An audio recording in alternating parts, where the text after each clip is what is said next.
Explore the epic narratives that have captivated readers for generations. Book 1. In Search of Lost Time by Marcel Proust. Year of publication: 1913 to 1927. Total words: approximately 1.2 million words. Under the genre of classics, fiction, French literature, and novels. The plot. This 7-volume masterpiece is a deep exploration of memory, time, and art. The narrator reflects on his life. They're rich in story, character, and history. Let's explore the epic narratives that have captivated readers for generations. Book 1. In Search of Lost Time by Marcel Proust. Year of publication: 1913 to 1927. Total words: approximately 1.2 million words. Under the genre of classics, fiction, French literature, and novels.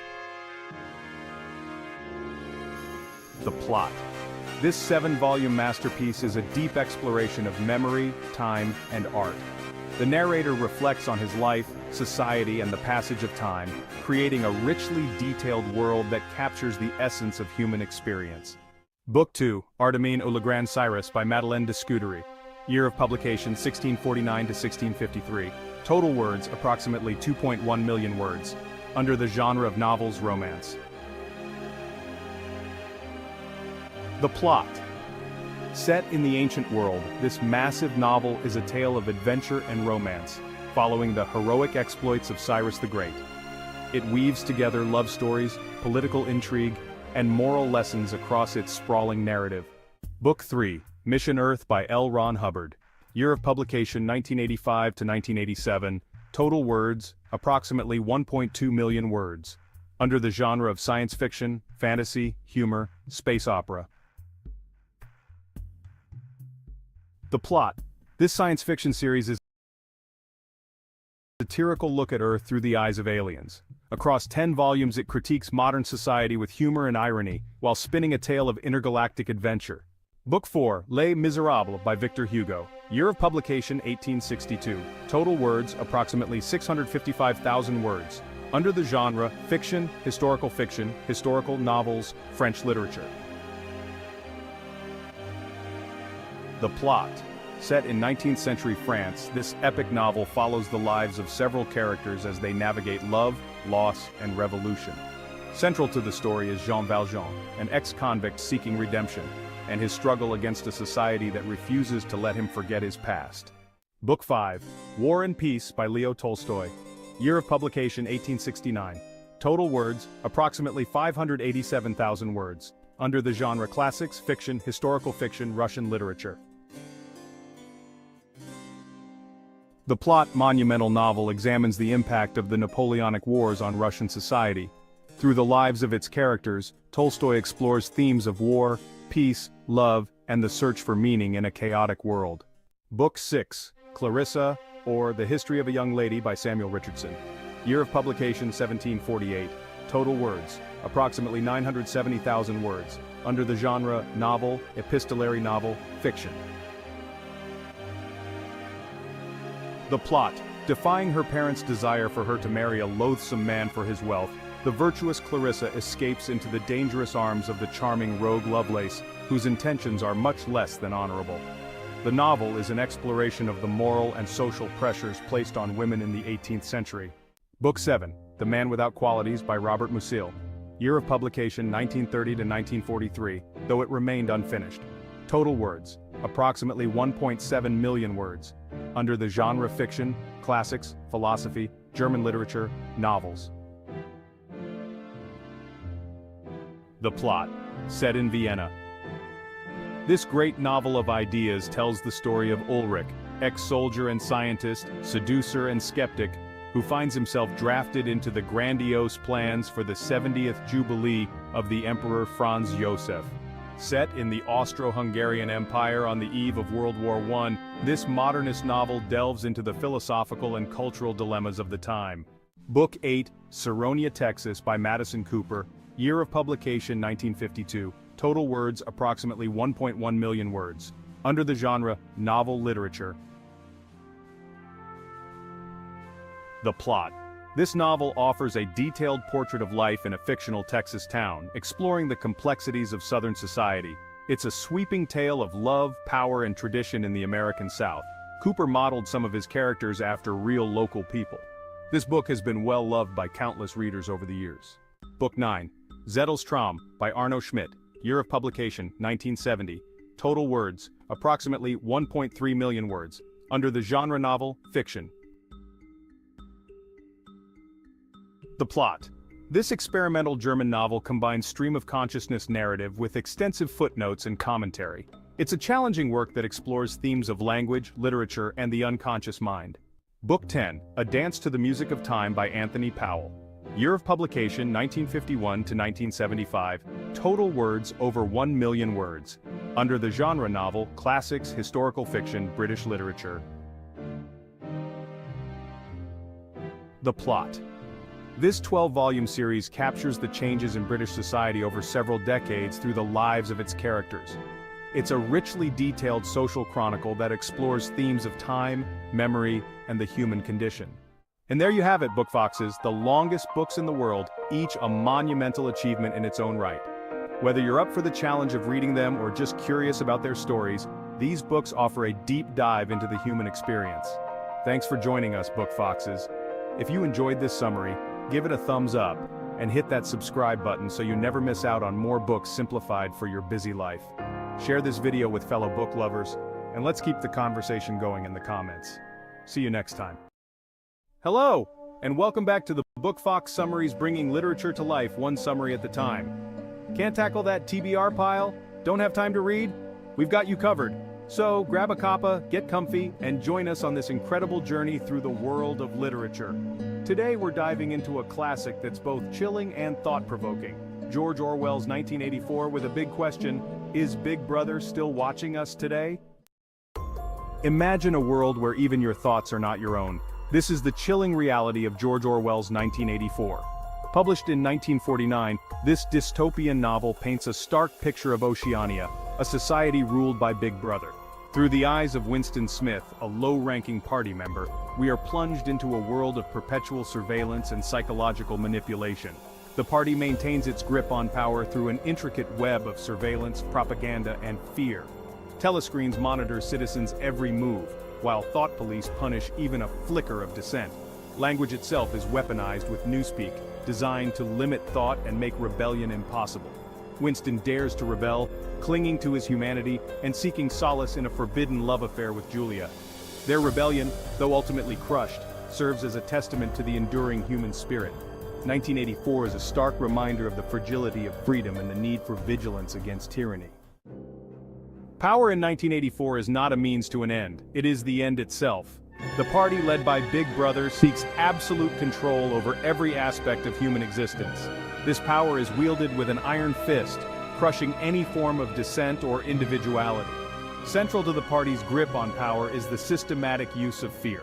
Citizens are bombarded with propaganda, instilling a perpetual state of anxiety and paranoia. The thought police create an atmosphere of suffocating fear, paralyzing any potential for resistance. By controlling the narrative of the past, the party justifies its actions in the present and shapes perceptions of the future. The creation of newspeak exemplifies the party's insidious control over information. Orwell's depiction of power serves as a chilling warning against unchecked authority and totalitarianism. In 1984, privacy is a relic of a forgotten past. The party maintains its power through an omnipresent surveillance network. Telescreens monitor citizens' every move and sound, constantly reminding them they are being watched. This constant surveillance discourages any form of dissent or individuality. The thought police root out and punish even the slightest hint of unorthodox thought. Children are indoctrinated to become spies, reporting on their parents and peers. This culture of suspicion and mistrust erodes any sense of privacy or personal freedom. The party's control extends into the minds of its citizens through the manipulation of language and thought. They create newspeak, a language engineered to restrict thought and eliminate rebellion. By shrinking the vocabulary, the party effectively shrinks the capacity for independent thought. The Ministry of Truth constantly rewrites the past to align with the party's current agenda. This manipulation creates disorientation, making it impossible for citizens to trust their own memories. By controlling the tools of thought, the party ensures its citizens cannot conceive of rebellion. This manipulation of language serves as a stark warning about the power of words and the importance of safeguarding freedom of expression.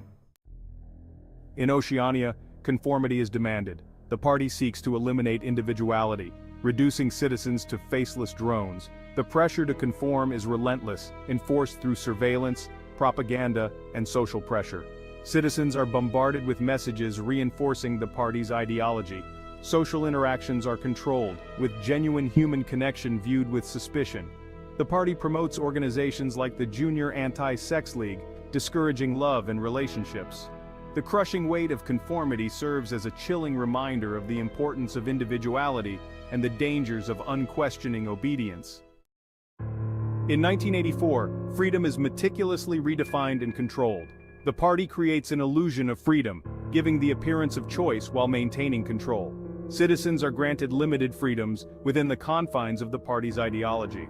The 2 minutes hate provides an illusion of catharsis while strengthening the party's grip on power. Doublethink allows citizens to accept the party's contradictions, blurring the lines between truth and falsehood.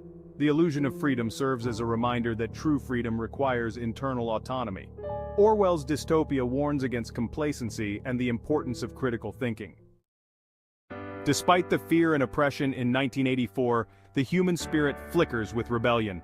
Winston Smith embodies this spirit of resistance, longing for truth and freedom. His rebellion begins with small acts of defiance, like keeping a secret diary. As his rebellion grows, Winston finds solace in a forbidden love affair with Julia. Their rebellion is ultimately crushed by the party's ruthless machinery. Despite its tragic end, their struggle serves as a testament to the enduring human spirit.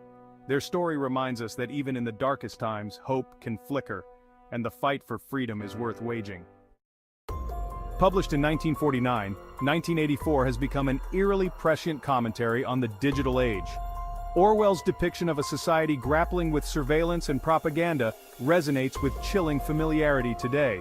Surveillance technologies now permeate our daily lives, raising concerns about privacy and potential abuse. The internet has become a breeding ground for propaganda and misinformation. Social media creates echo chambers, making it difficult to discern truth from falsehood. Orwell's vision serves as a stark warning for the digital age. 1984 reminds us of the importance of safeguarding our privacy and critically evaluating information. 1984 stands as a chilling reminder of the fragility of freedom. It urges us to recognize and resist the insidious creep of tyranny.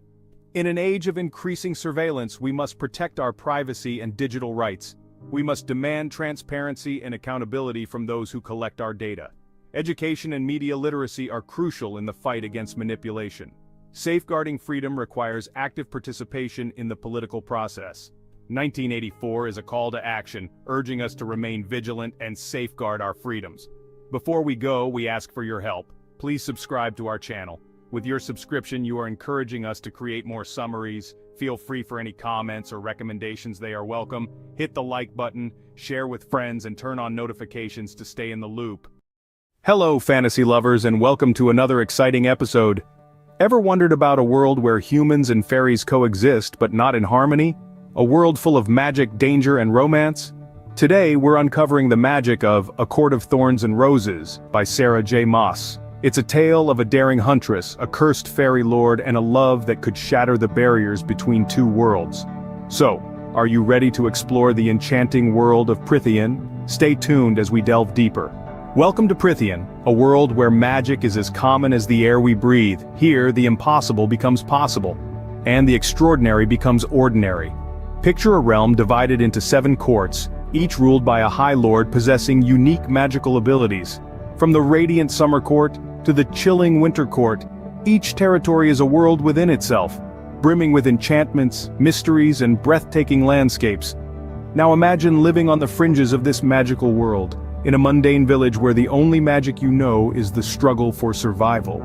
This is the life of humans in Prythian, who dwell under the shadows of their fairy overlords, living in a constant state of fear and awe. The fairies, possessing an ethereal beauty and lethal power, are both respected and dreaded. They are the rulers of the land, the masters of magic, and the shapers of destinies. Our protagonist Fair is a human huntress, living on the edge of survival. Her world is a stark contrast to the magical realm of the fairies. Her life is a daily battle against poverty and despair, a struggle to keep her family alive. Her only weapon is her hunting bow and her unwavering determination, but destiny has a way of intertwining the most unlikely lives. When Fair unknowingly kills a fairy in the form of a wolf, she is thrust into the heart of the fairy world. Her punishment? To live with Tamlin, the High Lord of the Spring Court, in his enchanted mansion. As Fair steps into Prythian, she enters a world of magic and marvels, of beauty and terror. But this world is more than just a realm of enchantments. It is a world shrouded in secrets, a world where a sinister curse is slowly gnawing away at the heart of the land. But beneath this magical facade, a sinister force lurks waiting to pounce. And Fair, the human huntress, finds herself in the midst of it all, holding the fate of both humans and fairies in her hands. Meet Fair, a human huntress whose life takes an unexpected turn when she breaks a fairy law.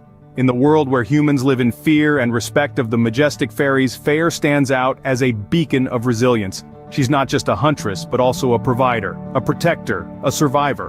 Her existence is a relentless struggle, a constant battle against the harsh realities of life.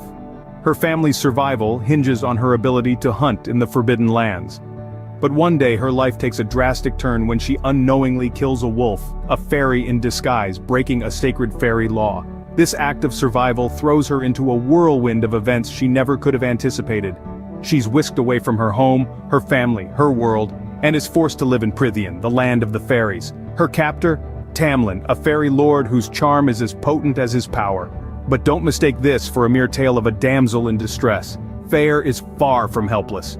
She's a fighter, a strategist, a woman with an iron will and a heart brimming with courage. She doesn't cower in the face of her new life, instead she adapts, she learns, she grows. Living with Tamlin, she learns about the fairy world and its enchanting aura, its mystic beauty, its hidden dangers. But beneath the surface of this magical world, she uncovers a sinister secret. A curse, a deadly curse that's gradually gnawing at the heart of Prythian, threatening to obliterate its existence. Fair's journey is not just a path from human lands to the fairy world. It's a journey of survival, of adaptation, of discovery. It's a journey where she finds love in the most unexpected places and danger in the most beautiful ones. It's a journey that will test her, change her, and ultimately define her. But as Fair settles into her new life, she uncovers a deadly curse that threatens to destroy Prythian. To save Prythian, Fair must face a series of perilous trials. But danger is not the only thing she encounters. As she pushes through each test, she uncovers not only her own hidden strengths, but also an unexpected affection for her captor, Tamlin. This isn't a fleeting infatuation, it's a powerful, burning love that kindles amidst the shadows of fear and uncertainty. Their romance is a beacon in the darkness, a source of light and hope, yet it's these very trials that threaten to extinguish their spark. As Fair delves deeper into the world of the Fae, she unravels secrets that could shatter the fragile bond they've formed. She learns that Tamlin is not just a formidable fairy lord, but also a man burdened by his past and the curse that hangs over Prythian. But with a curse looming and secrets abound, will their love survive? So why should you delve into the world of A Court of Thorns and Roses? Well, let's start with the intoxicating plot. This book is brimming with action and adventure that will keep you on the edge of your seat. Each chapter brings a new challenge, a fresh twist, and the stakes are always high. Then there are the characters. Our heroine, Fair, is a pillar of strength and resilience. You'll find yourself cheering for her, crying with her, and celebrating her victories. Her journey is one of courage and determination, and it's impossible not to get invested in her story. And let's not forget about the world building. Prythian is a realm of magic and mystery, a place where beauty and danger coexist. The rich descriptions and intricate details will transport you to this fascinating world, making it feel as real as our own. Finally, the romance. It's suspenseful, it's passionate, and it's complicated. It's a love story that's as captivating as the adventure itself. With unexpected twists at every turn, A Court of Thorns and Roses promises a thrilling ride. If you're a fan of fantasy, A Court of Thorns and Roses is the book that will transport you to another world. Take the journey and share your impressions with us. Your thoughts add magic to our community. Make sure you've smashed that like button, subscribed to our channel, and turned on your notifications, so you're always in the loop for fresh content. We thrive on your support and can't wait to hear your opinions, so don't forget to drop a comment below. Thanks for joining our literary adventure today, and remember, Many more exciting chapters lie ahead. Stay tuned and keep diving into the mesmerizing universe of literature.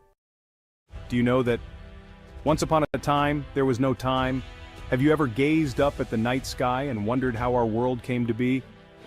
The history of the world is sadly not a pretty poem. In the grand mosaic of time, the story of humanity unfolds like a breathtaking epic. Sir Ernst Hans Joseph Gombrich, in his illuminating historical non-fiction classic work, A Little History of the World, embarks on a captivating journey through the annals of time. Published in 1935, A Little History of the World is a masterpiece for all audiences. Hello, and welcome back to the Book Fox Summaries, bringing literature to life one summary at a time. So grab a cuppa, get comfy, and join us on this incredible journey through the world of literature. Gombrich masterfully condenses the vast panorama of human history into an enthralling narrative. Imagine a sweeping saga that takes us from the first flickering of human consciousness to the dawn of the modern age. A Little History of the World is more than just a chronological account of events. It is a profound meditation on the forces that have shaped our world. From the rise and fall of empires to the enduring power of ideas, Gombrich illuminates the common threads that connect us all. Through his vivid storytelling, we witness humanity's triumphs and failures, its moments of darkness and its beacons of hope. It is a story that transcends time, reminding us of the enduring power of the human spirit. From the fertile valleys of the Nile to the banks of the Tigris and Euphrates, the seeds of civilization were sown. Gombrich transports us to ancient Mesopotamia, where the invention of writing marked a pivotal moment in human history. With the advent of writing, knowledge could be recorded, shared, and passed down through generations. In ancient Egypt, we witness the rise of majestic pyramids, testaments to the power of human ingenuity and organization. Imagine the bustling marketplaces of ancient Egypt filled with merchants, artisans, and the echoes of a vibrant culture. As we delve into the stories of these ancient civilizations, we gain a deeper understanding of the forces that have shaped our own world. The echoes of the past resonate through the ages. Gombrich's narrative is a living, breathing tapestry woven from the threads of human experience. The rise of empires is a recurring theme throughout history, a testament to humanity's ambition, ingenuity, and, at times, its capacity for conquest. Gombrich takes us to the heart of the Roman Empire, a civilization that left an indelible mark on the Western world. Through Gombrich's vivid descriptions, we witness the grandeur of ancient Rome, its sprawling cities, its mighty legions, and its enduring legacy of law, language, and culture. The Roman Empire's rise to power was a gradual process, marked by both triumphs and setbacks. But empires, as history teaches us, are not immune to decline. Gombrich explores the factors that led to the fall of Rome, from internal strife and corruption to external pressures from barbarian tribes. The fall of Rome, however, did not mark the end of civilization. From the ashes of the old order, new societies emerged, each with its own unique culture, values, and aspirations. As empires rose and fell, a different kind of revolution was taking place in the realm of ideas. Gombrich introduces us to the great thinkers and prophets of the ancient world, whose teachings would shape the course of history. From the philosophical musings of Socrates to the spiritual teachings of Buddha, these visionaries challenged conventional wisdom and inspired generations to come. Imagine listening to Socrates engage his students in lively debates about justice, virtue, and the good life. In the East, Buddha's teachings offered a path to enlightenment and liberation from suffering. Gombrich guides us through the fundamental tenets of Buddhism, emphasizing its focus on compassion, mindfulness, and the interconnectedness of all things. The teachings of these wise individuals, though originating in different parts of the world, shared a common thread, a belief in the power of reason, compassion, and the pursuit of knowledge. Their ideas continue to shape our understanding of the world and our place in it. Shifting sands of time.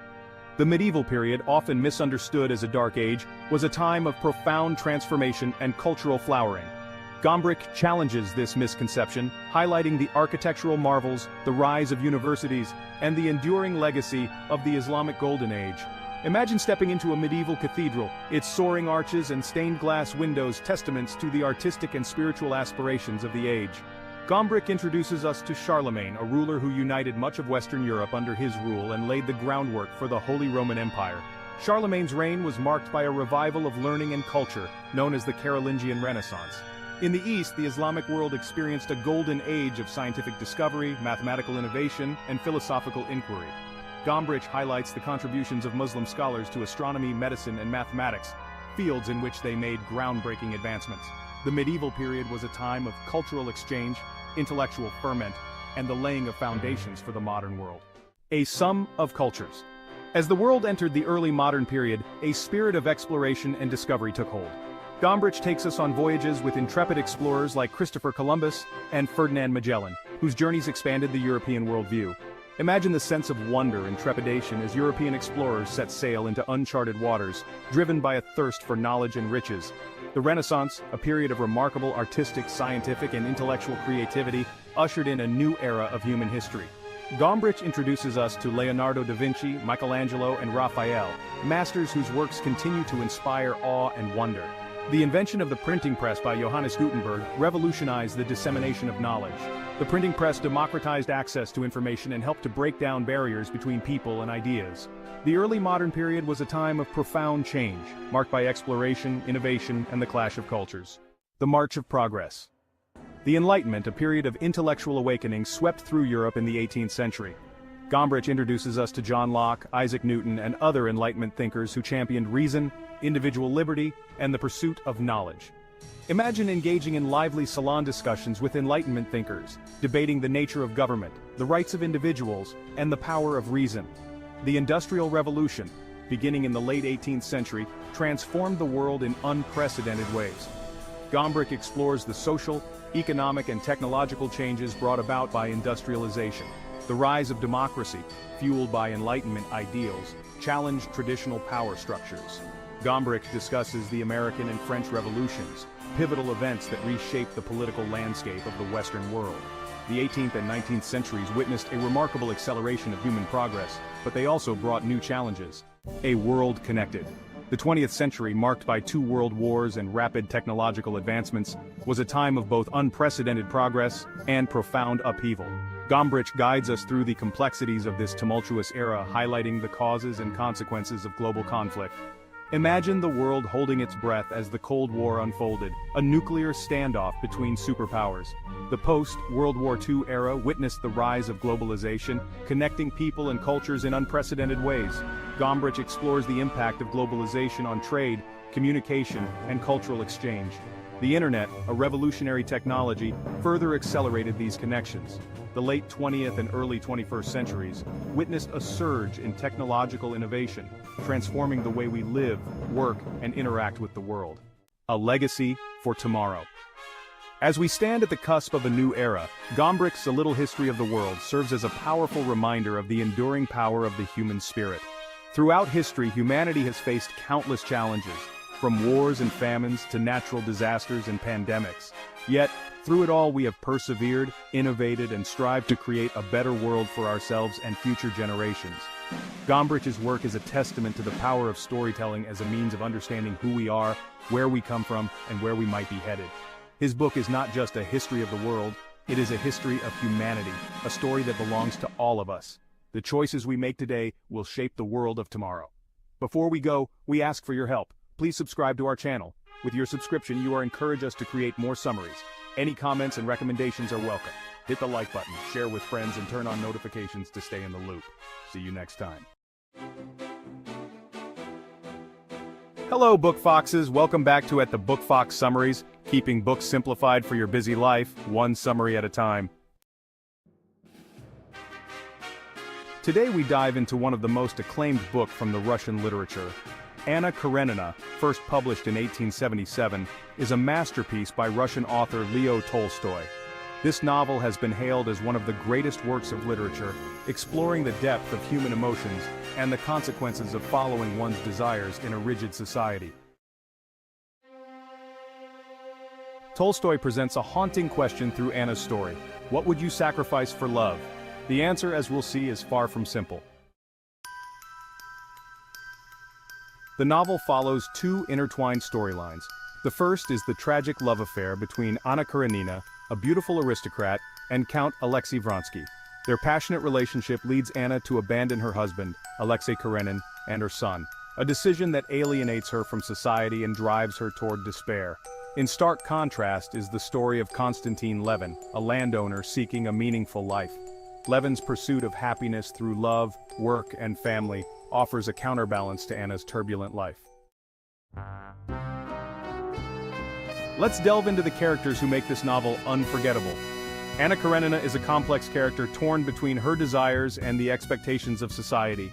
Her struggle to find happiness ultimately leads her down a tragic path. Count Alexei Vronsky is Anna's lover. His initial passion for her cools over time, exacerbating Anna's feelings of isolation and despair. Alexei Karenin, Anna's husband, is more concerned with his social standing than his wife's happiness, symbolizing the rigid moral codes of the time. Konstantin Levin represents the idealistic search for meaning in life. His journey from rejection to fulfillment with Kitty Sherbatskaya offers a glimpse into Tolstoy's own philosophical musings. Kitty Sherbatskaya, initially infatuated with Vronsky, finds true happiness with Levin, embodying the novel's theme of finding peace in simplicity and devotion. Tolstoy masterfully weaves several themes throughout the novel: passion versus duty. Anna's affair with Vronsky is a powerful exploration of the conflict between following one's desires and adhering to societal expectations. Her ultimate downfall serves as a stark reminder of the costs of defying social norms. The search for meaning. Through Levin's story, Tolstoy explores the idea of finding fulfillment in work, love, and faith, contrasting this with the emptiness often found in lives of luxury and excess. Social critique. The novel also serves as a critique of Russian aristocracy, particularly in its treatment of women and the superficiality of high society. Tolstoy opens the novel with the famous line, "All happy families are alike. Each unhappy family is unhappy in its own way." This sets the tone for the intricate exploration of relationships that unfolds throughout the book. Another poignant quote is, "Respect was invented to cover the empty place where love should be," reflecting Karenin's cold and calculating nature.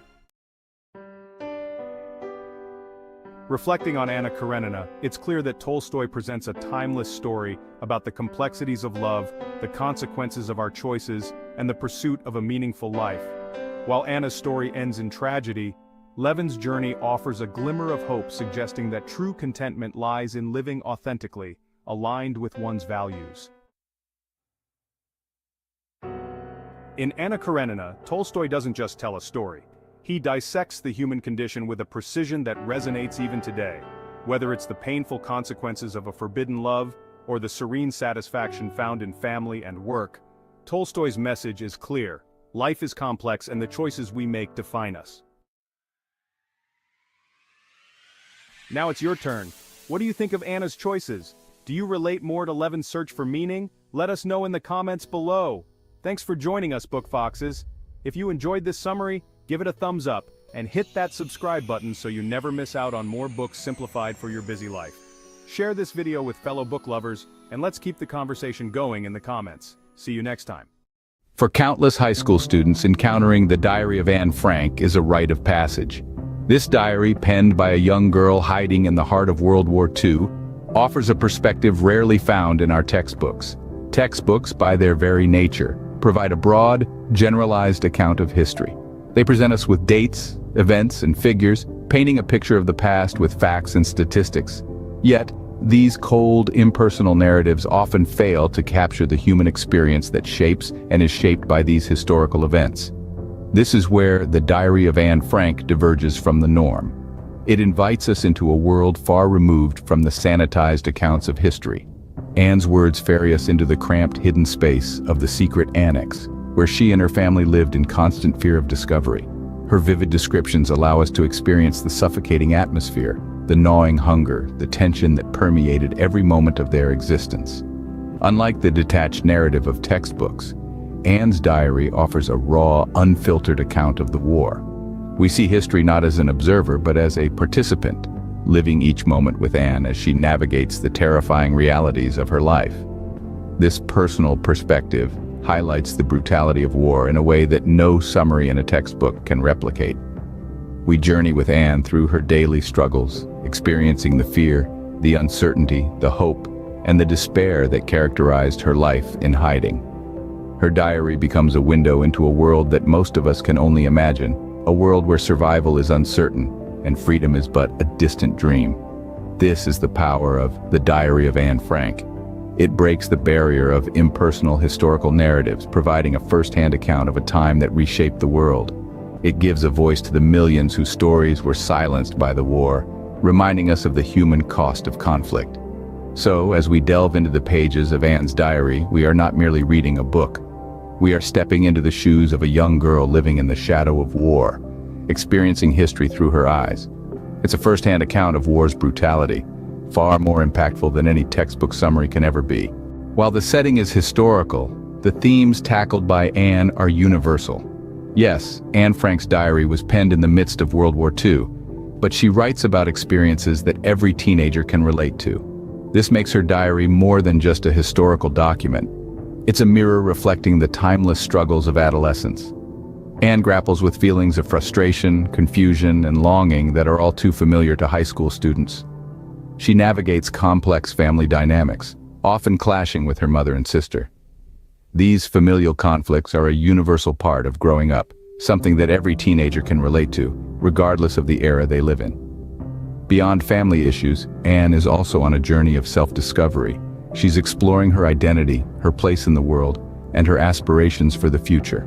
This search for self is a journey every adolescent embarks on, making Anne's experiences resonate deeply with young readers. And then there's the theme of freedom, or rather the lack of it. Anne yearns for a normal life outside the confines of the annex. She dreams of a world where she can freely express herself, make friends, and explore her interests. This longing for freedom, this desire to break free from constraints, is something that every teenager can connect with. Through Anne's candid voice, students realize they're not alone in their struggles, and the human spirit endures even in the darkest times. So even though Anne's diary is set in a specific historical context, its themes are universal, making it a timeless read for every teenager. Anne's diary stands as a testament to the power of writing. In the hushed, hidden corners of the secret annex, a young girl transformed her confinement into a canvas of self-expression. With each penned entry, Anne Frank breathed life into the pages of her diary, using it as a confidant, a sounding board, and a sanctuary. Her diary became a repository for her deepest thoughts, her wildest dreams, and her darkest fears. It was her constant companion, a silent listener that allowed her to express her feelings without judgment, without interruption. It was her escape, a portal that transcended the physical boundaries of her hiding place and offered her a semblance of freedom. But her diary was more than just a personal refuge. It was also a testament to her resilience, her intellect, and her indomitable spirit. Her insightful observations and thoughtful reflections reveal a curious mind, a keen observer, and a budding writer. Her words, penned in the shadow of war, echo with a wisdom and maturity far beyond her years. And it's this power of the written word that continues to inspire students around the world. Reading Anne's diary, they find a mirror to their own emotions, a guide to their own experiences. They discover the power of their own voice, the strength in their own thoughts. They learn that writing is not just a means of communication, but a tool for introspection, a catalyst for change, and a testament to their own resilience. Reading Anne's diary inspires high school students to discover the power of their own voice. The Diary of Anne Frank is not an easy read. With its unflinching account of life under oppressive conditions, it forces us to confront the harsh realities of war, prejudice, and persecution. However, it's precisely these uncomfortable truths that make this book an invaluable tool for sparking discussions. Imagine yourself in a classroom, wrestling with the dilemmas faced by Anne and her family. What would you do in their shoes? What does the diary reveal about human behavior in times of crisis? And how does it resonate with current events where prejudice and discrimination still persist? These aren't easy questions, but they're important ones. They push us to think critically, to empathize with others, and to challenge our own biases. And by doing so, they open our eyes to the complexities of the world we live in. So remember, while The Diary of Anne Frank may be a challenging read, it's this very challenge that makes it so rewarding. These discussions foster critical thinking skills and a deeper understanding of the world around them. The diary ends abruptly, leaving Anne's fate unknown to the reader for many years. This unfinished narrative, while heartbreaking, serves as a potent catalyst. It pushes us to seek answers beyond the confines of this diary, to delve deeper into the chilling history of the Holocaust, and to confront the horrifying reality of genocide. Yet, this is more than just an invitation for historical exploration. It's a clarion call to action, a challenge to each of us to look around and acknowledge the prejudice, discrimination, and hatred that persist in our society today. It urges us to reflect on the choices we make, the beliefs we hold, and the actions we take in response to injustice. Anne's diary, in its raw and unfiltered honesty, serves as a stark reminder. It reminds us of the enduring power of the human spirit and the dire consequences of apathy. The Diary of Anne Frank pushes us to confront harsh realities and challenges us to make a difference in our world. Before we wrap up, we'd like to remind you that this journey of learning and exploring doesn't have to end here. If you've enjoyed our deep dive into the Diary of Anne Frank, don't forget to subscribe to our channel for more thought-provoking content. Found this video informative? Show your support by hitting the like button. And if you believe in the power of shared knowledge as we do, feel free to share this video with your friends and family. Remember, every share is a step towards spreading awareness and fostering understanding. Don't forget to turn on notifications so you'll be the first to know when we release new videos. Thank you for joining us in today's exploration, and remember, knowledge is power when shared. Hey there, book lovers! Welcome back to our channel where we unfold a diverse spectrum of rich stories and wisdom captured in the pages of numerous books. Today, we are exceptionally excited as we're turning the pages of a transformative self-improvement bestseller, Atomic Habits, by the incredibly talented James Clear. This book stands out in a sea of self-help literature. It is far from your average guide to habit formation. It goes beyond the boundaries of conventional wisdom and delves into the deep science and psychology behind our habits. This bestseller is not just a book, but a comprehensive roadmap that uses the science of small, incremental changes to guide you towards a path of self-improvement. The author delves into the intricacies of how habits work, the power of compound interest in behavior, and how the smallest of changes can lead to remarkable results. Clear articulates his thoughts with a clarity that's as rare as a diamond, making complex ideas simple to understand. His profound insights and practical strategies will make you reconsider how you approach your daily routines. This book is a game changer, a catalyst for unleashing greatness within you. It's about mastering the power of tiny, consistent changes that build up to create significant and lasting transformation. We'll be diving into the heart of this book, exploring its key concepts, and discussing how they can be applied to conquer your reading goals. Our discussion will be filled with interesting nuggets of wisdom that this book has to offer.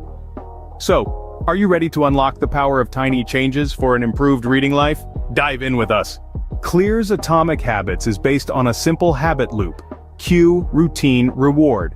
This is the foundation of all our habits. It is the cycle that governs our daily activities, our small actions, and our significant behaviors. This includes habits that are related to reading, one of the most fulfilling activities that humans indulge in. The habit loop begins with a cue. A cue is a trigger, a signal that prompts your brain to initiate a behavior. So, what is it? It's a bit of information that predicts a reward. Simple terms. It could be something as ordinary as seeing your favorite book on your bedside table. This is the cue that triggers the routine: reading. The routine, on the other hand, refers to the actual habit you perform in response to the cue. In this case, it could be a practice as wholesome as reading for a predetermined amount of time each day. As humans, are creatures of habit, and routines form the backbone of our existence. Finally, we have the reward. This is the payoff your brain gets from this routine. It could be the immense sense of achievement you experience upon finishing a chapter, or the relaxation and escapism that reading provides, transporting you into different and introducing you to diverse cultures and experiences. By comprehending this loop, you gain the ability to start observing what cues trigger your reading habits, and which rewards are most satisfying for you. This self-awareness is the first step in making small yet powerful changes in your life. Understanding this loop doesn't just help you improve your reading habits, but also allows you to tweak your life habits for the better. Clear's Atomic Habits helps us understand this loop, so we can make these small yet powerfully effective changes. Clear outlines 4 fundamental laws with the goal of revolutionizing your reading habits. Far from just theories, these laws are practical strategies grounded in science. Let's delve into them. First, we have make reading obvious. This dictates setting visual reminders and cues to inspire reading. An effective tactic could be leaving your current book on your bedside table. It's the last thing you see before you hit the sack, and the first thing you see when you rise. Another consideration could be incorporating reading time into your daily plan like any other task. Joining an online book club could be another great option, as it builds a sense of accountability. These tactics serve to instill reading as an integral part of your daily routine. The second law, make reading attractive, guides you towards associating reading with something you inherently find enjoyable. A comfy chair, a soft blanket, and a cup of your favorite tea in a cozy reading corner could be a perfect setup. Alternatively, coupling reading with a relaxing activity, like a warm bath, could be considered. The idea is to read books that engross you, making each page turning a joy. When reading becomes an attractive endeavor, you naturally incline towards it. Moving on, we have the third law, make reading easy, which involves eradicating any hurdles that might hinder your reading process. This could imply downloading ebooks or audiobooks that are within your immediate reach on your mobile device. Subscribing to a local library could be another practical approach, ensuring a constant flow of books to dive into. The concept here is to simplify the reading initiation process, thus enhancing the likelihood of you reading. Lastly, make reading satisfying encourages rewarding yourself for your reading efforts.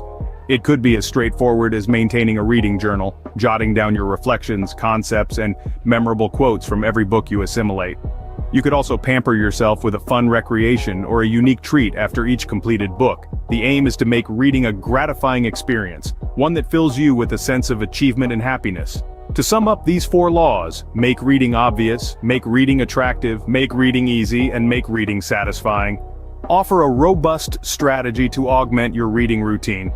They're not quick fixes, rather, they advocate for minor, consistent changes that yield major results over time. Remember, the objective is not merely to read more, but to foster a profound love for reading that enriches your life and keeps pulling you back. So why not implement these laws? You might be taken aback by the significant improvement they can bring to your reading habits. The same laws can help you break bad reading habits too. We've all there. An unfinished book, a newsfeed more interesting than a novel, or a constant stream of notifications vying for our attention. These are habits that can be changed. Silence the distractions. Turn off your notifications, power down your gadgets, or isolate yourself in a peaceful corner where you're immune to interruptions. Make procrastination unattractive. Imagine what missing out on when you delay reading. The knowledge, the insights, the entertainment. Make it hard to give up on a book. Set achievable targets, break down lengthy books into smaller sections, and make leaving books unfinished unsatisfying. Keep a record of the books you've left midway and reflect on why they didn't hold your interest. Overcoming these habits is just as vital as developing good ones. Remember, the laws are simple. Make the distraction invisible, make procrastination unattractive, make giving up difficult, make leaving unfinished unsatisfying. With these 4 laws, you'll not only build better reading habits but also break the bad ones. Building strong reading habits is a journey. It's a voyage that begins with a single step. A step that unfolds with the first word, the first sentence, the first chapter you choose to absorb from the world of books. It's not solely about racing towards a distant finish line, rushing through books, but about finding your own rhythm and pace, your unique style of reading. It's about immersing yourself in the narratives, experiencing the stories, and unraveling the mysteries that lie the inked pages. It's also about understanding that the path to strong reading habits isn't always smooth. Like any great expedition, the journey of reading is dotted with detours.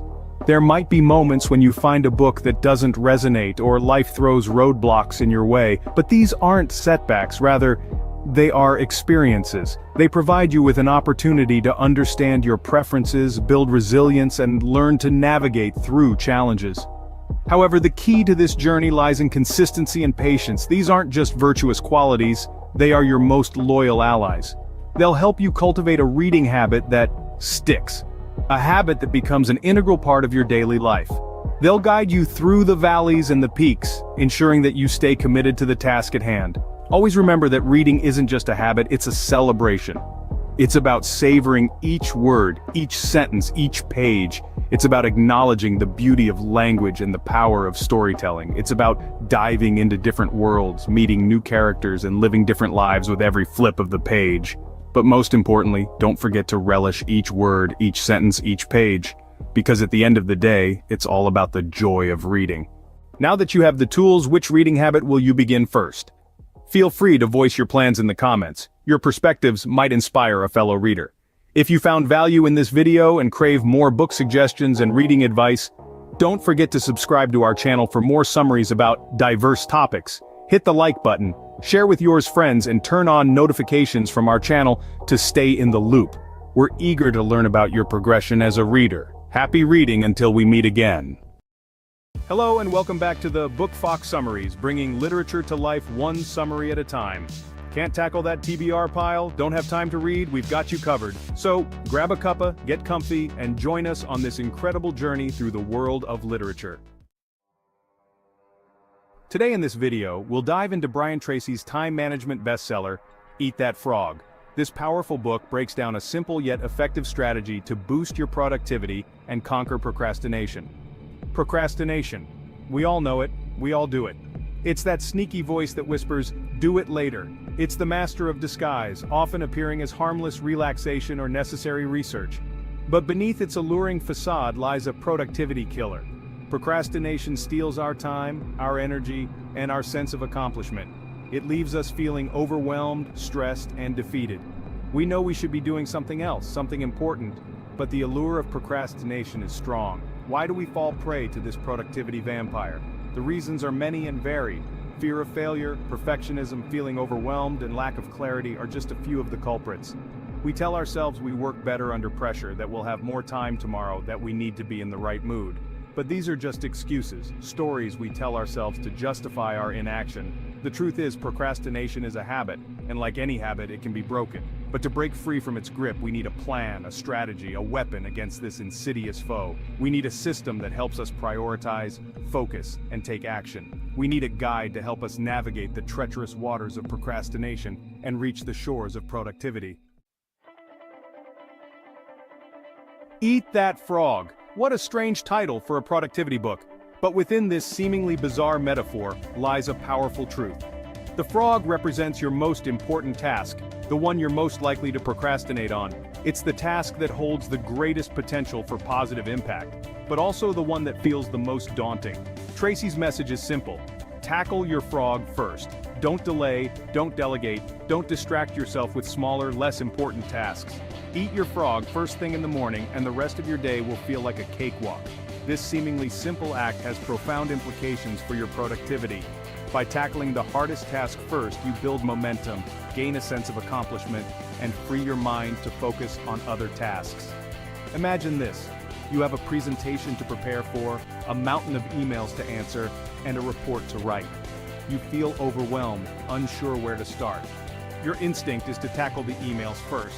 They seem easier, less demanding. But Tracy would argue, eat that presentation frog. Devote your full attention to crafting a compelling presentation. Once that's done, the emails and the report will feel less daunting. The eat that frog metaphor is more than just a catchy phrase. It's a mental shift, a commitment to prioritizing, to facing your challenges head on. It's about taking control of your day, rather than letting your day control you. Eat That Frog is more than just a catchy metaphor. It's a comprehensive system for overcoming procrastination and maximizing productivity. Tracy outlines 21 practical steps, each designed to equip you with the tools and mindset needed to conquer procrastination. These steps cover a wide range of areas, from setting clear goals and prioritizing tasks, to overcoming fear and managing your time effectively. Tracy emphasizes the importance of clarity, planning, and action. He encourages readers to break down large tasks into smaller, more manageable steps, to set deadlines, and to create a daily to-do list. He also stresses the importance of eliminating distractions, focusing on one task at a time, and learning to say no to unimportant requests. Tracy's 21 steps are not meant to be implemented all at once. Instead, they serve as a toolbox, offering a variety of strategies to choose from based on your individual needs and challenges. The key is to experiment, to find the strategies that resonate with you and incorporate them into your daily routine. 3 key themes emerge from Tracy's 21 steps: clarity, planning, and action. These 3 elements form the foundation of a productive life, a life free from the shackles of procrastination. Clarity is about knowing what you want to achieve. It's about setting clear goals, both for the long term and the short term. Without clarity, you're like a ship without a rudder, tossed about by the winds of indecision and distraction. Planning is about creating a roadmap to achieve your goals. It's about breaking down large tasks into smaller steps, setting deadlines, and prioritizing your activities. A good plan provides structure, direction, and a sense of control. Action is about, well, taking action. It's about putting your plan into motion, executing your tasks, and making progress towards your goals. Without action, clarity and planning are meaningless. They become mere fantasies, dreams that never materialize. These three elements are interconnected. Clarity informs your planning, planning guides your actions, and actions bring you closer to your goals. It's a virtuous cycle, each element reinforcing the others. Eat that frog is not a magic bullet. It won't instantly transform you into a productivity guru, but it offers a practical, actionable framework for change. It's a journey, a process of continuous improvement. The key is to start small. Choose one or two of Tracy's strategies and implement them consistently. As you experience the benefits of increased productivity and reduced stress, you'll be motivated to incorporate more strategies into your routine. Remember, change takes time and effort. There will be setbacks, moments of doubt, and temptations to revert to old habits. But with persistence and a commitment to continuous improvement, you can break free from the chains of procrastination and become a true producer. In our fast-paced world, distractions are abundant. Emails, social media notifications, phone calls, and the constant lure of multitasking all conspire to steal our focus. We pride ourselves on our ability to juggle multiple tasks simultaneously, believing it makes us more efficient. But the truth is, multitasking is a myth. Our brains are not wired for multitasking. When we try to do multiple things at once, our attention becomes fragmented, leading to errors, decreased productivity, and increased stress. The key to effective work is focus. Tracy emphasizes the importance of single tasking, of devoting your full attention to one task at a time. When you focus on one task, you bring your full cognitive capacity to bear, leading to higher quality work, greater efficiency, and a sense of deep satisfaction.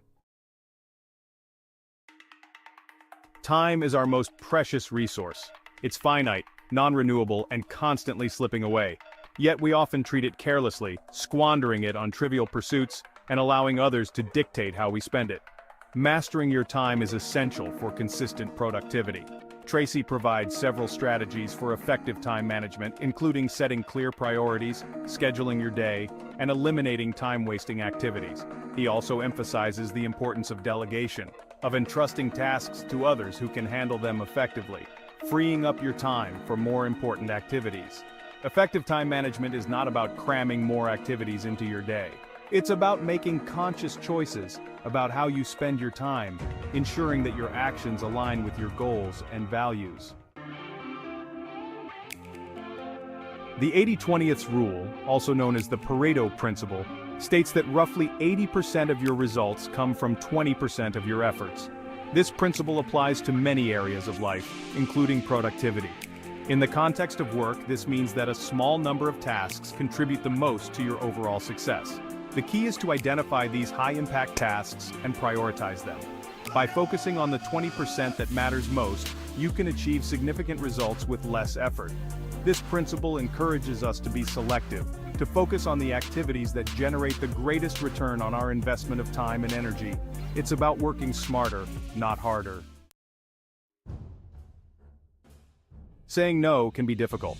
We want to be helpful, to please others, to avoid confrontation.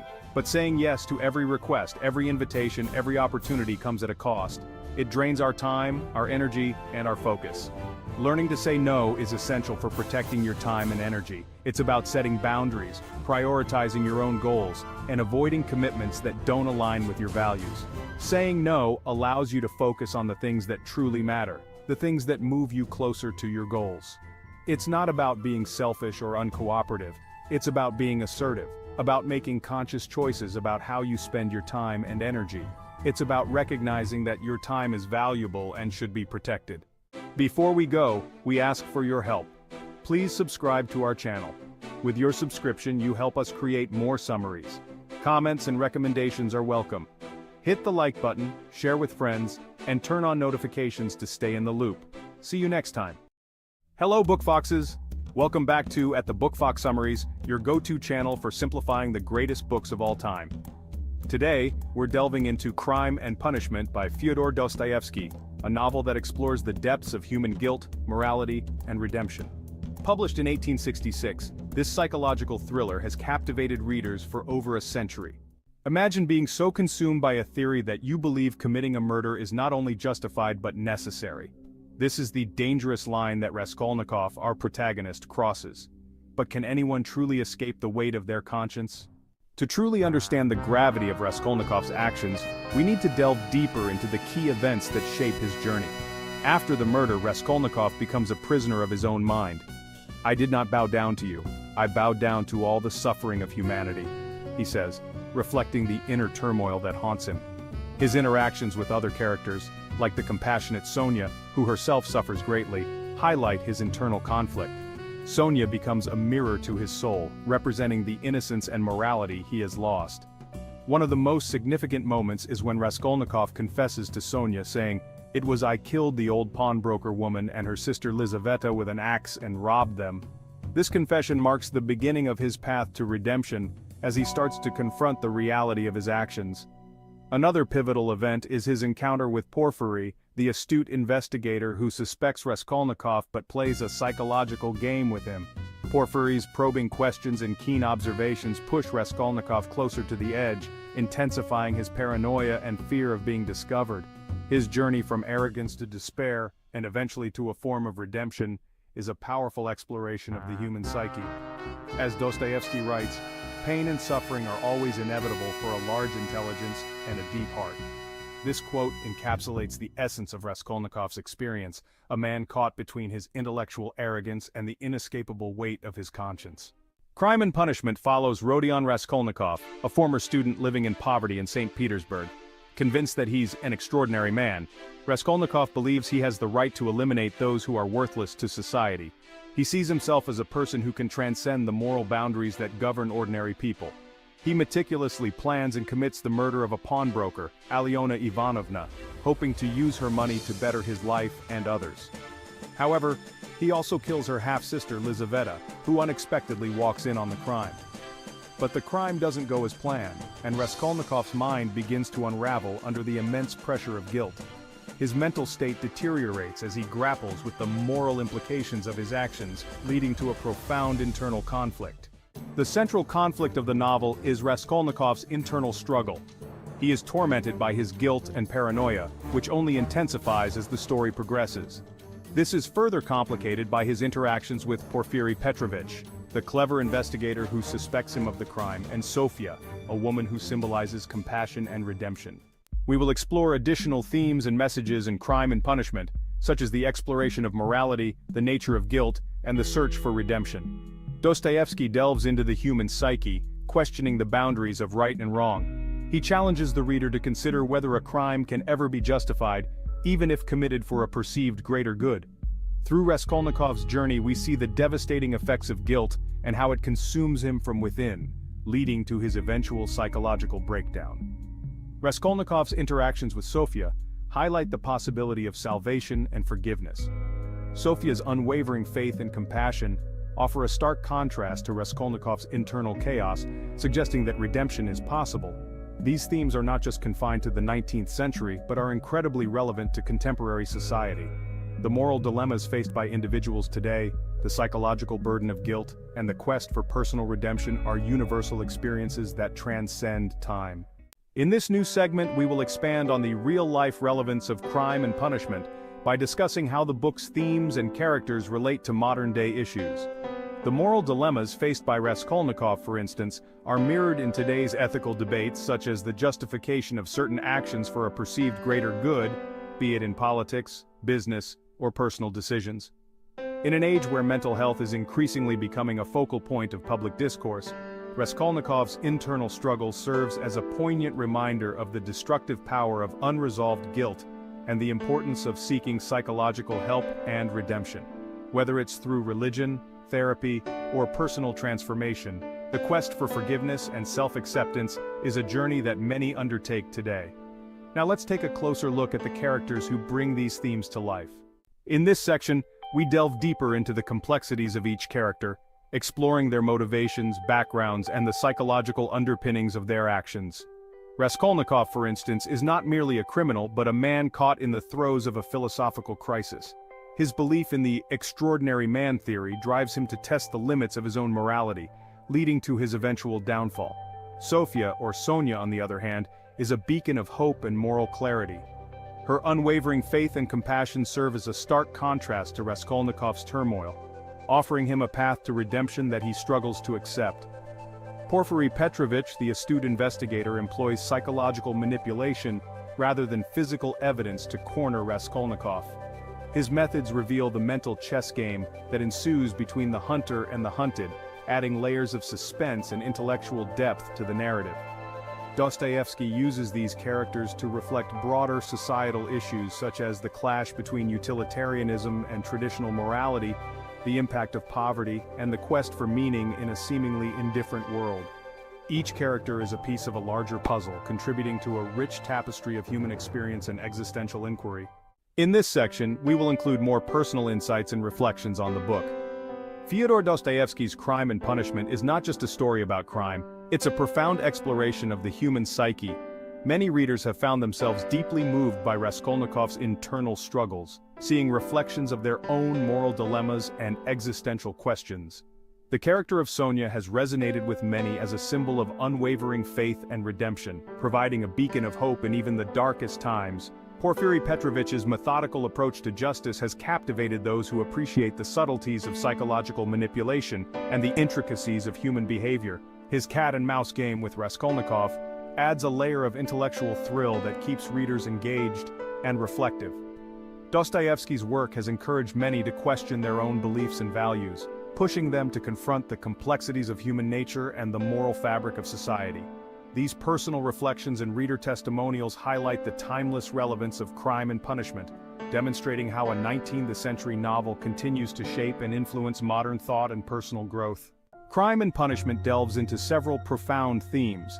The most prominent is the psychological impact of guilt and the quest for redemption. Through the dark and oppressive atmosphere of 19th century in St. Petersburg, Dostoevsky paints a vivid picture of Raskolnikov's internal struggle. Raskolnikov's theory of extraordinary people, those who can transcend moral law, ultimately fails, as he discovers that no one can escape their own conscience. His journey is a poignant exploration of the human psyche and the moral dilemmas that plague us all. The novel also critiques utilitarianism, challenging the idea that the ends justify the means. Through intense debates and courtroom scenes, Dostoevsky questions whether achieving a greater good can ever truly justify immoral actions. This timeless critique remains relevant in our modern world, prompting readers to reflect on their own moral beliefs. These themes are not just confined to the pages of Dostoevsky's novel. They resonate with real-life situations where individuals grapple with moral choices, the consequences of their actions, and the pursuit of atonement. Crime and Punishment reminds us that every decision we make leaves an indelible mark on our conscience. Dostoevsky's exploration of the human psyche in Crime and Punishment is nothing short of brilliant. His deep dive into the complexities of human nature and the moral dilemmas faced by his characters is both thought-provoking and unsettling. The novel's intense focus on guilt and morality challenges readers to reflect on their own beliefs.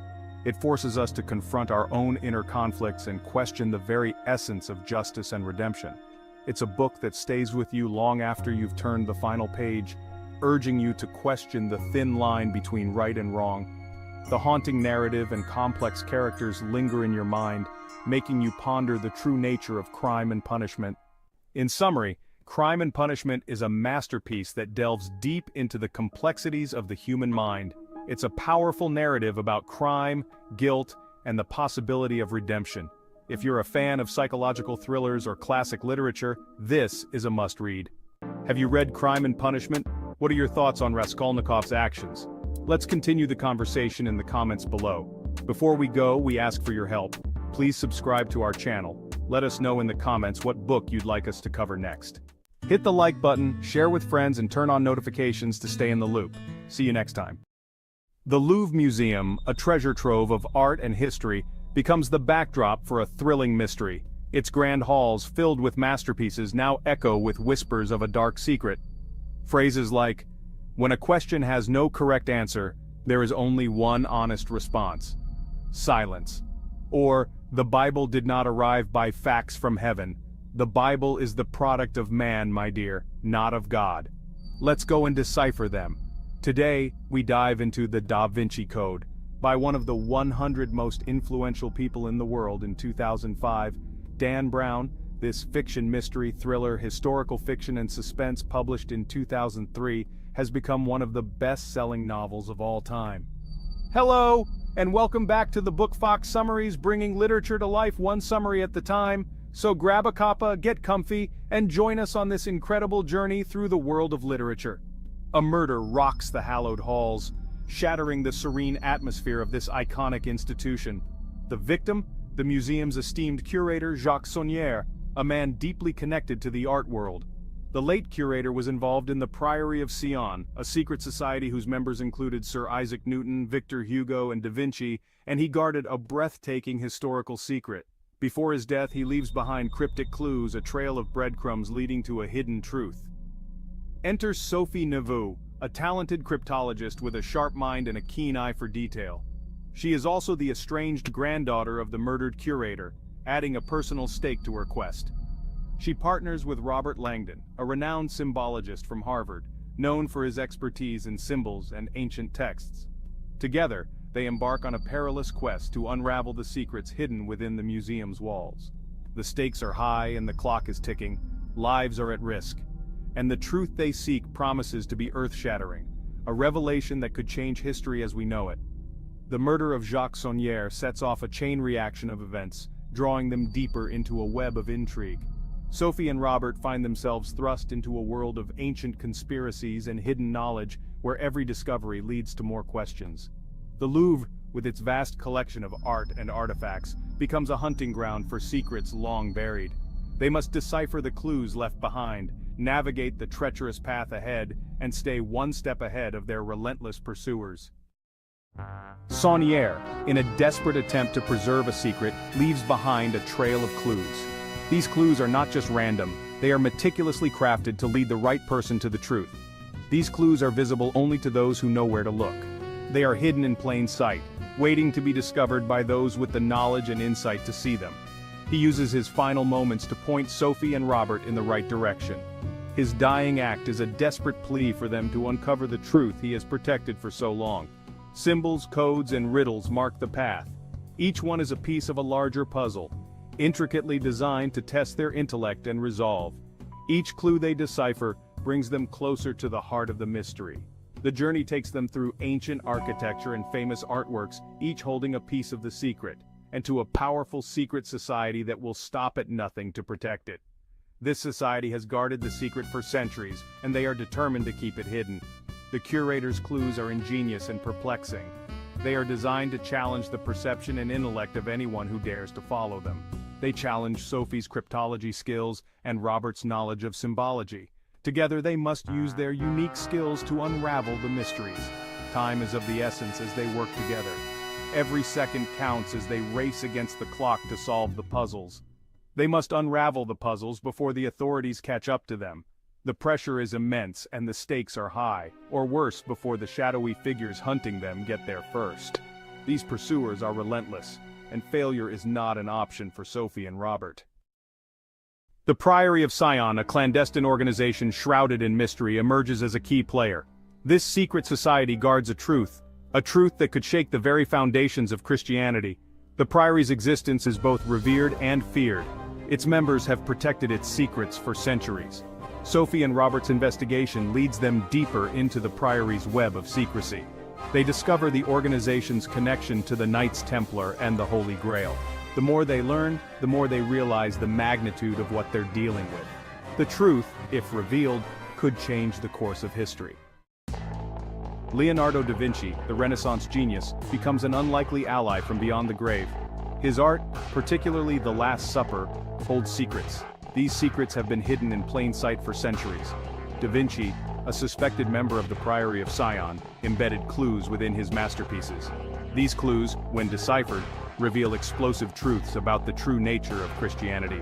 Sophie and Robert, guided by their knowledge of art and history, uncover the hidden messages in Da Vinci's works.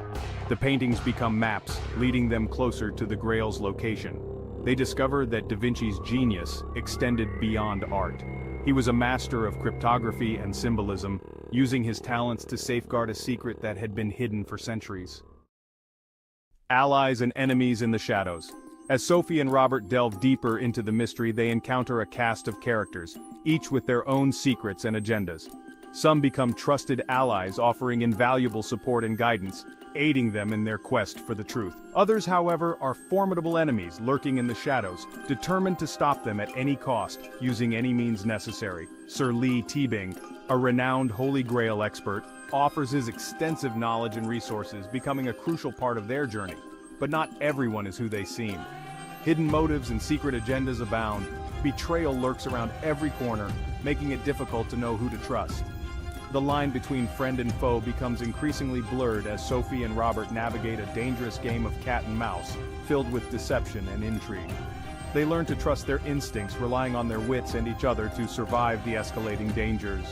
The stakes escalate with each encounter, and they realize that the closer they get to the truth, the more perilous their journey becomes. Every step forward brings new challenges and threats, testing their resolve and determination. A chase across continents. The hunt for the Grail sends Sophie and Robert on a thrilling chase across continents.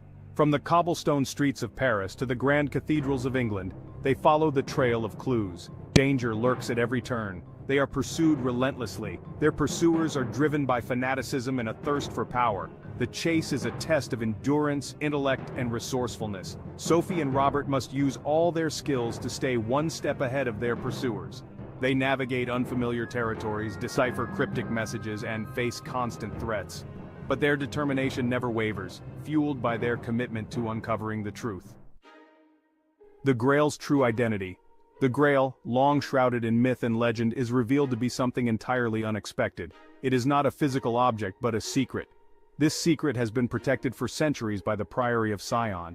It challenges the very foundation of Christian beliefs. It rewrites history as we know it. The revelation of the Grail's true nature is both shocking and awe-inspiring. It forces a reassessment of long-held beliefs and challenges the traditional narratives of history. The power of the Grail lies not in a physical object, but in the knowledge it represents and the potential it holds to reshape our understanding of the past. Challenging established beliefs. The Da Vinci Code ignited controversy upon its release. Its exploration of alternative religious histories and its questioning of established doctrines sparked debate and discussion. The novel challenges readers to question what they believe and to consider different perspectives on history and faith. It highlights the power of symbols and the role of interpretation in shaping our understanding of the world. The book's impact extends beyond its thrilling plot. It encourages critical thinking about history, religion, and the power of information. It raises questions about the nature of truth and the role of institutions in shaping our beliefs. The Da Vinci Code sparked a global conversation, prompting readers to engage with these complex issues. A legacy of intrigue. The Da Vinci Code, a global phenomenon, captivated readers with its blend of history, art, and conspiracy. It sparked a renewed interest in religious mysteries and secret societies. The book's legacy endures, inspiring countless discussions and debates. It serves as a reminder that some truths are hidden in plain sight, waiting to be discovered by those who dare to look. The novel's impact on popular culture is undeniable. Before we go, we ask for your help. Please subscribe to our channel. With your subscription, you encourage us to create more summaries. Any comments and recommendations are welcome. Hit the like button, share with friends, and turn on notifications to stay in the loop. See you next time.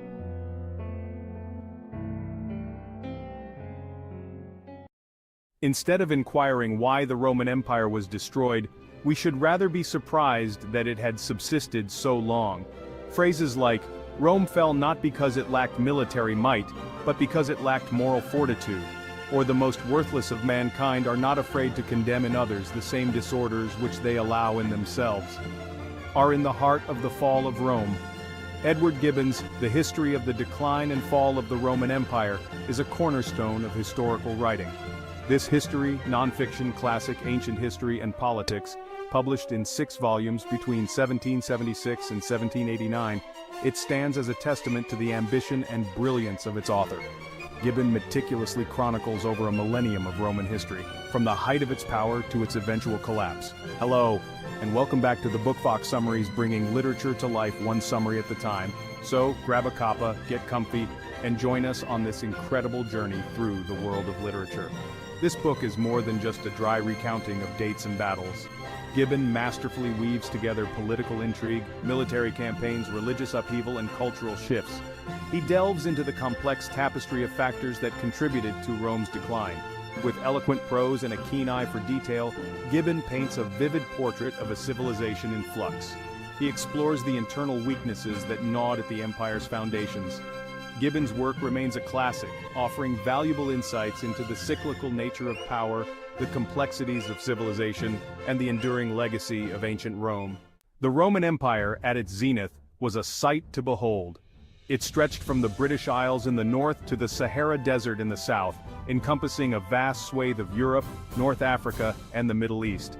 This sprawling empire was bound together by a network of roads, aqueducts, and cities that were marvels of engineering. Rome's legions were renowned for their discipline, organization, and effectiveness.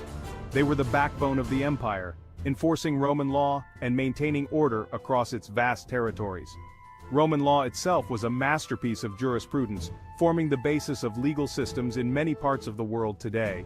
Roman culture, heavily influenced by the Greeks, flourished during this period. Literature, philosophy, art, and architecture reached new heights.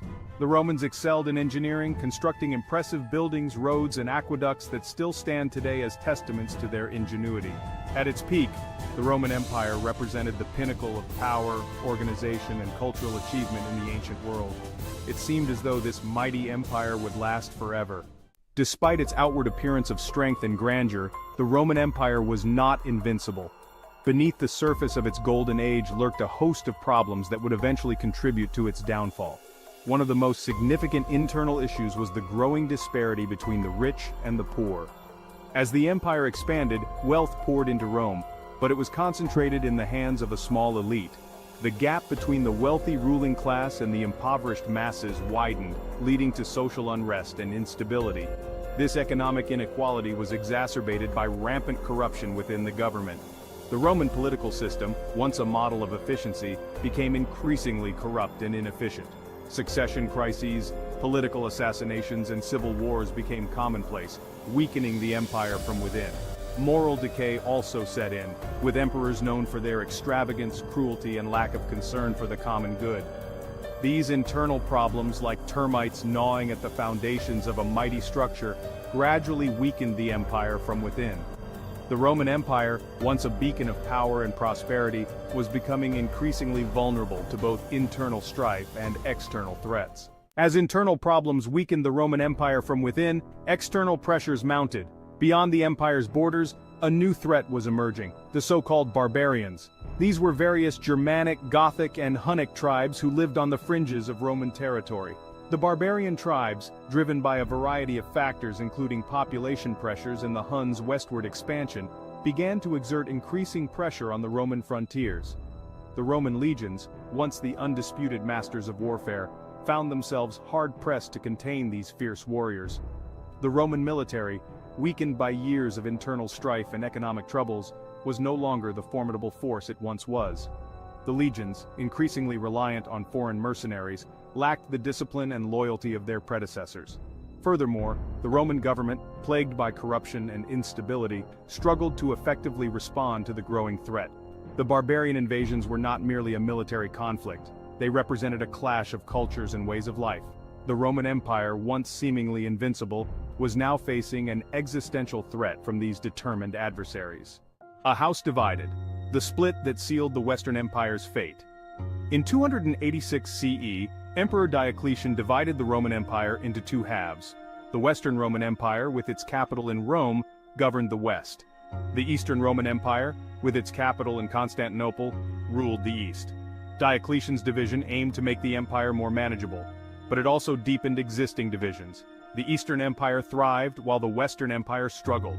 The split hastened the fall of the West. The Eastern Empire, later the Byzantine Empire, preserved Roman culture. The fall of the West. The 5th century CE witnessed the relentless decline of the Western Roman Empire. The Visigoths sacked Rome in 410 CE, a symbolic event. In 476 CE, Romulus Augustulus was deposed, marking the end of the Western Roman Empire. This signaled the beginning of the Middle Ages, a period of transformation in Europe. The enduring legacy of Rome, echoes of greatness in the modern world. The Western Roman Empire fell in the 5th century CE, but its legacy shapes the world today. Roman law, language, architecture, and political thought have left an indelible mark on Western civilization. Roman achievements continue to inspire awe and wonder. The Roman Empire's contributions are a testament to the enduring power of ideas.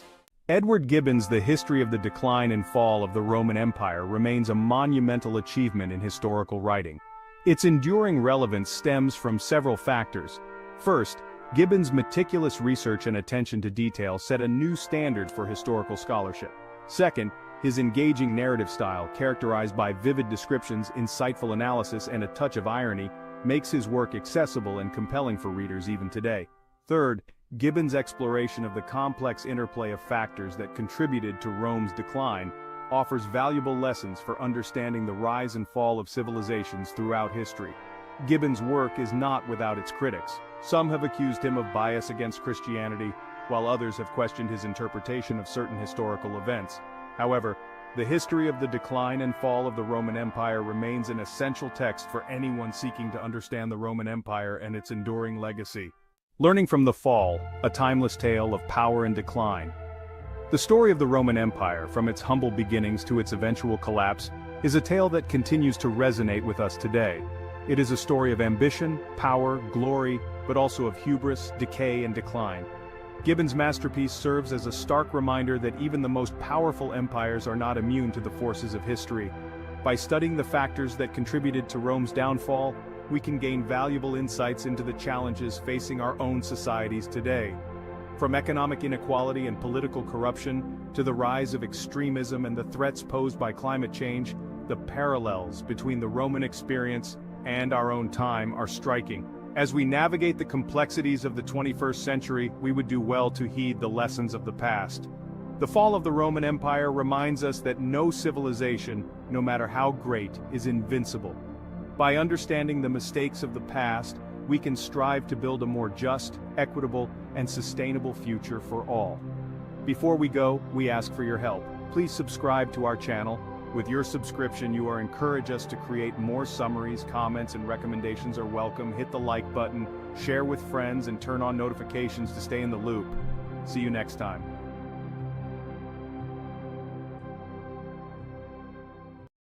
Basgiath War College. A fortress of stone and steel, it loomed against the jagged peaks, a testament to the iron will of the Navarian Empire.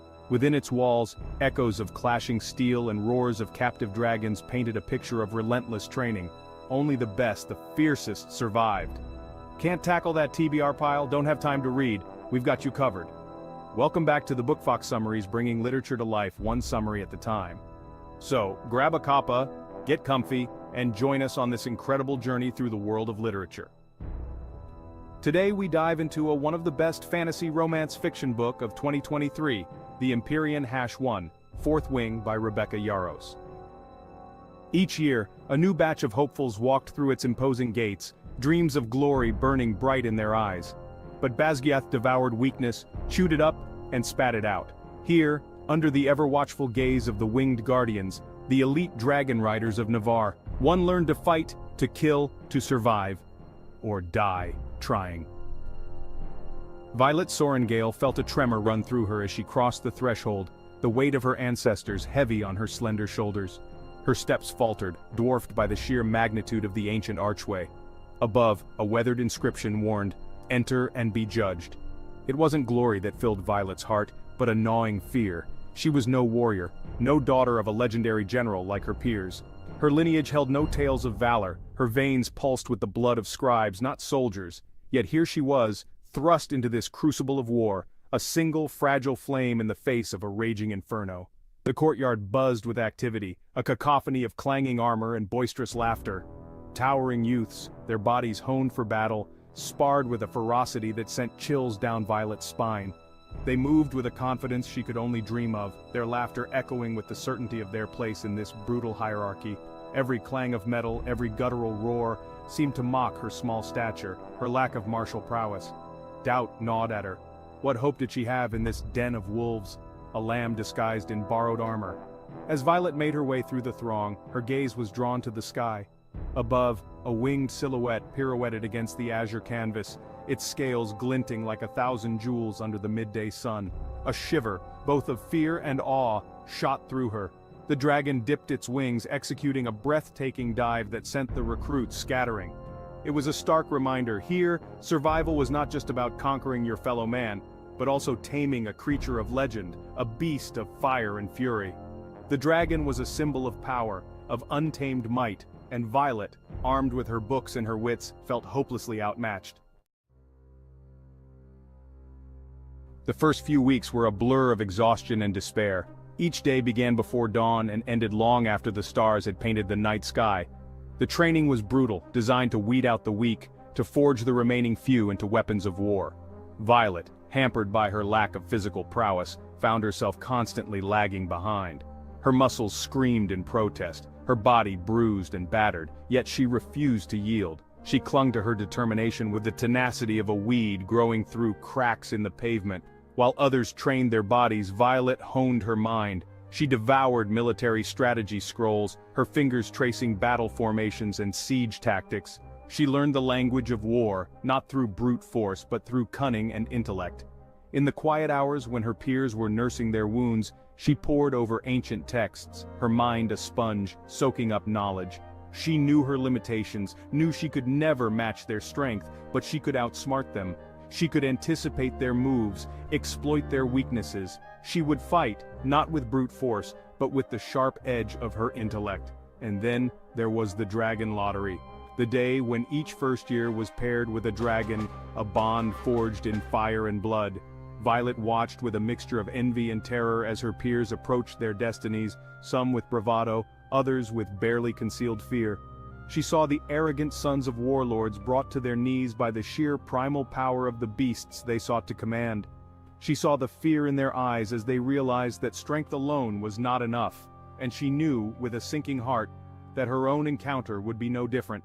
When her name was called, a hush fell over the assembled throng. All eyes turned to her, a lone figure standing in the shadow of the dragon's spine, the colossal mountain range that loomed over the academy. The air crackled with anticipation, with a morbid curiosity that pricked at her skin. This was it, the moment of truth. Could she, Violet Sorengale, the scholar, the strategist, find a way to tame a creature of legend? Or would she become another casualty, her dreams crushed beneath the weight of her own inadequacies? The cavernous hall echoed with the rasping breaths of slumbering dragons. Violet's heart hammered against her ribs, each thud a drumbeat of fear. The air hung heavy with the smell of smoke and ozone, a potent cocktail that sent shivers down her spine. Her lamp cast flickering shadows that danced along the cavern walls, twisting familiar shapes into monstrous visages. Deeper and deeper she descended, each step carrying her further from the familiar world of books and parchment into the heart of the unknown. Before her lay a sight that stole her breath away, a magnificent beast, its scales the color of amethyst and sapphire, lay coiled in slumber. Its chest rose and fell with each exhalation, sending tremors through the air. The dragon's head, crowned with horns that gleamed like polished obsidian, lay resting upon its massive paws. Even in repose, it radiated an aura of power that was both terrifying and exhilarating.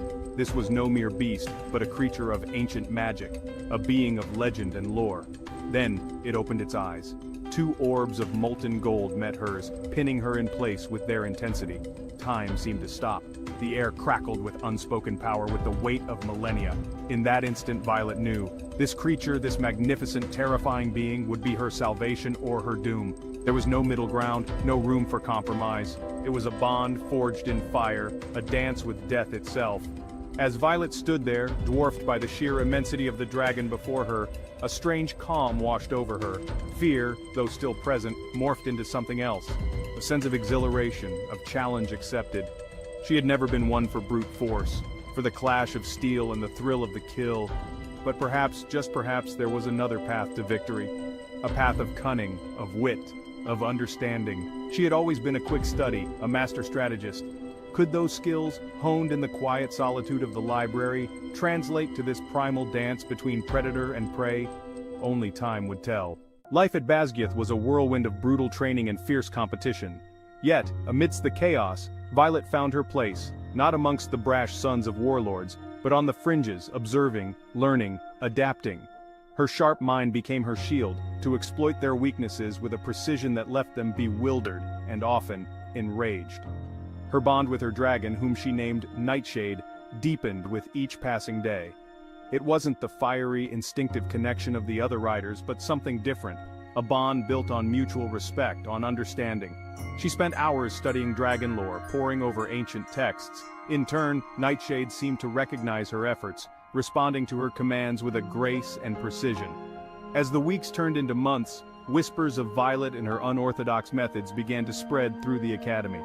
Her peers, initially dismissive, began to watch, to learn. A shadow fell over Basgiath, a creeping dread that seeped into the very stones of the academy. Rumors of a resurgent enemy, long thought vanquished, spread like wildfire through the ranks. The enemy, they called them the Onyx Legion, was like a phantom force, striking swiftly and silently, leaving behind nothing but carnage and fear. The atmosphere at Basgiath shifted, the air thick with tension. The cadets, their youthful arrogance tempered by the looming threat, pushed themselves harder than ever before. The clang of steel echoed late into the night, a constant reminder of the war that raged beyond the academy walls. Violet felt a knot of dread tighten in her stomach. Was she, a scholar who had always preferred the company of books to the company of soldiers, truly ready to face such horrors? The day came when the graduating class of Basgiath War College stood before the assembled ranks of the Navaran army, ready to receive their wings and take their place as the newest protectors of the realm. Overhead, dragons soared, their scales glinting like 1,000 stars against the azure sky. Violet stood among her peers, her chest tight with a mixture of fear and exhilaration. She had learned to fight, to kill, to survive. The Emperor himself presided over the ceremony. He spoke of duty, of honor, of the sacrifices demanded of those who bore the weight of the realm upon their shoulders. As Violet stepped forward to receive her own wings, she was no longer the timid girl who had first walked through the gates of Basgiath. She was a warrior, a dragon rider, a protector of the realm. For the fate of the Navaran Empire and perhaps the world rested upon her shoulders. Before we go, we ask for your help. Please subscribe to our channel. With your subscription, you are encourage us to create more summaries. Comments and recommendations are welcome. Hit the like button, share with friends, and turn on notifications to stay in the loop. See you next time. Hello, and welcome back to the Book Fox Summaries, where you get spoiler-free insights, hidden themes, all the good stuff in bite-sized pieces. Can't tackle that TBR pile? We've got you covered. So, grab a cuppa, get comfy, and join us on this incredible journey through the world of literature. Today we're about to delve into a profound narrative that has made ripples in the literary world. The book we're exploring today is called Knife, penned by the esteemed author and Booker Prize laureate Salman Rushdie. This isn't just any book, it's a #1 national bestseller, a testament to its impact and the compelling story it unfolds. The narrative is deeply personal and powerful, echoing the author's own experiences and offering a glimpse into the resilience of the human spirit. Knife isn't just a book, it's a journey, a testament to courage and a beacon of hope. It's a book that's not just read but felt, resonating with readers across the globe and leaving a lasting impact. Today we're diving into this deeply personal and powerful book. Knife is a searing account of Rushdie's enduring and surviving an attempt on his life. This is no ordinary tale, rather, it's a gripping exploration of a life-altering event that could have ended catastrophically but didn't. On the morning of August 12, 2022, Rushdie was preparing for a lecture, a discourse on the importance of protecting writers from harm. The irony of his chosen topic was not lost on him when a man dressed in black lunged at him with a knife. The event was shocking to say the least, and sent ripples of horror through the global literary community. Rushdie's account of this event is not merely a recounting of the incident itself, but a deep dive into the psychological and emotional turmoil that ensued. The attack was a stark reminder of the fatwa that had been issued against him 3 decades ago, an order that had forced him into hiding for years. In Knife, Rushdie confronts the specter of that past, drawing parallels between the fatwa and the knife attack, and reflecting on the very real dangers that writers face in a world where words can incite violence. He paints a vivid picture of the fear, the trauma, and the near-death experience that marked that fateful day in August. But the book also delves into the aftermath of the attack, the shockwaves it sent through the literary world and beyond. Writers, readers, and critics around the globe expressed their outrage and concern, rallying around Rushdie in a show of solidarity. The incident sparked discussions about the freedom of speech, the safety of authors, and the power of the written word. Despite the gravity of the subject matter, Knife is not a tale of victimhood. Instead, it's a testament to survival, resilience, and the indomitable human spirit. It's about a man who faced death, stared it down, and lived to tell the tale. This horrific act of violence shook the literary world and beyond, but it couldn't shake Salman Rushdie. For the first time, and in unforgettable detail, Rushdie relives the traumatic events of that day and its aftermath. This is the reality that Salman Rushdie invites us into, a reality that is both shocking and deeply personal. The journey that unfolds is one of pain, resilience, and ultimately recovery. The attack left Rushdie physically battered and emotionally scarred. The road to recovery was long and arduous, filled with countless hours of surgery, therapy, and rehabilitation, but throughout this ordeal, Rushdie found strength in the unwavering support of his wife, Eliza. Her love, patience, and dedication were his pillars of strength, providing him with the courage to face each day, no matter how grueling the pain or how daunting the hurdles. But Eliza wasn't the only one who stood by Rushdie during his darkest hours. His family rallied around him, offering their love and support in ways that were both tangible and intangible.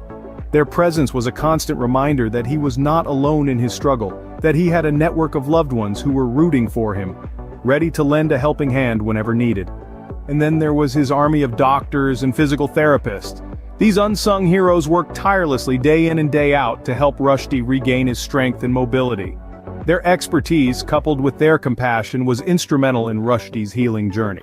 But perhaps the most unexpected source of support came from his community of readers worldwide. Their outpouring of love and concern was overwhelming. They sent letters, messages, and prayers, reminding Rushdie that his words had touched their lives in profound ways. This realization was a powerful motivator for Rushdie, pushing him to heal, not just for himself but for his readers as well.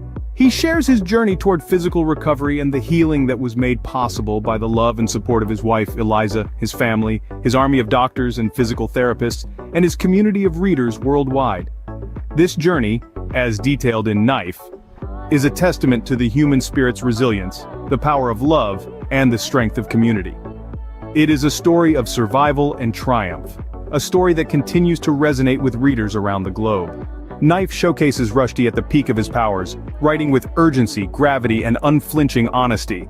His command over language is evident in every line, with each word carefully chosen to convey the depth of his emotions and the gravity of his experiences. Rushdie's storytelling is nothing short of compelling. He draws you into his world, making you feel as if you are right there with him, experiencing every fear, every pain, every triumph. He has a knack for immersing the reader in his narrative, making it a deeply personal journey for everyone who turns the pages of Knife. The details in his writing are vivid, painting a clear picture in the reader's mind. Whether it's the terrifying attack or the slow road to recovery, every scene is etched in striking detail. And finally, Rushdie's honesty is raw and real. He doesn't shy away from revealing his vulnerabilities, making Knife a deeply moving read. His storytelling is compelling, his details are vivid, and his honesty is raw and real. The book serves as a deeply moving reminder of literature's capacity to make sense of the unthinkable. Knife is not just a piece of writing, it is a journey through the darkest corners of the human experience, a beacon of hope in the face of adversity, and an embodiment of resilience. It's a testament to the enduring spirit of humanity and the power of the written word to heal, to comfort, and to inspire. Rushdie's narrative is a poignant testament to the human spirit's resilience. The trials he faced, the pain he endured, and the strength he displayed are an inspiration to us all. His story is a reminder that even in the face of unimaginable adversity, we can rise, we can heal, and we can hope. The power of words shines through in Knife. Words that comfort, words that heal, words that inspire. Words that, when woven together in the hands of a master storyteller like Rushdie, can create a world that gives voice to the voiceless, that shines a light into the darkest corners, and that offers solace in the face of despair. Knife is a book that leaves its mark on you. It's a book that resonates, that stays with you long after you've turned the last page. It's a book that invites reflection, conversation, and a deeper understanding of the human experience. So, if you've read Knife and watch our summary, we'd love to hear your thoughts and comments. Share your insights, your reflections, your favorite passages. Let's continue the conversation that Rushdie has started with this powerful book. And if you haven't read Knife, we hope this summary gives you the inside of this gem. Before we go, we ask for your help. Please subscribe to our channel. With your subscription, you are helping us to have the power to create more summaries like this. Please hit the like button, share with friends, and turn on notifications to stay in the loop. See you next time. Hello, Book Foxes. Welcome back to the Book Fox Summaries, keeping books simplified for your busy life, one summary at a time. Today, we're exploring a fiction horror gothic masterpiece from 1818 with more than 13,000 editions that has captured readers' imaginations for over 2 centuries, Mary Shelley's Frankenstein. Frankenstein begins with a series of letters from Captain Robert Walton to his sister, Margaret Walton Saville. These letters set the stage for the unfolding drama, providing a glimpse into Walton's ambitious and perilous journey. Walton is on an ambitious expedition to the North Pole, driven by a thirst for discovery and adventure. During this treacherous journey, he encounters a man stranded on the ice, Victor Frankenstein, who is in a dire state. As he recovers on Walton's ship, Victor begins to tell his harrowing tale. Under the dim light of lanterns on the ship's deck, Victor recounts the events that led him to this frozen wasteland. His story is one of ambition, creation, and the dire consequences that followed. Walton listens intently, captivated by the tragic and cautionary tale that unfolds before him. The letters from Walton to his sister not only document his own journey, but also serve as a conduit for Victor's chilling narrative, bridging the gap between two ambitious men and their intertwined fates. Victor recounts his idyllic childhood in Geneva, Switzerland, a place where the serene landscapes and tranquil environment shaped his early years. The picturesque Swiss village, with its rolling hills and clear blue lakes, provided a perfect backdrop for his formative experiences. He was surrounded by a loving family, who nurtured his curiosity and encouraged his intellectual pursuits. Family gatherings were filled with joy and laughter, creating a strong foundation of support and affection that would stay with him throughout his life. From a young age, Victor was fascinated by the mysteries of the natural world. His curiosity knew no bounds, and he spent countless hours exploring and experimenting. This passion for discovery led him to pursue studies at the University of Ingolstadt, where he hoped to unlock the secrets of the universe. At the University of Ingolstadt, Victor immersed himself in his studies, delving deep into the realms of science and philosophy. The campus, with its grand buildings and state-of-the-art laboratories, became his second home. It was here that his obsession with uncovering the secret of life began to take hold. This obsession, however, would lead him down a dark and dangerous path. As he pushed the boundaries of scientific knowledge, he found himself venturing into uncharted and perilous territories. The pursuit of his ambitions would come at a great cost, setting the stage for the tumultuous events that would follow. Victor spends months in isolation, feverishly working on his experiment.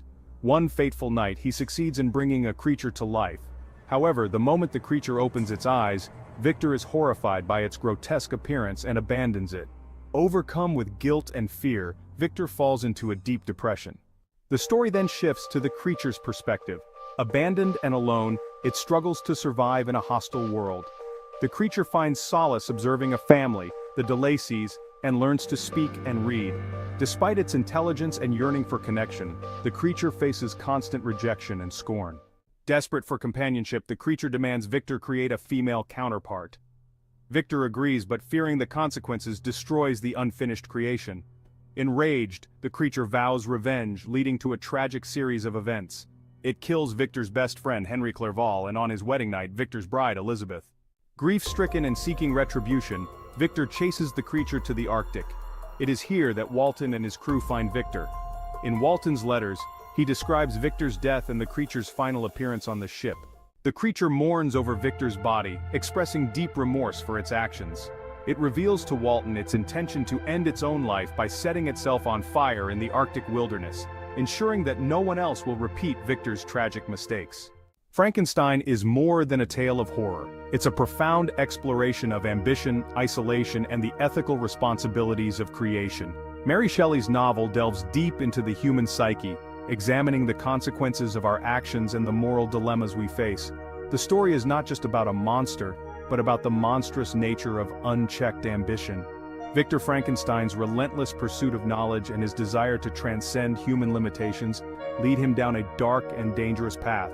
His creation, often referred to as the creature, symbolizes the unintended consequences of playing God. Mary Shelley's novel warns us about the dangers of unchecked scientific ambition. In an age where science and technology are advancing at an unprecedented rate, Frankenstein serves as a cautionary tale. It reminds us that with great power comes great responsibility, and that our actions can have far-reaching and unforeseen consequences. The novel also explores themes of isolation and loneliness. Both Victor and his creation suffer from profound isolation. Victor isolates himself from his family and friends in his obsessive quest for knowledge, while the creature is shunned and rejected by society because of his appearance. This isolation leads to tragic outcomes for both characters, highlighting the importance of human connection and empathy. It's a timeless story that continues to resonate with readers today. The ethical questions it raises about scientific experimentation, the nature of humanity, and the consequences of our actions are as relevant now as they were when the novel was first published in 1818. Mary Shelley's Frankenstein challenges us to reflect on our own values and the impact of our choices. Thank you for joining us on this journey through Frankenstein. We hope this summary has given you a deeper understanding of the novel's themes and its enduring significance. Whether you're a longtime fan of the book or discovering it for the first time, there's always something new to uncover in its pages. Before we go, we ask for your help. Please subscribe to our channel. Let us know in the comments what book you'd like us to cover next. We love hearing your suggestions and look forward to diving into more literary classics with you.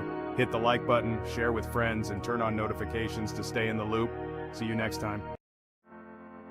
Hello, Book Foxes. Welcome back to At the Book Fox Summaries, keeping books simplified for your busy life, one summary at a time. Today we're diving into the world of unconventional economics with Freakonomics by Stephen D. Levitt and Stephen J. Dubner, published in 2005 under the genres of nonfiction, economics, sociology. This book takes a unique approach to exploring everyday phenomena through the lens of economics, challenging conventional wisdom and uncovering hidden truths. In Freakonomics, they set out to explore the hidden side of, well, everything. The inner workings of a crack gang, the truth about real estate agents, the myths of campaign finance, the telltale marks of a cheating schoolteacher, the secrets of the Ku Klux Klan. Let's dive. Freakonomics explores three main themes. Incentives matter, the power of data, and conventional wisdom is often wrong. These themes help us understand how economic principles can be applied to various aspects of life, revealing surprising insights. The authors explain how incentives drive human behavior and influence decision-making processes. They categorize incentives into three types: economic, social, and morale. For example, they argue that the decrease in crime rates in the 1990s was influenced by the legalization of abortion, which led to fewer children being born into adverse conditions. Levitt and Dubner emphasize the importance of data in uncovering hidden patterns and truths. They advocate for a data-driven approach to understanding complex social issues. One compelling example is how real estate agents may prioritize their own profit over their clients, a truth revealed through careful data analysis. Conventional wisdom is often wrong. Think critically. The book highlights how commonly accepted beliefs are frequently incorrect. By challenging these beliefs, the authors encourage readers to think critically and question the status quo. For instance, they demonstrate that parents' socioeconomic status and education have a more significant impact on a child's academic success than specific parenting techniques. Key concept: crime rates and abortion. The authors present a controversial argument that the legalization of abortion in the 1970s contributed to the drop in crime rates in the 1990s. They suggest that unwanted children are more likely to become criminals, and by reducing the number of unwanted births, crime rates declined. Key concept: cheating teachers and sumo wrestlers. By analyzing patterns in test scores and match outcomes, Levitt and Dubner demonstrate how cheating can be detected in seemingly honest systems.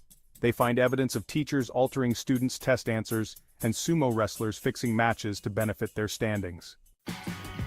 Key concept: economics of drug dealing. The book explores the economic structure of a drug-dealing gang, likening it to a corporate hierarchy.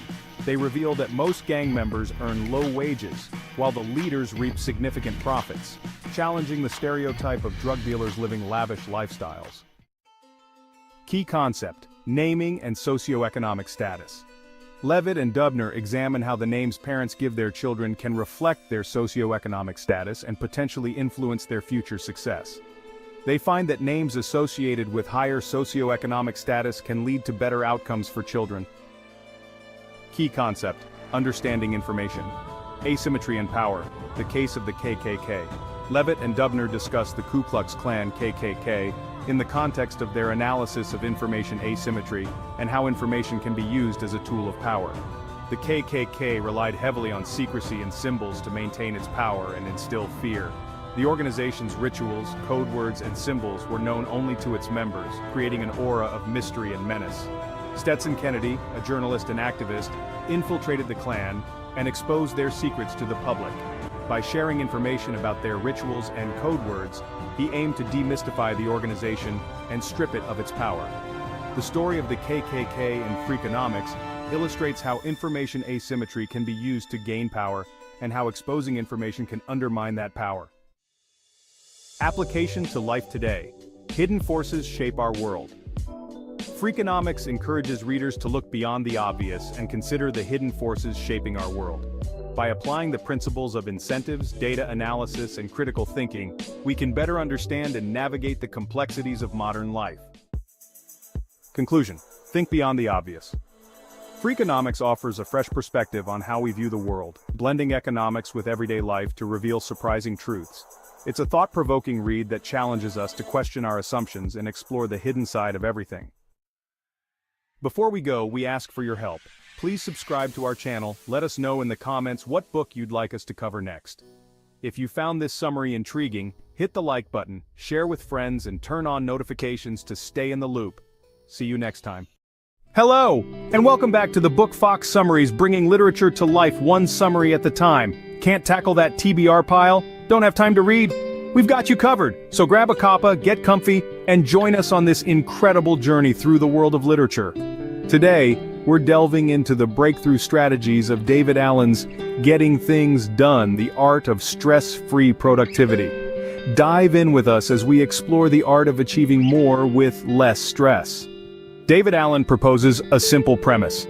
Our productivity is directly proportional to our ability to relax. When we hear the word productivity, we often associate it with relentless work, copious amounts of caffeine, and late-night brainstorming sessions. But David Allen, a veteran coach and management consultant, presents a rather counterintuitive approach. He believes that our ability to be truly productive is intertwined with our capacity to relax. Imagine a serene lake, its surface perfectly smooth and still. This calmness allows it to clearly reflect the world around it. Similarly, when our minds are calm and relaxed, they can reflect, process, and organize thoughts more effectively. This clarity of mind is the foundation of Allen's productivity principle. Allen's concept of productivity is not about doing more. It's about doing what matters most, efficiently and effectively. It's about making the best use of our mental and physical energy to achieve our goals. It is not merely about ticking off tasks on a to-do list, it's about aligning our daily actions with our long-term vision. To achieve this, we need to have organized thoughts. But how do we organize our thoughts in this fast-paced world brimming with information overload? Allen suggests that we need to get things out of our mind and capture them in a trusted system. This could be a notebook, a digital tool, or anything that works for you. The goal is to clear your mind from the constant reminders of tasks and ideas, allowing it to focus on the task at hand. The state of relaxation is not about inactivity. It's about being in a state of controlled attention and focus. When we are relaxed, we are in a better position to handle the demands of our work, deal with interruptions, and make decisions. It's about having a clear mind that can effectively navigate the labyrinth of productivity. In the journey of productivity, remember that your mind is a thinking tool, not a storage device. It's designed to generate and play with ideas, not to hold them. In Allen's words, your mind is for having ideas, not holding them. One of the key strategies Allen suggests is the do it, delegate it, defer it, drop it rule. This rule is a cornerstone of Alan's philosophy towards achieving stress-free productivity, and it's a simple yet powerful tool to clear your mind and your inbox. Let's break it down. The first D is for do it. If a task takes less than 2 minutes to complete, Alan suggests you should do it immediately. Whether it's replying to an email, making a quick call, or jotting down an idea, these small tasks can quickly pile up and become overwhelming. By dealing with them instantly, you eliminate the stress of a mounting to-do list.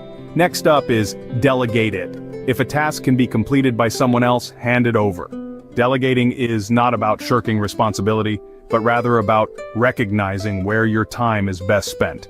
Whether you're a manager, a parent, or a team member, understanding what tasks to delegate can free up your time for more important things. The third D stands for defer it. If a task isn't urgent, or if it requires more than 2 minutes to complete, defer it. Schedule a time to tackle it later.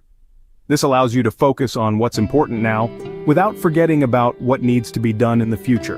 The final D is for drop it. If a task isn't necessary, or if it doesn't contribute towards your goals or well-being, consider dropping it entirely.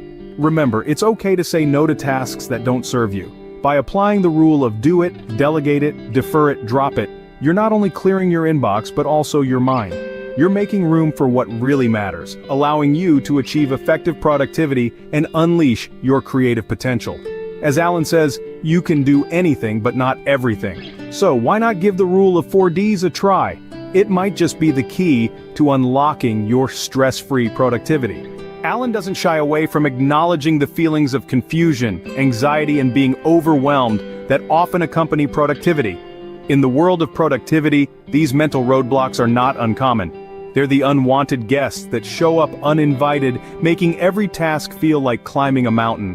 But the beauty of Alan's philosophy lies in not just recognizing these obstacles, but also providing practical advice on how to overcome them. Alan suggests that the key to overcoming confusion is clarity.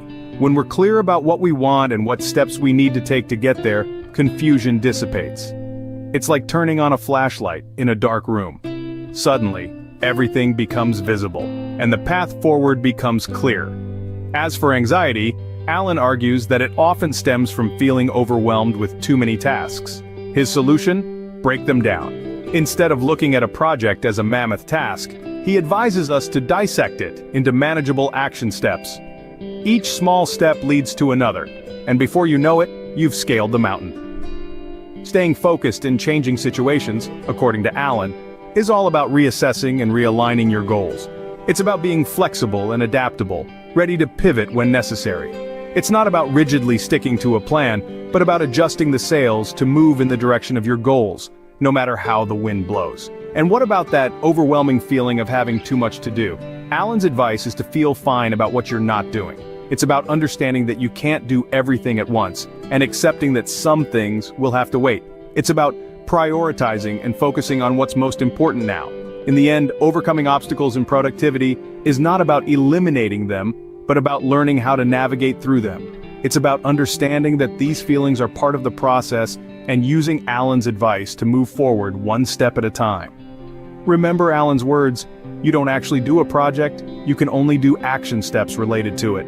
Getting things done offers a transformative approach to work, teaching us how to pick up the pace without wearing ourselves down. This philosophy by David Allen has resonated with tens of thousands of people across the globe, and it's easy to see why.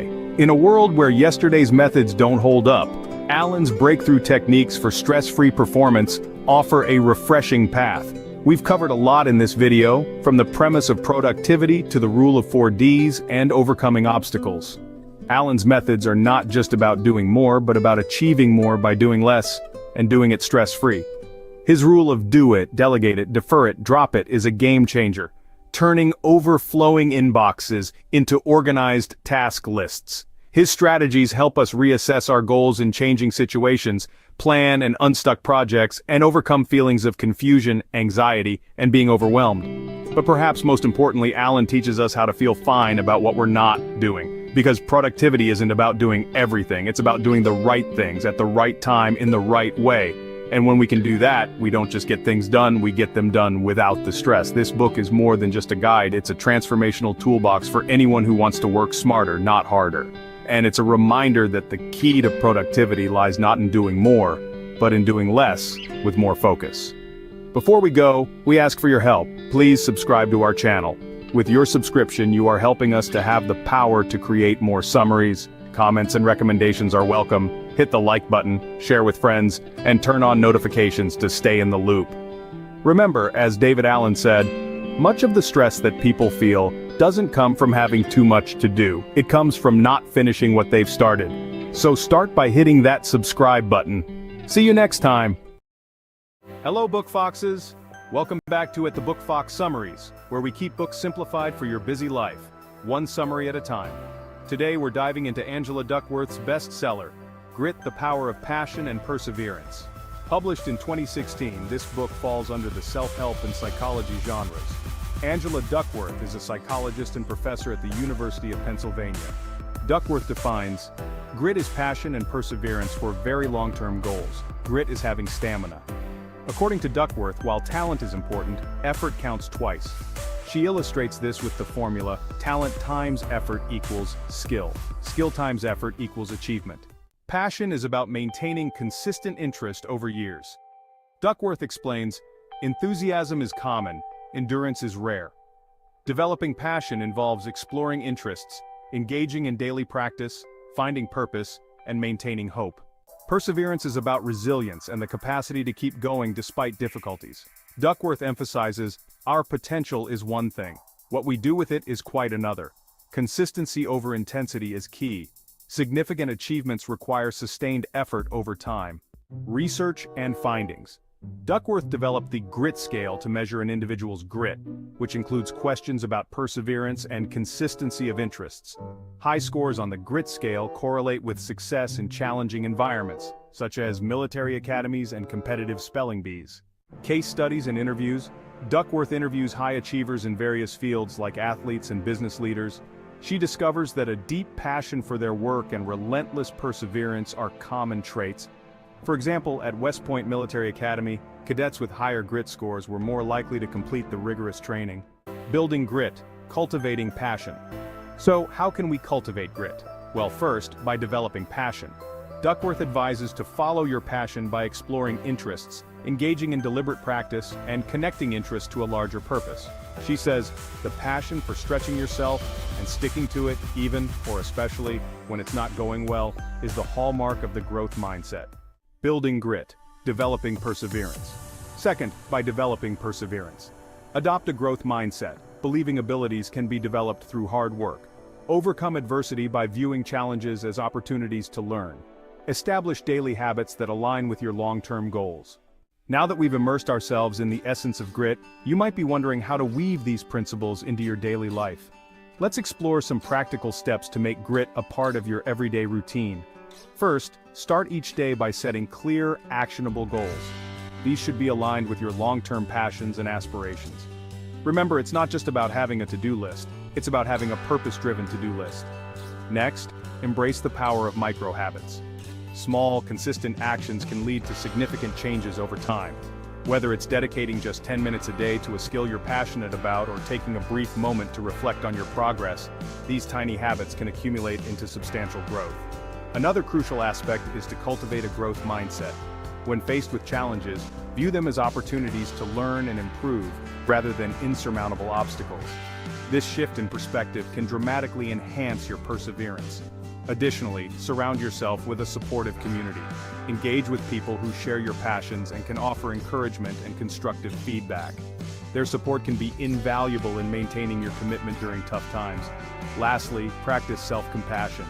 Understand that setbacks and failures are part of the journey. Instead of being overly critical of yourself, use these moments as learning experiences to refine your approach and strengthen your resolve. By integrating these practices into your daily life, you can nurture the gritty mindset that leads to sustained success and fulfillment. Remember, it's the small, consistent actions that build the foundation of grit. Start today and let your journey towards a grittier life begin.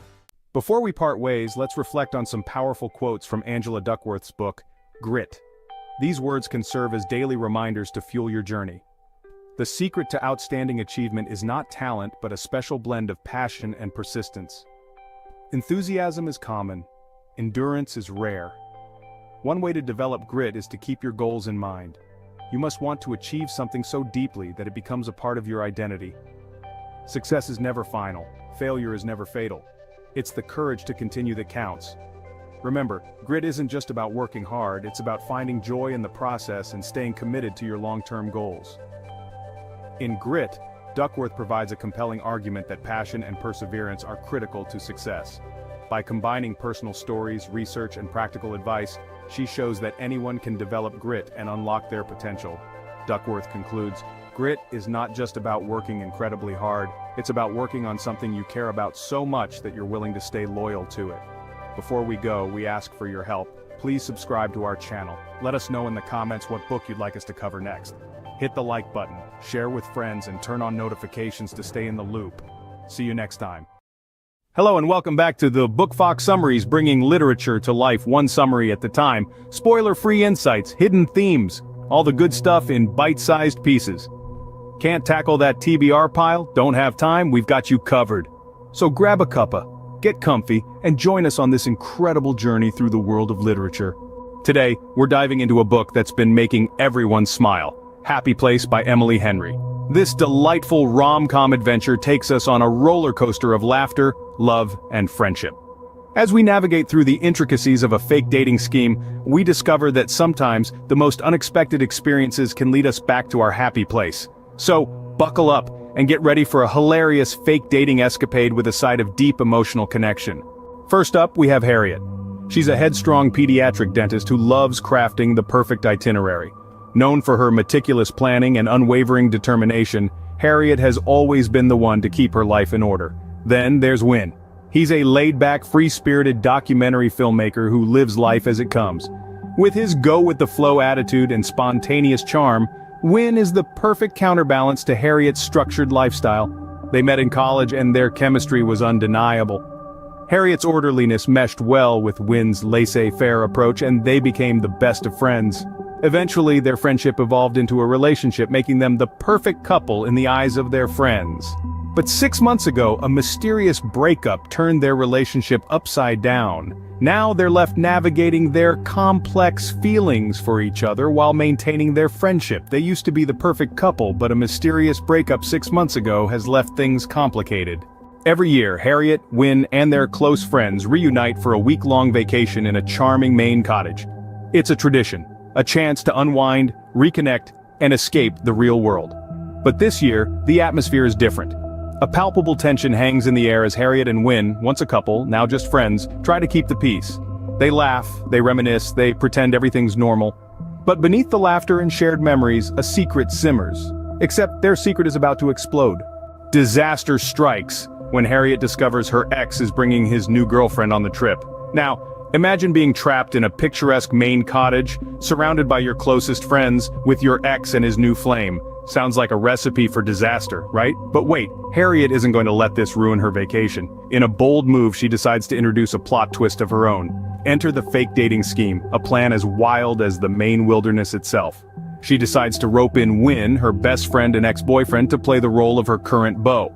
The idea? To keep her ex at bay and avoid any awkward encounters. But convincing Win to play along isn't a walk in the park. He's hesitant, unsure, but being the good friend that he is, he finally relents. And so, this unexpected fake dating adventure begins. Win, ever the good friend, reluctantly agrees.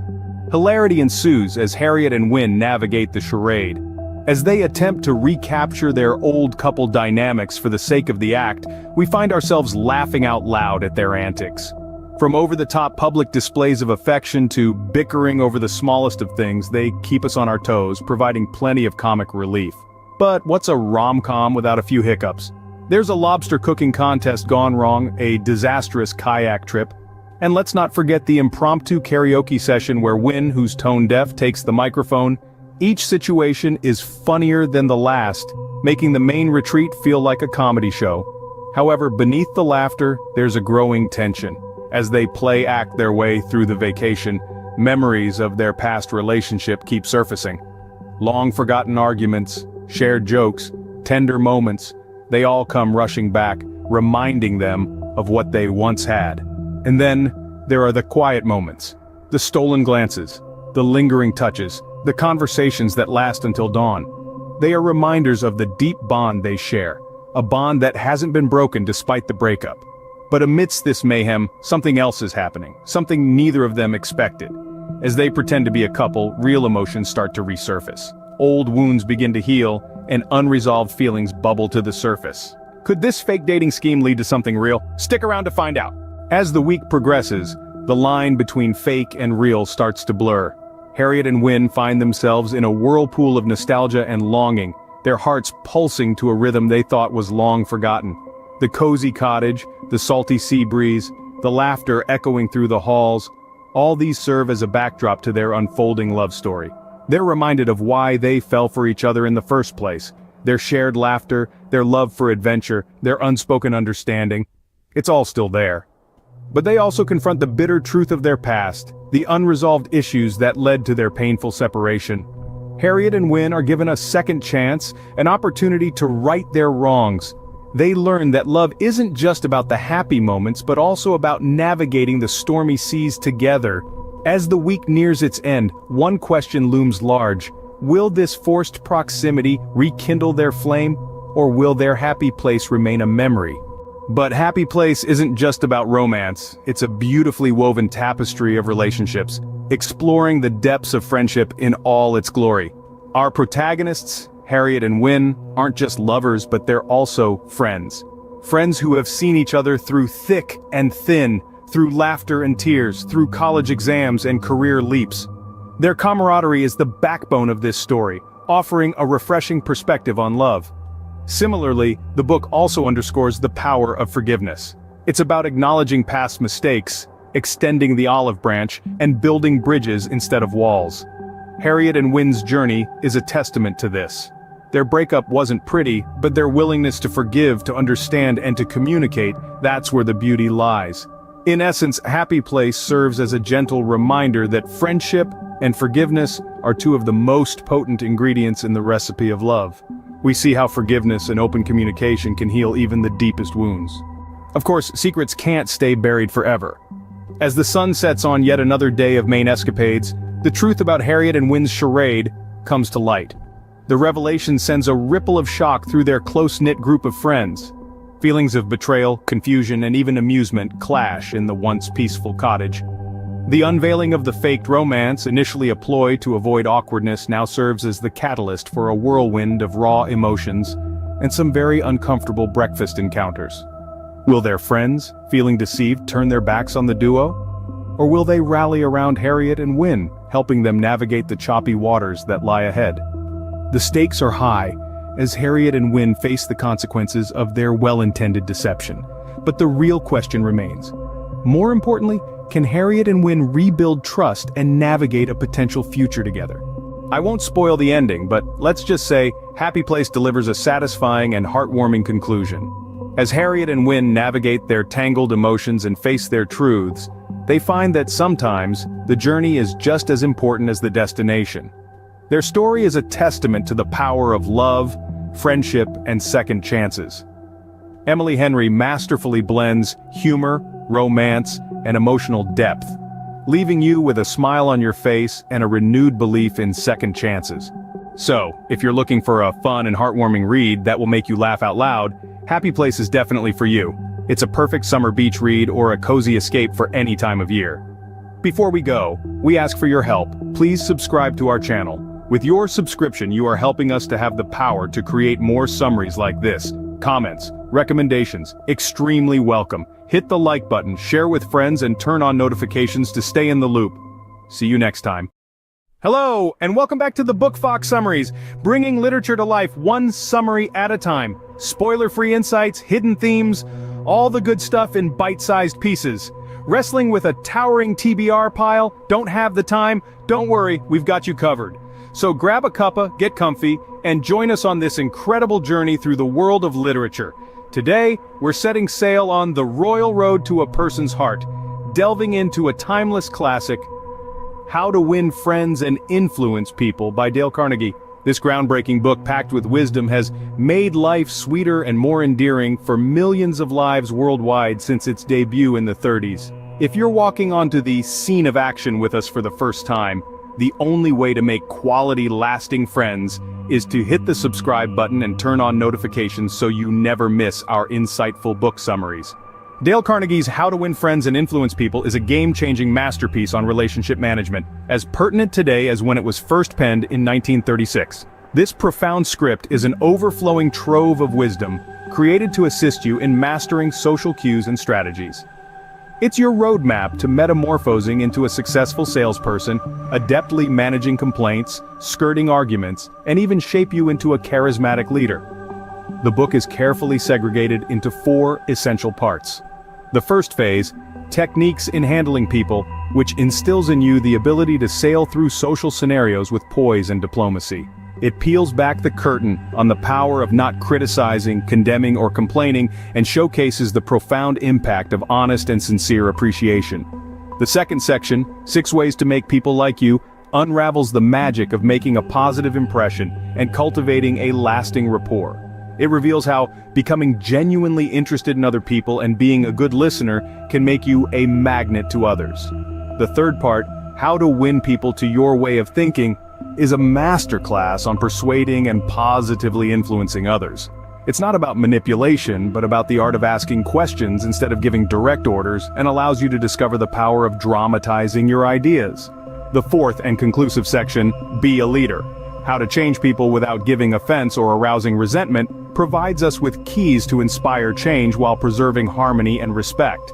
It delves into the practice of talking about your own mistakes before criticizing others, and throws light on the power of praising even the smallest improvements. Carnegie's book is not merely a book, it's a voyage into deciphering human nature and relationships. It's about understanding and respecting diverse viewpoints, acknowledging achievements, and fundamentally abstaining from negative criticism. He accentuates the value of being genuinely interested in others, the importance of remembering names as the sweetest sound in any language to the person in question, the wisdom of steering clear of unnecessary disagreements, the need to make others feel significant, and the crucial act of safeguarding their self-esteem. This isn't just a book, it's a blueprint for lasting positive relationships. One of the key takeaways from How to Win Friends and Influence People is the profound concept of thinking from the other person's point of view and arousing in the other person an eager want. Dale Carnegie's timeless wisdom illuminates each page, advocating for a world where appreciation and honest praise rule over criticism and condemnation. His belief was simple. These 2 elements are far more powerful and inspiring. It's a concept that seems simple at first glance but is surprisingly tough to execute. It necessitates a shift in focus from I to you, from me to them. It demands an understanding that every person you communicate with comes with their own beliefs, desires, and motivations, and recognizing these can create bridges of understanding and cooperation. But Carnegie's wisdom goes deeper. He highlights the significance of showing respect for the other person's opinions. In a world brimming with opinions, the act of stepping back and genuinely listening to what others have to say can create profound changes. It's not about nodding your head to everything you hear, but about creating a safe space for others to express themselves, letting them know that their viewpoints are important and worthy. Then comes the idea of giving honest and sincere appreciation. Acknowledgement and gratitude are powerful tools in nurturing positive relationships, be it in a professional or personal setting. Carnegie believed that everyone has a desire to be important, to be valued. By recognizing their contributions, no matter how minute, you're fueling their aspirations to improve, while simultaneously fostering a relationship grounded in respect and trust. Lastly, Carnegie shared the wisdom of avoiding arguments. Let's face it, arguments rarely yield productive outcomes. Often they leave both individuals frustrated and more rooted in their own beliefs. Carnegie's advice? Rather than engaging in disputes, strive to steer clear of disagreements, seek common ground, and find mutual understanding. In essence, How to Win Friends and Influence People is not a handbook of manipulation techniques. It's not about making people do things against their will. It's a heartfelt guide on how to authentically connect with people, how to appreciate their worth, and how to treat them with the respect they deserve. As Carnegie so eloquently put it, this book isn't about manipulation, it's about having a genuine interest in people, believing in their importance, and treating them with due respect. So that was a quick summary of How to Win Friends and Influence People. This bestseller, since its release amidst the grim backdrop of the Great Depression, has won friends and influenced people globally over the decades. Its timeless wisdom has left a mark, a sweetest sound, on countless personal and professional relationships and transformed ordinary individuals into names that sound magic.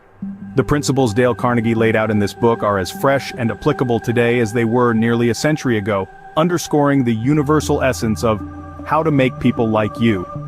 The book's emphasis on showing genuine interest, extending sincere appreciation, and having respect for others' opinions is a roadmap for anyone seeking to win others to their way of thinking. In a world where the ability to express ideas, to assume leadership, and to arouse enthusiasm among people are paramount, Carnegie's book stands as a spark that kindles the fire of effective interpersonal skills. Whether you're an entrepreneur, a manager, or someone striving to become a friendlier person, this book is a tool in human relations. It's a treasure chest of insights packed with wisdom that can help you change people without giving offense or arousing resentment in your personal and professional relationships. Before we sign off, we implore your assistance in the spirit of sincere appreciation.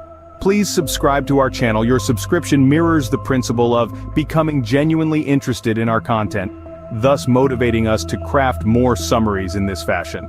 Feel free to shower us with your comments, recommendations, embodying the ability to arouse enthusiasm in our team. Don't forget to click the like button, an act of giving honest and sincere appreciation. Share our content with friends, employing the tactic of winning people to your way of thinking. Ensure to turn on notifications and stay connected, adhering to the principle of becoming a friendlier person. Until next time, this is the Book Fox Summaries, outsmarting the ordinary, one book at a time, embodying the spirit of how to win friends and influence people. What happens when a quiet town holds dark secrets and the only witness to a murder can't prove it happened? Welcome to Angel's Fall by Nora Roberts, a tale of survival, mystery, and love that keeps you guessing until the end. Hello, Book Foxes. Welcome back to the Book Fox Summaries, where books are simplified for your busy life, one summary at a time. Today, we dive into Angel's Fall, a gripping thriller by best-selling author Nora Roberts. Published in 2006 and blends romance with a pulse-pounding mystery. Nora Roberts, known for her captivating storytelling, delivers an emotional tale set against the breathtaking backdrop of the Wyoming wilderness.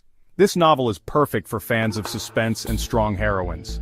Reese Gilmore, a chef from Boston, is trying to rebuild her life after surviving a traumatic event. She winds up in Angel's Fist, a small Wyoming town surrounded by natural beauty and friendly faces. Reese finds work at a local diner, hoping the quiet town will offer her peace. But everything changes when she witnesses a murder during a hike. The problem? No one believes her. There's no body, no evidence, and no one reported missing. With her credibility in question, Reese must confront her past trauma while unraveling the truth. Enter Brody, a mystery writer with a sharp wit and a knack for seeing through lies. Together, they form an uneasy partnership, uncovering secrets that could expose the killer, or cost them their lives. Reese Gilmore is a complex, resilient woman haunted by her past but determined to move forward. Her journey is one of courage, trust, and rediscovery. Brody, on the other hand, is a brooding but charismatic writer who values honesty above all else. His skepticism about Reese's story evolves into trust, creating a chemistry that adds depth to the story. The town itself plays a pivotal role with its quirky residents and hidden layers adding intrigue to the plot. Angel's Fall explores themes of healing, resilience, and trust. It's about overcoming personal demons and finding strength in the face of adversity. The story also delves into the psychology of trauma, showing how it shapes perceptions and relationships. One powerful quote from Reese captures her struggle perfectly. "You can't undo what's been done, but you can choose what you do next." This sentiment underscores the heart of the novel, survival and hope. Another memorable line is, "Trust is built one step at a time, but it can be shattered in an instant." This highlights the fragile nature of trust, which is central to Reese's relationships and her journey. We loved how the Wyoming setting becomes a character in its own right, reflecting both danger and solace. Reese's journey feels relatable and inspiring, making her triumphs all the more satisfying. It's a story that reminds us of the power of trust and the resilience of the human spirit. Angel's Fall is an unforgettable blend of suspense, romance, and self-discovery. If you love a story with twists and a touch of heart, this one is for you. Don't miss out on this gripping read. If you enjoyed this summary, check out our video on Framed by John Grisham, another tale of truth and resilience. You'll love the deep dive into real-life wrongful convictions. Want to uncover the full story? Grab your copy of Angel's Fall using the affiliate link in the description below. Thanks for joining us, Book Foxes. If you enjoyed this summary, hit that subscribe button so you never miss out on more books simplified for your busy life, and let's keep the conversation going in the comments. Hit the like button, share with friends, and turn on notifications to stay in the loop. Books simplified, minds amplified. See you in the next summary. Hello, Book Foxes. Welcome back to the Book Fox Summaries. Have you ever wondered how a handful of volunteer pilots flying outdated aircraft could change the destiny of an entire nation? Well, buckle up, because today we're taking to the skies with Robert Gant's Angels in the Sky, a gripping, high-flying tale of courage, resilience, and the power of unity in the face of overwhelming odds. This is your go-to place for book summaries, simplified for your busy life. Today's book, Angels in the Sky, was published in 2017. It's a captivating piece of historical nonfiction that recounts the thrilling and brave efforts of volunteer pilots who helped defend the newly formed State of Israel in 1948. If our title or thumbnail got you curious about how these pilots saved a nation against all odds, you're in the right place. This summary will give you all you need to know. In Angels in the Sky, when the newly founded nation of Israel came under siege from a coalition of Arab states, a band of volunteer airmen from the United States, Canada, Britain, France, and South Africa arrived to help. The book dives into the critical period of the War of Independence when Israel, struggling to survive, saw its air force form in a rush. Against all odds, these pilots flew old, mismatched planes, like Czechoslovakian Messerschmitts painting over swastikas with Israeli stars and American-built warbirds, to face off against the far superior armies of their enemies. They were a small group, fewer than 150. Many were World War II veterans. Most of them knowingly violated their nation's embargoes on the shipment of arms and aircraft to Israel. Each mission becomes a suspenseful tale of survival, ingenuity, and heroism. The main characters of this real-life drama are the volunteer airmen themselves, a mix of World War II veterans, refugees, and thrill-seekers from many countries. Each one brought unique skills and faced the ultimate test of courage in the skies above the Middle East. Imagine these pilots flying into battle with minimal training on their borrowed aircraft, risking everything to protect a country that many of them had no ties to before. Let's dive into two powerful phrases that stand out in the book. We were always outnumbered and outgunned, but that only made us more determined to fight. This quote captures the relentless determination of the volunteer pilots, underdogs who refused to back down. We were fighting for more than just a piece of land. We were fighting for an idea. This phrase echoes the deeper purpose behind the pilots' bravery, highlighting that their mission was not just tactical, but also profoundly symbolic in the fight for freedom and survival. Angels in the Sky weaves themes of unity, bravery, and self-sacrifice. It is a testament to how a small, passionate group of individuals can stand up against overwhelming forces and change the course of history. These themes echo the larger concept of perseverance in the face of adversity, something we can all relate to in our personal battles. Personally, Angels in the Sky struck a chord because it isn't just about the battles in the sky, it's about the personal stories, the friendships, and the unwavering belief in a higher cause. What stood out was how vividly Gant portrays each pilot's journey, from fear and anxiety to the thrill and triumph of battle. It made us think of times when we faced our own challenges head-on, driven by a purpose bigger than myself. If this theme of courage against all odds resonates with you, tap that like button and share in the comments. What's one book that has inspired you to take a leap of faith in your life? To wrap it up, Angels in the Sky tells a story of daring and bravery. It's a must-read for anyone interested in military history, heroic tales, or inspiring underdog victories. I highly recommend it for readers who love real-life drama with high stakes. And speaking of high stakes, next time we're diving into a thriller that will have you on the edge of your seat. Any guesses on what it might be? Drop your thoughts in the comments below. For those eager to read Angels in the Sky, you can find the affiliate links in the description. Looking for an affordable option? Grab the paperback edition, and if you prefer a more durable edition, get the hardcover edition. And here's a bonus for making it to the end. If you're inspired by stories of struggle and triumph, check out our summary of Born a Crime by Trevor Noah, another tale of overcoming great odds. Find the link in the description below. Thanks for joining us, Book Foxes. If you enjoyed this summary, hit that subscribe button so you never miss out on more books simplified for your busy life. And let's keep the conversation going in the comments. Hit the like button, share with friends, and turn on notifications to stay in the loop. Books simplified, minds amplified. See you in the next summary. Hello, Book Foxes! Welcome back to the Book Fox Summaries, where we simplify books for your busy life, one summary at a time. In today's video, we're exploring George Orwell's Animal Farm, a timeless allegory that delves into the dynamics of power and corruption. Animal Farm is a satirical novella, first published in 1945. Orwell's work remains a critical piece of literature, offering a powerful critique of totalitarian regimes through the lens of a seemingly simple farmyard tale. Famous quotes from the book like, "All animals are equal, but some animals are more equal than others," or "4 legs good, 2 legs bad, and the pigs are in control," are like we are reading news from today's newspaper. This line perfectly encapsulates the central theme of the novella. But how does the story evolve to this point? Let's find out. Animal Farm takes place on a quaint farm in the heart of England, where the animals, led by the ambitious pigs Napoleon and Snowball, stage a rebellion and successfully overthrow their negligent human owner, Mr. Jones. This marks the beginning of their quest for freedom and equality. United by a common goal, they seek to establish a society where all animals are equal and free from the tyranny and oppression of human rule. However, as the pigs begin to gain more power and influence, the initial utopian vision they had starts to crumble under the weight of their own ambitions and desires. The pigs, who initially champion the ideals of equality and fairness, gradually begin to emulate the very humans they once despised and overthrew.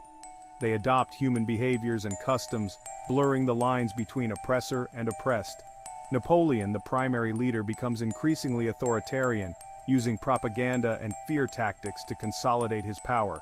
He cunningly sidelines his rival Snowball and transforms the farm into a brutal dictatorship, betraying the very principles of the revolution. The characters in Animal Farm are symbolic of real-world figures and concepts, each representing different facets of society and political dynamics. Napoleon represents the rise of a dictatorial regime, using cunning and brutality to maintain control. His character is a direct allegory for totalitarian leaders who manipulate power for personal gain.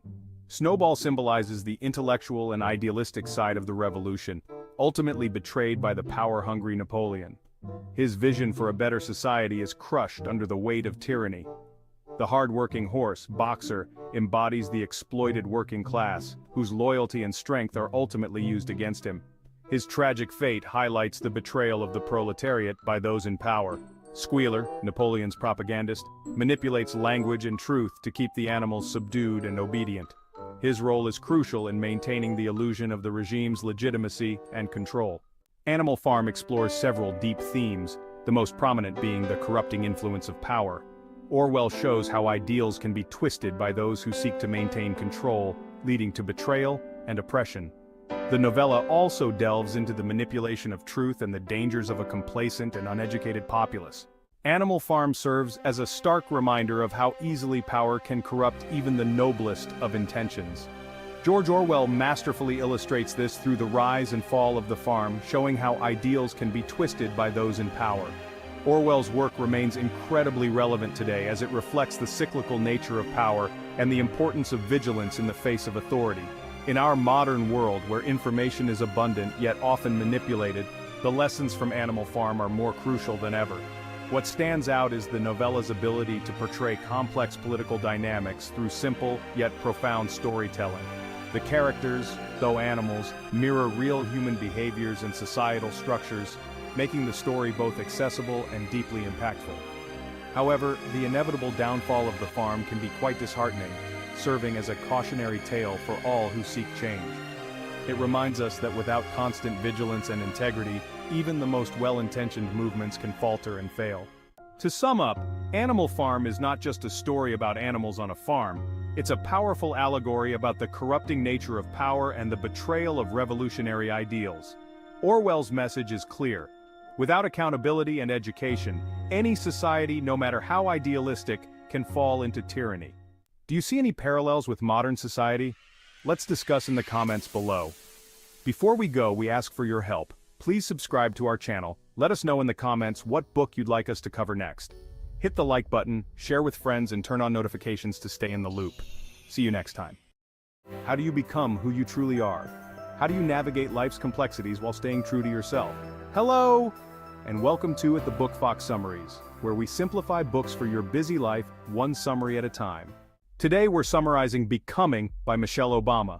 Published in 2018, spanning the genres of memoir, biography, and social issues, this memoir quickly became a bestseller, selling over 10 million copies within its first year and being translated into over 20 languages. It offers a candid look at the life of the former First Lady of the United States. Becoming won the 2019 Grammy Award for Best Spoken Word Album for its audiobook version, narrated by Michelle Obama herself. By the end of this video, you'll have all the insights you need to decide whether Becoming is your next transformative read. And if it resonates with you, check the description below to find your preferred edition, whether paperback or hardcover, and begin your journey today. Becoming is divided into 3 sections: Becoming Me, Becoming Us, and Becoming More. In Becoming Me, we follow Michelle Robinson's early life in Chicago, where she navigates the challenges of growing up in a working-class African-American family. She's driven, ambitious, and determined to excel, values instilled in her by her parents and her strong community. The memoir moves through significant milestones, such as her years at Princeton and Harvard Law School, where she faced and overcame the challenges of being a minority in predominantly white spaces.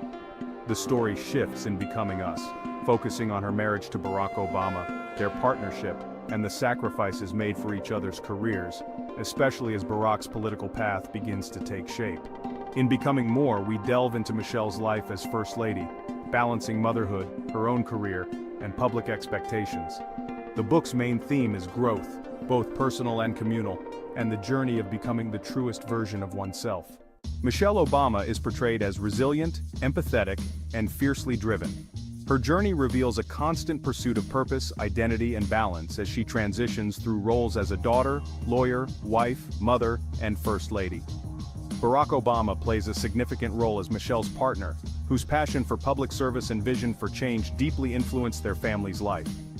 Their daughters, Malia and Sasha, are central to the narrative, as Michelle's dedication to raising them with values and normalcy remains a focus throughout. The themes in Becoming revolve around identity, empowerment, partnership, and overcoming challenges. Michelle Obama encourages readers to reflect on their own journey of becoming and underscores the importance of finding your voice, embracing change, and contributing to the larger community. The themes of resilience and hope are especially relevant as they connect to real-life experiences, whether it's balancing work and family, confronting societal barriers, or seeking personal growth. Here are 2 standout quotes from Becoming.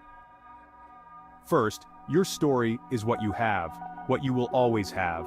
It is something to own. This phrase emphasizes the power of storytelling and owning one's experiences unapologetically. Second, there's power in allowing yourself to be known and heard, in owning your unique story, in using your authentic voice.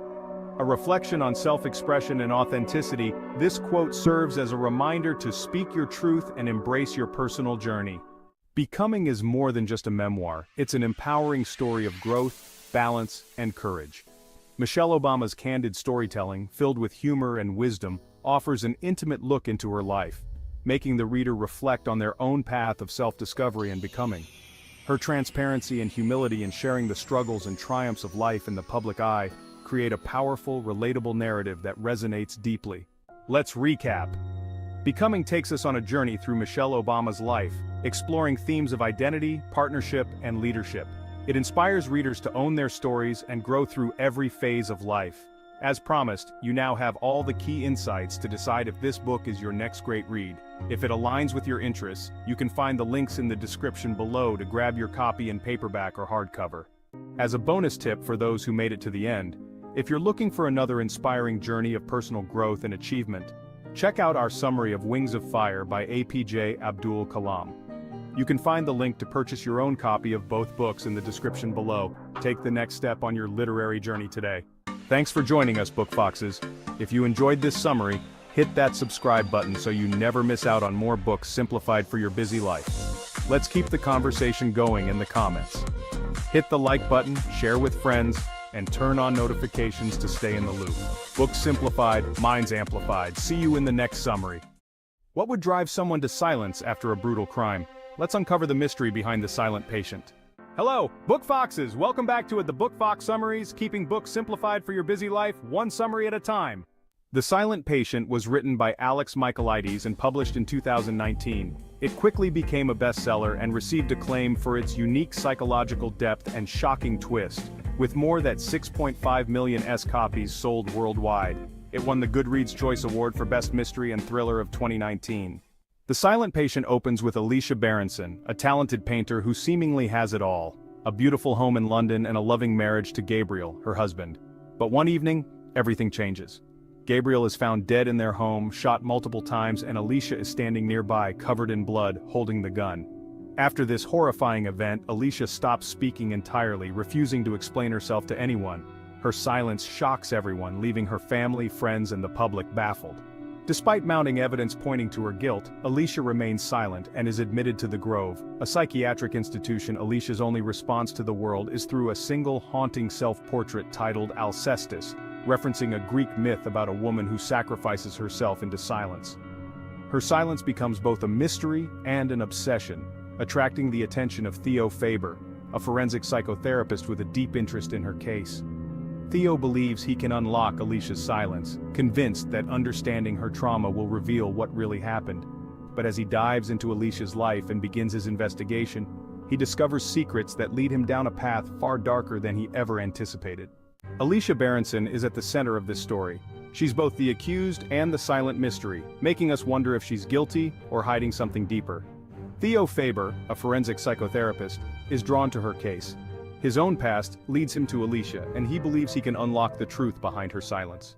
The Silent Patient explores powerful themes of silence, trauma, and betrayal. At its heart, Alicia's silence represents a profound response to pain and betrayal. Her muteness isn't just a refusal to speak, it's a way of hiding and processing trauma. This theme raises important questions. How do people deal with emotional wounds, and what happens when they're unable or unwilling to express their pain?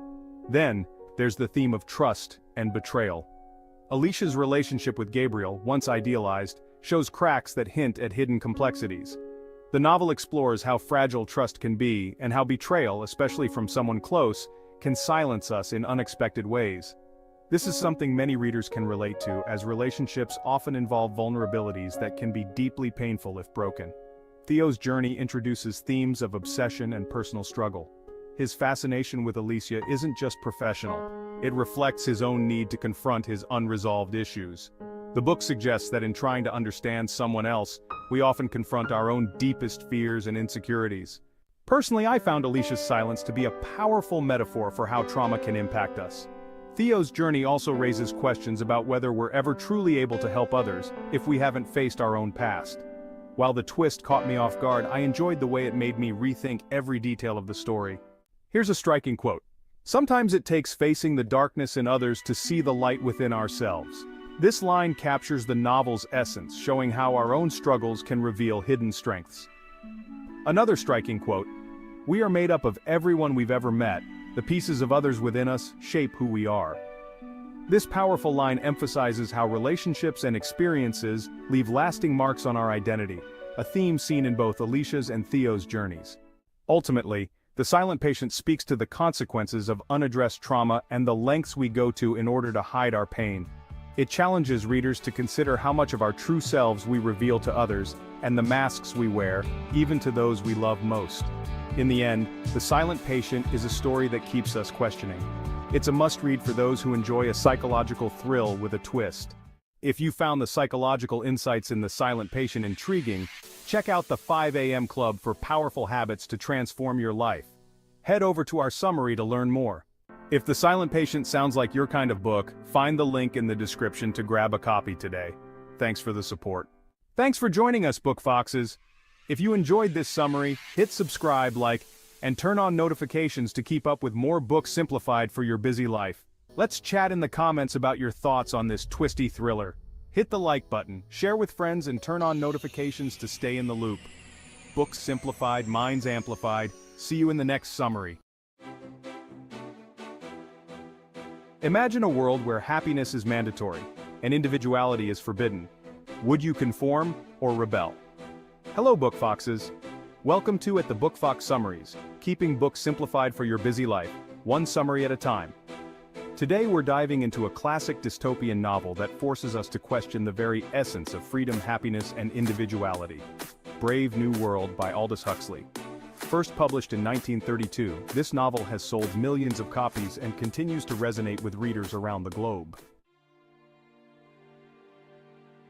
A science fiction and dystopian classic, Brave New World is often regarded as one of the greatest literary works of the 20th century. It explores themes of totalitarianism, technological control, and societal conditioning, offering a chilling vision of a future world. The novel is set in a futuristic world state where human beings are no longer born but decanted in hatcheries, a process where they are genetically engineered and conditioned to fit into a strict caste system, ranging from the intelligent and powerful alphas to the laboring epsilons. The society's motto is community, identity, stability, and everyone is conditioned to embrace these values, with all individuality and emotional depth removed to maintain societal stability. The story follows Bernard Marx, an alpha who feels disconnected from the world state's constant pursuit of pleasure, and Lenina Crown, a beta who is more conventional but curious about Bernard's different outlook. Bernard's discontent stems from his inability to fit into a society where promiscuity, drug use, particularly the happiness-inducing drug soma, and a lack of family connections are the norm. The conflict deepens when Bernard takes Lenina to the Savage Reservation, a place where people live naturally without the rigid controls of the world state. There, they encounter John, also known as the Savage, who was born naturally and raised by his mother, Linda, who originally came from the world state. Unlike the citizens of the world state, John has been exposed to Shakespearean ideals and has a different perspective on life, love, and freedom. Principals characters on the book. Bernard Marx, a misfit alpha who feels estranged from the world state's hedonistic lifestyle. Bernard seeks a deeper sense of self but is also driven by a desire for recognition. Lenina Crown, a beta woman who embodies the ideals of the world state. Although initially conventional, her experiences with Bernard and John lead her to question her society's principles. John the Savage. A deeply philosophical and conflicted character, John represents the natural human condition, full of love, pain, and individuality. He is caught between two worlds, the savage natural life and the emotionally sterile world state. Technology and control are the themes and messages on the novel that explores the use of technology not just to improve lives, but to control and manipulate every aspect of human behavior. From genetic engineering to hypnopedic, sleep-teaching conditioning, Huxley paints a world where freedom is sacrificed for stability. The cost of happiness. The world state's reliance on the drug soma symbolizes society's pursuit of artificial happiness. By numbing pain and conflict, the people become shallow and disconnected from any authentic human experiences. Individuality versus conformity. The novel presents a world where uniformity and compliance are valued above all else. Individuality is seen as a threat to the stability of the world state, and characters like Bernard and John struggle to reconcile their desire for self-expression with societal expectations. Relation to real-life situations.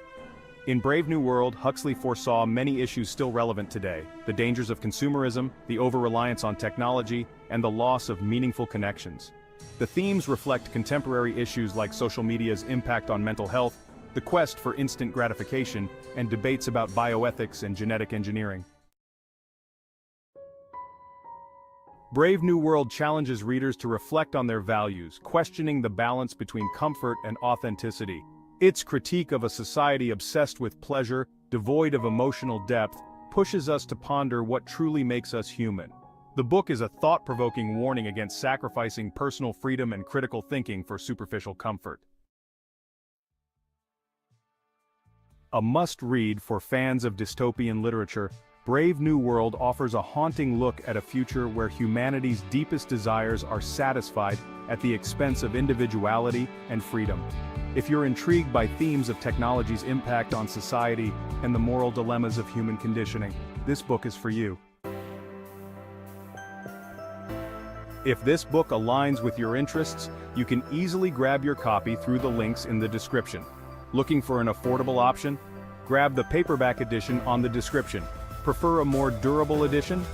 Get the hardcover. We got you covered. And here's a bonus tip for those who made it to the end. If you're interested in dystopian classics, check out our summary of 1984 by George Orwell, another gripping tale of a world where personal freedom is under siege. Thanks for joining us, Book Foxes.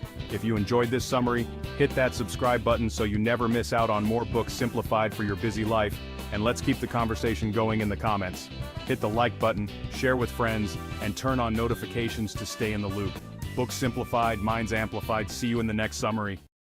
Imagine being told that you're not mentally capable of making any of your own decisions. Somebody controls what you eat, where you performs and when, and even your romantic life. Hello, Book Foxes. Welcome to At the Book Fox Summaries, where we keep books simplified for your busy life, one summary at a time. Today's feature is The Woman in Me by Britney Spears, released in October 2023. This memoir has sold over 2 million copies in the US alone and was named Best Memoir and Autobiography at the 2023 Goodreads Choice Awards. In this book, Britney shares her untold story from childhood fame to her battle for freedom. The memoir begins with Britney's humble beginnings in Louisiana, her rise to superstardom, and the intense pressures she faced from a young age. Known worldwide for her talent, Britney quickly became a global icon, but behind the scenes, she was struggling. The book explores her journey through fame, including her strained family relationships and the eventual conservatorship that dictated her life for over a decade. Britney shares what it was like to live under this conservatorship where every personal and financial decision was controlled. It wasn't just her money. She had little say in her daily life, her career, and even her personal relationships. This memoir reveals how she fought back, eventually freeing herself from a system that took away her autonomy. Britney herself is, of course, the central character. Through her words, we get a raw look into her personality and strength. Her parents, particularly her father, Jamie Spears, play significant roles. He became her conservator, which profoundly impacted their relationship. Another key figure is her mother, Lynn Spears, who played a complex role, both supportive and critical at different stages of her life. The book also touches on the various people in Britney's life who helped her, and those who tried to control her. One of the biggest themes of The Woman in Me is the fight for freedom, both personal and financial. Britney reflects on the conservatorship as a battle not just for control of her career, but for her identity and self-worth. Another powerful theme is mental health, as she opens up about how the conservatorship and public scrutiny affected her well-being. Britney's story resonates with contemporary issues around mental health awareness, personal autonomy, and the responsibility of those in power to protect, not exploit, the vulnerable. One of the most striking parts of this memoir is Britney's courage in sharing her pain and reclaiming her story. Her journey from being controlled to finding her voice is truly inspiring. At times I was frustrated for her, yet incredibly moved by her resilience. This book is a wake-up call to the impact of fame and the importance of personal agency. Here are a few of Britney's most powerful words. "I just wanted my life back. They took everything I had worked for, including my freedom." These phrases capture Britney's determination and strength in the face of unimaginable pressure. To sum it up, The Woman in Me is Britney's heart-wrenching yet empowering story of reclaiming her life. This memoir is a must-read for anyone interested in the realities of fame, the importance of self-advocacy, and the journey to personal freedom. If Britney's journey and quest for self-discovery resonated with you, check out our summary of The Silent Patient, another compelling story of reclaiming voice and identity. You can find it right here on our channel. If you're ready to dive deeper into Britney's story, grab your copy through the link in the description. Thanks for the support. Thanks for joining us, Book Foxes. If you enjoyed this summary, hit that subscribe button so you never miss out on more books simplified for your busy life. And let's keep the conversation going in the comments. Hit the like button, share with friends, and turn on notifications to stay in the loop. Books simplified, minds amplified. See you in the next summary. Can love heal or destroy? In Colleen Hoover's It Ends With Us, this question unravels in the most profound way. Let's explore this story of courage, heartbreak, and the power of choice. Hello, Book Foxes! Welcome back to the Book Fox Summaries, where books are simplified for your busy life, one summary at a time. It Ends With Us, written by Colleen Hoover, was published in 2016 and has since become a beacon of emotional storytelling. As of 2019, the novel had sold over 1 million copies worldwide and been translated into over 20 languages. The story that touched hearts in 2016 is now a movie in 2024, It Ends With Us takes love, pain, and courage to the big screen. This contemporary romance dives deep into themes of love, resilience, and self-worth. It won the Goodreads Choice Award for Best Romance in 2016, solidifying Hoover as a master of emotional depth. Lily Bloom starts her journey in Boston, creating a life of independence by running her own floral shop. When she meets Ryle Kincaid, a brilliant and ambitious neurosurgeon, their chemistry is instant and electric. But as their romance deepens, Ryle's dark past begins to surface, creating cracks in their seemingly perfect relationship. Amid this turmoil, Atlas Corrigan, Lily's first love, re-enters her life, representing the safety and stability she thought was lost. As old feelings resurface, Lily faces an impossible choice: hold on to the love she dreamed of or break free to protect herself. It Ends With Us delves into cycles of pain and the courage it takes to stop them.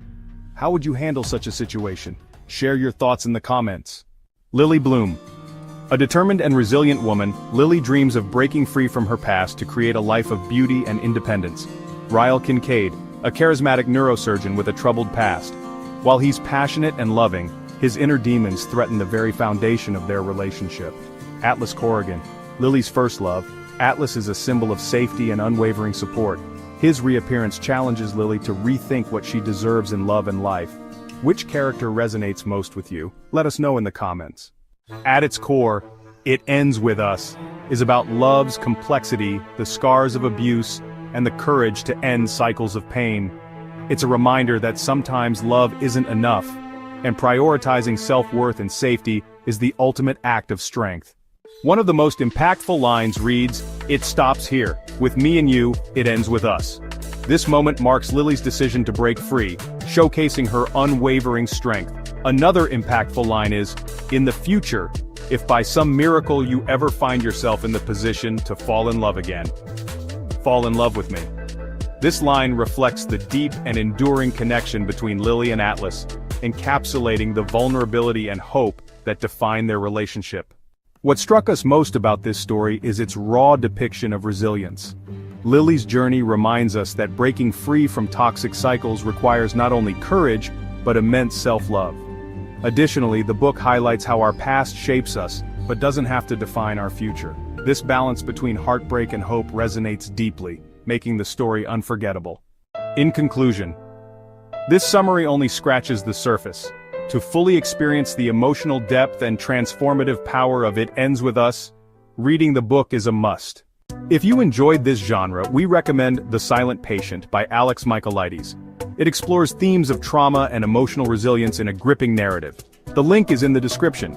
And with this summary of It Ends With Us, with its unforgettable characters, gripping plot, powerful themes, and poignant quotes, we offers everything to help you decide if it deserves a spot on your reading list. If you love stories that explore the balance between love, heartbreak, and resilience, this one will leave a lasting impact. If the book aligns with you, grab your copy of It Ends With Us using the link in the description and experience the full story yourself. Thanks for joining us, Book Foxes. If you enjoyed this summary, hit that subscribe button so you never miss out on more books simplified for your busy life. And let's keep the conversation going in the comments. Hit the like button, share with friends, and turn on notifications to stay in the loop. Books simplified, minds amplified. See you in the next summary. What if aging wasn't inevitable? Imagine a future where we could not only slow down aging but even reverse it. Sounds incredible, right? Hello, and welcome to the Book Fox Summaries, where we simplify books for your busy life, one summary at a time. Today, we're summarizing Lifespan, Why We Age and Why We Don't Have to by David Sinclair.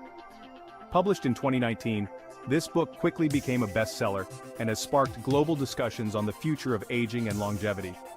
Lifespan falls under the science and health genre, presenting both research and practical applications. David Sinclair is a geneticist at Harvard Medical School and one of the world's leading researchers in aging. His work has led to breakthroughs in the field of longevity. By the end of this summary, you'll have the key insights to decide if this book is right for you. And if it aligns with your interests, you can grab your copy through the link in the description. Lifespan isn't a typical narrative, but it tells a compelling story of how aging happens at the cellular level, and how we can slow or even reverse this process. The main challenge? Aging itself. Sinclair argues that aging is a disease, and like any disease, it can be treated, managed, and eventually overcome. The book takes readers through major scientific breakthroughs, such as the discovery of sirtuins and the potential of NAD+ molecules, which could be key to longevity. While not driven by a traditional setting, Sinclair often uses real-life examples and future predictions, placing us in the lab, where groundbreaking research is happening. At its core, the theme of the book revolves around the potential for human beings to live longer, healthier lives by taking control of aging. Sinclair's goal is clear: to extend lifespans not just in terms of years but in terms of health and vitality. His passion drives the narrative forward, encouraging us to rethink aging as inevitable. While Lifespan doesn't feature fictional characters, key figures like Sinclair himself and other pioneering scientists in the field take center stage, demonstrating their roles in shaping this revolution in aging research. The book's primary theme is that aging is not an unchangeable process. With the right lifestyle choices and medical advancements, we can live healthier, longer lives. Sinclair also touches on the ethical and societal impacts of dramatically extending lifespans. These themes are highly relevant today as we strive to improve both the quality and duration of life. Aging is a disease, and that disease is treatable. This phrase captures Sinclair's bold reimagining of what aging is and what it could mean for humanity. The loss of epigenetic information is the root cause of aging. This highlights the scientific basis for his argument, emphasizing the role of genetic software in the aging process. What stands out in Lifespan is Sinclair's optimism. It's refreshing to see someone challenge the narrative that aging is an unchangeable fate. The science is complex, but Sinclair presents it in an accessible way, offering hope that we can take control of our biological destiny. Lifespan presents a compelling case for why aging should be treated as a disease and how we can use advances in science to slow, stop, or reverse it. With lifestyle changes, the right supplements, and future medical breakthroughs, Sinclair argues that we're on the verge of a health revolution. You now have the essential insights into this revolutionary book and can decide whether to explore it further. If you're intrigued by the possibility of extending your health span, you can find the link to purchase the book in the description. If you're interested in science, health, or even just the future of humanity, Lifespan offers eye-opening insights and practical steps for improving your longevity. And here's a bonus tip for those who made it to the end. If you're interested in another thought-provoking read, check out our Summary of Sapiens by Yuval Noah Harari. You'll find the link to that summary right here. Thanks for joining us, Book Foxes. If you enjoyed this summary, hit that subscribe button so you never miss out on more books simplified for your busy life. Let's keep the conversation going in the comments. Hit the like button, share with friends, and turn on notifications to stay in the loop. Books simplified, minds amplified. See you in the next summary. Imagine being trapped in a situation where no matter what choice you make, you're stuck. Catch-22 gives us a world where absurdity rules and logic fails. How would you navigate such a paradox? Welcome to At the Book Fox Summaries, where we simplify books for your busy life, one summary at a time. Catch-22, written by Joseph Heller, first appeared in 1961. Heller's experience as a bombardier in World War II heavily influenced this novel, which has since sold over 10 million copies worldwide. Not only is this book a masterpiece of satirical fiction, but it's also a sharp critique of military bureaucracy and the horrors of war. It's been consistently listed as one of the greatest English-language novels and adapted into a film and a recent miniseries. The term Catch-22 has entered everyday language as a symbol of impossible dilemmas, and you're about to see why this novel has had such a lasting impact. By the end of this video, you'll have all the essential insights to decide whether Catch-22 is the right choice for your next read, and you can grab your copy through the link in the description if it resonates with you. Catch-22 is set during World War II and follows Captain John Yossarian, a bombardier stationed in Italy. His one goal? To survive. The plot revolves around his attempts to evade dangerous missions, but the military's bureaucratic rules make it impossible. Yossarian faces the paradoxical Catch-22, a rule that states airmen can be grounded if they're insane, but if they apply to be grounded, that proves they're sane enough to keep flying. This paradox traps Yossarian and his comrades in a situation where survival seems unattainable. The central conflict is Yossarian's battle to survive in a world where survival is paradoxically denied. Yossarian is our protagonist. a man who becomes increasingly cynical and desperate as he witnesses the insanity of war. His primary motivation is simple: survival, but in a world governed by Catch-22, even this becomes impossible.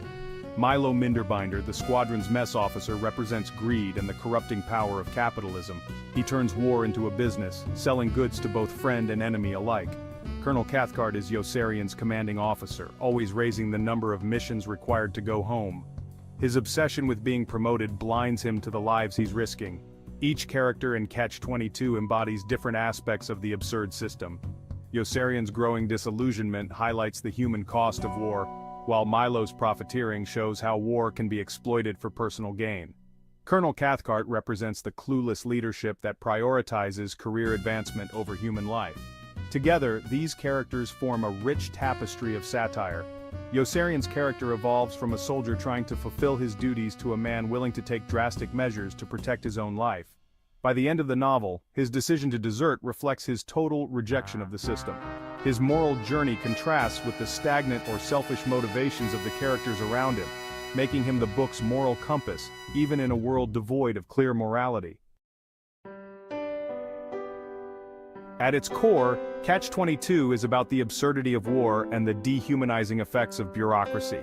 The concept of the Catch-22 perfectly encapsulates the novel's theme: that systems of power can create impossible situations where the only escape is through surrender or madness. Even outside the context of war, Catch-22 resonates with anyone who has felt trapped by illogical systems, whether it's bureaucracy, corporate culture, or even personal dilemmas. The novel's portrayal of individuals versus institutions speaks to our everyday experiences of feeling powerless in the face of larger nonsensical forces. In today's world, we encounter many Catch-22, whether it's in government, healthcare, or legal systems. Heller's novel reminds us that while we may feel trapped, questioning authority and seeking alternatives can be forms of resistance. Just because you're paranoid doesn't mean they aren't after you. This quote speaks to Yossarian's justified fear of the war and the systems around him. Paranoia in this case is a survival instinct. He was going to live forever, or die in the attempt. This phrase captures Yossarian's existential struggle. His desire to survive leads him to both absurd and dangerous decisions, reflecting the book's overarching theme of survival in a senseless world. I found Catch-22 to be an insightful and darkly humorous take on the absurdities of war. Heller's use of satire highlights the human condition in a way that is both entertaining and thought-provoking. The novel's layered narrative offers something new with every read, making it a book worth revisiting. One thing I particularly appreciated was how Heller used non-linear storytelling to capture the chaotic nature of war. It's a disorienting experience, but that's exactly the point. By the time you reach the end, you feel like you've been through Yossarian's own confusion and frustration. In summary, Catch-22 is a darkly comedic satire of war that exposes the absurdities of bureaucratic systems.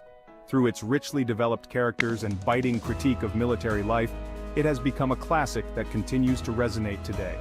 As promised, you now have all the information needed to decide if Catch-22 is a book you'd like to read or purchase. If you enjoy books that make you laugh, think, and question the world around you, Catch-22 is definitely worth adding to your list. Thanks for joining us, Book Foxes. If Catch-22 aligns with your interests, you can grab your copy through the links in the description. We earn a small commission from your purchase or books simplified for your busy life, and let's keep the conversation going in the comments. Hit the like button, share with friends, and turn on notifications to stay in the loop. Books simplified, minds amplified. See you in the next summary. Ever wondered how history judges US presidents without bias? Today we confront the truth behind their leadership. No spin, just facts. Hello, Book Foxes. Welcome back to the Book Fox Summaries, keeping books simplified for your busy life, one summary at a time.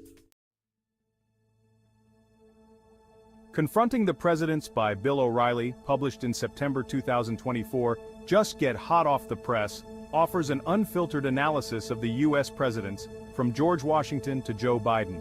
This book takes a no-spin approach, evaluating leadership and policy without political bias.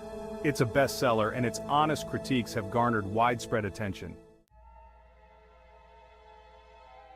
The book takes us on a journey from the early years of America, focusing on George Washington's foundational leadership and how each president built upon or deviated from his vision.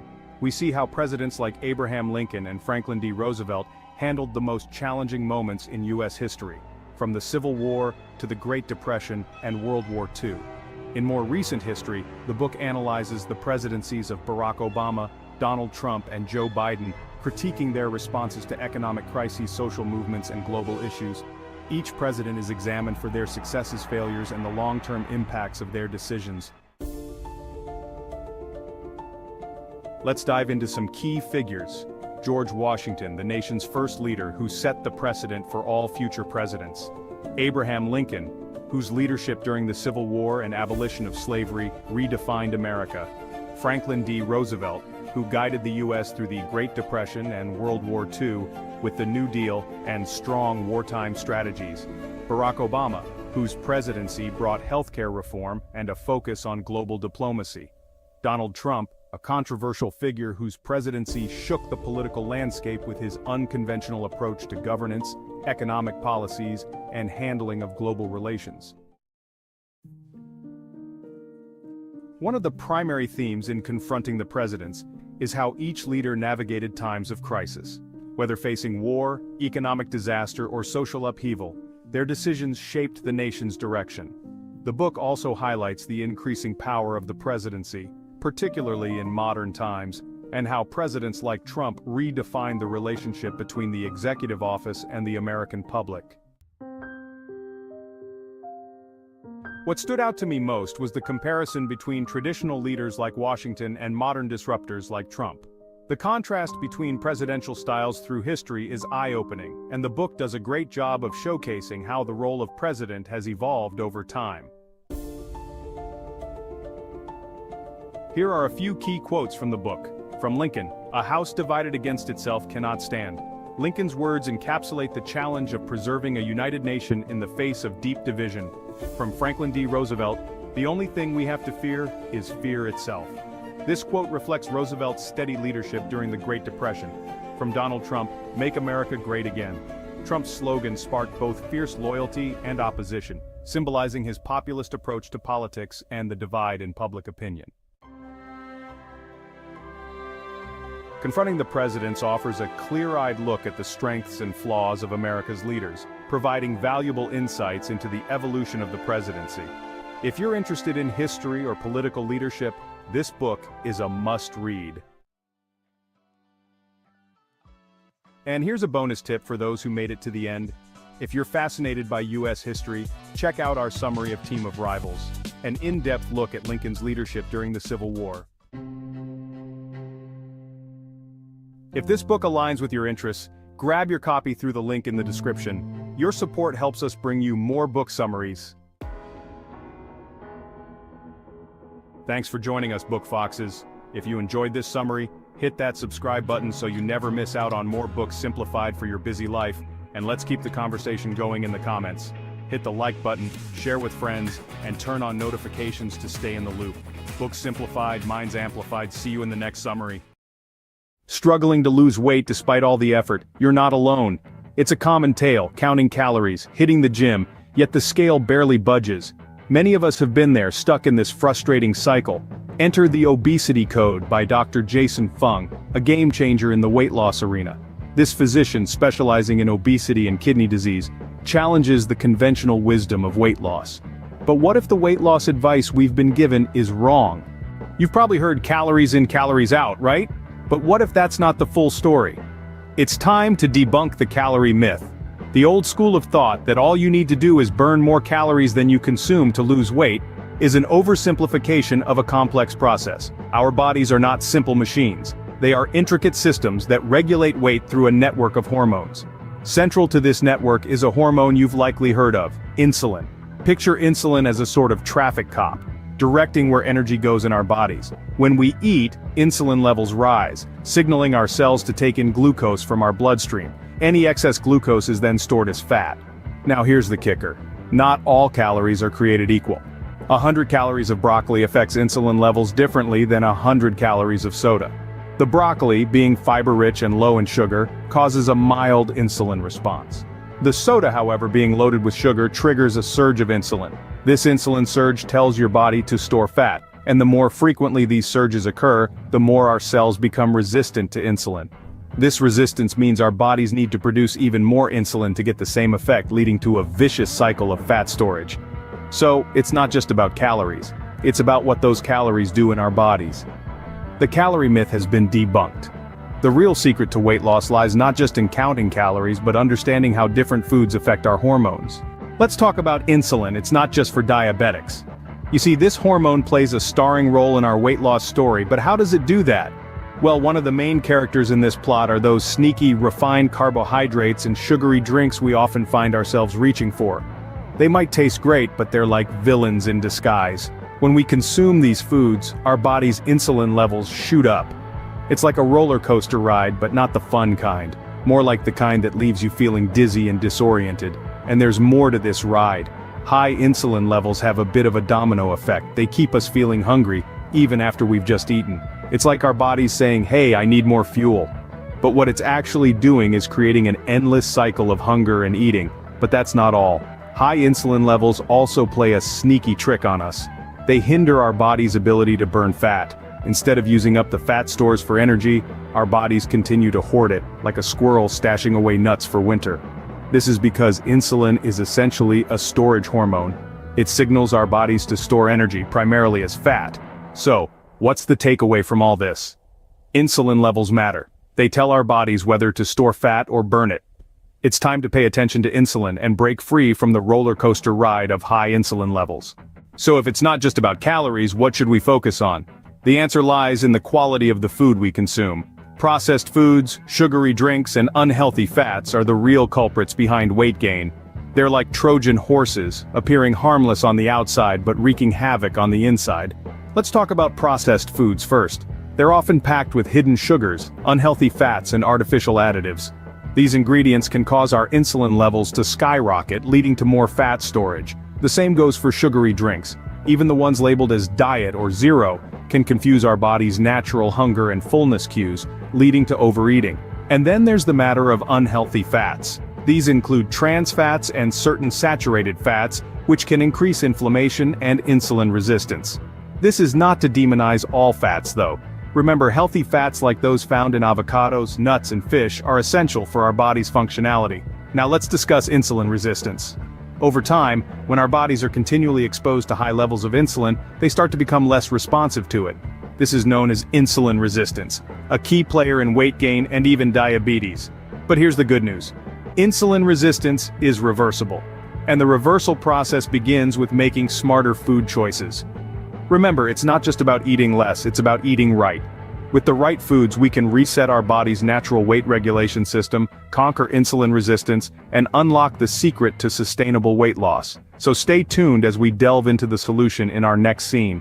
So, how do we win the battle against high insulin levels, you might be asking? Well, the secret lies in two key strategies: lowering insulin levels and improving insulin sensitivity. Let's start with the first strategy. Lowering insulin levels means we need to reduce the triggers that cause our bodies to release insulin. This is where diet comes into play. Specifically, we need to focus on a diet that's low in refined carbohydrates and sugars.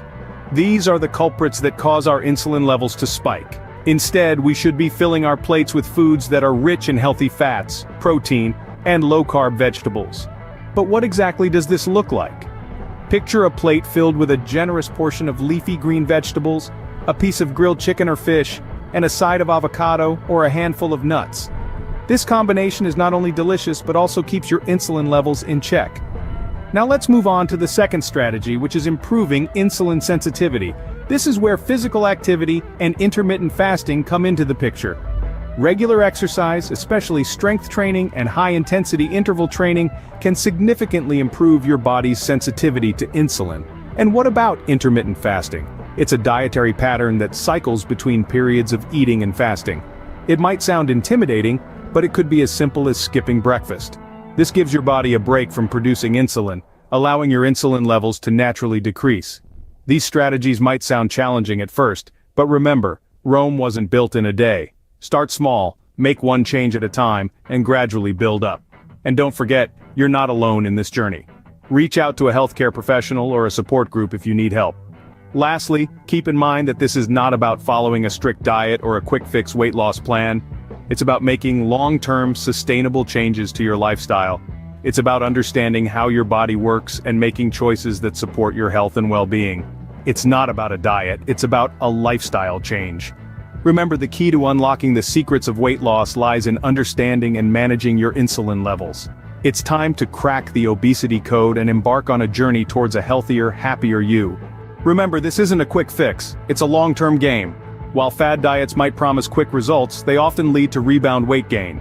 The real secret to lasting weight loss is sustainable lifestyle changes. It's about rethinking your relationship with food, incorporating regular exercise, and prioritizing sleep and stress management. We encourage you to continue your journey by learning more about healthy eating strategies. Change your lifestyle, change your weight, you've got this.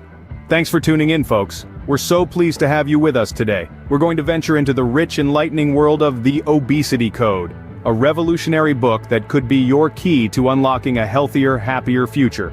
It's not just another weight loss guide. It's a comprehensive manual for understanding the complex science behind obesity and learning how to manage it effectively. This book could be your ticket to regaining control of your health and wellness. So, if you want to keep yourself informed about the latest health insights, don't forget to hit the subscribe button. We want you to be part of our health-conscious community. Stay tuned for more health insights. Before we wrap up, we have a small request. If you found this video helpful, please hit the like button. It helps us know that we're making content you find valuable.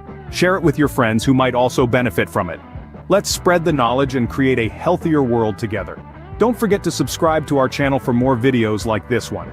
We have a library full of health insights waiting for you.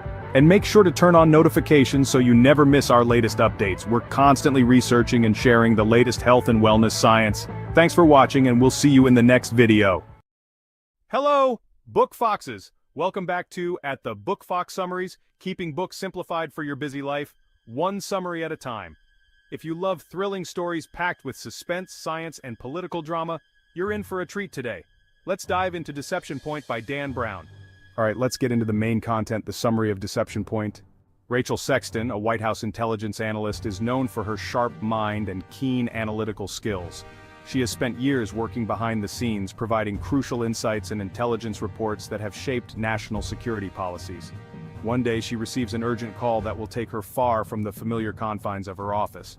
Rachel is called to the Arctic, a place of extreme conditions and breathtaking beauty, where the icy landscape stretches as far as the eye can see. NASA, the renowned space agency, has made a groundbreaking discovery that could change everything. Buried deep within the Milne ice shelf, a meteorite has been found. But this is no ordinary space rock. Embedded within it are fossils of extraterrestrial life, a revelation that could answer one of humanity's oldest questions: are we alone in the universe? The implications of this discovery are immense. For NASA, it represents a chance to regain its former glory and secure funding for future missions. For the political landscape, it could be a game changer. With the presidential election looming, this discovery could sway public opinion and influence the outcome of the race. The stakes are high, and the pressure is on. Rachel Sexton finds herself at the center of a story that could alter the course of history. President Zachary Herney, an advocate for NASA, sends Rachel to verify the discovery. She joins a team of experts, including oceanographer Michael Tolland and NASA scientist Corky Marlinson. As they investigate, they find inconsistencies suggesting the meteorite might be a hoax. Their suspicions grow when they are attacked by elite assassins, hinting at a deeper conspiracy. Rachel and her team narrowly escape and set out to uncover the truth. They realize the meteorite was planted to secure political power and funding for NASA. Senator Sedgwick Sexton, Rachel's father, is using the discovery to discredit President Herney and boost his own campaign. Unbeknownst to him, he's being manipulated by the masterminds behind the hoax. Rachel and her team risk their lives to gather evidence and expose the conspiracy. The team discovers William Pickering, head of the National Reconnaissance Office, orchestrated the deception for personal and political gain. This revelation comes after months of intense investigation, where every clue seemed to lead to a dead end. The team, consisting of Rachel, Michael, and a few trusted allies, had to navigate through a labyrinth of lies and deceit. They faced numerous obstacles, including threats to their lives and careers, but their determination to uncover the truth never wavered. In a dramatic climax, Rachel and Michael revealed the truth during a televised press conference, shocking the nation. The press conference was held in a packed room, with journalists from all major networks present. The atmosphere was electric, filled with anticipation and tension. As Rachel and Michael presented their findings, the room fell silent.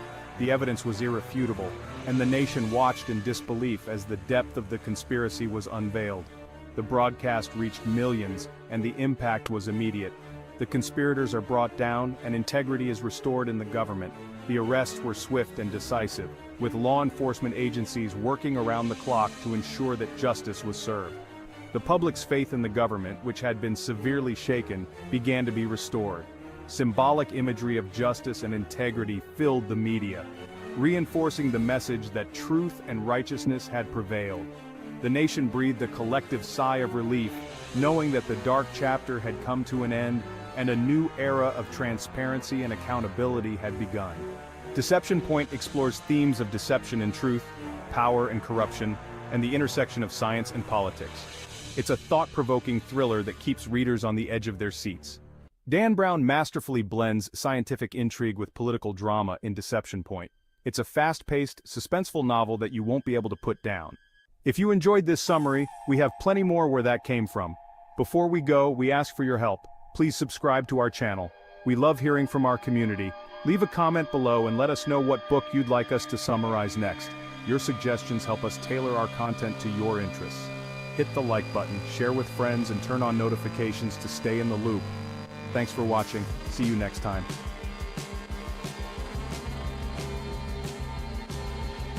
Hey, Book Foxes! Welcome to the Book Fox Summaries, your go-to place for quick, insightful book summaries that fit your busy life.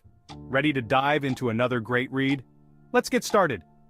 Have you ever wondered what it truly means to attain enlightenment? Have you ever felt lost? Have you yearned for something more? Today we're diving into Siddhartha, a novel by Hermann Hesse, first published in 1922.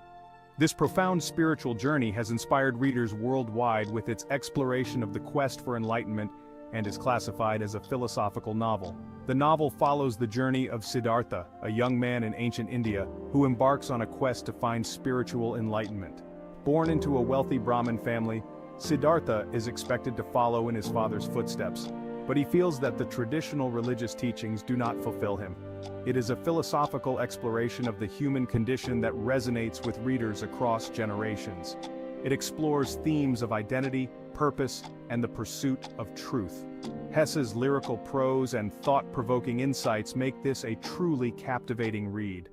It delves into profound questions about life, death, and the nature of reality. Hesse masterfully weaves these philosophical inquiries into Siddhartha's personal journey.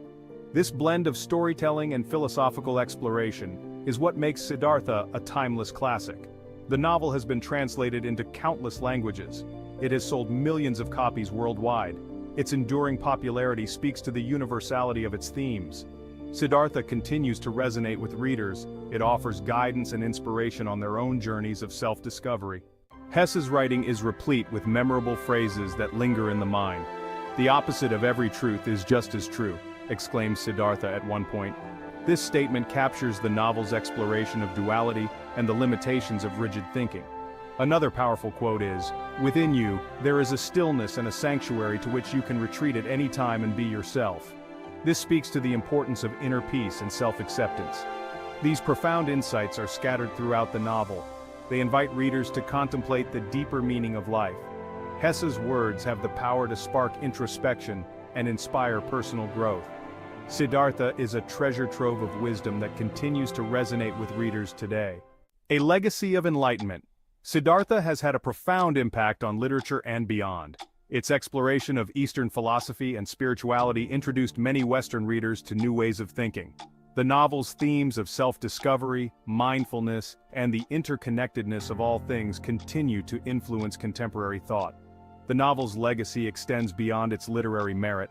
Siddhartha has inspired countless individuals to embark on their own spiritual journeys. Its message of hope and the possibility of enlightenment continues to resonate in a world often characterized by uncertainty and change. The Path to Nirvana. Siddhartha follows the eponymous protagonist on his quest for enlightenment, or nirvana. Dissatisfied with his life of privilege, Siddhartha renounces the material world. He embarks on a journey of spiritual seeking. Along the way, he encounters various teachers and philosophies. Each encounter shapes his understanding of the world and himself. Siddhartha's path is not linear. He experiences both joy and suffering. He grapples with temptation and doubt. Through it all, he remains committed to his ultimate goal, to transcend the cycle of suffering and attain enlightenment. Turning points on the path. Several key chapters mark crucial turning points in Siddhartha's journey. In the chapter with the Summaries, Siddhartha embraces asceticism. He seeks enlightenment through deprivation and self-denial. However, he eventually realizes that true enlightenment cannot be found through external practices alone. Later, in the chapter Govinda, Siddhartha encounters his childhood friend, who has become a follower of the Buddha.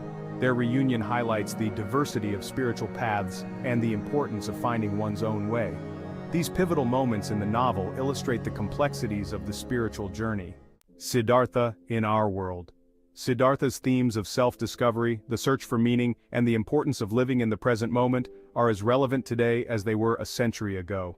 In a world often characterized by busyness and distraction, Siddhartha's journey reminds us to slow down. It encourages us to connect with our inner selves. Siddhartha challenges us to question our assumptions and to seek wisdom beyond the superficial. Its message of hope and the enduring power of the human spirit continues to inspire readers across generations. Thanks for joining us on today's journey through another fascinating book. If you enjoyed this summary and want to keep exploring great reads with us, please subscribe to the Book Fox Summaries. Make sure to hit that like button, share this video with fellow book lovers, and turn on notifications to never miss our next summary. See you in the next video, Book Foxes.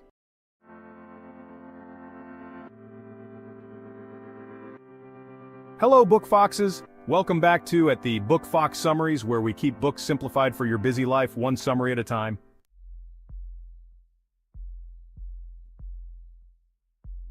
Today we're diving into Dr. Zhivago by Boris Pasternak, a monumental work in 20th century literature.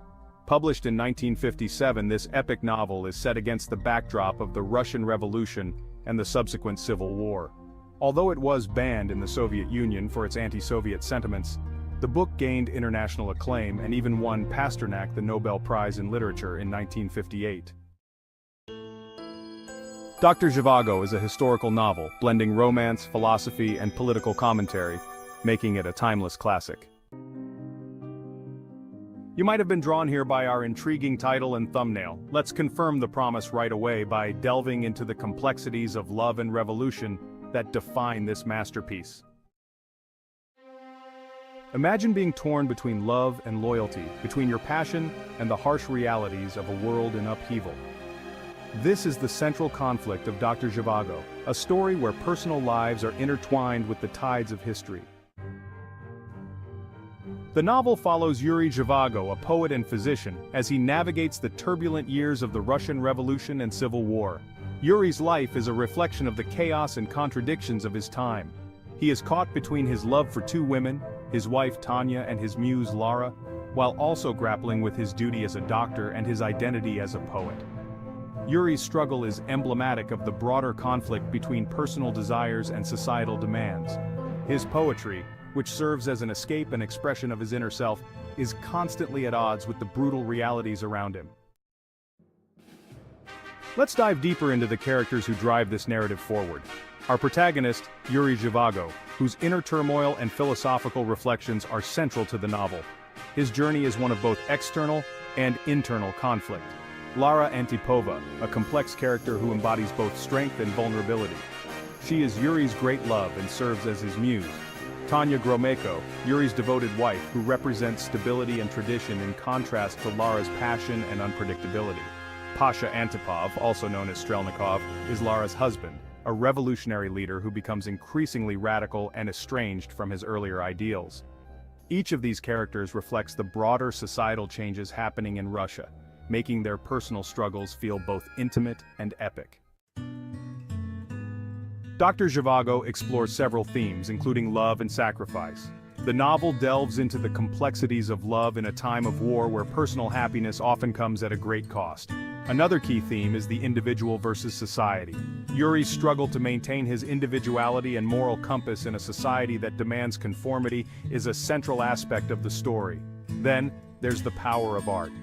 Through Yuri's poetry, Pasternak emphasizes the enduring power of art to capture the human experience even in times of great turmoil.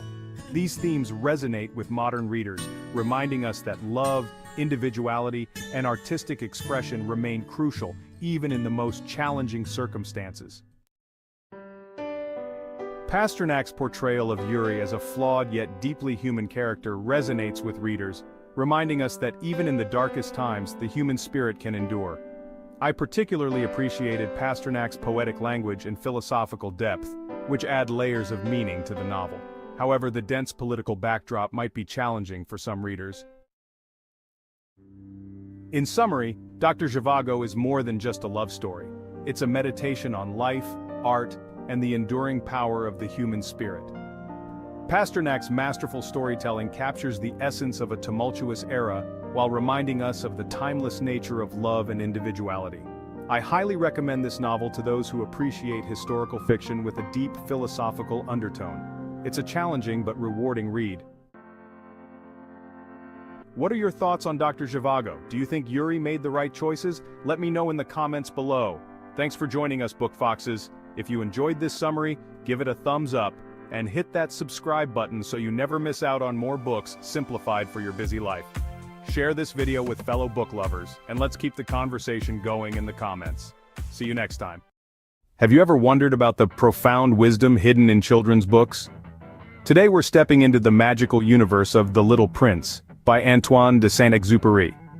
A tale that has enthralled readers since 1943, it transports us to a cosmic world, where a pilot stranded in the Sahara Desert crosses paths with a young prince from a distant asteroid. As the pilot labors to repair his aircraft, he's privy to the little prince's enchanting tales, filled with colorful characters from far-off planets.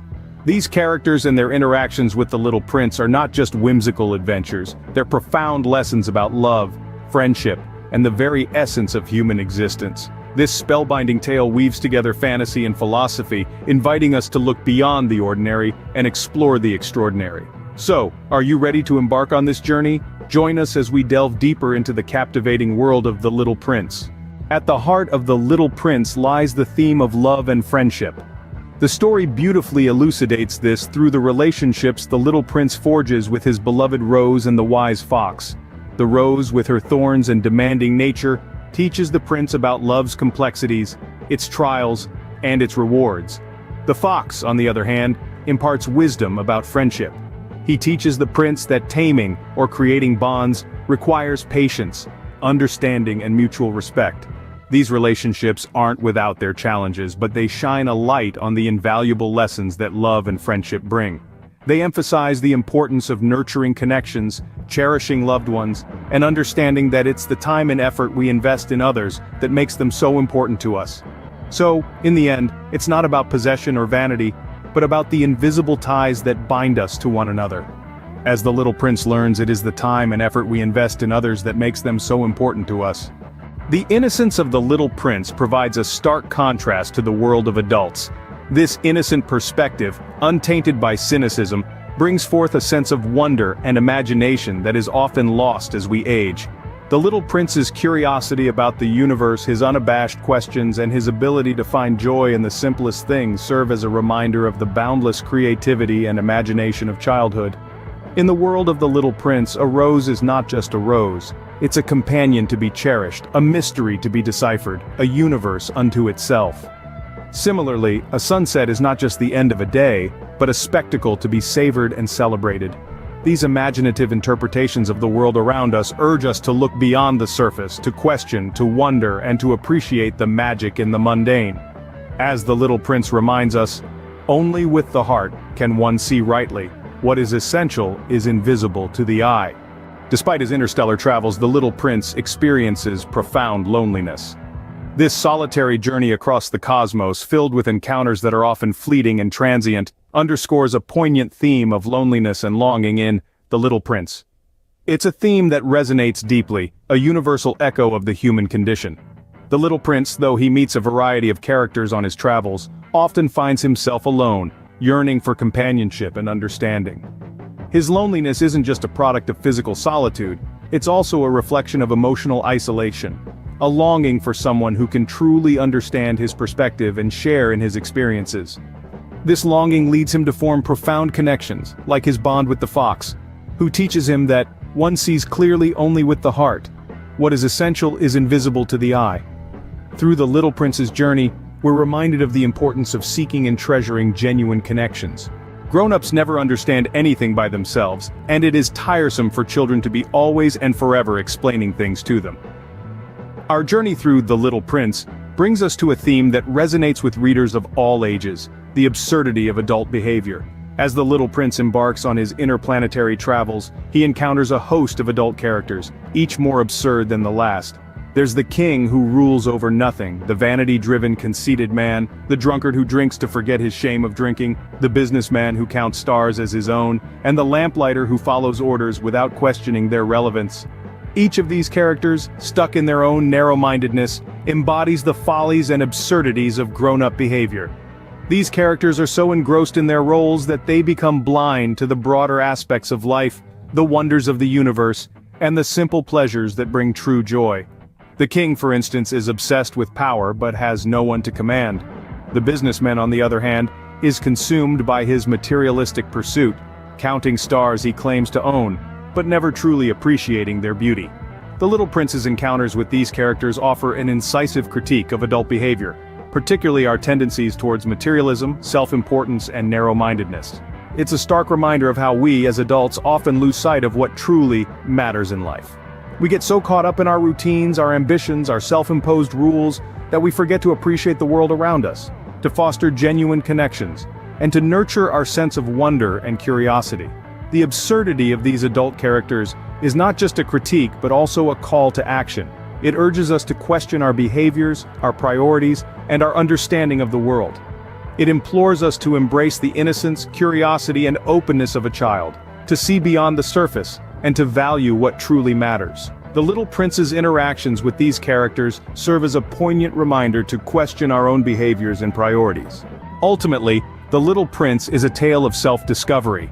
As the Little Prince traverses through the vast expanse of the universe, he gains profound insights into the essence of life.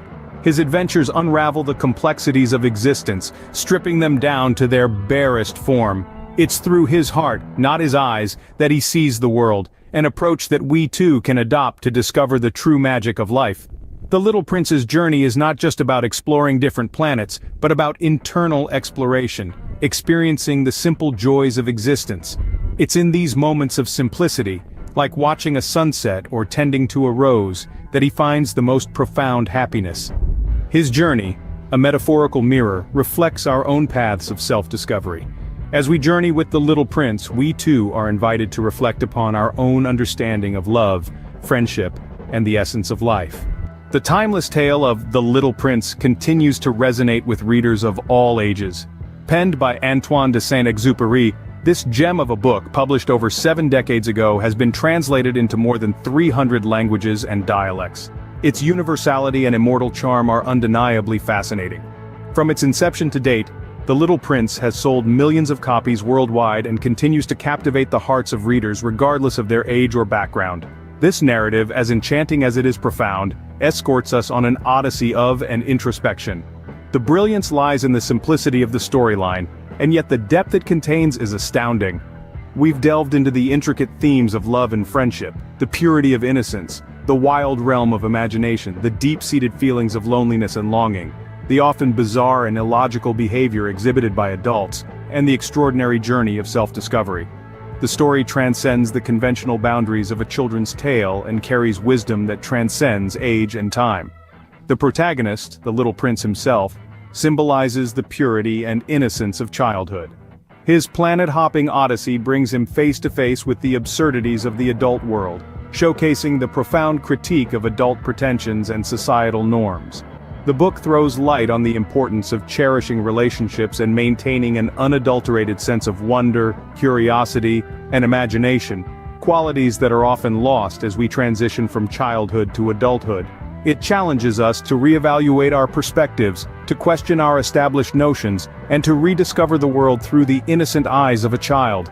Unveiled within the pages of The Little Prince is not merely a narrative, but a mirror reflecting our lives and experiences. One cannot help but draw parallels with one's own life. The book serves as a powerful reminder of the values we tend to overlook in the hustle and bustle of life. It encourages introspection and a return to the simple joys and profound truths of life. The metaphorical nature of the book gives rise to multiple interpretations, adding layers to our understanding. The deeper we delve, the more treasures we unearth. The rose, representing love and the hardships it entails. The fox, embodying wisdom and friendship. The lamplighter, depicting duty and responsibility. Each character leaves a profound impact, teaching us invaluable lessons about life and humanity. This unique power of The Little Prince to inspire reflection and affect change that ensures its enduring relevance and universal appeal. The timeless themes, the profound wisdom, the subtle humor, and the poignant narrative all combine to make The Little Prince an unparalleled masterpiece of literature. As we bid adieu to this journey, let's remember the wisdom imparted by The Little Prince and apply these teachings in our lives. Remember to like, share, and subscribe for more explorations into the rich world of literature. Until next time, keep the flame of curiosity alive and continue to explore the magic of storytelling. Imagine being locked away for a crime you didn't commit. Framed tells shocking real-life stories of justice gone horribly wrong. Today, we'll uncover powerful plot points, meet courageous people fighting for freedom, explore the themes of truth and redemption, and share memorable insights. Hello, Book Foxes! Welcome back to the Book Fox Summaries, keeping books simplified for your busy life, one summary at a time. Stick around for all the details, but if you're already curious about the shocking failures of justice, check out the link in the description to get your own copy. Framed: Astonishing True Stories of Wrongful Convictions by John Grisham and Jim McCloskey, published in 2019, is an eye-opening work spanning true crime, social justice, memoir, and legal history. McCloskey's commitment to justice through his Centurion Ministries shines through each story. This book brings readers face to face with real cases of injustice, exposing the flaws within our legal system. Framed delves into the lives of wrongfully convicted individuals, people who lost years, sometimes decades, to a system meant to protect them. Through each case, Grisham and McCloskey reveal a pattern of mishandled evidence, coerced confessions, and legal missteps that ultimately shattered innocent lives. Every story is more than a case. It's a testament to resilience and the human spirit's fight for truth. The book also follows the journey of Centurion Ministries, as they navigate through legal barriers, uncover forgotten evidence, and ultimately set the wrongly accused free. It's a story of hope and redemption, but also a sobering reminder of our justice system's fragility. How would you cope in a similar situation? Let us know in the comments. We meet courageous individuals like David Bryant and Daryl Burton, who spent years in prison, relentlessly holding on to their innocence. Through Grisham's narrative, their personalities and struggles come to life. Each character embodies the determination to reclaim their identity and freedom despite overwhelming odds. Do you think you'd hold on to hope like they did? Share your thoughts below. A central theme in Framed is the vulnerability of justice. Even in the best systems, innocent lives can slip through the cracks. Grisham and McCloskey highlight how wrongful convictions impact not only those accused, but also their families, friends, and communities. This book also raises important questions about accountability and the lengths we must go to protect the innocent. It's a reminder that justice isn't just a system, it's a shared responsibility. Key phrases from the book. An innocent life behind bars is the darkest failure of justice. This quote underscores the devastating impact of wrongful convictions. It's a powerful reminder that when the system fails, it's the innocent who suffer the most. Injustice falters, innocent lives are shattered. Here we're reminded that the ripples of injustice extend far beyond the individual. Each wrongful conviction affects not only the innocent person, but also their families, friends, and communities. Centurion Ministries, a beacon of hope for the wrongly convicted. This phrase highlights the remarkable work of Jim McCloskey's organization, Centurion Ministries. For many, they represent the last hope, a lifeline in a seemingly endless sea of despair. It's a testament to the power of compassion and resilience in the face of overwhelming odds. These quotes offer just a glimpse into the profound language and insights found in Framed. They reflect not only the book's emotional depth, but also its call for justice and reform. Summarizing Framed was a powerful experience. These stories force us to reconsider what justice means and remind us that it's never perfect. Each reader will likely take away different insights, and that's what makes this book impactful. This summary just skims the surface. The full narrative, with all its twists and revelations, is a journey you don't want to miss. To understand the depth of each story, reading the book is a must. And here's a bonus tip for those who made it to the end. If you're interested in more profound true stories, check out our summary of The Diary of Anne Frank next. If this book has piqued your interest, grab your copy from the link in the description and discover the rest of the story for yourself. Thanks for joining us, Book Foxes. If you enjoyed this summary, hit that subscribe button so you never miss out on more books simplified for your busy life. And let's keep the conversation going in the comments. Hit the like button, share with friends, and turn on notifications to stay in the loop. Books simplified, minds amplified. See you in the next summary. Hello, Book Foxes. Welcome back to At the Book Fox Summaries, keeping books simplified for your busy life, one summary at a time. Today we explore Educated, a non-fiction memoir biography by Tara Westover that chronicles an incredible journey from isolation to academia, published in 2018. Let's dive in. Tara Westover was born in Idaho in a rugged mountain range. Her family was Mormon survivalists, preparing for the end of days. Tara spent her childhood without birth certificates, medical records, or school enrollment. This isolation defined her early years. Tara's father distrusted the government and modern medicine, believing schools were tools of brainwashing. The family lived in fear of the outside world, but young Tara had an insatiable curiosity. Tara and her siblings worked in their father's junkyard, where injuries were common, but doctors were never called. Her mother, a midwife and herbalist, treated them with home remedies.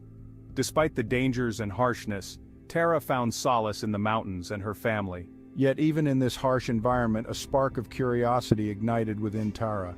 She began to teach herself, driven by a desire to understand more about the world beyond her mountain home. At 17, Tara took a bold step.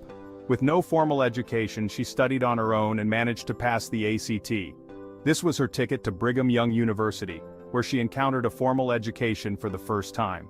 Imagine stepping into a classroom for the first time at 17. Tara's initial experiences at BYU were shocking. She didn't know basic historical events or academic norms, but her determination to learn was unstoppable. Tara's academic journey took her far beyond Idaho, a place she had always known as home. The vast landscapes and familiar faces were left behind as she embarked on a path that would change her life forever. She earned a Gates-Cambridge scholarship, a prestigious award that opened doors to the world's top universities. Tara went on to study at Harvard and Cambridge, institutions that are synonymous with excellence.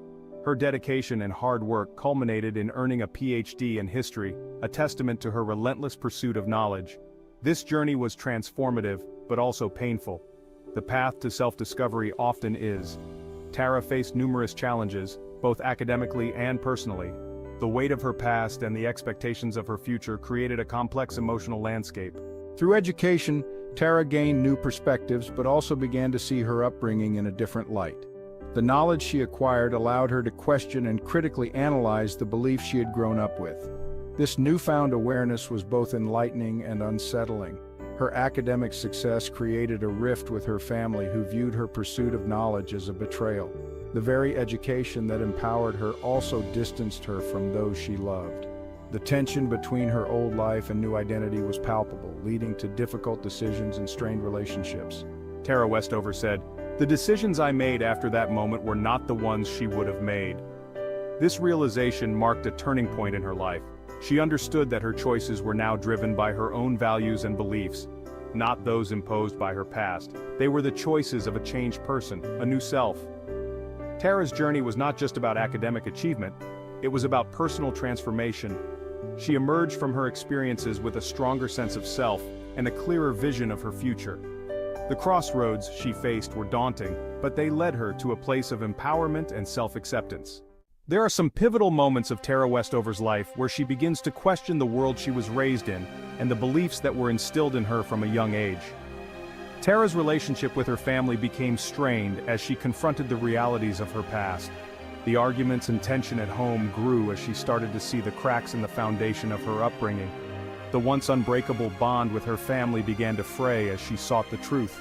Writing "educated" was part of her process of breaking free from the control of her father and finding her own identity. Each word she typed was a step towards reclaiming her voice and her story. The act of writing became a powerful tool for her to process her experiences and assert her independence. In today's life, Tara's story is not just about gaining knowledge, but about the power of self-discovery and the courage to break free from limiting beliefs. Her journey through education was not just academic, it was deeply personal and transformative. It was about challenging the narratives she had been told and discovering her own truths. Her memoir is a testament to the transformative power of education. It shows how learning can be a path to freedom, not just from ignorance, but from the constraints of one's past.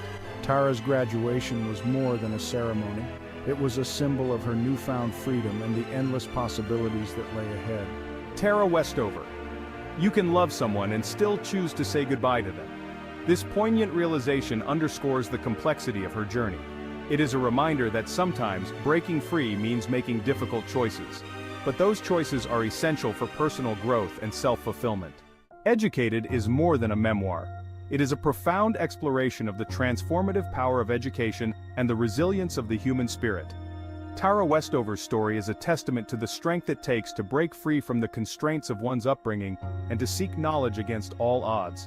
It's a reminder of the importance of questioning the world around us and the value of education in shaping our understanding of ourselves and our place in the world.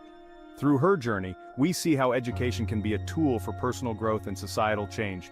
It encourages us to be curious, to ask questions, and to never stop learning, no matter the obstacles we face.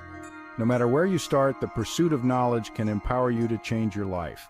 Education is not just about acquiring facts, it's about developing critical thinking skills, gaining new perspectives, and finding the courage to challenge the status quo.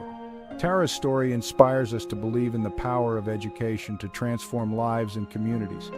Tara's journey shows us that it's never too late to seek education and discover your true potential. Her experiences remind us that education is a lifelong journey, one that can lead to profound personal and professional growth. Whether you're returning to school later in life or pursuing new knowledge in your own way, the pursuit of education is always worthwhile. Tara Westover's story is a powerful example of how education can change lives. Her determination and perseverance are a source of inspiration for anyone facing challenges in their educational journey. I believed then, and I believe now, that there is nothing more important than an education. It is the foundation upon which we build our lives, the key to unlocking our potential, and the path to a brighter future for ourselves and our communities. Before we go, we ask for your help. Please subscribe to our channel. Let us know in the comments what book you'd like us to cover next. If you found Tara Westover's story as inspiring as we did, don't forget to hit the like button, share with friends, and turn on notifications to stay in the loop. See you next time. Hello, and welcome back to the Book Fox Summaries, bringing literature to life one summary at a time, keeping books simplified for busy minds.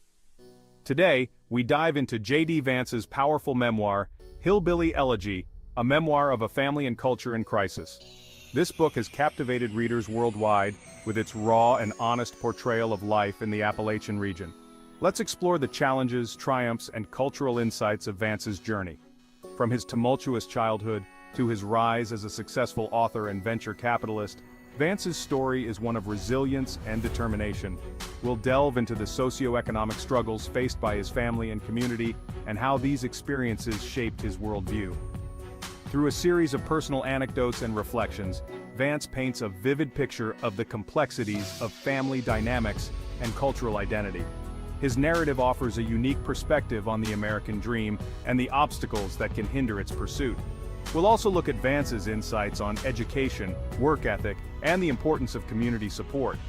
His story is not just a memoir, but a call to action for understanding and addressing the issues facing many working-class Americans today. J.D. Vance's Hillbilly Elegy is more than just a memoir. It is a deeply personal account that delves into the complexities of family, culture, and the socio-economic challenges faced by many in America today. It's an eye-opening look at the struggles and resilience of the white working-class Americans of Appalachian heritage. Vance paints a vivid picture of a community often overlooked, highlighting the systemic issues that have plagued these regions for generations. Raised in the Rust Belt town of Middletown, Ohio, Vance's story is one of hardship, family, and ultimately, hope. His narrative takes us through the ups and downs of his upbringing, marked by a tumultuous family life and the ever-present shadow of poverty. Despite these challenges, Vance's journey is also one of perseverance and determination. He explores the impact of his grandmother, who played a pivotal role in his life, instilling in him the values of hard work and education.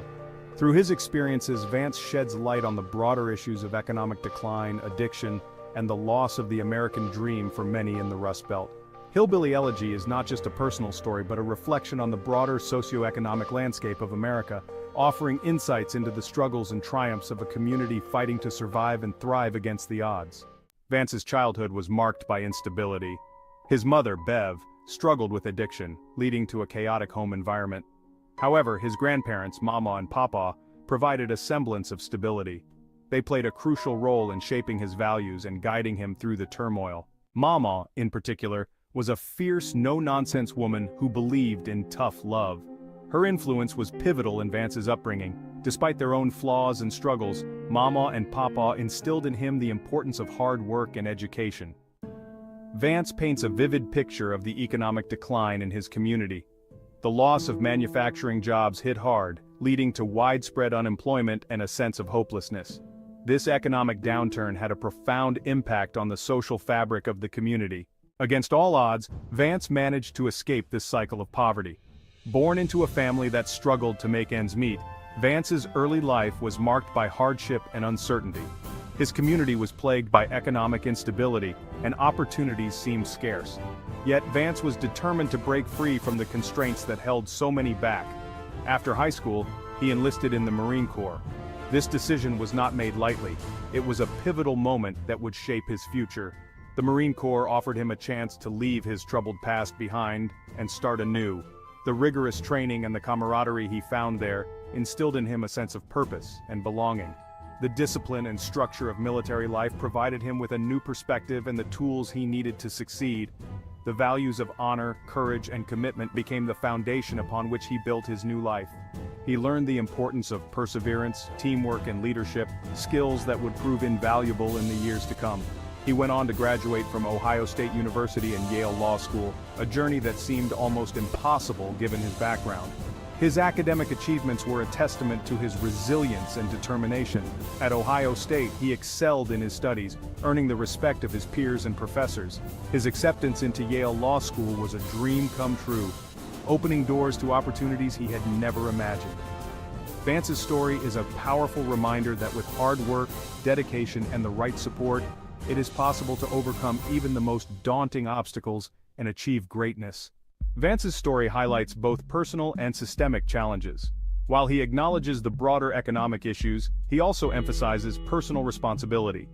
He argues that cultural attitudes and behaviors contribute significantly to the struggles faced by his community. Vance's narrative has sparked a lot of discussions. Some praise his focus on personal agency, while others criticize him for overlooking systemic issues.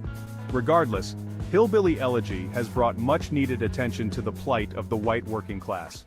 In Hillbilly Elegy, Vance provides a compelling look at his life and the broader cultural and economic issues affecting his community. It's a story of resilience, hope, and the complex interplay between personal choices and structural challenges. Before we go, we ask for your help. Please subscribe to our channel. Let us know in the comments what book you'd like us to cover next. Any comments and recommendations are welcome. Hit the like button, share with friends, and turn on notifications to stay in the loop. See you next time.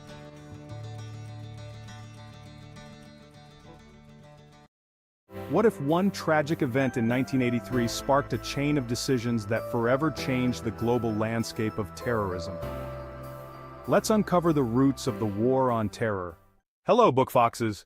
Welcome to At the Book Fox Summaries, where we simplify books for your busy life, one summary at a time.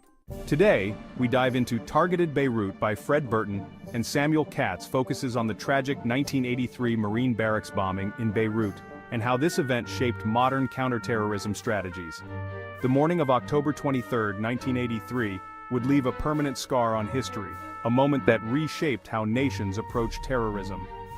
Burton, a former State Department counterterrorism agent, and Katz, a renowned writer on terrorism, bring a detailed narrative about one of the pivotal moments in the early fight against terrorism. This book is a historical and political analysis, shining a light on the often overlooked origin story of the War on Terror. Its in-depth examination of the events and policies post-bombing has made it a crucial read for historians and those studying modern terrorism. As promised in the thumbnail, we will explore how the 1983 Beirut bombing became a turning point that initiated decades of global anti-terror efforts. The book centers around the devastating bombing of the U.S. Marine barracks in Beirut on October 23, 1983, which killed 241 American service members. Burton and Katz trace the aftermath of the attack, revealing how this single event laid the foundation for the strategies and policies that led to the modern war on terror.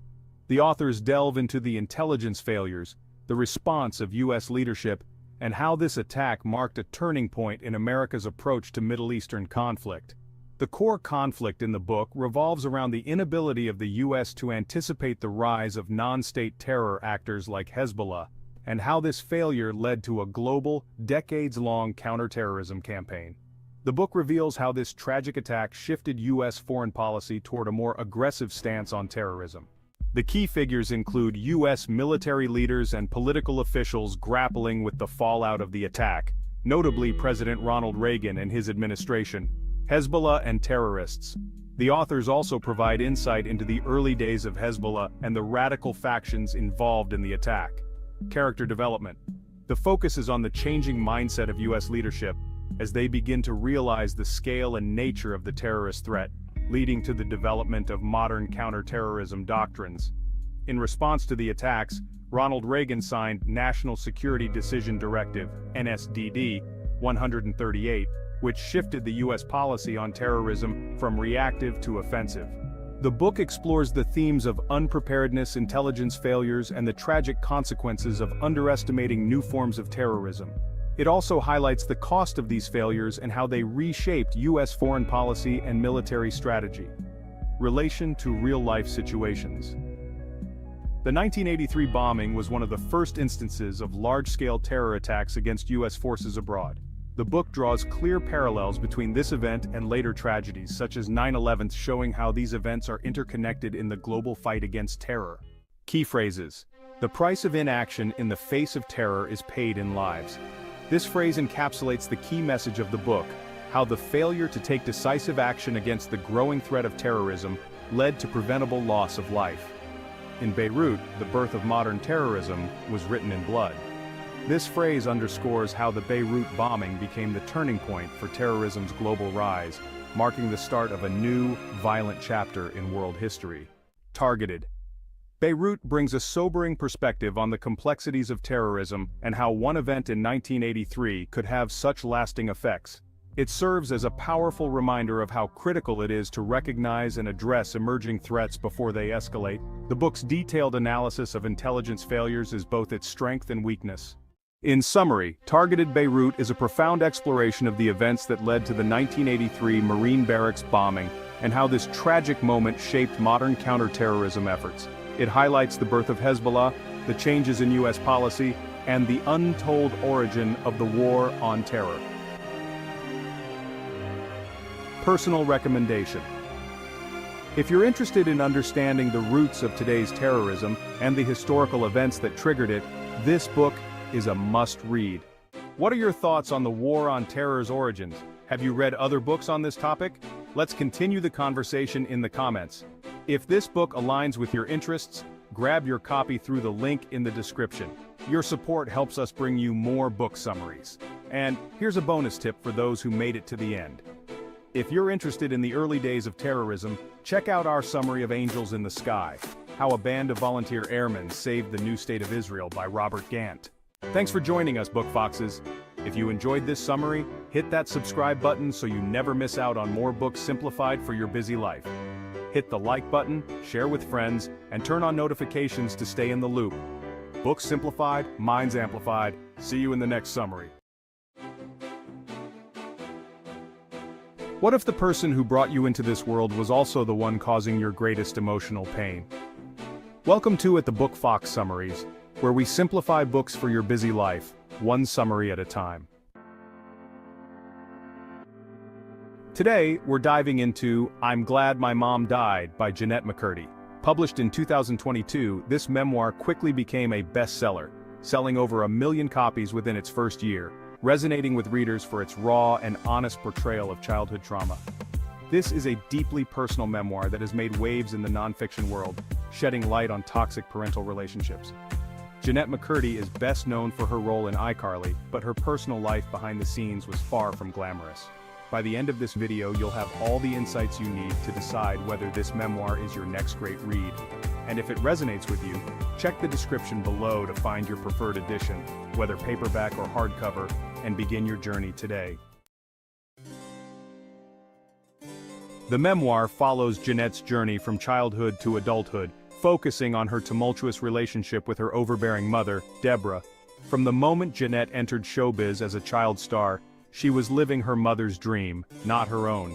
At the heart of the story is Jeanette's internal struggle between wanting to please her mother and her desperate need for independence and self-discovery. Key moments include Jeanette's struggles with eating disorders, the emotional manipulation by her mother, and ultimately, the liberation she feels after her mother's death. Set in the backdrop of Hollywood's child acting industry, the pressures and expectations of stardom play a significant role in Jeanette's mental health battles. The book touches on heavy themes like parental control, emotional abuse, and the complicated dynamics between love and manipulation. Jeanette's primary goal, deeply influenced by her mother, was to succeed in acting, but her true motivation becomes clear as she seeks freedom from her mother's influence and control. Jeanette is the central figure, a young girl trapped between her desire to make her mother proud and her need to find her own path. Deborah is portrayed as controlling and emotionally abusive, shaping Jeanette's entire childhood and career, often at the cost of Jeanette's well-being. Jeanette's development throughout the memoir is powerful, starting as a compliant daughter to someone who finally breaks free from the chains of her mother's control after Deborah's death. The memoir explores toxic relationships, particularly between parent and child, and the deep emotional scars left by manipulation. Another major theme is self-discovery, as Jeanette learns to reclaim her life after years of being under her mother's thumb. Many can relate to the struggle of balancing love for a family member with the need to establish healthy boundaries. Jeanette's story is a compelling reminder that self-care and setting boundaries are essential, even when it comes to those closest to us. Best phrases from the book. One powerful quote from the book: "I wanted my mom to be happy, but that never came without a cost." This phrase captures the painful complexity of Jeanette's need to please her mother, even at the expense of her own happiness. Another striking quote: "I feel joy for the first time in years, and it's because I realize my life is finally my own." This perfectly encapsulates her journey of self-liberation and growth. I found this memoir incredibly powerful in its raw honesty. Jeanette's vulnerability and courage in sharing her story were inspiring. The book makes an impact by highlighting the difficult and often overlooked topic of emotional abuse within families. What stood out to me the most was how Jeanette transforms her pain into empowerment. It's a story of survival and finding one's true self, and I think it will resonate with anyone who's ever felt controlled by someone else's expectations. I'm Glad My Mom Died is a memoir that brings to light the emotional toll of a toxic parental relationship and the long, painful journey toward self-healing. Through Jeanette's lens, we see the dangers of living someone else's dream and the freedom that comes with reclaiming your own life. As promised, you now have all the key insights you need to decide whether this book is for you. If it aligns with your interests, you can easily find the links in the description below to grab your own copy in paperback or hardcover. As a bonus for those who stayed until the end, if you're looking for another transformative read, check out our summary of Educated by Tara Westover. You can find the link to purchase your own copy of both books in the description below. Take the next step on your literary journey today. Thanks for joining us, Book Foxes. If you enjoyed this summary, hit that subscribe button so you never miss out on more books simplified for your busy life. Let's keep the conversation going in the comments. Hit the like button, share with friends, and turn on notifications to stay in the loop. Books simplified, minds amplified. See you in the next summary. What does it mean to be invisible, not in the literal sense but in the way the world chooses to ignore your existence? Hello, Book Foxes! Welcome back to At the Book Fox Summaries, keeping books simplified for your busy life, one summary at a time. Today we're diving into Invisible Man by Ralph Ellison.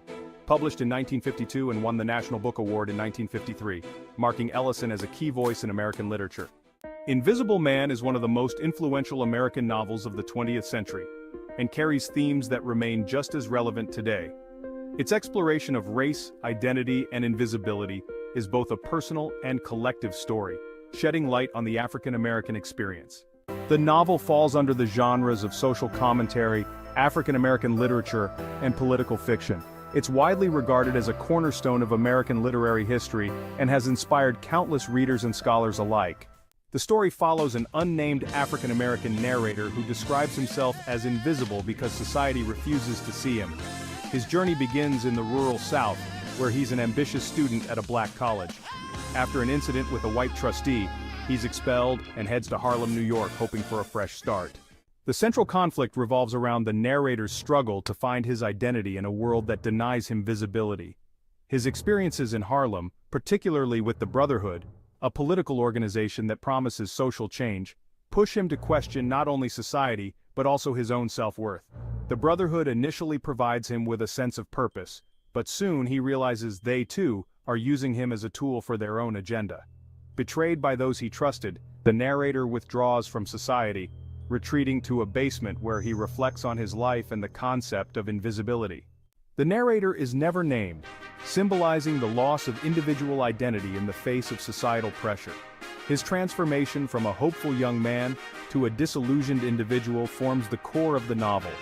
Key figures in his life include Dr. Bledsoe, the college president who betrays him, and Brother Jack, the manipulative leader of the Brotherhood, both of whom represent societal structures that suppress individuality. Primary themes.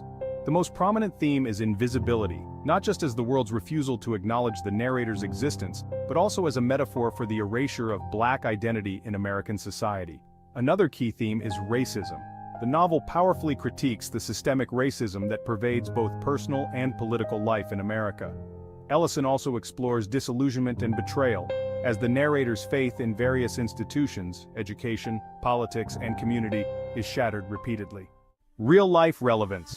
These themes remain relevant today, as Invisible Man continues to speak to issues of race, identity, and the fight for self-realization in a world that tries to define who we are. Personal Insight's Invisible Man is a profound meditation on what it means to be seen, or not seen, in a society that defines individuals based on race, status, and political utility. One of the most striking parts of the novel is how the narrator's invisibility is something imposed by society, but also something he ultimately embraces as a way to find his own path. Likes and dislikes. One of the standout aspects of the novel is Ellison's use of symbolism and metaphor. His writing is dense and full of meaning. However, the novel's length and complex narrative might be a challenge for some readers, but the depth it offers is worth the effort. Conclusion. To sum it up, Invisible Man is a powerful exploration of identity, race, and the societal forces that shape us. It challenges us to think about how we see others, and how we see ourselves. If you're looking for a novel that's not only relevant but also deeply thought-provoking, this is one you need to read. Want to read this book? You can choose between the paperback version or the hardcover version. Both links are in the video description. We earn a small commission from your purchase, which helps support the channel. Thank you for your support. And thanks for joining us, Book Foxes. If you enjoyed this summary, hit that subscribe button so you never miss out on more books simplified for your busy life. And let's keep the conversation going in the comments. Hit the like button, share with friends, and turn on notifications to stay in the loop. Books simplified, minds amplified. See you in the next summary. Imagine a story you thought you knew, turned on its head. What if the journey down the Mississippi wasn't just a boy's adventure, but a journey into the soul of an enslaved man fighting for his freedom? Hello, Book Foxes. Welcome back to the Book Fox Summaries, where books are simplified for you to explore and enjoy. Today we're diving into James, a groundbreaking novel that's already making waves in 2024. James, by Percival Everett, published in 2024, is a reimagining of Adventures of Huckleberry Finn told through the eyes of Jim, the enslaved man. This powerful retelling offers a fresh look at race, identity, and the cost of survival. Known for his fearless exploration of complex themes, Everett brings a new depth to a classic tale. This novel spans genres like historical fiction, reimagined classics and social critique, and has already been named a best book of 2024 by multiple publications. In James, we're brought into the world of Jim, the enslaved man from Twain's original story. This time, it's his journey, both physical and emotional, that takes center stage. As Jim sets out with Huck down the Mississippi River, he's not just a companion, but a man striving to reclaim his own identity. The river becomes a place of danger, hope, and reflection, as Jim navigates an unforgiving world where survival demands cunning and resilience.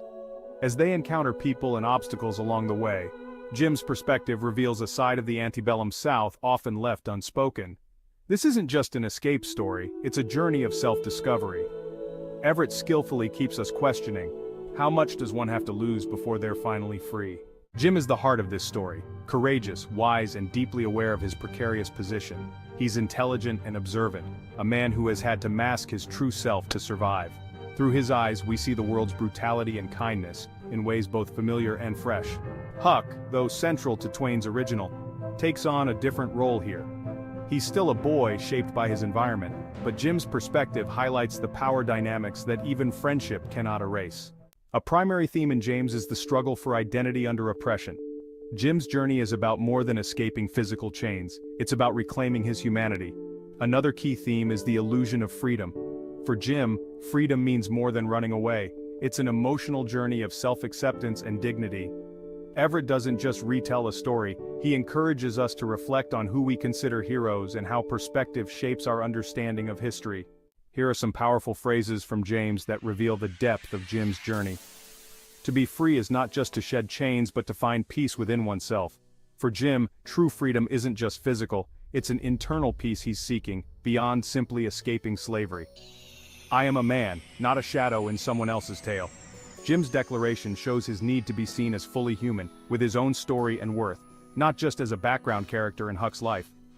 Hope can be dangerous, but it is the only thing that kept me human. Jim recognizes that hope can be risky, but it's also what sustains his humanity in the face of hardship. Each of these phrases reflects Jim's journey of self-discovery and resilience.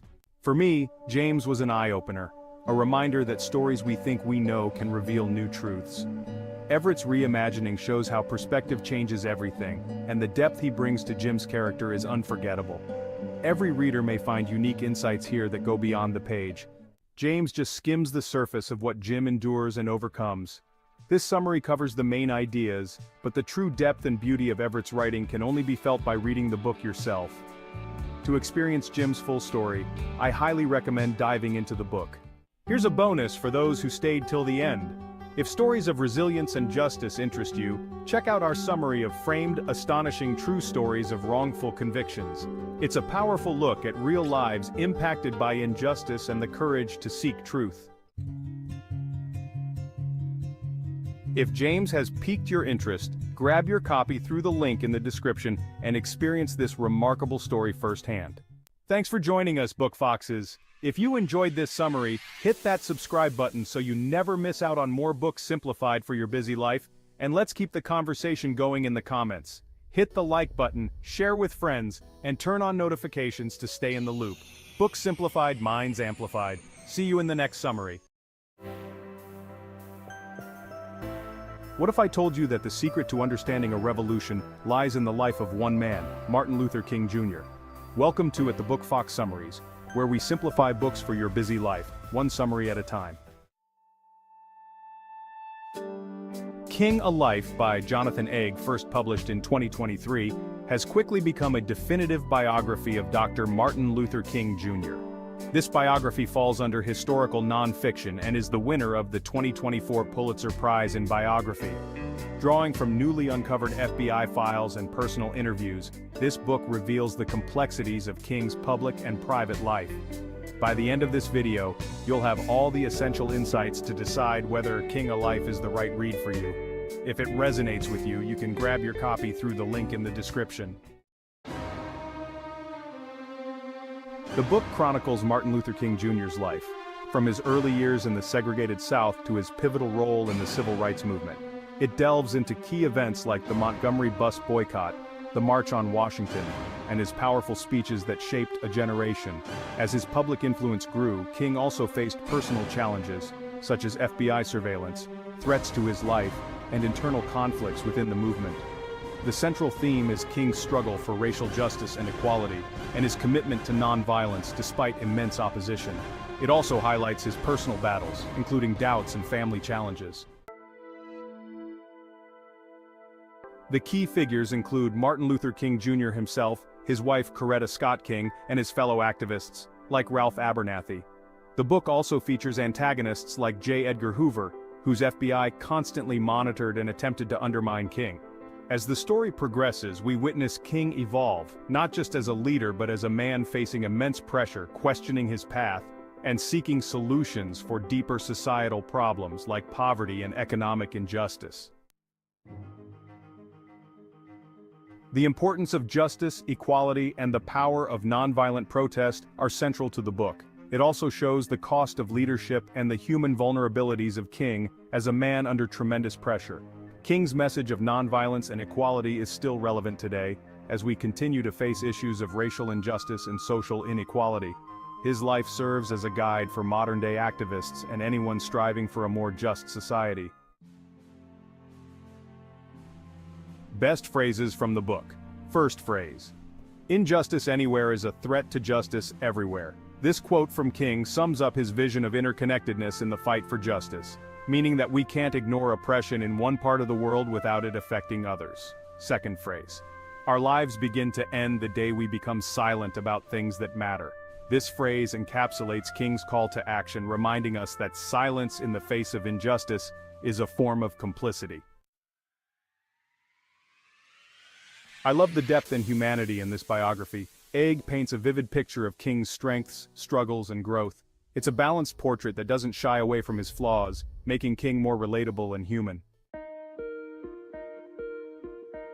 Jonathan Egg's King, A Life, gives us a deep look into both the public and personal life of Martin Luther King Jr.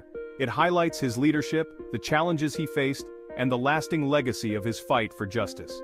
As promised, you now have all the information needed to decide if King A Life is a book you'd like to read or purchase. If you're interested in civil rights history or want to learn more about the man behind the movement, this is a must-read. It's insightful, engaging, and a critical addition to understanding American history. And here's a bonus tip for those who made it to the end. If you're interested in another timeless work on strategy and leadership, check out our summary of Sun Tzu's masterpiece, The Art of War. You can find the link in the description. Thanks for joining us, Book Foxes. If you enjoyed this summary, hit that subscribe button so you never miss out on more books simplified for your busy life, and let's keep the conversation going in the comments. Hit the like button, share with friends, and turn on notifications to stay in the loop. Books simplified, minds amplified. See you in the next summary. Hello, Book Foxes. Welcome back to the channel. Have you ever wondered how an ancient story of a great war could still be relevant in today's world? The Mahabharata might just surprise you.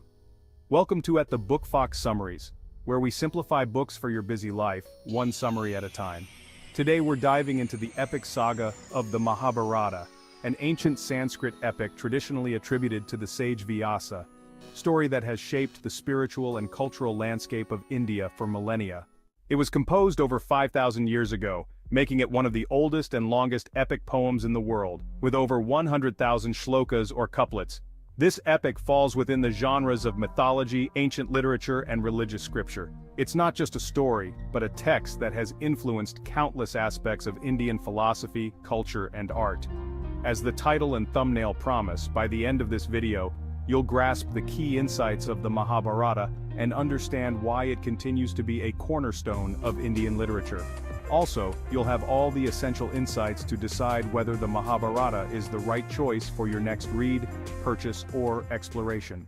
The Mahabharata tells the story of the Kurukshetra War, a colossal conflict between two factions of the Kuru dynasty, the Pandavas and the Kauravas. The narrative is built around the struggle of the Pandavas, the rightful heirs to the throne, against their envious cousins, the Kauravas, who usurped their kingdom through deceit and treachery. The central theme of the Mahabharata is dharma, or righteous duty. and the moral dilemmas that arise when personal desires clash with societal obligations. The epic explores the consequences of these conflicts through the lives of its characters. Let's introduce the key characters. The Pandavas, Yudhishthira, Bhima, Arjuna, Nakula, and Sahadeva are the protagonists, each embodying different virtues like righteousness, strength, and wisdom. Opposing them are the Kauravas, led by Duryodhana, whose ambition and envy drive the narrative towards the inevitable war. Other pivotal characters include Draupadi, the shared wife of the Pandavas, whose humiliation is a key catalyst for the conflict, and Karna, the tragic hero who stands by the Kauravas despite knowing his true lineage. As the story progresses, each character undergoes significant development. Yudhishthira's adherence to truth is tested repeatedly. Arjuna faces a moral crisis on the battlefield, and Karna's loyalty to Duryodhana leads to his tragic downfall. The Mahabharata delves into several profound themes: dharma, which means duty; karma, the idea of action and consequence; and the eternal struggle between good and evil. It really questions what it means to live a righteous life in a world filled with moral ambiguity.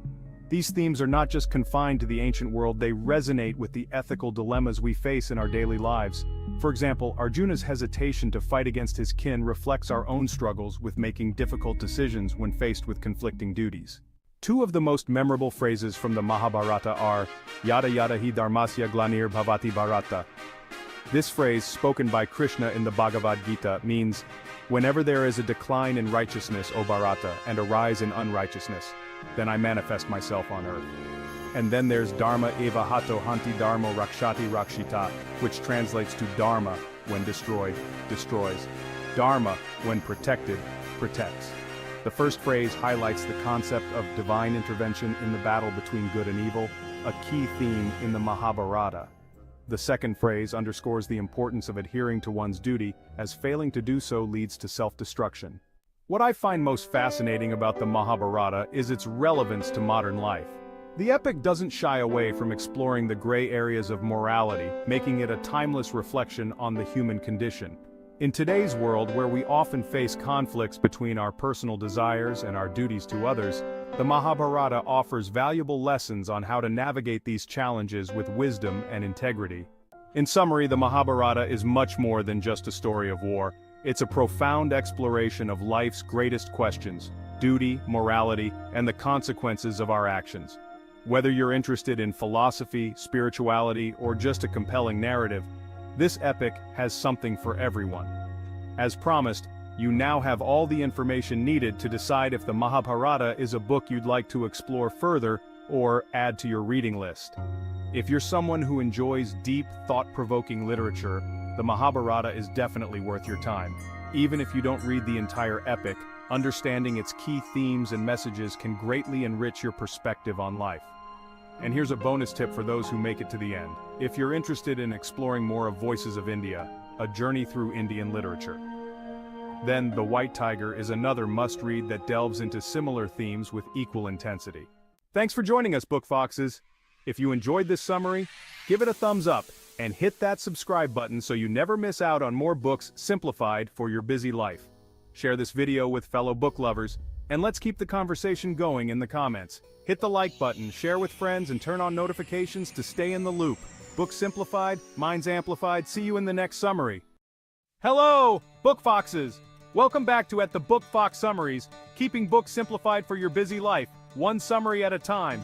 Today we delve into Viktor E. Frankl's profound masterpiece, Man's Search for Meaning. In this non-fiction psychology, philosophy, and memoir published in 1946, Frankl, a Holocaust survivor and psychiatrist, shares powerful insights on finding purpose even in the darkest of times. As he famously said, when we are no longer able to change a situation, we are challenged to change ourselves.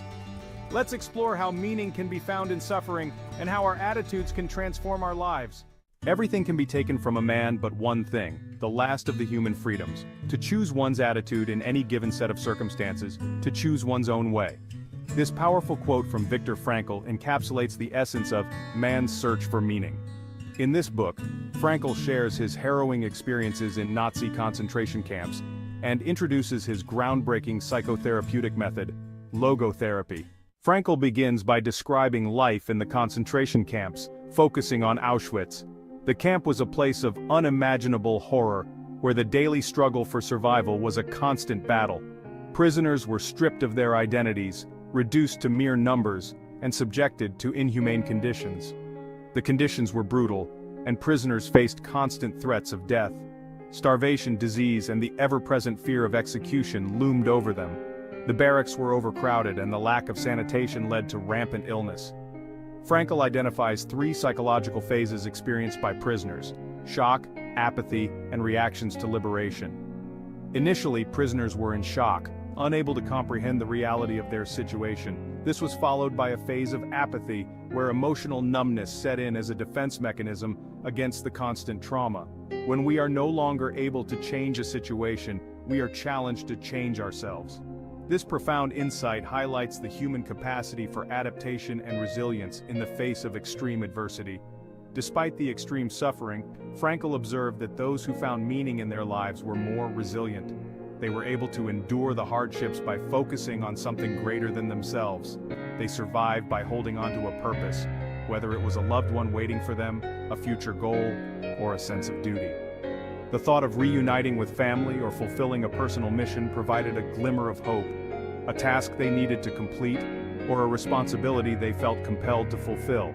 This sense of purpose gave them the strength to persevere, or a sense of inner spiritual life.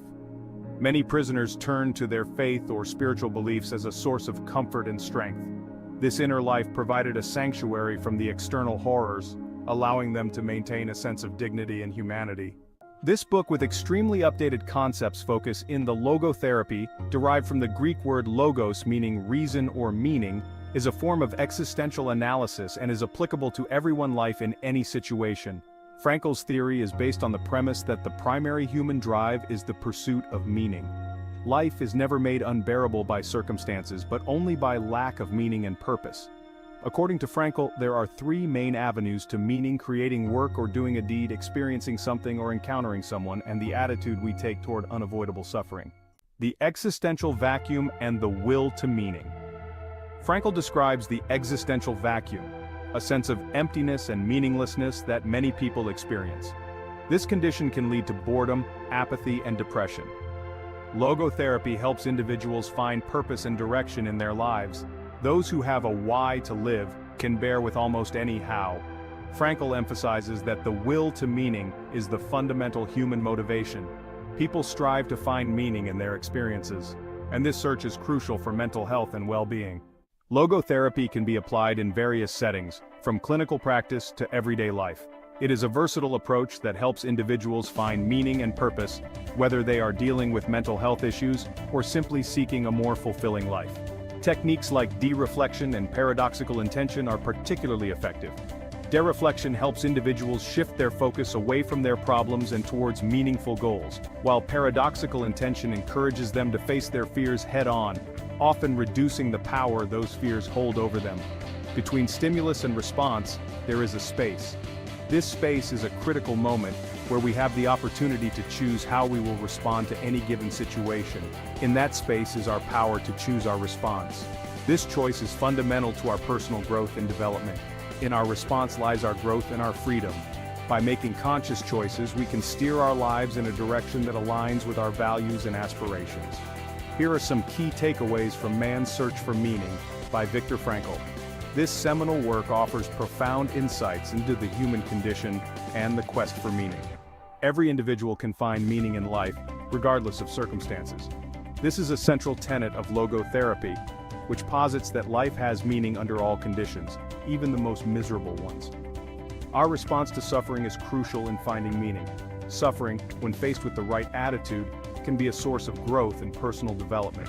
Having a purpose makes individuals more resilient. When we have a clear sense of purpose, we are better equipped to handle life's challenges and setbacks. Each person is responsible for finding their own meaning in life. This journey is deeply personal and unique to each individual, but it is also a universal quest that connects us all.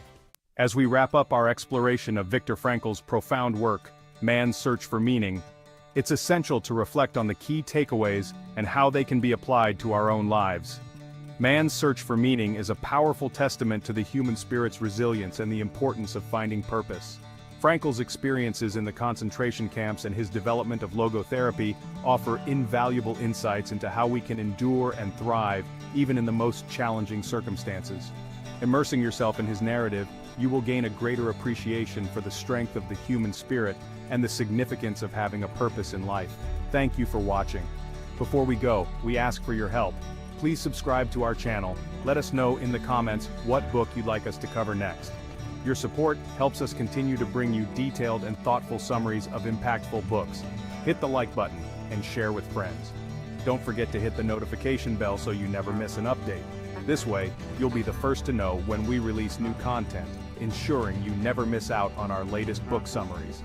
See you next time. Ever felt caught between worlds, searching for a purpose that seems just out of reach? A young man grappling with an inheritance of violence and loss. His mother's plane was shot down over the skies of Tehran, and his father's life in America was killing chickens at a factory farm in the Midwest. Hello, Book Foxes! Welcome to the Book Fox Summaries, where books are simplified for your busy life, one summary at a time. In today's summary, we'll explore Martyr by Kaveh Akbar, where a young man wrestles with identity, faith, and the weight of family legacy. Akbar's poetic voice and cultural perspective make Martyr a unique blend of literary fiction, spiritual exploration, and psychological drama. His book brings these themes into a novel-length story, published just recently in 2024. We'll dive into his story, meet his complex character, uncover deep themes, and share some unforgettable lines that might just linger with you. Kaveh Akbar is a celebrated Iranian-American poet known for his powerful language and deep reflections on identity. With Akbar's skillful prose, Martyr invites readers into a world where every line feels like it's searching for meaning. In Martyr, we meet Cyrus Shams, a young Iranian-American man living in the US who becomes obsessed with the idea that he must die in a meaningful way. Haunted by his mother's tragic death in the Iran Air Flight 655 disaster during the 1988 Iran-Iraq War, when an Iranian passenger jet was accidentally shot down by the US military. He's obsessed with the concept of martyrdom, driven by a need to make his life purposeful, even heroic. As he wrestles with an alcohol addiction and his Iranian heritage, Cyrus finds himself adrift, torn between cultures and grappling with the legacy his mother left behind. As the story unfolds, we journey alongside Cyrus through a landscape of disappointment and failure, where his attempts to find meaning seem to fall short. Along the way, he encounters a cast of characters that challenge his beliefs, slowly guiding him to understand that perhaps true purpose isn't about grand gestures but about finding small, everyday meaning. Cyrus Shams is our complex, flawed protagonist, a man struggling with addiction, a fractured sense of self, and the idea of martyrdom. He's haunted by his mother's death, and the shadow of her memory, which shapes much of his worldview. Other characters serve as mirrors and mentors, challenging his rigid beliefs about faith and sacrifice, ultimately helping him see that life's meaning can be subtle, quiet, and deeply personal. At the heart of Martyr are themes of identity, cultural heritage, and the search for meaning. Cyrus's journey shows the struggle to reconcile his Iranian heritage with his life in America. His fixation on martyrdom highlights the human need for purpose, even if it sometimes leads us down painful paths. The book poses powerful questions about faith, sacrifice, and the lengths we go to feel complete. For anyone who has ever felt caught between identities or driven by a purpose they can't fully understand, Martyr offers a story of introspection and quiet redemption. Some lines in Martyr truly capture its themes. Take, for example, "My faith is a blade I sharpen daily, though I never know when it will cut." This line alone speaks volumes about Cyrus's inner turmoil. Or another, "I crave the warmth of belief but find only flickering flames of doubt." These phrases hint at Akbar's poetic mastery and the depth of Cyrus's struggle. Summarizing Martyr feels like a glimpse into a soul laid bare, and it left me reflecting on how universal Cyrus's struggles are. His journey speaks to anyone who's wrestled with belonging or questioned their purpose. Akbar's poetic style brings a richness to this story that resonates, inviting us to consider what we might sacrifice or reclaim in our search for meaning. Martyr offers readers more than just a story, it's an invitation to explore the depth of human experience. While this summary captures the essence, reading the book allows you to feel every twist and revelation in a way that only Akbar's writing can deliver. And here's a bonus tip. If you're interested in stories that explore deep psychological and emotional struggles, check out our summary of The Silent Patient, a gripping tale of silence, trauma, and self-discovery. If Martyr has piqued your interest, grab your copy from the link in the description and dive into the rest of Cyrus's story. Thanks for joining us, Book Foxes. If you enjoyed this summary, hit that subscribe button so you never miss out on more books simplified for your busy life. And let's keep the conversation going in the comments. Hit the like button, share with friends, and turn on notifications to stay in the loop. Books simplified, minds amplified. See you in the next summary. Have you ever wondered what determines the outcome of a conflict or war? This question paves our way into the profound wisdom of Sun Tzu's classic, The Art of War. This ancient Chinese military treatise delineates 5 constant factors that play a pivotal role in any strategic deliberation related to warfare or conflict. Firstly, we have the moral law. This factor brings into play the ethical and moral aspects of warfare. It underscores the importance of legitimacy, righteousness, justice, and public opinion in the conduct of war. A cause that aligns with the moral law is more likely to garner support and bolster morale. Secondly, Sun Tzu introduces heaven as a factor. Here, heaven signifies the natural and environmental conditions that affect the battlefield. Weather, terrain, and other environmental elements can greatly influence the outcome of battles. An astute understanding of these conditions could be a game changer. The third factor, earth, represents the physical and geographical elements of the battlefield. Terrain, geography, and battlefield layout are all under its umbrella. Victory often hinges on adapting strategies according to these earthy characteristics. The fourth factor, the commander, zeroes in on the qualities and capabilities of the leader. Leadership, intelligence, decisiveness, and adaptability are all key to overcoming the challenges that arise on the battlefield. Lastly, Sun Tzu's fifth factor, method and discipline, pertains to the strategies, tactics, and organization of the military forces. Disciplined training, efficient organization, and strategic flexibility are essential to success. Now let's dive deeper into each of these factors and their importance in warfare. First up, we have the moral law. As we delve into Sun Tzu's Art of War, it's crucial to understand that the moral law isn't about religious or spiritual morality. Rather, it's a concept that encompasses the ethical and moral aspects of warfare. It's about legitimacy, righteousness, justice, and public opinion. It's about the rightness of one's cause. Let's think about it.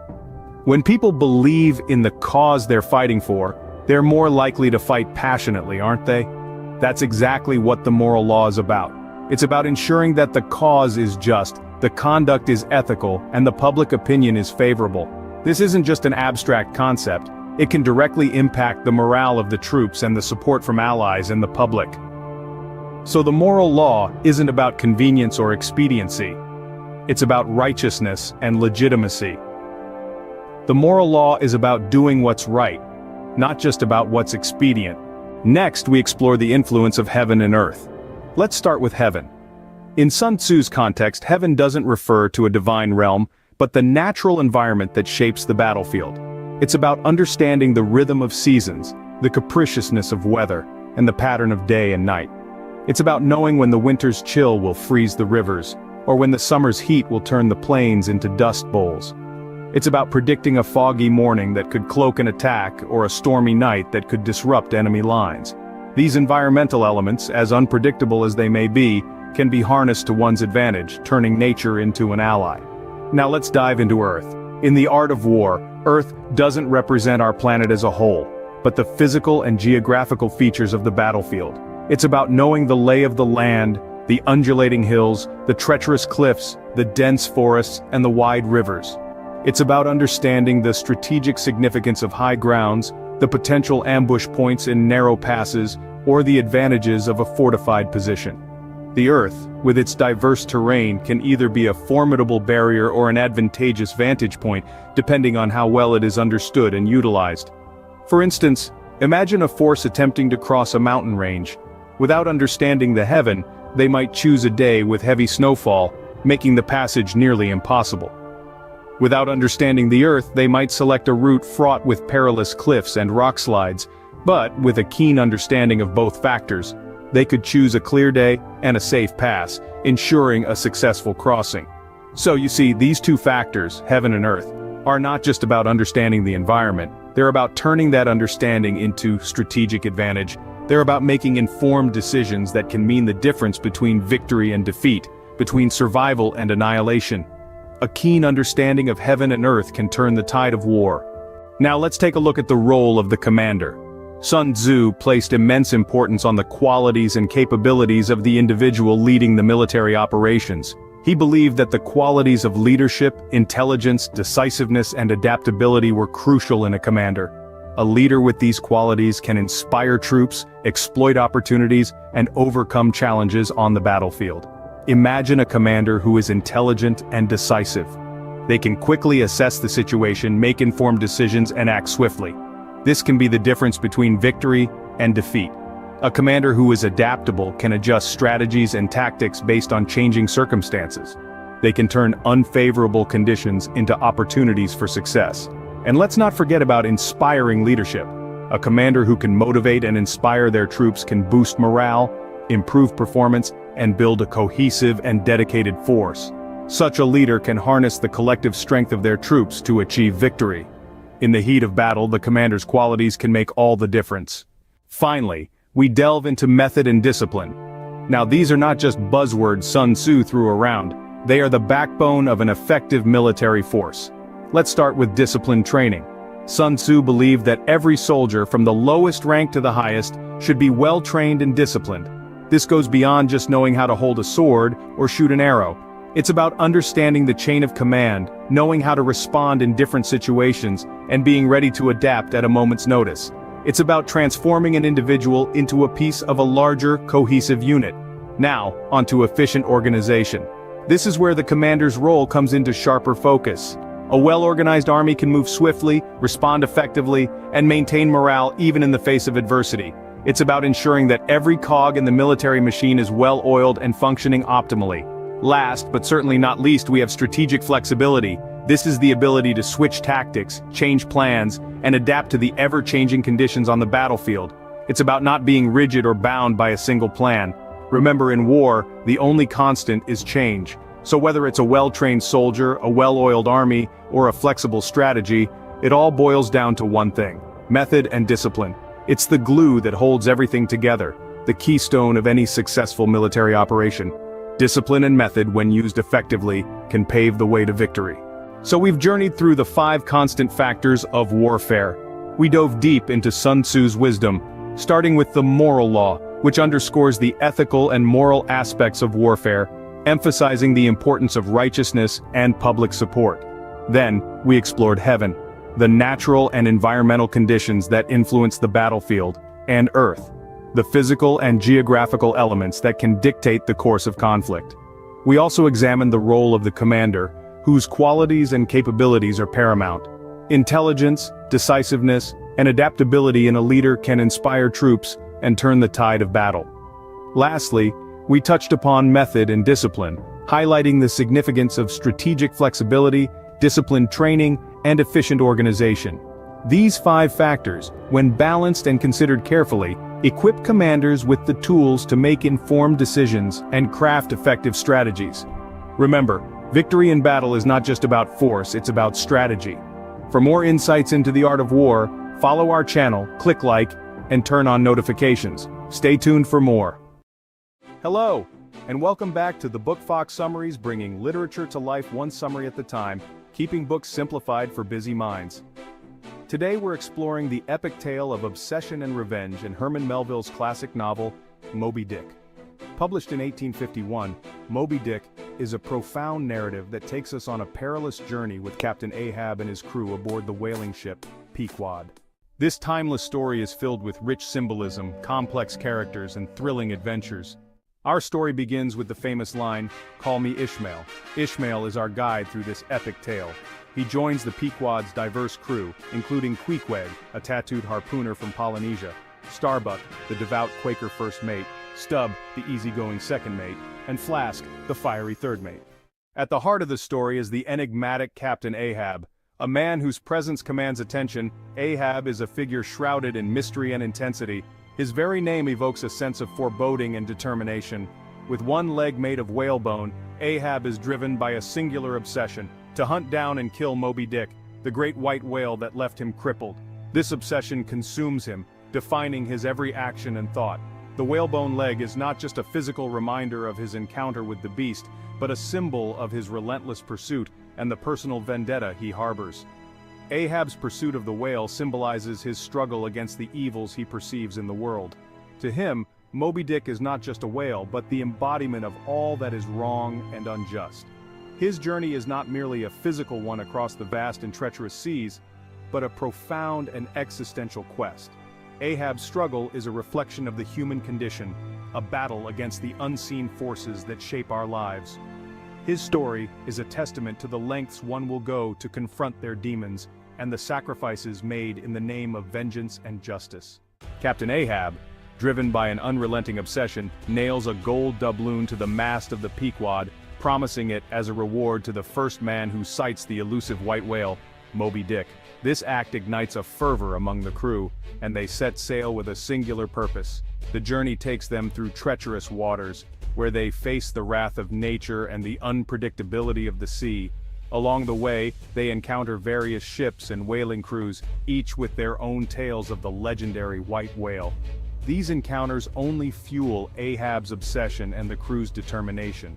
As they chase Moby Dick across the vast ocean, the novel delves deeply into profound themes. It explores the concept of fate, questioning whether our destinies are preordained or shaped by our actions. The theme of revenge is ever present, as Ahab's personal vendetta against the whale drives the narrative forward. Additionally, the story examines man's relationship with nature, highlighting the struggle for dominance and the respect for the natural world. The pursuit of Moby Dick becomes more than just a hunt. It transforms into a philosophical journey, reflecting on the human condition and the eternal battle between man and the elements. The white whale, Moby Dick, is rich with symbolism. It represents the unknowable and uncontrollable forces of the universe. The novel explores profound themes such as the limits of human knowledge and the eternal struggle between man and nature. Melville's writing is dense with philosophical insights and vivid imagery. The climax of the story is the epic showdown between Ahab and Moby Dick. Despite their efforts, the crew is unable to capture or kill the whale. In a dramatic turn of events, Moby Dick rams the Pequod, leading to its destruction and the doom of the crew. Ishmael survives the wreck by clinging to Queequeg's coffin, which was repurposed as a lifebuoy. He is eventually rescued by the ship Rachel, making him the sole survivor and the one left to tell the tale. In conclusion, as we reach the end of our journey through the vast and tumultuous seas of Moby Dick, we find ourselves reflecting on the profound themes and intricate narratives woven by Herman Melville. This literary masterpiece is not just a tale of a man's obsessive quest for a great white whale, but a deep exploration of the human condition, our relentless pursuit of meaning, and our eternal struggle against the forces of nature. Moby Dick is a masterpiece that delves into the human psyche and the eternal struggle against nature. Its rich prose and deep philosophical insights make it a timeless work that continues to captivate readers. Melville's use of symbolism, his detailed descriptions of the whaling industry, and his philosophical musings on existence and fate create a narrative that is both compelling and thought-provoking. The character of Captain Ahab, with his monomaniacal obsession, serves as a powerful representation of the dangers of unchecked ambition and the human tendency to grapple with forces beyond our control.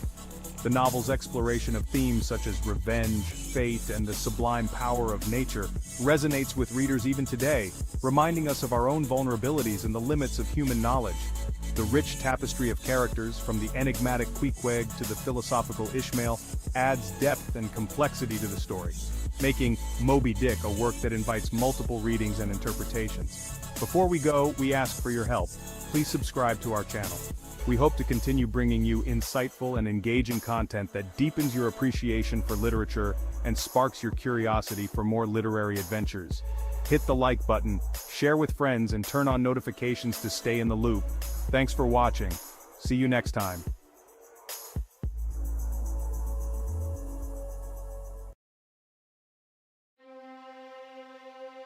Imagine a world where information is the ultimate source of power, more influential than armies or empires. Nexus by Yuval Noah Harari unpacks how this has become a reality and where it might lead us in the age of AI. Hello, Book Foxes! Welcome back to At the Book Fox Summaries, where we keep books simplified for your busy life. one summary at a time. Today we dive into Nexus by Yuval Noah Harari, published in 2024 as a profound explorations into the fabric of society and technology. Known for his works like Sapiens and Homo Deus, Harari takes on the vast history of information networks and how they shape our lives. This book is essential for understanding the evolution of knowledge and the critical role it plays today. Nexus delves into the story of human communication and how information networks have changed over time. Harari explores how ancient societies created early forms of information networks, from oral traditions to the written word, and how these developments altered the power structures within societies. Fast forward to today, we live in a world where digital platforms and AI control vast networks of information, influencing everything from politics to culture. Harari warns that as technology evolves, these networks will play an even bigger role, raising ethical concerns about privacy, control, and the essence of human agency. While Nexus doesn't follow traditional characters, it highlights influential figures throughout history who harnessed information networks for power, including leaders of ancient empires and innovators in technology. It also introduces the characters of AI and digital platforms, which act as modern players in the power game of information. One of the book's key themes is that information is a source of immense power, with those in control of data holding the ability to shape entire societies. Harari also emphasizes the impact of information evolution, from oral traditions to today's AI-driven networks, on social and political structures. Another core theme is the ethical responsibility we hold as we build more advanced systems. As AI advances, the book calls for greater attention to the consequences of data control and digital influence on society. Nexus resonates with today's digital landscape, where companies and governments wield significant influence over public opinion and personal choices through data. The book encourages readers to think critically about their relationship with technology and information, urging society to balance innovation with ethical responsibility. Harari's insights remind us of the need for transparency and caution as AI continues to evolve. Reading Nexus is a wake-up call about how much of our lives are shaped by unseen forces within information networks. Harari's deep dive into the ethical implications of technology brings a fresh perspective on the choices we make daily with digital platforms. If you're someone who wants to stay informed about the impact of technology on human life, this book is a must-read. In summary, Nexus by Yuval Noah Harari offers a powerful look into the history and future of information networks, exploring how they impact power, politics, and individual lives. Harari's insights encourage readers to view information as a critical element of power, calling for responsibility and ethical awareness. And here's a bonus for those who made it to the end. If you're interested in the broader history of humankind, check out Sapiens by Yuval Noah Harari. It's a fascinating journey through the milestones of human evolution and societal development. If Nexus sounds intriguing, grab your copy through the link in the description. Thanks for joining us, Book Foxes. If you enjoyed this summary, hit that subscribe button so you never miss out on more books simplified for your busy life. Let's keep the conversation going in the comments. Hit the like button, share with friends, and turn on notifications to stay in the loop. Books simplified, minds amplified. See you in the next summary. Freedom, one of the most misunderstood words in history. But do we truly know what it means today? Are we as free as we think, or is our freedom shaped by the systems around us? Hello, Book Foxes! Welcome back to At the Book Fox Summaries, where we keep books simplified for your busy life, one summary at a time. Today we're diving into On Freedom by Timothy Snyder, a powerful exploration of the concept of freedom, its nuances, and its implications in our modern world. Freedom means that you insist on being heard, but freedom also means you accept responsibility. Snyder, a historian, is best known for his works on tyranny and democracy, and in this book he invites us to consider the responsibilities tied to being free. The book falls under the genre of political philosophy and history following the success of Snyder's critically acclaimed On Tyranny. We'll explore Snyder's key arguments on how freedom isn't just an individual pursuit, but a shared societal goal that requires active participation and moral responsibility. In On Freedom, Timothy Snyder explores the many dimensions of freedom: political, personal, and social. The book argues that freedom isn't just about the absence of constraints, but also the presence of opportunities. Snyder challenges the conventional notion of freedom as purely individualistic, framing it instead as a collective responsibility. The central theme revolves around the tension between personal autonomy and the social obligations that ensure freedom for all. Snyder argues that without responsibility, freedom turns into a selfish pursuit that can erode the very foundations of democracy. He divides the book into several key themes: political freedom, personal autonomy, economic independence, and moral responsibility. While there are no traditional characters, Snyder uses examples from history like Thomas Jefferson, George Washington, and contemporary figures to explore how freedom has been applied and distorted. These individuals, through their writings and actions, contribute to the discussion of liberty, often revealing its complexities. Through these examples, Snyder examines how different individuals and groups have navigated the complexities of freedom throughout history, influencing political systems and societal norms. Their personal choices and philosophies are contrasted against modern-day struggles for freedom. The book's core message is that freedom is not just a right, but a responsibility. Snyder emphasizes that personal freedoms must coexist with social obligations, and that true freedom means ensuring others can live freely as well. Snyder connects his analysis to modern political systems, particularly focusing on how freedom is manipulated by governments and institutions today. He points to contemporary debates around individualism, social justice, and economic inequality as critical battlegrounds for true freedom. Snyder's argument pushes us to engage more critically with our freedoms, understanding that they come with obligations to others and society. Snyder's On Freedom was an eye-opener for me. It made me reflect on how often we overlook the responsibilities that come with freedom. The book forces us to question our role in ensuring freedom not just for ourselves but for our communities. I loved how Snyder connected historical lessons to today's political environment. However, at times, the dense political theory might feel overwhelming for readers new to the subject. Freedom is the power to do something, not just the absence of restrictions. True freedom requires solidarity. It's not just about what we can do for ourselves, but what we can do for each other. This phrase challenges the misconception that freedom is merely about having no constraints, reframing it as the ability to act meaningfully in the world. It shifts the focus from individual liberties to societal empowerment. Snyder emphasizes that true freedom is intertwined with the welfare of others. This shifts the dialogue from freedom from to freedom for. True freedom is about making informed and responsible choices that contribute to the common good. On Freedom reminds us that freedom is both a personal and collective pursuit. It is not just about escaping constraints but ensuring everyone has the opportunity to thrive. I'd highly recommend this book to anyone interested in political philosophy, history, or simply anyone who wants a deeper understanding of what it means to live in a free society. What's your take on the meaning of freedom in today's world? Let me know in the comments below. How can we balance individual rights with collective responsibility? If this book aligns with your interests, grab your copy through the link in the description. Your support helps us bring you more book summaries. And here's a bonus tip for those who made it to the end.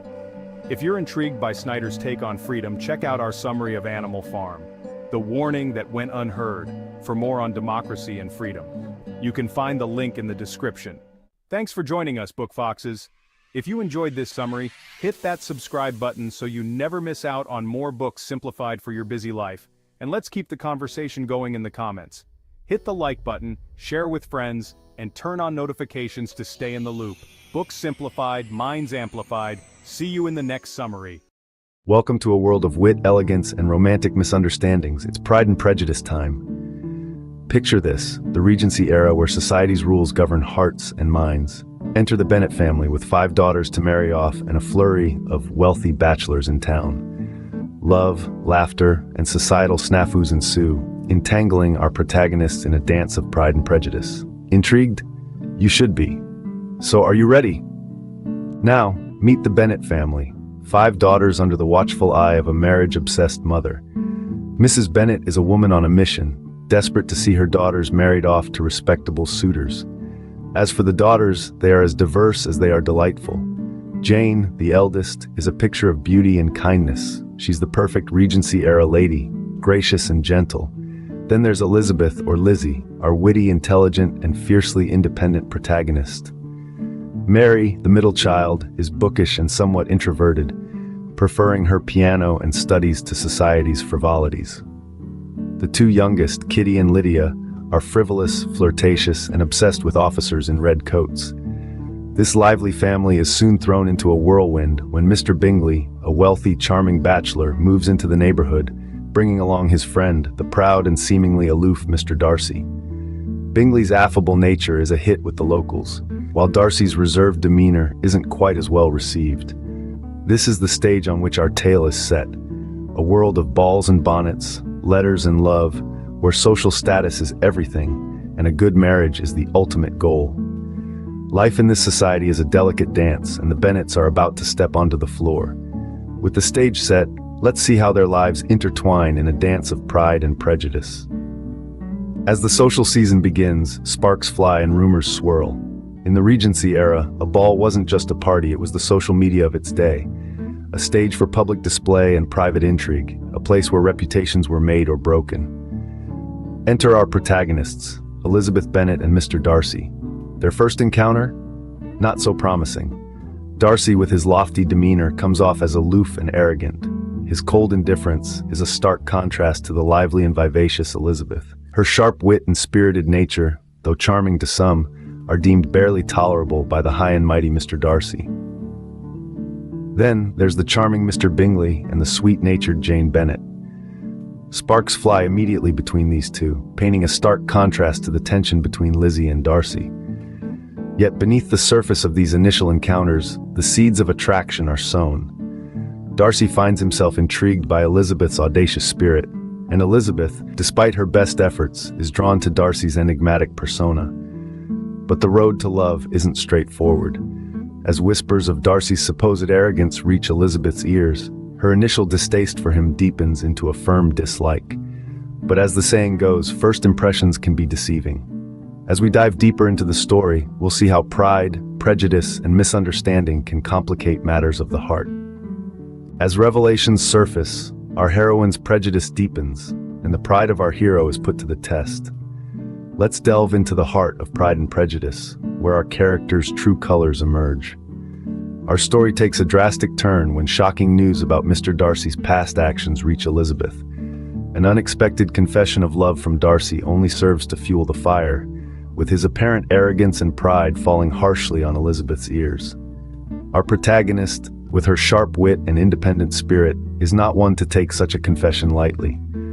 Elizabeth, armed with her own prejudices, rejects Darcy's advances, leaving our hero in a state of bewildered disappointment. But if you think that's all there is to it, then hold on, because we haven't even scratched the surface yet. Enter Mr. Wickham, a charming officer who seems to have a bone to pick with our Mr. Darcy. Wickham's tales of Darcy's alleged wrongdoings only serve to validate Elizabeth's dislike, further widening the gap between her and Darcy. But as we all know, there are always two sides to every story. And as Elizabeth continues to navigate the complex social maze, she's about to stumble upon the other side of Darcy's tale. But every story has two sides, and it's about time Lizzie hears the other side of the story. As the truth begins to unravel, Elizabeth finds herself questioning her initial judgments.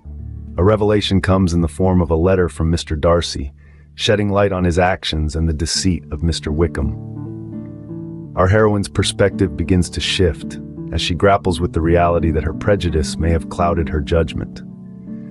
Elizabeth's encounter with Lady Catherine, a character as formidable as she is, brings another twist. Her attempt to control Darcy's love life only further stokes Elizabeth's curiosity and challenges her preconceived notions. A visit to Pemberley, Darcy's grand estate, offers another glimpse into his true character. Elizabeth begins to see a man far removed from the arrogant snob she first encountered. And then, the greatest revelation of all, Elizabeth's own pride. It's a bitter pill to swallow, but swallow it she must. She realizes that her pride, masked as discernment, has been her downfall. It's a humbling experience, one that leads her to question everything she thought she knew about herself and Darcy. The unraveling of these misunderstandings is a journey of self-discovery for Elizabeth, a journey that brings her face to face with her own flaws. It's a pivotal turning point, not just in her relationship with Darcy, but in her own personal growth. And as her pride crumbles, could love be waiting just around the corner? With humility and love, Darcy makes his second attempt at winning Elizabeth's heart. This time, he's not the aloof aristocrat, but a man changed by love. Elizabeth, on the other hand, battles her own pride. She struggles, caught between her previous misconceptions and the new, humbler Darcy. Ultimately, they reconcile, their love overcoming their pride and prejudice. And as they find their way to each other, we're left with the promise of a happily ever after. And there you have it, a whirlwind tour of Pride and Prejudice. For the full charm and wit, read the book. Before we officially wrap up, a friendly reminder from your favorite scriptwriter. If you've enjoyed our Regency rom-com journey, don't forget to hit that subscribe button for more classic literature breakdowns. Like the video, show us some love by hitting the thumbs up, and don't hesitate to share this journey with your friends who might be interested in a good classic. To stay updated with our latest content, turn on notifications. Your support means a lot to us. Now, let's wrap this up. Stay tuned for the end sting. Have you ever wondered what it's really like to grow up as a prince, constantly under the public eye? Prince Harry's memoir Spare reveals the struggles, heartache, and ultimate quest for freedom from royal life. Welcome to the Book Fox Summaries, where we simplify books for your busy life one summary at a time. Spare by Prince Harry, Duke of Sussex, was published in January 2023. It became an instant bestseller, selling over 1.4 million copies in its first week. The book dives deep into Prince Harry's personal experiences within the British royal family, focusing on his challenges and search for independence. It's a memoir that has been widely discussed, not just for its content, but for the insights it offers into a highly publicized life. Prince Harry, the younger son of King Charles III and Princess Diana, has lived his entire life in the public eye. By the end of this video, you'll have all the key insights you need to decide if Spare is the right read for you. If it sounds interesting, links to purchase are in the description. Spare recounts Prince Harry's life from his early years in the royal family through the tragic loss of his mother, Princess Diana, and the overwhelming media scrutiny that followed him throughout his life. The central conflict revolves around Harry's struggle with the expectations of royal life and the pressures of the media, alongside his personal desire to lead a life of his own choosing. Significant moments include his grief after his mother's tragic death, his military service, his marriage to Meghan Markle, and their decision to step down as senior royals. The book spans from the royal palaces of the UK to Harry's experiences in the military and his new life in California. The memoir highlights themes of loss, mental health, identity, and freedom. Harry's journey shows the price of privilege and the difficult choices he made to prioritize his family's well-being. At the heart of the memoir is Harry's motivation to protect his family from the intense media scrutiny that contributed to his mother's untimely death, and to find peace outside of royal duties. Prince Harry is the main protagonist in the memoir, but the book also highlights other key figures such as his late mother, Princess Diana, his brother, Prince William, and his wife, Meghan Markle. Throughout the book, we witness Prince Harry's transformation from a boy struggling with grief and media attention into a man willing to break royal traditions in pursuit of happiness and mental health. The major themes of Spare include family, mental health, and breaking free from societal expectations. Prince Harry opens up about his battles with anxiety, depression, and his journey toward emotional healing. These themes are relatable to anyone facing mental health challenges or struggling to step out of others' expectations. His story is one of resilience and the importance of self-care, making the memoir not just a royal story, but one that feels universally relatable. One of the most memorable quotes from Spare is, "I was the shadow, the support, the plan B." This quote highlights the burden of being the second son in the royal family, always living in his brother's shadow. Another poignant line is, "Doesn't the crown weigh on everyone?" This statement reflects Harry's struggles with the pressures of royal life, which ultimately led to his departure from his duties. Spare is an emotional and honest portrayal of life within the royal family. I appreciated how openly Prince Harry discussed his mental health and his decision to prioritize his well-being over royal expectations. His journey of self-discovery and courage to step away from the institution is inspiring. To recap, Spare takes us through Prince Harry's life as a member of the royal family, his personal battles with loss, mental health, and media scrutiny, and ultimately, his quest to live life on his own terms. The themes of family, identity, and personal freedom are central to his story. You now have all the insights to decide if Spare is for you. If you're interested, you can find the link to purchase the book in the description. If you're interested in personal growth, mental health awareness, or are simply curious about life behind the royal curtain, this memoir is a fascinating and deeply personal read. And here's a bonus tip for those who made it to the end. If you're interested in another personal and powerful story, check out our summary of The Diary of Anne Frank in the description below. Thanks for joining us, Book Foxes. If you enjoyed this summary, hit that subscribe button so you never miss out on more books simplified for your busy life. Let's keep the conversation going in the comments. Hit the like button, share with friends, and turn on notifications to stay in the loop. Books simplified, minds amplified. See you in the next summary. What if the next big trend in society isn't accidental? Could small actions be driving massive change intentionally? In today's video, we explore Malcolm Gladwell's newest book, Revenge of the Tipping Point, uncovering how overstories and super spreaders are shaping our world, and what that means for all of us. Hello, Book Foxes! Welcome back to At the Book Fox Summaries, where books are simplified for your busy life, one summary at a time. Today we dive into a fascinating follow-up to a modern classic. Published in 2024, Revenge of the Tipping Point by Malcolm Gladwell revisits the groundbreaking ideas from his 2000 bestseller, The Tipping Point. This book explores how societal change is engineered through stories and key influencers using real-world examples ranging from media to pandemics. In Revenge of the Tipping Point, Gladwell introduces overstories, powerful, overarching narratives that shape how we think and act.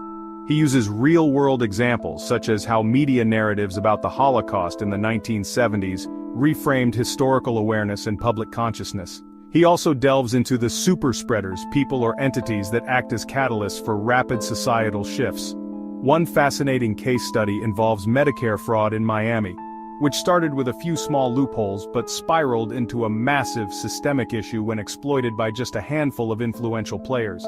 Similarly, Gladwell explores how crises like the opioid epidemic gained momentum through the actions of a few pharmaceutical companies whose influence extended far beyond what anyone anticipated. Lastly, Gladwell ties these concepts into modern issues like the role of social media in creating viral movements. Through these examples, he examines how a small spark, guided by key players and reinforced by the right narrative, can ignite sweeping changes. What's one societal trend you think started small but exploded into a global phenomenon? Let us know in the comments. Rather than fictional characters, the book's characters are the societal phenomena and individuals driving change. For example, Gladwell highlights the role of media in amplifying overstories and the ripple effect caused by key influencers in spreading ideas. One of the central themes of the book is the idea of intentionality behind societal changes. Gladwell challenges us to think critically about how much of our behavior is influenced by invisible forces, like overstories. These narratives, often driven by powerful media outlets, corporations, or governments, can dictate how we perceive and react to events. Another powerful theme is the fragility of systems. Gladwell shows how a single superspreader can exploit or amplify weaknesses in a system, from public health crises to financial fraud. This raises questions about accountability and the ethics of influence. Ultimately, Revenge of the Tipping Point isn't just about how trends grow, it's about who controls those trends and for what purpose. Gladwell invites us to see the power dynamics at play, and to consider the unintended consequences of rapid change, whether they benefit society or cause harm. An overstory is not just a narrative, it's a framework that reshapes how we see the world. Here, Gladwell emphasizes that overstories go beyond storytelling. They're tools that influence our decisions and even our sense of morality. Consider how media coverage can make one issue seem urgent while ignoring others. It's not accidental. Super spreaders are the architects of tipping points, individuals who harness connections to magnify their impact. This highlights how certain people, with the right network and timing, can dramatically change the trajectory of a movement or idea. Think about influential figures on social media. Many trends wouldn't exist without their reach. Every tipping point is a collision of circumstance and choice, but not all are created equal. Gladwell points out that while some tipping points feel organic, others are carefully engineered.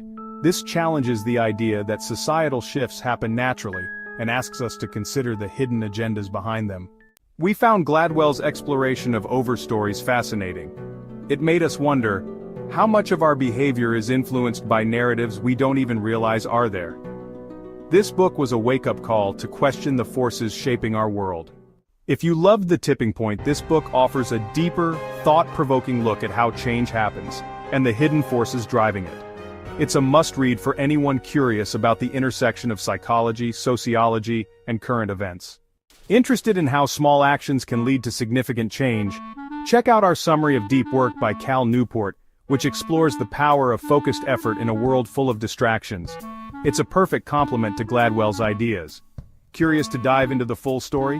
Check out the affiliate link in the description to get your copy of Revenge of the Tipping Point. Thanks for joining us, Book Foxes. If you enjoyed this summary, hit that subscribe button so you never miss out on more books simplified for your busy life, and let's keep the conversation going in the comments. Hit the like button, share with friends, and turn on notifications to stay in the loop. Books simplified, minds amplified. See you in the next summary. Have you ever wondered why some people seem to accumulate wealth effortlessly while others struggle? Well, it's not always about having a high income or inheriting a fortune. The real magic lies in financial literacy, understanding money, how it works, and how to make it work for you. Now, if you're thinking, where do I start? Allow me to introduce a game changer. The book, Rich Dad, Poor Dad by Robert Kiyosaki. Kiyosaki's book is a treasure trove of financial knowledge, breaking down complex concepts into simple, digestible lessons. Its main theme, financial education. The difference between the wealthy and the struggling often boils down to understanding money, investing, and wealth-building principles. And that's what Rich Dad, Poor Dad aims to teach. So strap in, folks, let's dive into the wisdom of Robert Kiyosaki and uncover the secrets of wealth building.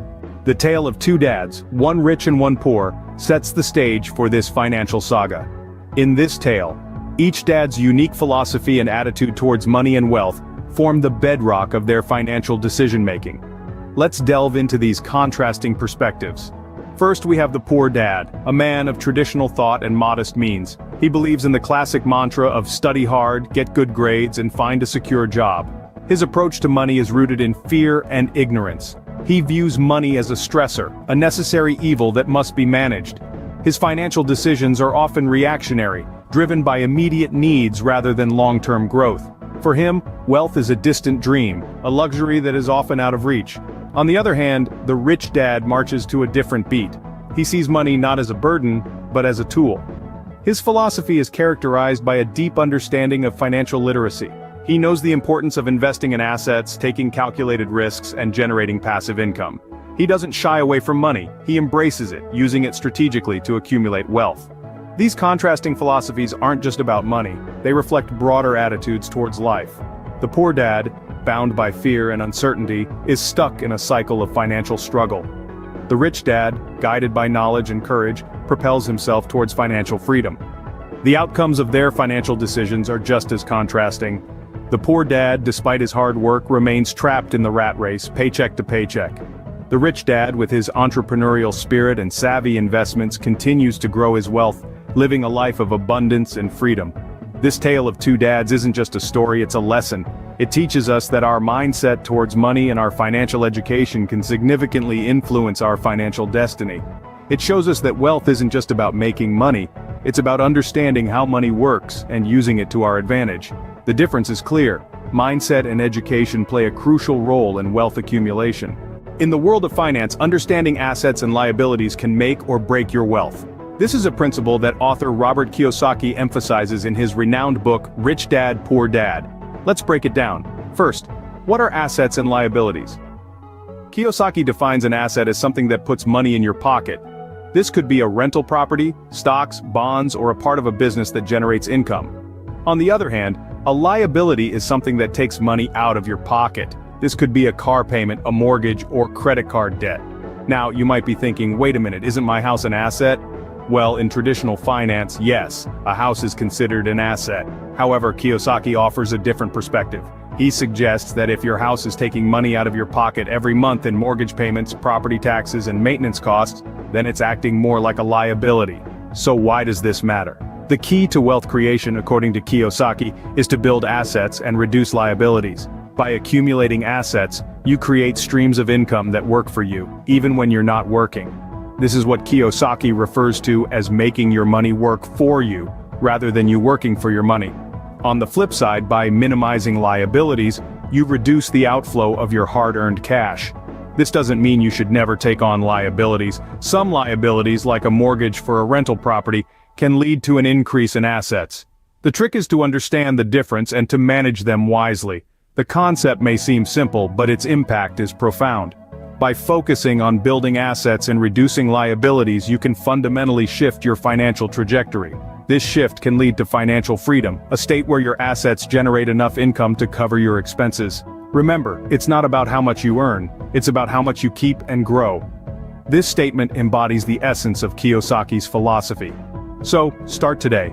Evaluate your assets and liabilities and begin your journey towards financial independence. What if your money worked for you even while you sleep? Now that's a question that could change the course of your financial journey. This is the power of passive income. Passive income is the money you earn with minimal ongoing effort. It's about setting up revenue streams that continue to generate profit even when you're not actively working on them. It's like having employees who never sleep, never take a break, and never ask for a raise. Sounds dreamy, right? Well, it's more achievable than you might think. Imagine a writer who pens a best-selling novel. After the initial effort of writing and publishing, every time a copy of that book sells, the author earns royalties. That's passive income. Or consider a savvy investor who purchases shares in a profitable company. When that company pays out dividends, the investor earns income without lifting a finger. That's the power of passive income. But it's not just about making money while you sleep. It's about financial freedom. Passive income allows you to break free from the constraints of a traditional 9-to-5 job. It gives you the flexibility to pursue your passions, to spend time with your loved ones, to travel the world, or to simply enjoy a little extra downtime. It's about creating a life that's not ruled by the clock. It's important to understand that passive income doesn't mean no work. It often requires an initial investment of time, money, or both. But once these income streams are set up, they can provide a steady flow of income with minimal additional effort. The power of passive income lies in its potential to multiply. One stream of passive income is good, but multiple streams are even better. They can create a safety net, diversify your income, and increase your financial stability. Passive income is the key to freedom and flexibility. It's the secret weapon of the wealthy. So why not start exploring ways to make your money work for you? After all, a journey of 1,000 miles begins with a single step. Knowledge is power, especially when it comes to your finances. This adage rings especially true in the world of wealth building. The importance of financial education cannot be understated, as it lays the foundation for understanding and navigating the complex maze of financial decisions that life throws our way. Just as a carpenter wouldn't dream of building a house without first understanding the basics of architecture, you shouldn't dream of building wealth without a solid understanding of financial principles. This understanding is what separates the wealthy from the rest. It's not about how much you earn, but how well you manage, invest, and grow what you earn. Take the example of the rich dad in our story. He didn't have a high-profile job or a string of degrees to his name, but he had something more valuable, a profound understanding of financial principles. He prioritized financial education over traditional education. He understood that knowledge about money is more valuable than money itself. He knew that the key to wealth wasn't in the earning, but in the managing. He understood the importance of assets, the danger of liabilities, and the power of passive income. These weren't just concepts to him. They were tools that he used to build his wealth. Financial education isn't just about learning to budget or understanding interest rates. It's about learning the language of money. It empowers you to make informed decisions, avoid financial pitfalls, and ultimately, build wealth. It's about understanding the difference between working for money and having your money work for you. In a world that revolves around money, financial illiteracy is a handicap. It's like trying to navigate a ship without a compass. You might get lucky and reach your destination, but the odds are against you. Financial education is not a luxury, it's a necessity for anyone who wants to build wealth. It's the key that opens the door to financial freedom. It's the tool that turns money into wealth. And it's the shield that protects you from financial disasters. So equip yourself with this powerful tool and take control of your financial future. So, what can we learn from the rich dad and the poor dad? Well, we can take away 4 key lessons that can change our financial lives. First, financial literacy is not an option, it's a necessity. It's the understanding of how money works, how to make it, and how to manage it. Second, it's not just about earning money, but building assets. Assets are investments that put money into your pocket, like real estate, stocks, or a business. Third, passive income can be a game changer. It's income that requires little to no effort, freeing up your time and energy for other pursuits. And finally, financial education should be a priority. It's not something that can be outsourced or ignored. It is your responsibility to educate yourself about finances. Remember, the journey to financial freedom starts with financial literacy. So, equip yourself with knowledge, take action, and watch your wealth grow. Don't forget to subscribe to our channel for more summaries on a wide range of topics including finance, self-improvement, health and wellness, history, and so much more. Imagine being unstuck in time, constantly jumping between moments of your life, some filled with joy, others with trauma, and even encounters with aliens. This is the surreal experience of Billy Pilgrim in Slaughterhouse-Five, a novel that blends science fiction, war, and philosophy in a way that challenges our understanding of life and death. Hello, and welcome to At the Book Fox Summaries, where we simplify books for your busy life, one summary at a time. By the end of this video, you'll have all the essential insights to decide whether Slaughterhouse-Five is the right choice for your next read. If it resonates with you, you can grab your copy through the link in the description. Slaughterhouse-Five, written by Kurt Vonnegut and published in 1969, is a cornerstone of American literature. A unique blend of science fiction, war novel, and satire, it tackles the horrors of World War II while exploring the concept of time and fate. It has sold millions of copies and continues to be widely studied and celebrated for its deep insights into human existence. Whether you're curious about how war shapes human lives or intrigued by the idea of time travel, Slaughterhouse-Five delivers an unforgettable journey. By the end of this video, you'll have all the essential insights to decide whether this novel should be added to your reading list. The novel follows Billy Pilgrim, a soldier who survives the firebombing of Dresden during World War II. After the war, Billy finds himself unstuck in time, experiencing his life in a non-linear way. He jumps between different moments: his time as a soldier, his post-war life as an optometrist, and his experiences being abducted by aliens from the planet Tralfamadori. The bombing of Dresden is the central event of the novel, and Vonnegut uses it to highlight the absurdity and destruction of war. As Billy moves through these fragmented moments of his life, he becomes a passive observer, accepting the inevitability of events with a resigned, "so it goes" whenever death or disaster strikes. Characters: Billy Pilgrim. Billy is a passive, almost indifferent character, shaped by his experiences of war and the Tralfamadorians' philosophy of time.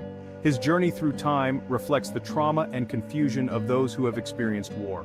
The Tralfamadorians. These aliens have a unique perspective on time, seeing all moments as existing simultaneously. To them, death is just another moment in time, neither good nor bad. This philosophy greatly influences Billy's outlook on life. Roland Weary. A fellow soldier who contrasts sharply with Billy, Roland is obsessed with the idea of heroism and glorifying war, a theme that Vonnegut critiques throughout the novel. Edgar Darby, a tragic figure. Darby is an older soldier who is executed for stealing a teapot after the bombing.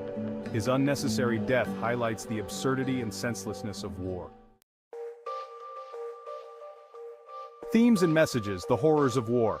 The novel's depiction of the Dresden bombing and its aftermath shows the senseless destruction of war.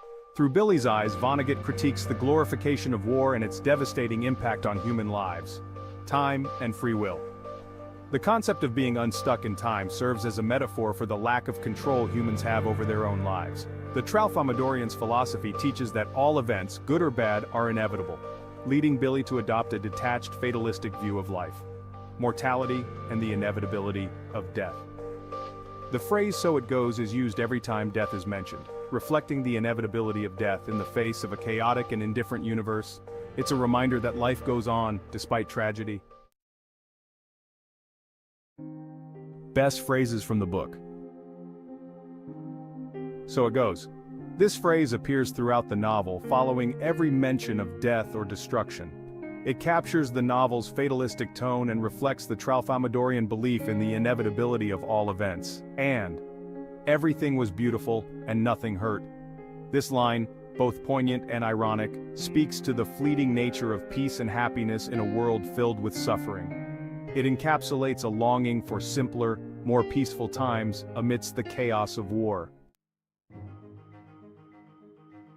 Slaughterhouse-Five is a deeply thought-provoking novel. Vonnegut's use of science fiction to explore the trauma of war is both innovative and powerful. The novel's non-linear structure might feel disorienting at first, but it mirrors the fragmented nature of memory, especially for those who have experienced trauma. It's a novel that encourages reflection on time, fate, and the human condition, while also serving as a searing critique of war's destructive power. As promised, you now have all the information you need to decide if Slaughterhouse-Five is the right book for you. If you enjoy stories that mix history, sci-fi, and philosophical questions, this novel is a must-read. You can grab your copy through the link in the description. And here's a bonus tip for those who made it to the end. If you're intrigued by the philosophical exploration of time in Slaughterhouse-Five, check out our summary of Fahrenheit 451, the book that shouldn't exist for another unique take on time and fate. Thanks for joining us, Book Foxes. If you enjoyed this summary, hit that subscribe button so you never miss out on more books simplified for your busy life, and let's keep the conversation going in the comments. Hit the like button, share with friends, and turn on notifications to stay in the loop. Books simplified, minds amplified. See you in the next summary. Hello, Book Foxes. The Spitfire, a plane that soared through the skies of World War II and has since become a symbol of British resilience and heroism. But how did this remarkable aircraft capture the hearts of a nation? What made the Spitfire not just a plane but a legend that defines a pivotal moment in British history?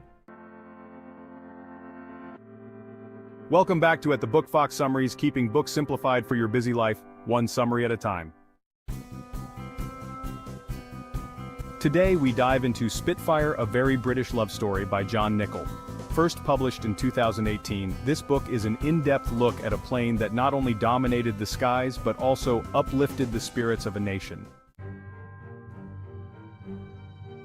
This non-fiction work belongs to military history and aviation genres, giving readers a combination of thrilling war tales, poignant personal stories, and a celebration of an engineering marvel.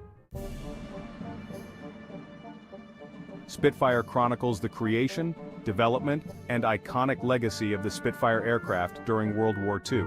It begins with its design in the 1930s, moves through its critical role in the Battle of Britain, and brings to life the heroism of its pilots and the determination of those who built and maintained the aircraft. The central theme of the book revolves around the Spitfire's evolution from a warplane to a beloved national symbol. A story of innovation, bravery, and unity.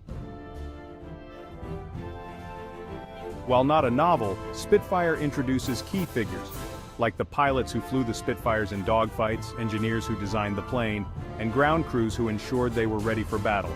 It's a collective story of bravery and ingenuity. The book showcases the journey of young pilots thrown into the chaos of war. Nichol highlights their courage, training, and the bonds they formed with one another, as well as the tireless efforts of the ground crews, often working through the night to repair damaged planes. The book explores themes of bravery, innovation, national pride, and unity during times of crisis. The Spitfire itself becomes a metaphor for resilience, hope, and determination, showing how technology and humanity can come together to create something truly inspiring. Beyond the war, the story of the Spitfire speaks to how societies rally during times of need. It's a reminder of how collective efforts, engineers, pilots, and civilians alike, can create a powerful force for good. Spitfire offers more than just a military history lesson. It's an emotional and cultural journey. It portrays the sheer determination and hope that helped shape Britain's resistance during the war. John Nichol does an excellent job of bringing to life not only the machine but the people behind it. The book is well-researched, filled with anecdotes and interviews that make history come alive. The human stories make the narrative truly engaging.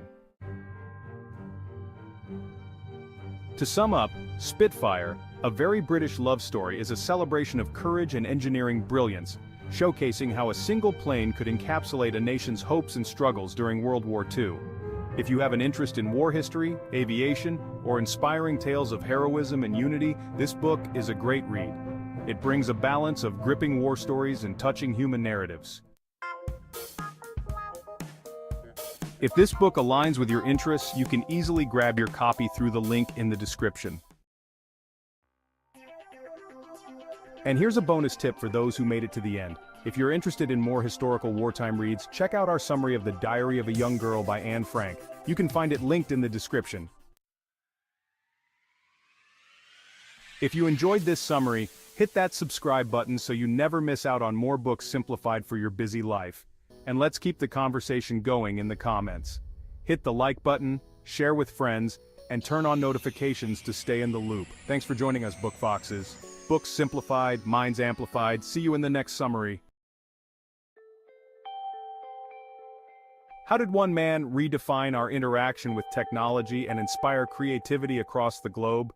Let's dive into the life and mind of a visionary who reshaped the digital age. Hello, Book Foxes. Welcome back to the Book Fox Summaries, keeping books simplified for your busy life one summary at a time. Today we're exploring the authorized biography of Steve Jobs by the renowned biographer Walter Isaacson, a compelling story of passion, innovation, and leadership, published in 2011. Isaacson presents a balanced portrait of Jobs through extensive interviews with Jobs himself, along with friends, family, and competitors, showcasing his brilliance and flaws alike. Walter Isaacson's biography captures the complex personality of Jobs. A story of resilience and creativity, it reveals how he founded Apple in his parents' garage, revolutionized multiple industries, and left a legacy of innovation that continues to shape our world today. This biography not only became an international bestseller, but is also considered one of the most comprehensive accounts of a tech mogul, offering insights into how Jobs combined technology, design, and vision to create a lasting impact on the world. From his birth and adoption in 1955 to his immersion in the Silicon Valley tech scene, Jobs' early life was shaped by electronics and counterculture. The founding of Apple with Steve Wozniak led to the launch of the Apple I's and soon after the revolutionary Macintosh. After being ousted from Apple, Jobs founded Next and later took over Pixar, making a huge mark in both computing and entertainment. His return to Apple led to a new era of innovation, introducing groundbreaking products like the iPod, iPhone, and iPad, which transformed how we interact with technology. Perfection versus compromise.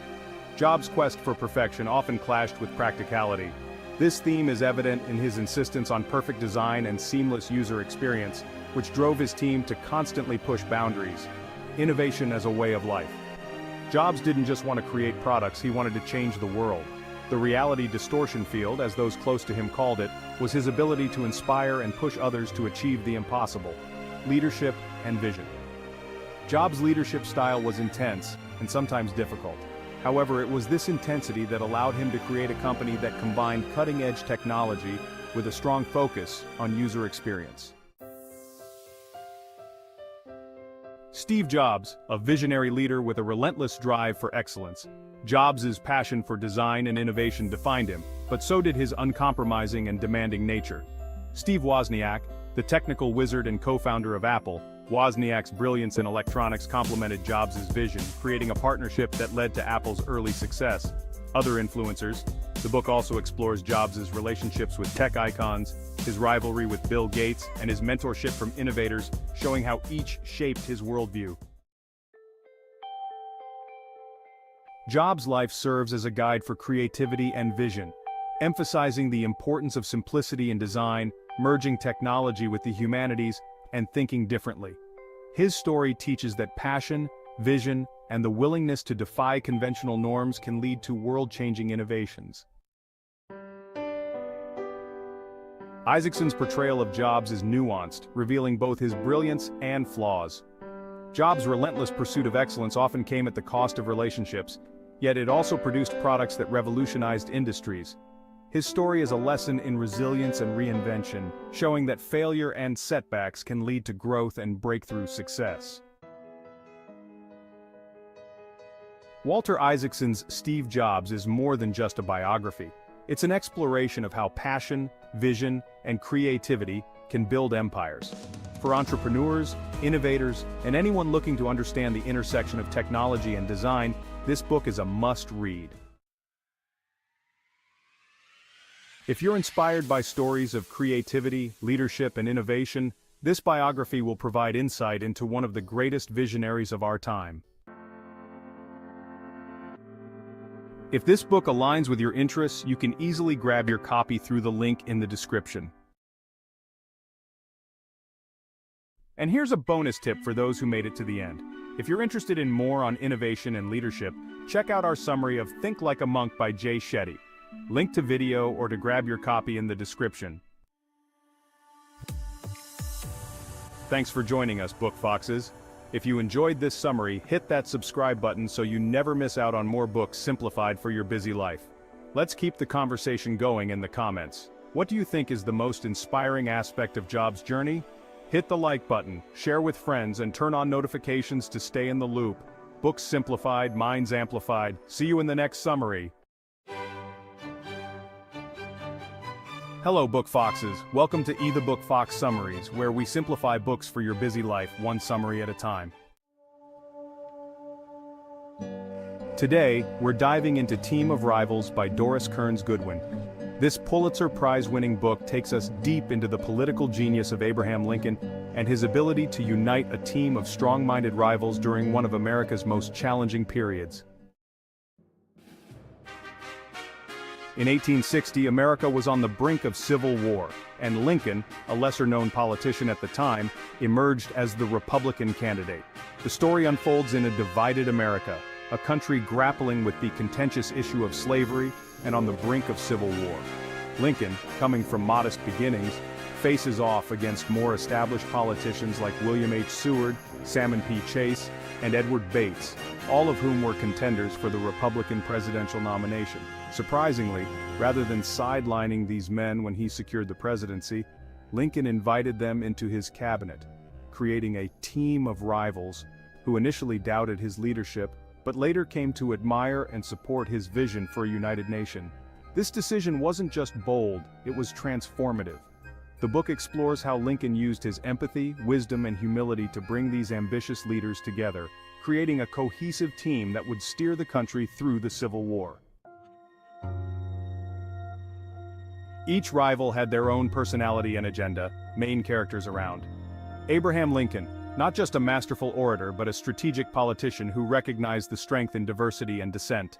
William H. Seward, initially a rival, Seward became Lincoln's closest ally and trusted Secretary of State. Salmon P. Chase, Treasury Secretary who aspired to the presidency but learned to respect Lincoln's leadership. Edward Bates and Edwin M. Stanton, once doubters of Lincoln's ability, they later provided unwavering support during the most critical times. Lincoln's leadership style was grounded in patience and understanding. He listened to each of their perspectives, recognizing the value they brought to the nation. The themes in Team of Rivals go beyond just politics. Lincoln's capacity to lead with grace under pressure, embrace differing viewpoints, and focus on a higher purpose teaches us that true leadership is about collaboration and seeing beyond individual ambition. In today's polarized world, these lessons are more relevant than ever. One of the most poignant moments described is Lincoln's reaction to the Emancipation Proclamation, an act of moral courage that he knew would alter the course of American history forever. His leadership in passing this pivotal legislation was a defining moment, exemplifying his ability to transform a moral vision into national policy.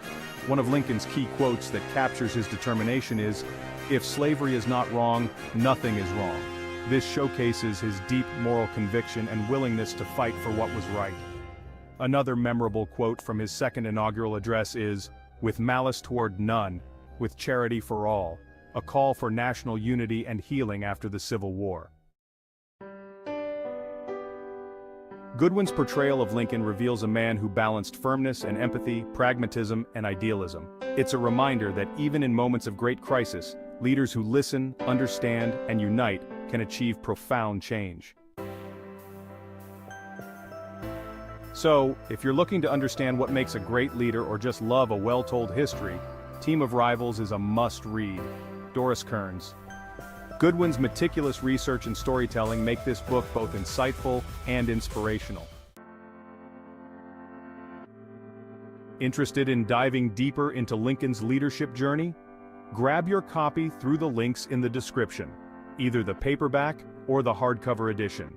And remember, we earn a small commission from your purchase, which helps support our channel. Thank you for your support.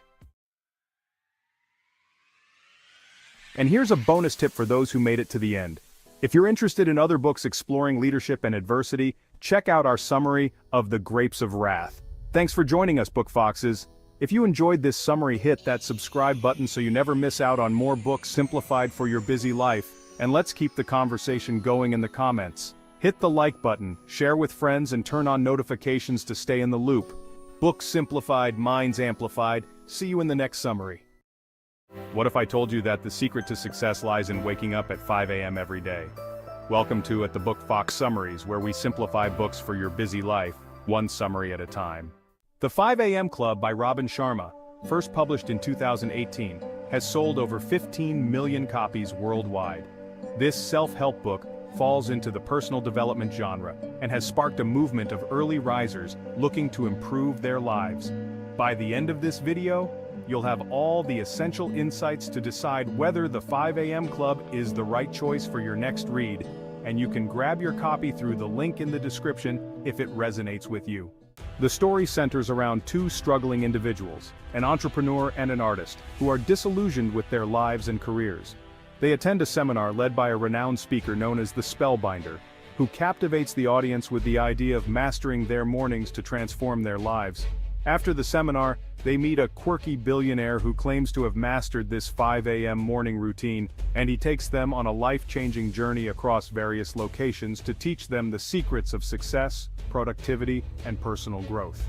Through their travels, the mentor introduces the 20-20-20 formula, which breaks down the first hour of the day into 3 segments: 20 minutes of exercise, 20 minutes of reflection, and 20 minutes of learning. This formula, along with the focus on self-discipline, consistent habits, and mindset shifts, helps the characters transform their perspectives, leading to significant personal and professional breakthroughs. The story serves as a blend of fictional narrative and practical advice on how to implement these strategies into everyday life. The key characters include the Spellbinder, the mentor who teaches the morning routine; the artist with a sketchbook, he navigates life through imagination and expression; and the entrepreneur focused on growth and success, balancing vision with action. As the story unfolds, both evolve from struggling with their careers to mastering their lives through discipline and daily rituals. Themes and messages. The importance of mastering your mornings to optimize your entire day and life, emphasizing how small daily habits can lead to extraordinary achievements. Waking up early has a real-life application in managing time effectively, improving mental health, and achieving personal goals. Best phrases from the book. First phrase: own your morning, elevate your life. This phrase sums up the book's core message. By taking control of the first hour of your day, you set the tone for success. Second phrase: small daily improvements over time lead to stunning results. This highlights the power of incremental progress, reminding us that consistent effort, even in small ways, leads to massive transformation. Positive reflections. I loved the actionable steps and the motivational tone throughout the book. It's a great reminder that how we start our day directly impacts our success. The narrative approach also keeps readers engaged, offering both inspiration and practical advice. Summary of key points. The 20-20-20 formula, 20 minutes of exercise, 20 minutes of reflection, and 20 minutes of learning, can help you optimize your mornings, days, and life. Waking up early helps you regain focus, enhance productivity, and improve personal well-being.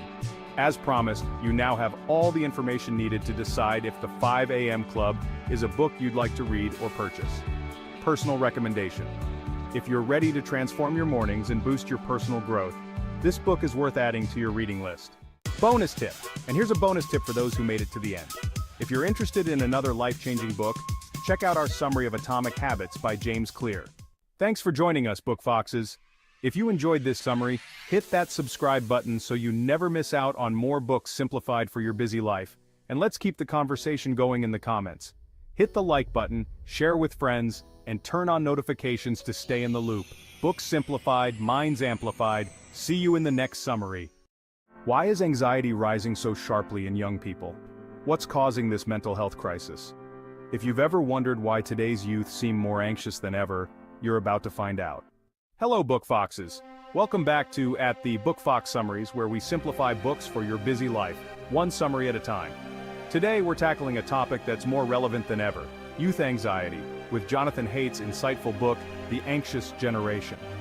With mental health issues on the rise among young people, this book tackles why anxiety is so prevalent today and what we can do about it. Why are today's teens more anxious, fragile, and depressed than any generation before them? Before we dive in, remember to subscribe for more insightful book summaries. Whether you're a parent, educator, or simply someone curious about today's youth, this is one you don't want to miss. Published in 2024, The Anxious Generation is written by Jonathan Haidt, a renowned social psychologist and best-selling author of The Coddling of the American Mind. Haidt's work often explores the intersection of culture, psychology, and social trends, and in this book, he addresses the escalating mental health crisis affecting today's youth. This book falls under psychology and sociology and has been lauded for its research-backed insights and thought-provoking commentary on how parenting. If you've ever wondered why anxiety has become the defining feature of a generation, Haidt's analysis will shed light on the forces shaping today's youth. The book uncovers the roots of the anxiety crisis among younger generations, focusing on the impact of social media, societal expectations, and overprotective parenting. Haidt explains that a combination of constant digital exposure, academic pressure, and the changing nature of childhood has created a perfect storm for anxiety to thrive.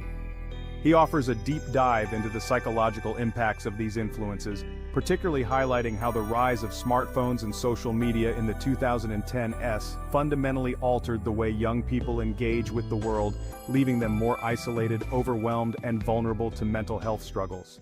The central theme of The Anxious Generation is that modern society, through overparenting, fear of failure, and the omnipresence of social media, is creating a mental health crisis. The book suggests we need to return to fostering independence and resilience in young people. While this is a non-fiction book, Haidt highlights key figures including psychologists, educators, and social researchers who contribute to our understanding of youth anxiety. He also shares personal stories of teenagers and young adults struggling with anxiety, illustrating the real-world consequences of these societal shifts. Haidt shows the development of these groups, particularly Gen Z, who have grown up in a world dominated by social media, academic pressures, and a heightened focus on safety and political correctness, leading to what he calls safetyism. One of the core themes in The Anxious Generation is that modern life has become increasingly stressful for younger generations. Haidt argues that social media platforms like Instagram and TikTok fuel this anxiety by promoting unrealistic standards of success, beauty, and happiness. Another key theme is the need for resilience. Haidt emphasizes the importance of fostering mental toughness and emotional intelligence in young people. He suggests that overprotective parenting and societal trends of safetyism are undermining their ability to cope with life's challenges. In today's world, almost everyone knows a young person affected by anxiety. Haidt's analysis provides not only a diagnosis of the problem, but also potential solutions, making it an essential read for parents, educators, and anyone concerned about mental health. Here are two powerful phrases from The Anxious Generation that resonate deeply with its themes. Fragility has become a virtue in modern culture, but fragility is no foundation for mental health. This phrase highlights the book's central critique of how society has embraced overprotectiveness to the detriment of emotional strength. The greatest gift we can give our children is the freedom to fail and the resilience to rise from it. Haidt emphasizes the importance of failure as a learning process, stressing that resilience is built through overcoming difficulties, not avoiding them. These phrases encapsulate the heart of Haidt's message. Resilience is key, and overprotecting youth only fuels the anxiety crisis. What stood out to me in The Anxious Generation is how Haidt connects the dots between digital culture and the mental health of young people. It's a wake-up call for how we use technology and how we guide the next generation in navigating this complex landscape. I appreciated the depth of Haidt's research and the way he ties psychological concepts to real-world issues. However, some might find his solutions, particularly the focus on resilience, too simplistic given the complexities of mental health. In conclusion, The Anxious Generation offers a timely exploration of the mental health crisis facing today's youth. By examining the role of technology, societal pressures, and upbringing, Haidt presents a compelling argument for why this generation is struggling and what we can do to help. If you're interested in understanding the roots of youth anxiety and finding actionable solutions, this book is a must-read. I highly recommend this book to parents, educators, and anyone concerned about the rising rates of anxiety in young people. It's a thought-provoking read that challenges us to reflect on how our actions impact the next generation. And here's a bonus tip for those who made it to the end. If you're interested in exploring how people find meaning through adversity, check out our summary of Man's Search for Meaning by Viktor Frankl. If this book aligns with your interests, you can easily grab your copy through the link in the description. Thank you for your support. Thanks for joining us, Book Foxes. If you enjoyed this summary, hit that subscribe button so you never miss out on more books simplified for your busy life. And let's keep the conversation going in the comments. Hit the like button, share with friends, and turn on notifications to stay in the loop. Books simplified, minds amplified. See you in the next summary. What kind of crime is so horrendous it leads to federal action? The Emmett Till Anti-Lynching Act now punishes such hate crimes, and today we're diving into a murder hidden for decades in Mississippi's history. Hello, Book Foxes! Welcome to the Book Fox Summaries. We bring you captivating books from all genres, simplified for your busy life, one summary at a time. Today we're diving into The Barn, The Secret History of a Murder in Mississippi, by Wright Thompson. Published in 2024, this gripping true crime book uncovers a murder mystery that lay unsolved for decades. A true crime gem, The Barn is an exploration of justice, race, and the law in the South, drawing acclaim for its detailed research and storytelling. Wright Thompson's family farm in Mississippi is 23 miles from the site of one of the most notorious and consequential killings in American history. The book tells the chilling story of a murder in a barn in Mississippi in the 1950s. The crime shocked the community, but over time it was buried, until new evidence decades later brought it back to life. In August 1955, two men, Roy Bryant and J.W. Milam, were charged with the torture and murder of the 14-year-old Emmett Till in Money, Mississippi. In fact, Wright Thompson reveals, at least 9 people can be placed at the scene, which was inside the barn of one of the killers, on a plot of land within the 6-square-mile grid whose official name is Township 22 North, Range 4 West, Section 2, West Half, fabled in the Delta of myth as the birthplace of the blues on nearby Dockery Plantation. The heart of the story is the pursuit of justice in a society where racial tensions often interfered with the truth. The conflict between truth and denial is woven through every chapter. Main characters: the victim, Emmett Till, a 14-year-old black boy who was brutally murdered in 1955 for allegedly whistling at a white woman. The investigator, Wright Thompson himself, plays a significant role in uncovering long-hidden truths as he retraces the steps of the investigation. Roy Bryant and J.W. Milam, the two men accused of murdering Emmett Till. They were acquitted by an all-white jury but later confessed to a journalist, providing a false account of the crime. The town, the people of Mississippi, who either kept the town's secrets or sought justice. The book delves into racial injustice, the flaws in the legal system, and the consequences of silence in the face of crime. It also highlights the power of investigative journalism in bringing forgotten stories to light. While set in the 1950s, the themes of racial tension, unequal justice, and truth-seeking are still highly relevant today, reflecting broader societal issues that persist. Key phrases: the truth is buried deeper than the bodies. This phrase encapsulates the central theme of the book, which is about uncovering long-hidden secrets in a community that has been complicit in its own silence. Justice isn't just blind, sometimes it's deaf and dumb. a powerful reflection on how the legal system failed the victim. This quote highlights the systemic issues that allowed the crime to go unsolved for so long. In Mississippi, the past isn't dead, it's not even past. A nod to the ever-present influence of history in the South, this phrase underscores how the region's dark history continues to shape its present. Personal insights. This book is not just a story of a murder but an examination of systemic issues that shaped the South for generations. The emotional weight of the story is amplified by Mitchell's relentless pursuit of the truth. The detailed research and personal investment of the author make the book a compelling read, though its intense subject matter may not be for everyone. So, to wrap things up, let's go over the key points. The Barn is a powerful exploration of crime, race, and justice, offering profound lessons for today's readers. If you're keen on true crime or Southern history, this book is an absolute must-read for its insights into the darker aspects of American history. The events that occurred in 1955 give rise to the Emmett Till Anti-Lynching Act, that is a United States federal law which defines lynching as a federal hate crime, increasing the maximum penalty to 30 years imprisonment for several hate crime offenses. It was passed by the U.S. House of Representatives on February 28, 2022, and U.S. Senate on March 7, 2022, and signed into law on March 29, 2022, by President Joe Biden. Now, I'd love to hear from you. What do you think? Could a forgotten crime like this still happen today? Let's talk about it in the comments. If this book aligns with your interests, grab your copy through the link in the description. Your support helps us bring you more book summaries. And here's a little bonus tip for those who made it to the end. If you're interested in more gripping true stories, check out our summary of A Deep Dive into Knife by Salman Rushdie. It's a deep dive into the psychology of crime that you won't want to miss. Thanks for joining us, Book Foxes. If you enjoyed this summary, hit that subscribe button so you never miss out on more books simplified for your busy life. Hit the like button, share with friends, and turn on notifications to stay in the loop.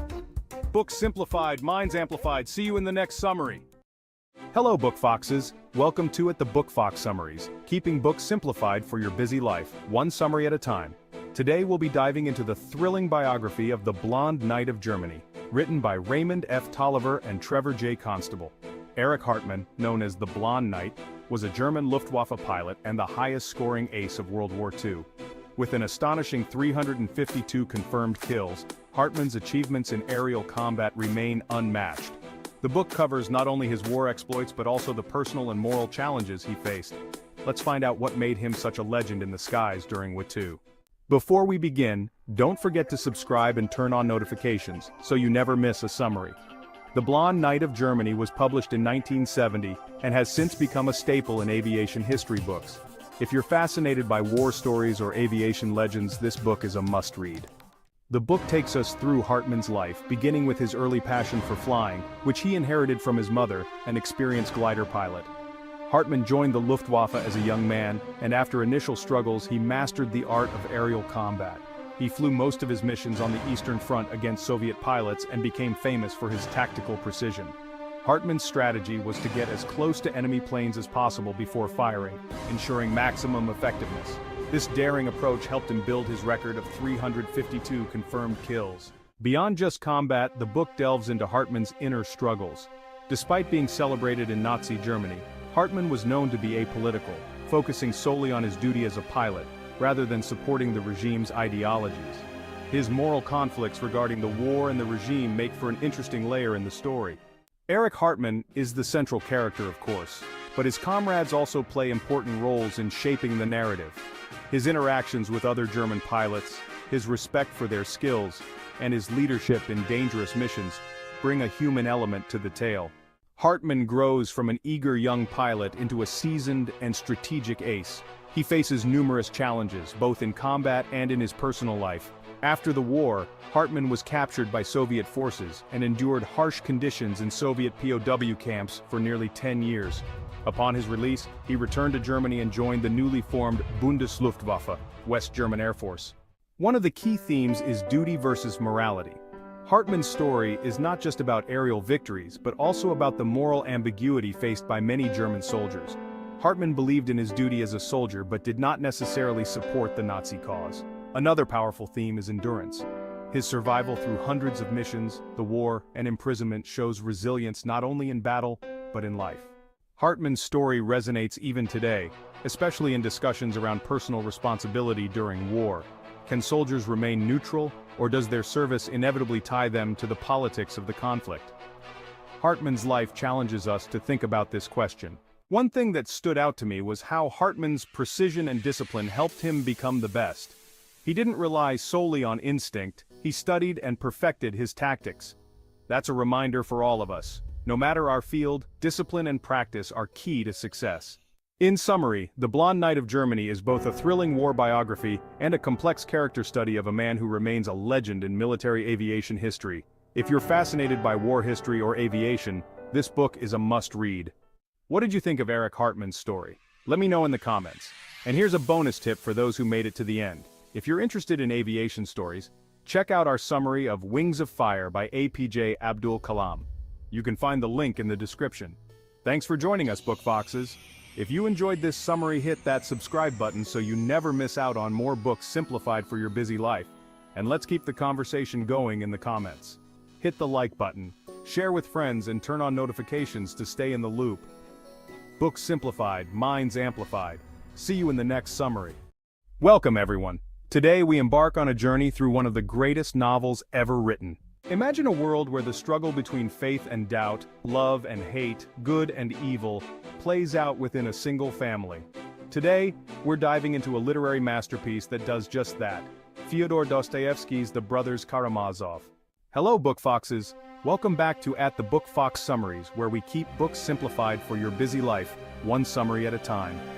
By the end of this video, you'll have all the insights you need to decide if this profound novel should be your next read or purchase. Let's dive into the turbulent world of the Karamazovs. Can one be held accountable for the sins of their father? And what if those sins are the very foundation of your existence? Let's explore these haunting questions in today's summary. The Brothers Karamazov was written by Fyodor Dostoevsky and first published in 1880. Widely considered one of the greatest novels of all time, this Russian classic has captivated readers with its intricate exploration of human nature, selling millions of copies worldwide. The book is a complex blend of philosophy, psychology, and theology, all wrapped in a compelling family drama. It has influenced countless writers and thinkers, including Freud, Einstein, and Camus. The story centers around Fyodor Pavlovich Karamazov, a depraved and neglectful father, and his three sons, Dmitri, Ivan, and Alexei, each grappling with their own moral dilemmas. The narrative unfolds in a small Russian town, where the Karamazov family's personal conflicts, driven by jealousy, greed, and passion, spiral into a tragic murder that shocks the entire community. At the heart of the novel is the murder of Fyodor Karamazov, and the question of who is truly responsible. Is it Dmitri, the hot-headed son with a public grudge against his father? Or is it someone else, driven by deeper, darker motivations? Through this mystery, Dostoevsky explores the nature of guilt, redemption, and the eternal battle between faith and reason. Main character's introduction: Fyodor Pavlovich Karamazov, the father, a corrupt and cynical man whose actions set the stage for the tragedy that ensues. Dmitri, also known as Mitya, the eldest son, torn between his desires and his sense of honor, leading him to a life of excess and conflict. Ivan, the middle son, an intellectual who struggles with existential questions about God, morality, and human suffering. Alexei, often called Alyosha, the youngest son, a gentle and devout novice monk who represents the moral compass of the story. Pavel Smerdyakov, the possible illegitimate son and servant who harbors deep resentment and nihilistic beliefs. Each character embodies a different aspect of the human psyche. Dmitri's fiery temperament contrasts sharply with Ivan's cold rationality, while Alyosha's spiritual purity offers a glimmer of hope amidst the chaos. Smerdyakov's complex relationship with the family adds another layer of intrigue, making the Karamazovs a mirror for the reader's own inner conflicts. The primary themes and messages that Dostoevsky's novel delves into: faith, doubt, free will, and the nature of evil. Ivan's philosophical debates, particularly in the famous Grand Inquisitor chapter, challenge the existence of a just God in a world full of suffering. Alyosha's unwavering faith, on the other hand, offers a counterpoint, suggesting that love and compassion can transcend even the darkest of human experiences.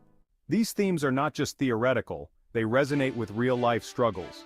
Whether it's questioning the morality of our actions, dealing with family conflicts, or searching for meaning in a seemingly chaotic world, The brothers Karamazov offers profound insights that are as relevant today as they were in Dostoevsky's time. Is easy connect this book's themes to everyday life or universal experiences? Think about the times when you've wrestled with a moral dilemma, faced a crisis of faith, or questioned your own beliefs. This novel brings those universal experiences to life through its richly drawn characters and intricate plot. Personally, what struck me the most was how Dostoevsky captured the essence of human conflict. The way he intertwines the characters' personal struggles with broader philosophical questions is nothing short of genius. Each time I revisit this novel, I find new layers of meaning and relevance to my own life.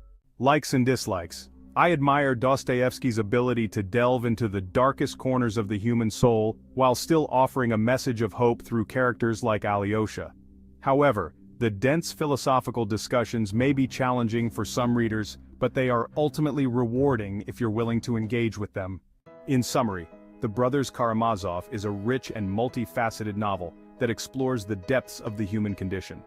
Through the tragic tale of the Karamazov family, Dostoevsky invites us to ponder life's most profound questions about faith, morality, and the nature of evil. If you're looking for a novel that challenges your mind and soul, this is it. Whether you're drawn to its psychological depth, its philosophical insights, or its dramatic plot, The Brothers Karamazov has something to offer every reader. And here's a bonus tip for those who make it to the end. If you're interested in exploring more of Dostoevsky's works, Crime and Punishment is another must-read that delves into similar themes with equal intensity. What are your thoughts on the Karamazov brothers? Do you think Dmitri was guilty, or was the truth more complex? Let me know in the comments below. Also, if you've read the book, I'd love to hear your favorite moments or quotes. Let's get a discussion going. Thanks for joining us, Book Foxes. If you enjoyed this summary, give it a thumbs up, and hit that subscribe button so you never miss out on more books simplified for your busy life. Share this video with fellow book lovers and turn on notifications to stay on the loop. Books simplified, minds amplified. See you in the next summary. Welcome back to At the Book Fox Summaries, keeping books simplified for your busy life, one summary at a time. So grab a cuppa, get comfy, and join us on this incredible journey through the world of literature. Today, we're diving into The Catcher in the Rye, a classic novel by J.D. Salinger. This book falls under the genre of coming-of-age fiction and has been recognized as one of the best English-language novels of the 20th century. Ever felt lost in the world? Let's explore the journey of Holden Caulfield and see if you can relate. Let's dive into the main characters of The Catcher in the Rye.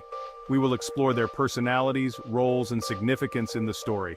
Holden Caulfield, the protagonist, struggling with the transition from adolescence to adulthood, facing the complexities of growing up and feeling disconnected from the world around him. He is a deeply flawed yet relatable character whose internal conflicts drive the narrative forward. Phoebe Caulfield, Holden's younger sister, representing innocence and the purity Holden wishes to protect. Her unwavering support and genuine affection for Holden offer a glimmer of hope and grounding in his tumultuous life. Mr. Antolini, Holden's former teacher, who tries to offer guidance and support, emphasizing the importance of education and direction. His role in the story underscores the theme of mentorship and the impact of adult figures on a young person's life. Jane Gallagher, a significant figure from Holden's past, symbolizing his longing for genuine connections and his struggle with change. Her presence in Holden's thoughts reflects his desire for stability and his fear of losing meaningful relationships. By understanding these characters, we gain deeper insights into the themes and messages of the novel. Each character adds a layer of complexity and richness to Holden's journey, making The Catcher in the Rye a timeless exploration of the human condition. The Catcher in the Rye follows a teenager from New York City as he wanders the city after being expelled from his boarding school.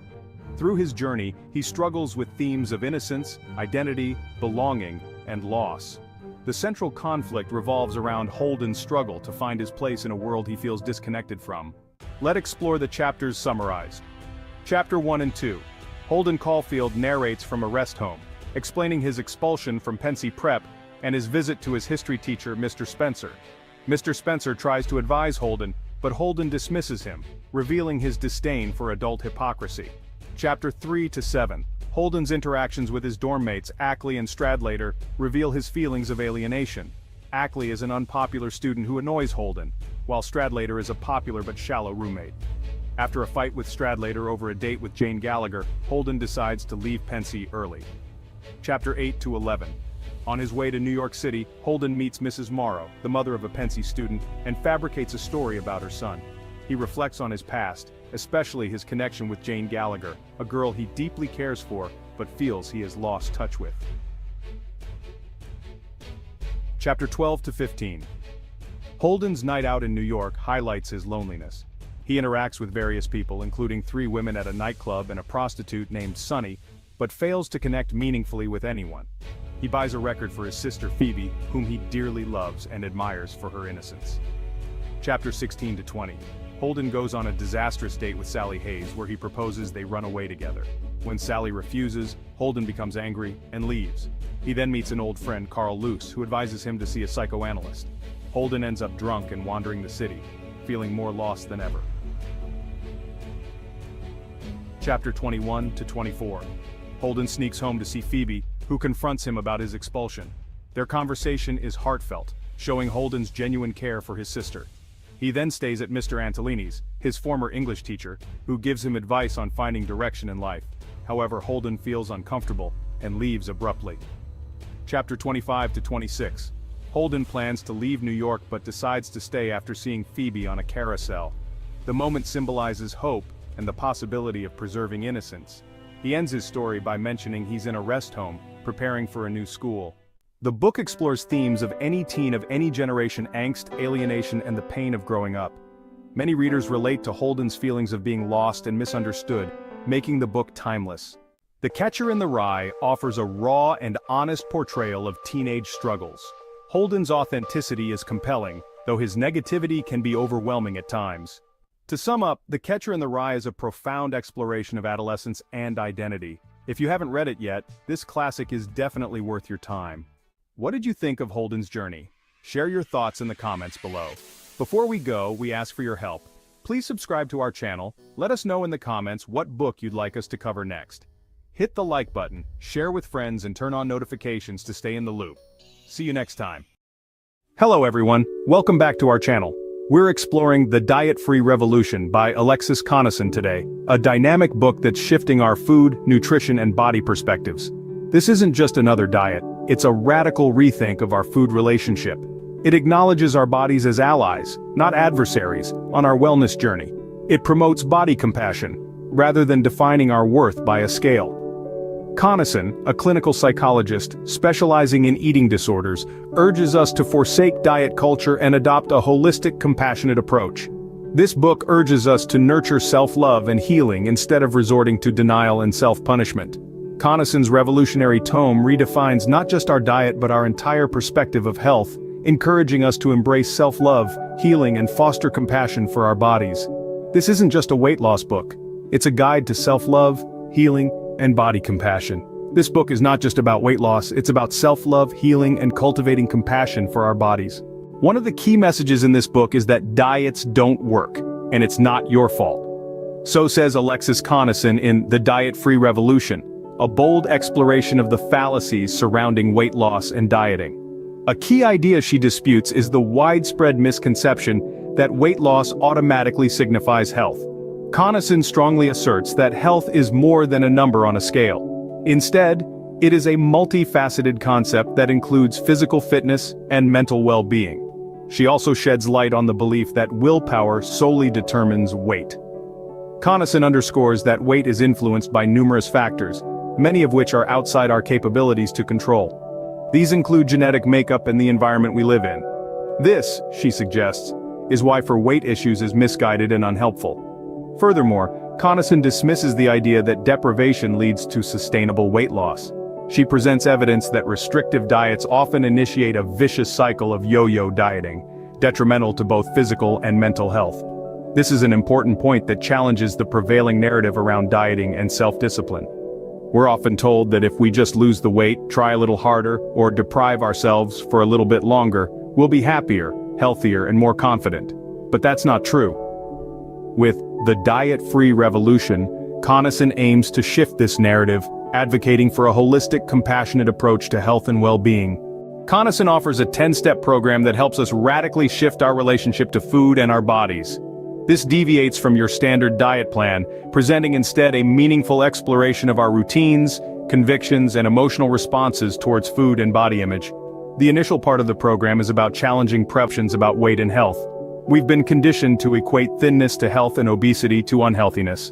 Connaughton provocatively invites us to reconsider this simplistic narrative.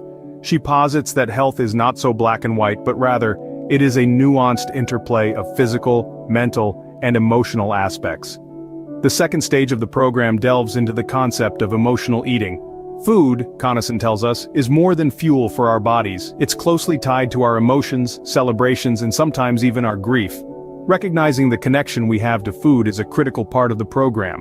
Gaining insight into our emotional relationship with food allows us to begin the process of acceptance and understanding. The third stage advocates for mindful eating, a term Connaughton has affectionately dubbed finding your yum. This practice involves truly appreciating the experience of eating, savoring each mouthful and finding genuine pleasure in our food. It's a chance to break free from guilt and shame tied to eating and to cultivate a positive, healthy relationship with food. The fourth step is about learning to trust our bodies, a radical idea for some who have been ignoring their body's cues in the pursuit of dieting or overeating. The human body is more intelligent than we give it credit for. It can tell when we're hungry, when we're full, when we need rest, and when we need nourishment. By paying attention to these signals, we can develop a trust in our bodies to guide us to what they need. These initial 4 steps establish the foundation for a more empathetic, intuitive, and mindful way of eating and caring for oneself. The remaining 6 steps delve further into promoting body acceptance, self-love, and healing. This isn't a sprint to a transformed self, it's a marathon. A journey of unlearning harmful beliefs and relearning how to respect and care for our bodies. Imagine letting go of control and embracing trust in our bodies, in our intuition, and in the wisdom of our yum. For anyone caught in a cycle of dieting, wrestling with body image issues, or simply searching for a more caring approach to health and nutrition, this 10-step program offers a refreshing new viewpoint. It's about stepping away from the scales, the calorie counting, and the good food versus bad food mentality. It's an invitation to practice self-compassion, body acceptance, and mindful eating. It's about partnering with, not battling against, our bodies. Above all, it's about discovering happiness, satisfaction, and tranquility in our relationship with food and our bodies. The 4th step teaches us to trust our body to be our guide and find real fullness. This is what the diet-free revolution is all about. Not weight loss, but wellness. Not deprivation, but enjoyment. Not dieting, but living. One of the most powerful aspects of this book is how it reframes dieting and diet failure. The narrative, as we've known it, has been simple. Lack of discipline leads to diet failure. However, Connaughton takes a radical departure from this belief. She calls into question the conventional wisdom that has been fostered by the diet industry. According to her, this industry has designed a system, a self-perpetuating cycle of losing and regaining weight, which keeps us locked in a never-ending pursuit of an elusive ideal. But what if the failure isn't ours but the system's? Connaughton argues that our inability to stick to a diet regime isn't an individual failing but rather a fallout of the vicious cycle created by an industry that feeds off our insecurities.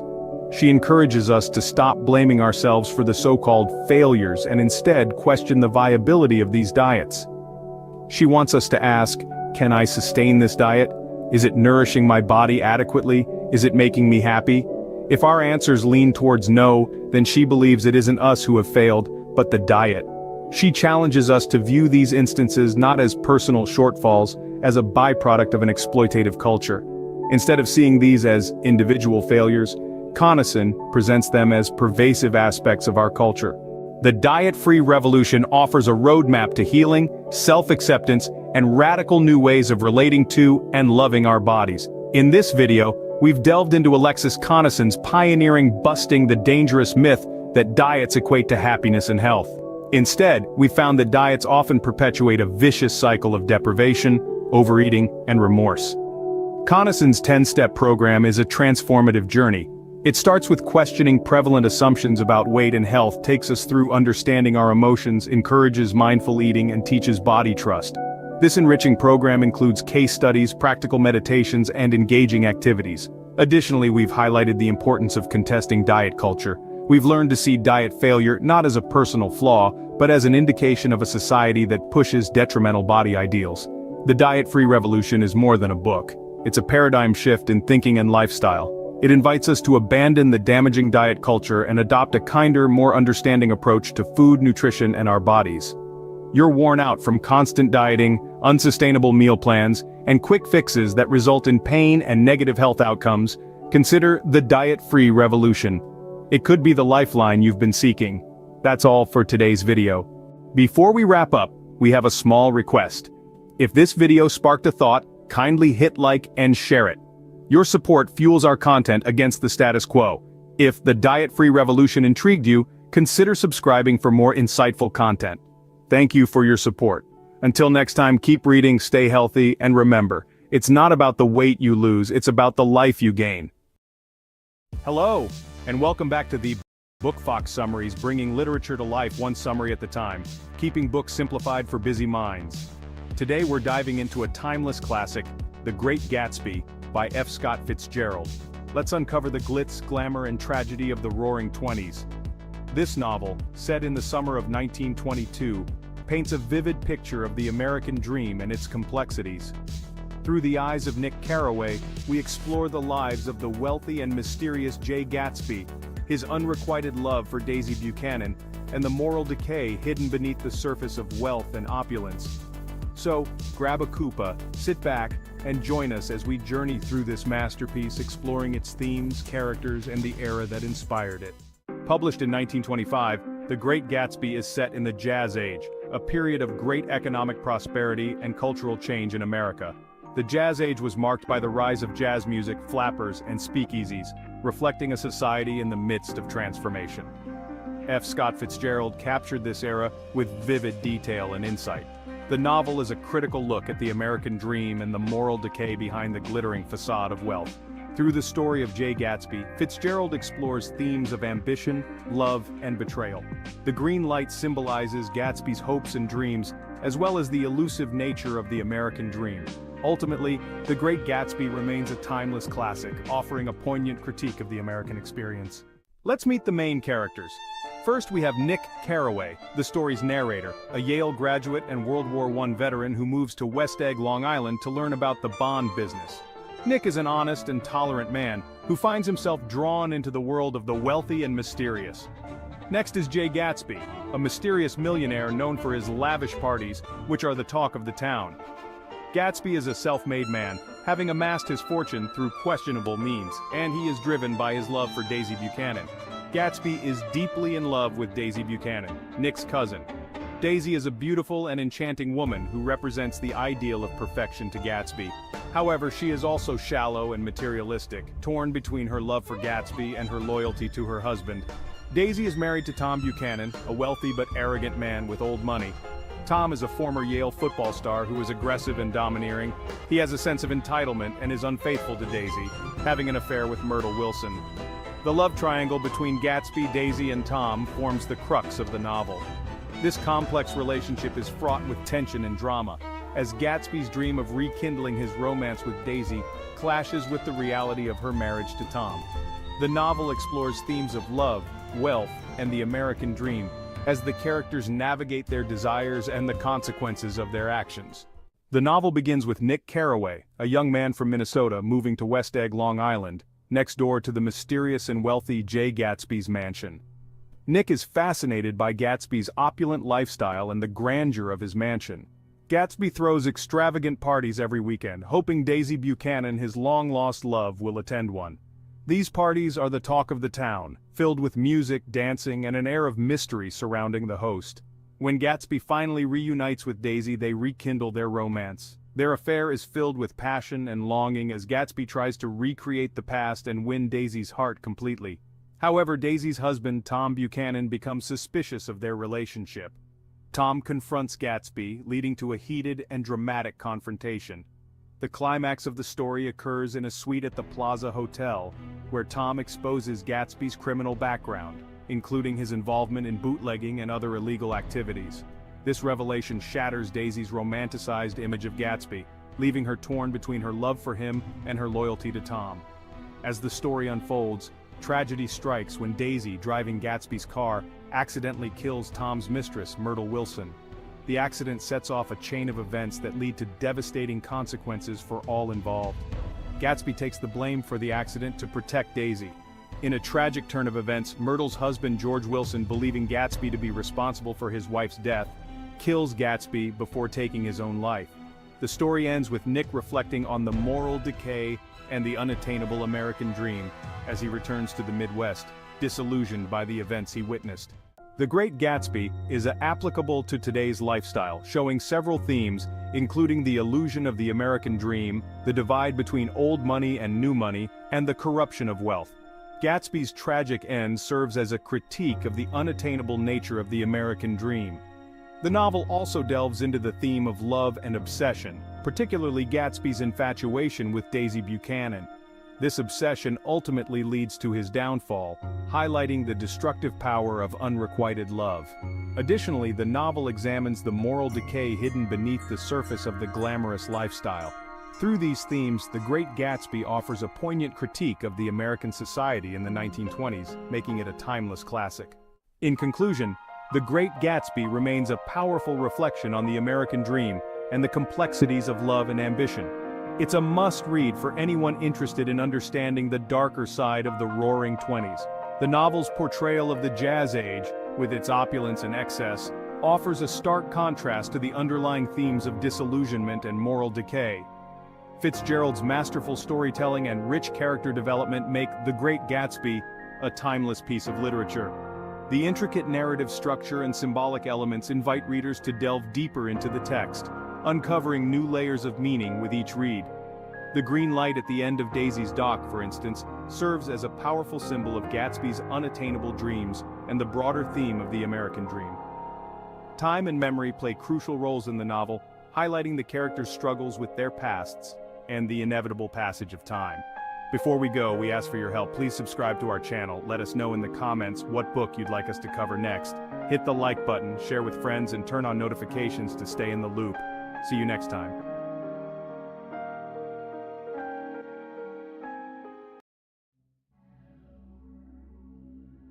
Better never means better for everyone. It always means worse for some. In the world of The Handmaid's Tale, this haunting reality comes alive. Imagine living in a society where women have no rights, their identities erased, and their only purpose is to serve men. Hello, Book Foxes! Welcome back to Heath of Book Fox Summaries. Books simplified for your busy life, one summary at a time. Today we're diving into The Handmaid's Tale by Margaret Atwood. Published in 1985, this gripping and chilling novel has sold over 8 million copies and has sparked discussions around the world. Recognized as a groundbreaking work in dystopian and feminist literature, it has also inspired an award-winning TV adaptation. The Handmaid's Tale is set in a dystopian future, within a theocratic and authoritarian society called Gilead. Its gripping narrative examines the cost of losing freedom, and it portrays a world where women are controlled by the state, stripped of their basic rights. And in this summary, we'll explore the story, characters, and themes that make this novel such a compelling read. The story is set in Gilead, a totalitarian regime that has overthrown the United States. Due to an infertility crisis caused by environmental issues, Gilead enforces strict control over women's bodies and lives. Offred, the protagonist, is a handmaid, a woman forced into surrogacy to provide children for the ruling class. She is assigned to a commander and his wife, Serena Joy, to bear a child for them. Offred remembers a different life before Gilead, a time when she had a job, a husband named Luke, and a daughter. But in Gilead, her freedom is gone. Throughout the book, Offred reflects on her old life, while also seeking ways to rebel against the oppressive regime. Her inner thoughts reveal the struggle between submission and resistance, between fear and hope. Offred, our protagonist and narrator, provides a powerful first-person perspective on life in Gilead. She's intelligent, observant, and deeply reflective about the life she's lost and the world she's trapped in. Throughout the story, she silently rebels against the system. The commander Offred's assigned master is a high-ranking official in Gilead. He shows a conflicting personality, as he both enforces the rules of the regime and tries to form a personal bond with Offred, taking her out on secret meetings and playing Scrabble. Serena Joy, the commander's wife, is a former televangelist who once advocated for Gilead's values. However, she becomes bitter and resentful over her role, particularly toward Offred, whose purpose is to conceive a child on her behalf. Nick, the commander's chauffeur, is mysterious and becomes a crucial part of Offred's life. Their romantic involvement is both dangerous and defiant, offering a glimmer of hope and human connection within a bleak reality. The Handmaid's Tale explores themes of power, gender oppression, and resistance. Theocracy and authoritarianism take center stage in Gilead, where the state uses religious dogma to justify the subjugation of women. The handmaids' identities are erased, and they are only valued for their reproductive abilities. This society's rigid structure strips away humanity, turning people into mere roles and functions. The theme of language and control is also key. Women are forbidden from reading or writing, cutting off their ability to communicate freely. Yet, Offred finds power in storytelling. Through her memories, reflections, and moments of rebellion, she regains a sense of self. Real-life connection. Atwood's story is a stark reminder of how fragile freedom can be. The novel connects deeply to contemporary issues of women's rights, governmental control, and the erosion of liberties, making it highly relevant even decades after its publication.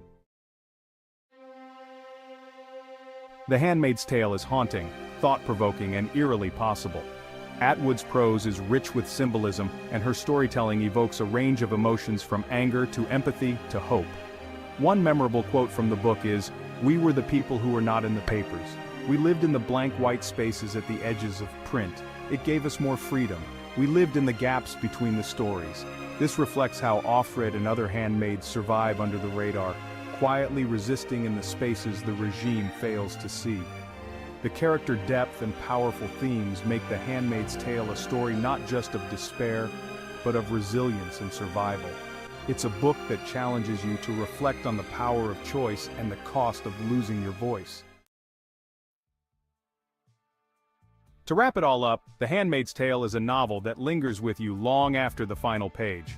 If you're interested in thought-provoking stories that explore society, power, and human resilience, this is a must-read. And here's a bonus tip for those who made it to the end.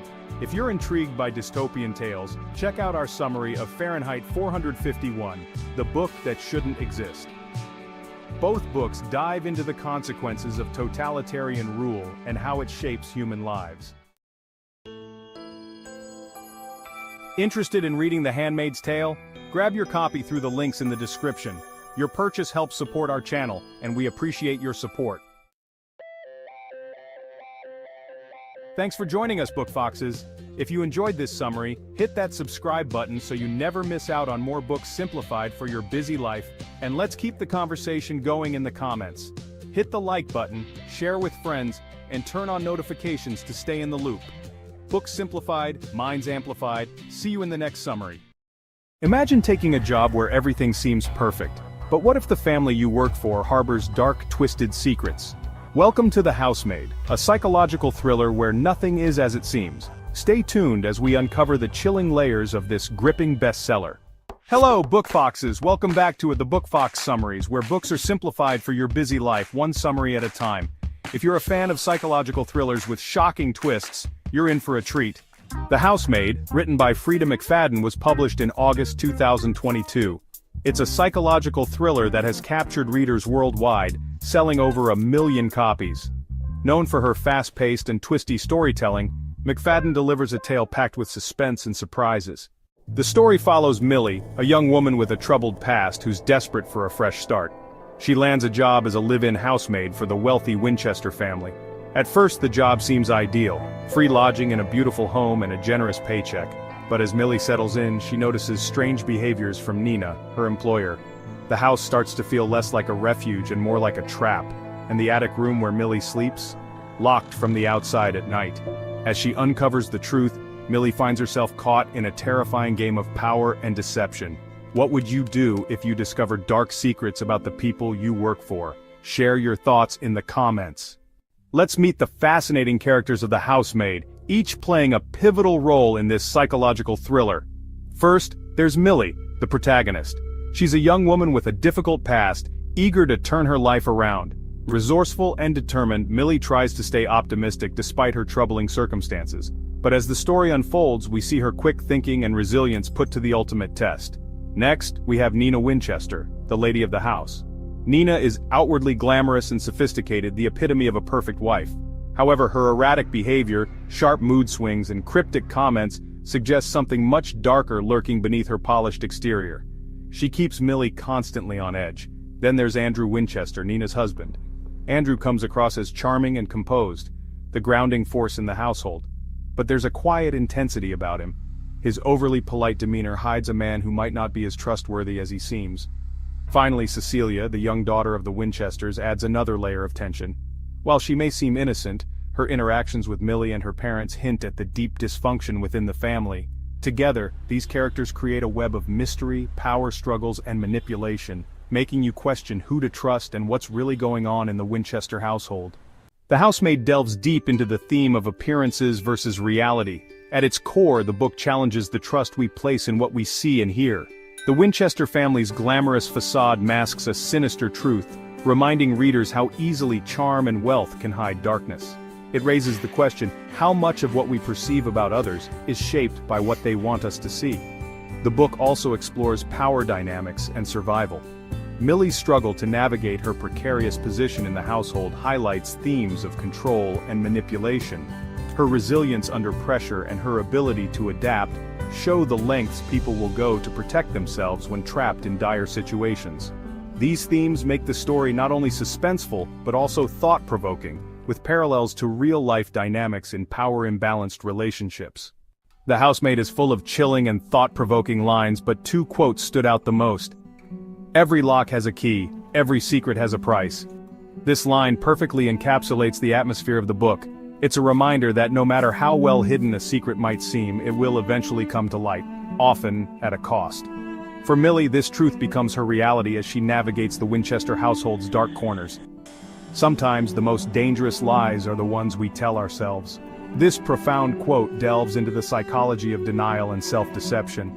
It emphasizes how ignoring the truth can lead to even greater dangers, not just from others but from within ourselves.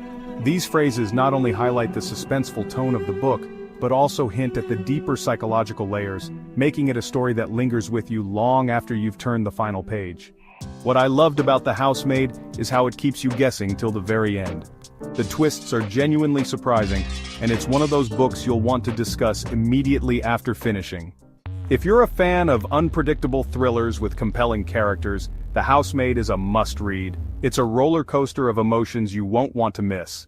Now you have all the elements about the book to decide if The Housemaid is your next thrilling read. If you enjoyed The Housemaid, you'll love The Silent Patient by Alex Michaelides, a psychological thriller that's equally gripping. Check out our summary on the channel. Ready to dive in? Grab your copy of The Housemaid using the affiliate link in the description. Your support helps us bring you more exciting summaries. Thanks for joining us, Book Foxes. If you enjoyed this summary, hit that subscribe button so you never miss out on more books simplified for your busy life. And let's keep the conversation going in the comments. Hit the like button, share with friends, and turn on notifications to stay in the loop. Books simplified, minds amplified. See you in the next summary. Can a truly good person survive in a world filled with deceit and corruption? Let's explore this profound question through the story of an innocent man caught in a web of complex human emotions. Hello, and welcome to at the Book Fox Summaries, where we simplify books for your busy life, one summary at a time. The Idiot was written by Fyodor Dostoevsky and first published in 1869. This classic novel is a psychological and philosophical masterpiece, often praised for its deep insights into human nature. It's recognized as one of the most important works in world literature. In this summary, we'll uncover the central theme of goodness versus society's moral decay, as hinted at in the title. By the end of this video, you'll have all the essential insights to decide whether The Idiot is the right choice for your next read, and you can grab your copy through the link in the description if it resonates with you. The Idiot follows the story of Prince Lev Nikolaevich Mishkin, who returns to Russia after recovering from epilepsy in a Swiss sanatorium. Mishkin, known for his childlike innocence, is soon caught up in the drama of Russian high society. He becomes entangled in a love triangle involving Nastasia Filipovna, a beautiful but damaged woman, and Aglaya Yapanchin, a wealthy and independent young lady. The novel's central conflict revolves around Mishkin's struggle to retain his purity and goodness in a society that views these traits as weaknesses. Main characters of the book.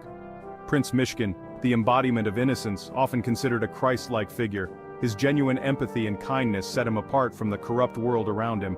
Nastasia Filipovna, a tormented beauty who faces inner turmoil, torn between her love for Mishkin and her self-destructive tendencies. Parfyon Rogozhin, a passionate and obsessive man who competes for Nastasia's love, his jealousy and fixation leading to tragic consequences. Aglaya Yapanchin, Mishkin's love interest, representing the intellectual and independent side of society, but conflicted about her feelings for him. And Ivan, a mysterious figure representing fate, or the unintended consequences of the character's actions. As the novel progresses, Mishkin's innocence is repeatedly tested by those around him, and while he remains true to his morals, his inability to navigate the complexities of society leads to a tragic downfall. Primary themes and messages. Goodness in a corrupt world. Mishkin represents purity, while the society around him showcases vanity, greed, and corruption. Love and suffering. The relationships in The Idiot highlight the tension between idealized love and the destructive passions that drive the characters. The nature of madness. Dostoevsky explores the thin line between madness and genius through Mishkin's epilepsy and his outsider status. Relation to real-life situations. These themes reflect universal experiences, such as maintaining one's morals in difficult circumstances, the complexity of human relationships, and the cost of remaining good in an imperfect world. Best phrases from the book. Phrase 1. Beauty will save the world. This iconic quote reflects Mishkin's belief in the redemptive power of beauty, both physical and moral. Mishkin uses this phrase in a conversation about the role of beauty in human life. For him, beauty encompasses more than just aesthetics, it represents moral and spiritual purity. Phrase 2. I've been too honest with you and you're angry with me. This phrase highlights Mishkin's naivete and his struggle to communicate truthfully in a world that values deception. Mishkin's honesty often alienates those around him, as his lack of tact and awareness of societal norms make him an outcast. Positive reflections. Dostoevsky's The Idiot is a beautiful exploration of what it means to be genuinely good, in a world where such goodness is often misunderstood or rejected. The deep psychological insights and moral questions make this novel a rewarding read for anyone interested in human nature. Encouraging positive outlook. If you're looking for a novel that challenges your perspective on morality and offers a character who embodies true empathy and compassion, this is the book for you. We've covered the plot, characters, and key themes of The Idiot. A timeless story about innocence, morality, and the human struggle between good and evil. As promised, you now have all the information needed to decide if The Idiot is a book you'd like to read or purchase. If you're intrigued by philosophical and psychological explorations of the human condition, The Idiot should be next on your reading list. If you enjoyed this summary, let us know your thoughts in the comments below. We'd love to hear your perspective on Prince Mishkin and the other characters. Remember, if this book aligns with your interests, you can grab your copy through the link in the description. And here's a bonus tip for those who made it to the end. If you're interested in more psychological classics, check out our summary of Crime and Punishment by Dostoevsky, another deep dive into the human soul. Thanks for joining us, Book Foxes. If you enjoyed this summary, hit that subscribe button so you never miss out on more books simplified for your busy life, and let's keep the conversation going in the comments. Hit the like button, share with friends, and turn on notifications to stay in the loop. Books simplified, minds amplified. See you in the next summary. In the throes of the Cultural Revolution, a new force emerged, compact enough to fit into a pocket but powerful enough to shape a nation: the Little Red Book. As the 1960s unfolded, China was a nation gripped by the throes of the Cultural Revolution, an era marked by political upheaval, social unrest, and ideological fervor.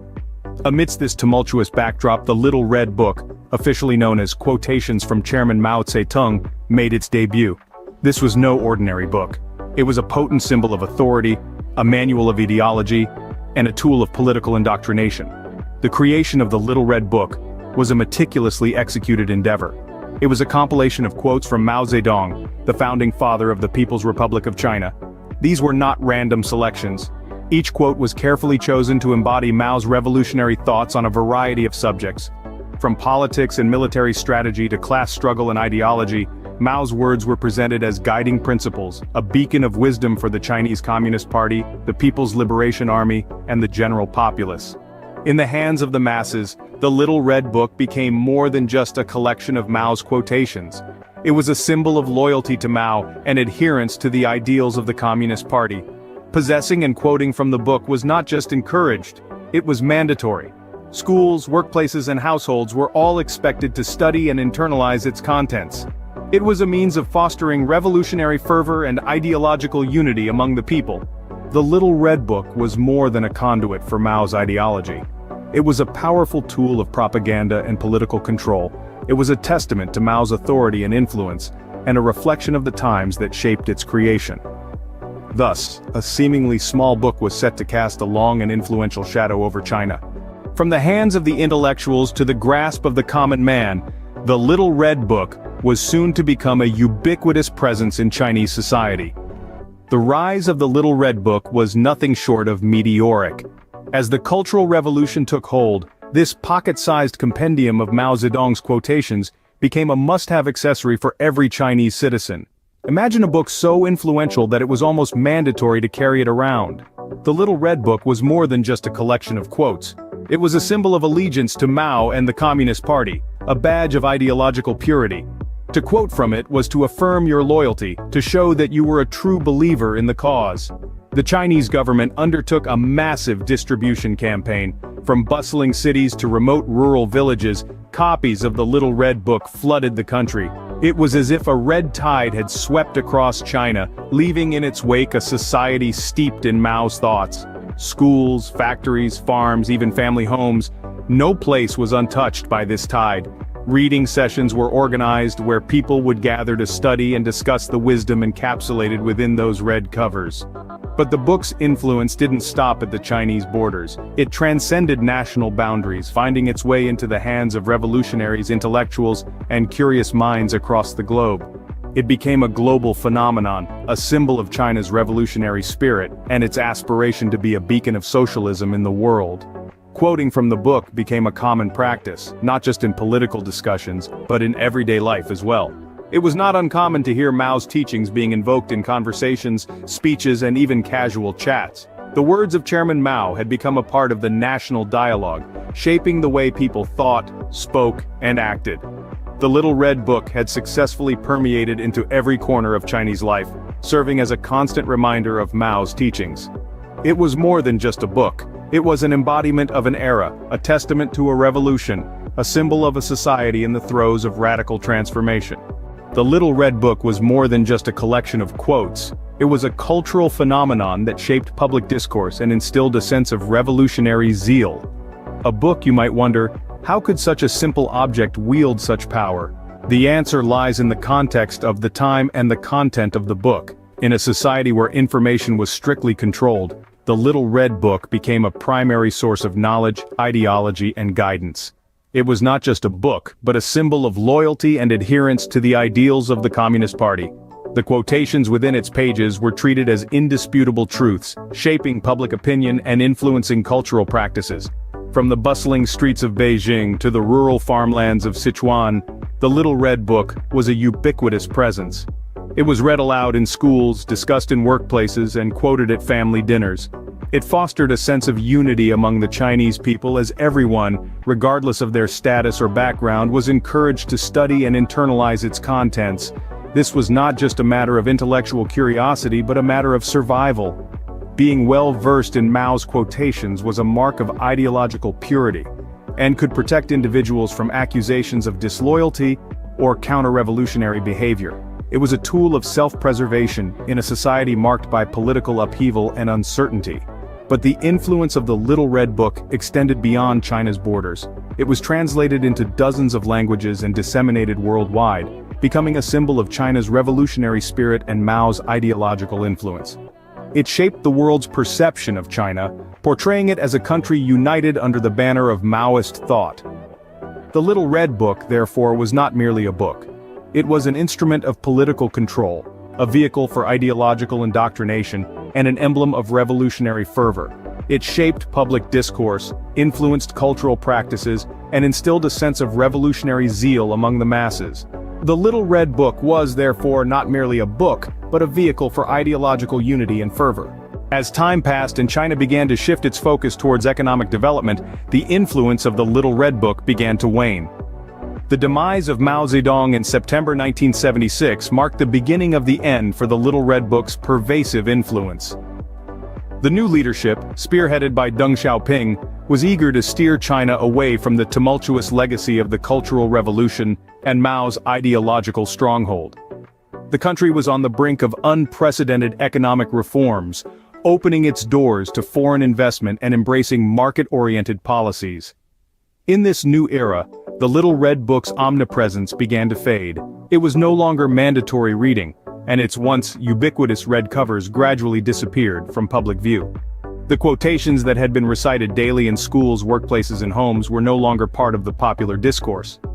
The book that had once symbolized loyalty to Mao and adherence to Communist Party ideals was slowly relegated to the annals of history.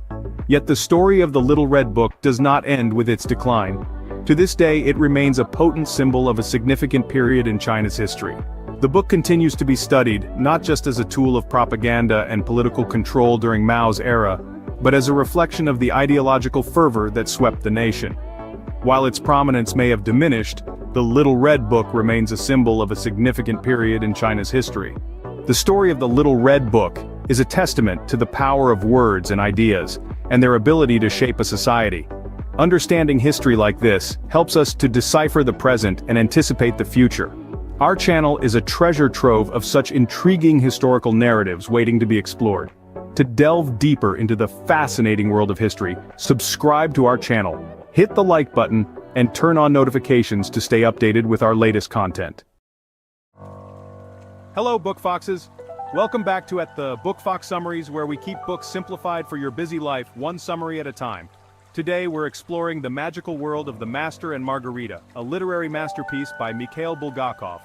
First published in 1967, this novel has captivated readers worldwide with its unique blend of fantasy, romance, and political satire. This novel is a cornerstone of 20th century Russian literature, celebrated for its rich narrative and profound themes. By the end of this video, you'll see why The Master and Margarita is considered one of the most daring and imaginative works ever written. What if the devil himself visited Soviet Russia? Let's unravel the mysteries of this iconic tale. The Master and Margarita intertwines two narratives. The first is set in 1930s Moscow, where the devil, disguised as Professor Woland, arrives with his bizarre entourage, including the talking cat Behemoth. They wreak havoc across the city, exposing the hypocrisy and corruption of Soviet society. The second narrative is a retelling of the biblical story of Pontius Pilate and his encounter with Yeshua HaNatzri, or Jesus. This story is revealed to be the content of an unfinished novel written by the Master, who is now languishing in a mental institution. The novel's central conflict revolves around the Master's struggle to see his work published, and Margarita's desperate efforts to reunite with him. Margarita makes a pact with Woland, sacrificing her soul for the chance to be with the Master again. The Master. A gifted but tormented writer, the Master symbolizes the plight of artists under oppressive regimes. His novel about Pontius Pilate reflects his inner turmoil and the challenges of pursuing truth in a world filled with deceit. Margarita is the heart and soul of the story, a devoted lover willing to risk everything for the Master. Her transformation from an ordinary woman into a powerful witch underlines her determination and resilience. Woland, the devil, is both a mischievous trickster and a profound philosopher. Through his actions, he exposes the moral decay of Moscow's elite while offering a cynical commentary on human nature. Primary themes. The novel explores themes of good versus evil, the power of love, and the struggle for artistic freedom. It also delves into the consequences of living in a totalitarian society, where truth is suppressed and creativity is stifled. Relation to real-life situations. The Master and Margarita remains relevant today, serving as a timeless critique of censorship repression and the eternal battle between integrity and corruption. Bulgakov's daring critique of Soviet society, wrapped in layers of fantasy and satire, is nothing short of brilliant. The novel's complexity might seem daunting, but its rich narrative rewards patient readers with profound insights into human nature, likes and dislikes. The novel's vivid imagery and bold narrative choices are truly captivating, though the shifting timelines and surreal elements can be challenging for some. Summary of key points. The Master and Margarita is a multifaceted novel that challenges its readers to consider the nature of good, evil, and the price of artistic freedom. It's a story that resonates across time, offering both a scathing critique of Soviet society and a timeless exploration of the human condition. Personal recommendation. If you're a fan of novels that blend reality with fantasy and offer deep philosophical insights, The Master and Margarita should be on your reading list. What do you think about the role of fantasy in critiquing society? Share your thoughts in the comments below. Thanks for joining us, Book Foxes. If you enjoyed this summary, give it a thumbs up and hit that subscribe button so you never miss out on more books simplified for your busy life. Share this video with fellow book lovers, and let's keep the conversation going in the comments. See you next time. The First World War left Europe in ruins. Millions lay dead and empires crumbled. Germany, once a rising power, was defeated and humiliated. The Treaty of Versailles blamed Germany for the war. It imposed harsh penalties, including territorial losses and reparations. Today we dive into The Rise and Fall of the Third Reich by William L. Shirer. This history, non-fiction, World War II, politics gem published on 1960, provides a detailed and gripping account of one of the most pivotal periods in modern history. It's comprehensive, well-researched, and offers valuable insights into the factors that led to the rise of Nazi Germany and the devastating impact of World War II. Hello, and welcome back to the Book Fox Summaries, bringing literature to life one summary at a time. So grab a cuppa, get comfy, and join us on this incredible journey through the world of literature. In this masterpiece, we learn that this fueled resentment and instability in Germany. The global economy was in turmoil. Hyperinflation gripped Germany, shattering the middle class. Unemployment soared and desperation filled the streets. Political extremism flourished in this climate of despair. Into this maelstrom stepped Adolf Hitler. He found a receptive audience for his message of national revival. The Nazi Party exploited the economic misery and political chaos. The stage was set for one of the darkest chapters in human history. Adolf Hitler, a master manipulator, understood the power of propaganda and spectacle. He transformed the Nazi Party from a fringe group into a mass movement. Hitler captivated audiences with his fiery rhetoric, promising to restore German pride and power. He appealed to their fears and prejudices, scapegoating Jews, communists, and other minorities for Germany's woes. The Nazi Party's stormtroopers, the SA, terrorized political opponents and created an atmosphere of fear. They used violence and intimidation to silence dissent and consolidate power. Hitler's propaganda chief, Joseph Goebbels, skillfully exploited the media. He controlled newspapers, radio, and film to spread Nazi ideology and demonize enemies of the state. In 1933, Hitler was appointed Chancellor of Germany. He quickly dismantled the Weimar Republic and established a totalitarian dictatorship. The Enabling Act granted Hitler dictatorial powers, effectively ending democracy in Germany. The Nazis outlawed other political parties, crushed dissent, and established a police state. The Gestapo, the secret police, instilled fear and enforced obedience through surveillance, arbitrary arrest, and torture. Hitler's rise to power was swift and brutal. He exploited the weaknesses of the Weimar Republic, the desperation of the German people, and the indifference of the outside world. By the time the world realized the true nature of his regime, it was already too late. The Nazi grip on Germany was firm, and the machinery of war was already in motion. Propaganda was the lifeblood of the Nazi regime. It was a powerful tool used to shape public opinion and maintain control. Joseph Goebbels, the minister of propaganda, was a master of manipulation. He understood the power of imagery, repetition, and emotional appeals. Goebbels controlled all aspects of German media.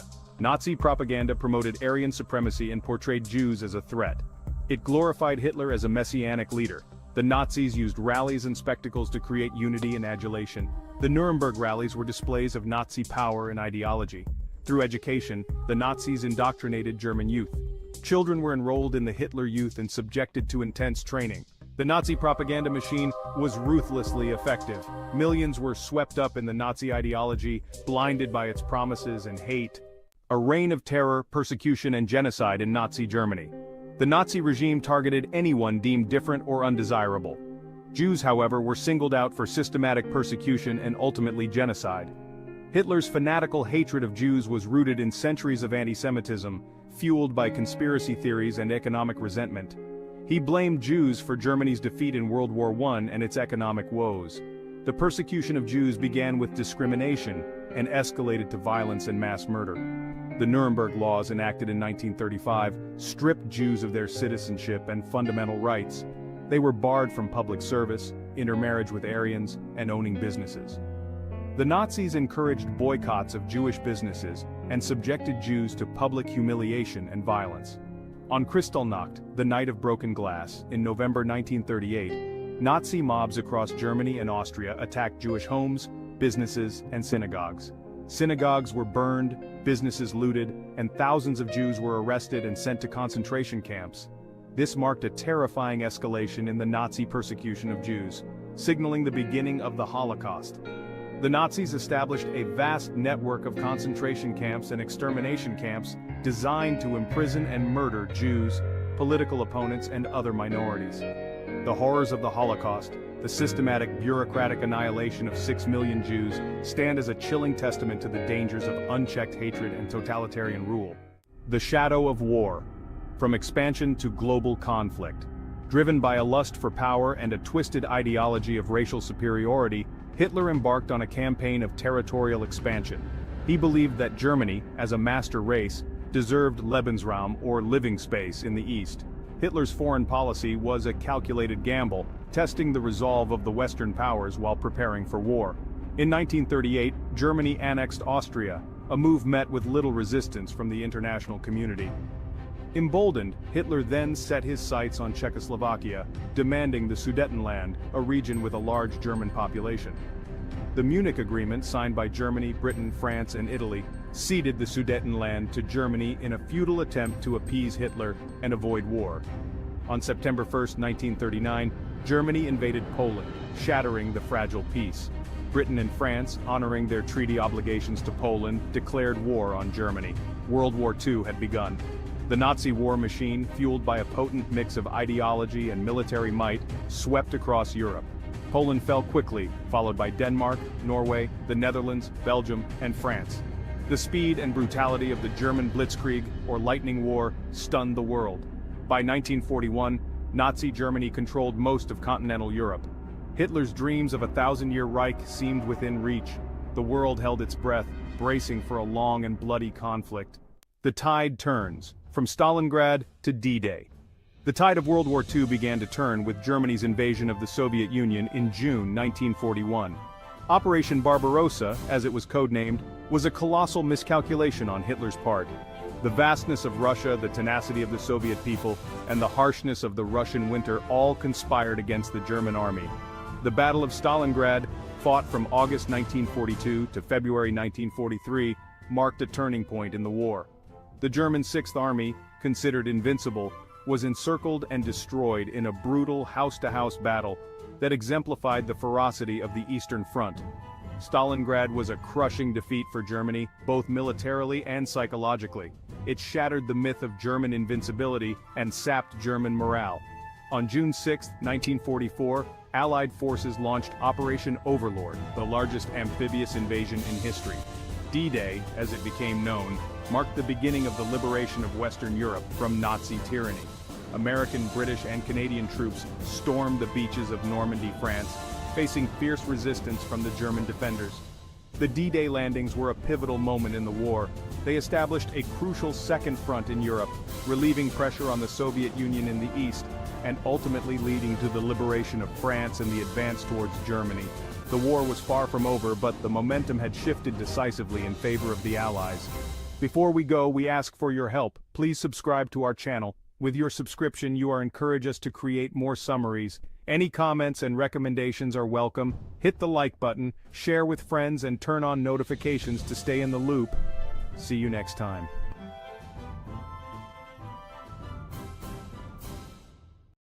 Ever wondered how the smallest acts of kindness and bravery can transform the world? Can small acts really create a ripple effect that transforms lives and communities?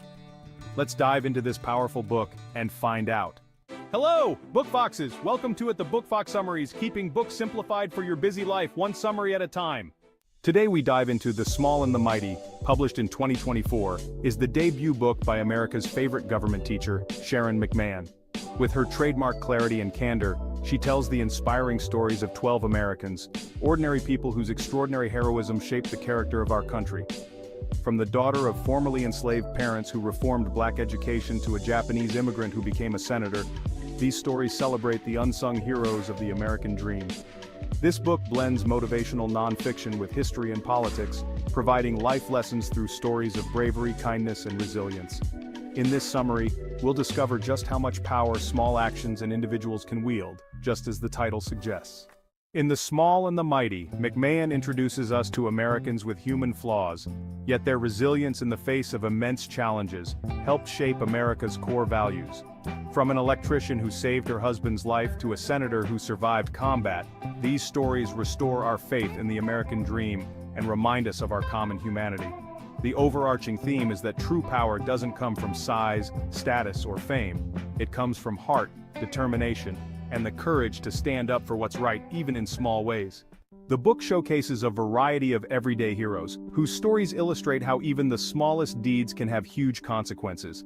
Through their stories, we witness personal growth, courage, and the impact of doing what's right, no matter how daunting it may seem. McMahon brings these 12 ordinary Americans, our nation's most improbable champions, innovators, and rebels, to life with unforgettable prose and meticulous research. One of the key themes is the power of everyday heroism. McMahon's book shows that the truth about America is more human than the simplified stories often told. These stories celebrate the unsung champions who embodied the ideals of innovation, courage, and resilience. McMahon makes these lessons practical by showing how we can apply them in our own lives, whether it's through helping a neighbor, volunteering, or speaking up for justice, reminding us of our shared humanity. Sharon McMahon paints a more human picture of America's history, showing how small acts of bravery can turn the tide. She doesn't sugarcoat the flaws of historical figures, but highlights how their imperfections make their heroism even more inspiring. This perspective encourages readers to take action, no matter how small. In an age of division and negativity, the smallest voice can still speak the loudest truth. This powerful message emphasizes the importance of standing up for what is right, even when you feel insignificant, as truth and integrity carry great weight. What we found most moving about this book was how Sharon McMahon brings historical and current examples to life, reminding us that we don't have to wait for someone else to act. These phrases encapsulate the heart of the book, that every small action, no matter how quiet, has the potential to change the world. I loved how uplifting the stories are, and how the book serves as a reminder that hope and action go hand in hand. The only thing I wish is that it had even more examples. In summary, The Small and the Mighty teaches that everyone has the power to make a difference, no matter how small they may feel. It's a call to action for everyday courage and compassion. If you're looking for a book that will remind you of the power of actions and restore your faith in the American dream, The Small and the Mighty is a must-read. Sharon McMahon's stories of unsung American heroes are both inspiring and deeply human. If you enjoyed this summary, let's talk in the comments. What's one small act you can do today that could make a big impact? I'd love to hear your thoughts. And here's a bonus for sticking around. You'll love The Four Agreements by Don Miguel Ruiz. Links in the description. It's another powerful guide that emphasizes how small mindset shifts can create huge transformations in your life. If you enjoyed The Small and the Mighty and the book aligns with your interests, grab your copy through the link in the description. Thank you for your support. Thanks for joining us, Book Foxes. If you enjoyed this summary, hit that subscribe button so you never miss out on more books simplified for your busy life. And let's keep the conversation going in the comments. Hit the like button, share with friends, and turn on notifications to stay in the loop. Books simplified, minds amplified. See you in the next summary. The key to a good life is not giving a fuck about more, it's giving a fuck about less. No truly happy person feels the need to stand in front of a mirror and recite that she's happy, she just is. Today we're diving into a bold and unconventional self-help book, The Subtle Art of Not Giving a Fuck by Mark Manson, published in 2016. This non-fiction self-help psychology personal development book is a must-read in life. Hello, and welcome back to the Book Fox Summaries, bringing literature to life one summary at a time. So grab a cuppa, get comfy, and join us on this incredible journey through the world of literature. Let's explore its key concepts and see how it can transform the way you approach life.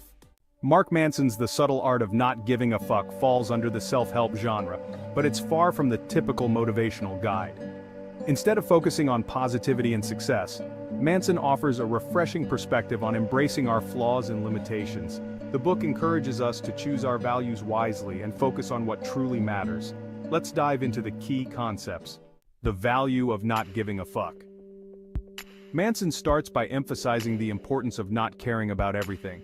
As he puts it, not giving a fuck does not mean being indifferent. It means being comfortable with being different. It's about prioritizing what's truly important and letting go of the rest. This mindset helps us focus on our core values and avoid unnecessary stress. The feedback loop from hell. This concept is a psychological trap that many of us fall into without even realizing it. Manson introduces the concept of the feedback loop from hell, a vicious cycle where our efforts to improve our lives actually make us feel worse. The more we obsess over being happy and successful, the more inadequate we feel. This constant striving creates a sense of never being good enough, no matter what we achieve. The key is to accept our flaws and limitations. By acknowledging that we are imperfect, we can break free from the endless loop of self-criticism and disappointment. As Manson says, the desire for more positive experience is itself a negative experience. This means that the more we chase after happiness, the more it eludes us, leading to greater dissatisfaction.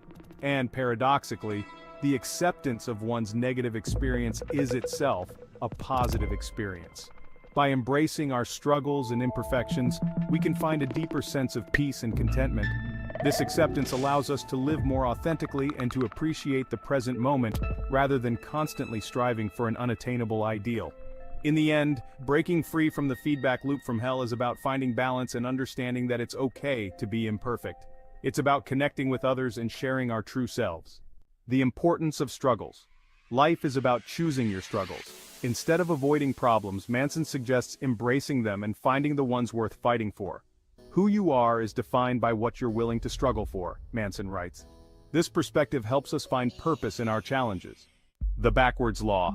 Borrowed from philosopher Alan Watts, the backwards law states that the more you pursue feeling better all the time, the less satisfied you become. This paradoxical idea suggests that the constant chase for happiness and success can actually lead to more stress and unhappiness. Manson highlights that the pursuit of positive experiences is itself a negative experience. When we are always striving for more, we often overlook the value of what we already have. The pain you pursue in the gym results in better all-around health and energy. This is a perfect example of how enduring discomfort can lead to positive outcomes. The failures in business are what lead to a better understanding of what's necessary to be successful. Each setback provides valuable lessons that contribute to future achievements. Similarly, practices like meditation and mindfulness teach us to accept our current state, rather than constantly striving for a different one. This acceptance can paradoxically lead to greater peace and contentment. Personal growth often comes from facing challenges and overcoming obstacles. The struggles we endure shape our character and resilience. Building strong relationships and community support also involves effort and sometimes discomfort, but these connections are essential for a fulfilling life. Reflecting on our experiences and developing self-awareness can help us understand the true nature of happiness and satisfaction. By embracing the backwards law, we can find a deeper sense of fulfillment. Manson stresses the importance of taking responsibility for our lives, regardless of the circumstances. By owning our choices and actions, we empower ourselves to create change and find solutions. We don't always control what happens to us, but we always control how we interpret what happens to us as well as how we respond. Learning to say no to things that don't align with our values is crucial. Manson argues that we should prioritize what truly matters and let go of the rest, even if it means disappointing others. The art of focusing on what matters is to acknowledge the trade-off. There is no such thing as a problem-free life. Manson concludes by discussing the inevitability of death. He believes that accepting our mortality can lead to a more grounded and meaningful life. The knowledge and acceptance of your own death is the first step in becoming adult in your life. The Subtle Art of Not Giving a Fuck by Mark Manson is a groundbreaking book that challenges conventional wisdom about happiness and success. It offers a counterintuitive approach to living a happier and more fulfilling life, by encouraging us to embrace our limitations and accept the reality of our circumstances.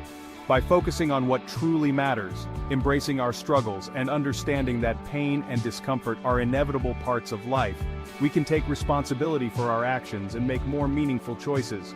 This approach helps us find deeper satisfaction and meaning in our life experiences, rather than constantly chasing after superficial goals and fleeting pleasures. Mark Manson's unique perspective on personal growth encourages us to prioritize our values and focus on what truly brings us joy and fulfillment. The book is filled with practical advice and real-life examples that illustrate how we can apply these principles in our daily lives. As readers, we are invited to reflect on our own lives and consider what we truly care about, and how we can align our actions with those values. Before we go, we ask for your help. Please subscribe to our channel. With your subscription, you encourage us to create more summaries. Any comments and recommendations are welcome. Hit the like button, share with friends, and turn on notifications to stay in the loop. See you next time. She witnessed a crime that shattered her world. Now her only choice is to outsmart the ones hunting her. Will her secret save her or destroy her? How far would you go to escape your past? The Witness takes us on a thrilling journey of survival, trust, and love. Get ready for an unforgettable tale that will leave you breathless. Hello, Book Foxes! Welcome back to the Book Fox Summaries, keeping books simplified for your busy life, one summary at a time. Today we're diving into The Witness by Nora Roberts, a tale of danger, resilience, and romance. By the end of this video, you'll have all the elements to decide if this thrilling novel deserves a spot on your reading list. Let's get started. The Witness was published in 2012 and quickly became a bestseller. Known for her incredible storytelling, Nora Roberts blends romance, fiction, mystery, and suspense in this gripping novel. If you love stories with strong characters and edge-of-your-seat drama, this one's for you. Elizabeth Fitch is a brilliant 16-year-old prodigy whose overbearing mother controls every aspect of her life. One night, in a rebellious act, Elizabeth finally let loose one night drinking at a nightclub and allowing a strange man's seductive Russian accent lure her to a house on Lakeshore Drive. The events that followed changed her life forever. She witnesses a brutal mob hit. Elizabeth narrowly escapes assassination attempts by the mob, and forced into witness protection, starting a new life under the alias Abigail Lowry. 12 years later, she's a reclusive woman living in a small Arkansas town, armed with high-tech security and a fierce dog for protection. When Police Chief Brooks Gleason becomes curious about his enigmatic neighbor, he discovers her dark past and offers his help. But as danger closes in, Abigail must decide if she can truly trust someone, or if her past will forever dictate her future. Let's dive into the main characters of the novel. Elizabeth Fitch, also known as Abigail Lowry, is a genius and a survivor. She's resourceful and fiercely independent, but haunted by her traumatic past. Brooks Gleason is the charming, persistent police chief who's determined to break through Abigail's walls. He's the perfect blend of protector and romantic interest. The mob represents a shadowy, relentless threat that looms over Abigail's life, symbolizing the danger she can't fully escape. Survival and resilience are central to Abigail's journey, highlighting how determination and resourcefulness can help us survive even the most traumatic experiences. Her ability to rebuild her life serves as an inspiring reminder that it's possible to reclaim your future, no matter how grim the circumstances. Trust and vulnerability are also crucial themes. Trusting others after experiencing betrayal and danger is one of the hardest lessons for Abigail. This theme resonates deeply in real life, where healing often requires opening ourselves to others despite past pain. Justice and redemption are explored through Brooks' efforts to help Abigail. The story emphasizes how standing up for what's right can lead to redemption, for oneself and for others. His kindness shows the power of compassion in changing someone's life. At one point, Abigail realizes something powerful. There are always risks, but that's what life is. You can't hide from it. This reminds us that living a meaningful life requires facing fears and embracing uncertainty. Whether it's pursuing a career, a relationship, or a dream, growth only happens when we take risks. The book leaves us with thoughts that stick, like, living is more than breathing. A powerful call to live intentionally. This quote encourages us to seek purpose, connection, and joy rather than merely existing. The Witness reminds us that even when life feels unsafe and unpredictable, courage and love can carve a path to freedom. We loved how the story combines a strong, independent heroine with a heartfelt romance. Now you've got all the elements to decide. Is The Witness your next read? With its compelling characters, thrilling suspense, and emotional depth, it's a novel that has captured readers' hearts. If you're ready to dive in, don't wait. Grab your copy today and start this unforgettable journey. If you enjoyed this, check out our summary of The Diary of Anne Frank, a moving story of resilience and courage in the face of unimaginable challenges. You won't want to miss it. Ready to experience The Witness for yourself? Click the affiliate link below to get your copy and support the channel. Thanks for joining us, Book Foxes. If you enjoyed this summary, hit that subscribe button so you never miss out on more books simplified for your busy life, and let's keep the conversation going in the comments. Hit the like button, share with friends, and turn on notifications to stay in the loop. Books simplified, minds amplified. See you in the next summary. Imagine being the first humans to break free from the ground and soar through the skies. Hello, Book Foxes. Welcome to the Book Fox Summaries, where we simplify books for your busy life, one summary at a time. Today, we're soaring into the story of the Wright brothers. This biography by David McCullough reveals the incredible journey of two brothers who changed the world with their invention of the airplane, overcoming obstacles and disbelief to achieve what many thought was impossible. On December 17, 1903, at Kitty Hawk, North Carolina, Wilbur and Orville Wright's Wright Flyer became the first powered, heavier-than-air machine to achieve controlled, sustained flight with a pilot aboard. The age of flight had begun. Two-time winner of the Pulitzer Prize David McCullough tells the dramatic story behind the story about the courageous brothers who taught the world how to fly, Wilbur and Orville Wright. Orville and Wilbur Wright were more than just brothers. They were inventors, dreamers, and relentless problem solvers. Starting as bicycle makers in Dayton, Ohio, they set their sights on conquering the skies. The book explores their tenacity as they experimented with flight, faced countless failures, and eventually achieved the first powered, controlled flight on December 17, 1903. A key theme in the book is perseverance in the face of failure and the importance of innovation through trial and error. Flying was exceedingly dangerous. The Wrights risked their lives every time they flew in the years that followed. Orville nearly died in a crash in 1908, but was nursed back to health by his sister Catherine, an unsung and important part of the brothers' success and of McCullough's book. Despite their achievement, the Wrights could not convince the U.S. government to take an interest in their plane until after they demonstrated its success in France, where the government instantly understood the importance of their achievement. Wilbur Wright was the deep thinker, while Orville was the hands-on creator, making them a perfect team. But they weren't alone. Catherine, their sister, was a source of unyielding support, and their father, Milton Wright, instilled in them the courage to dream big.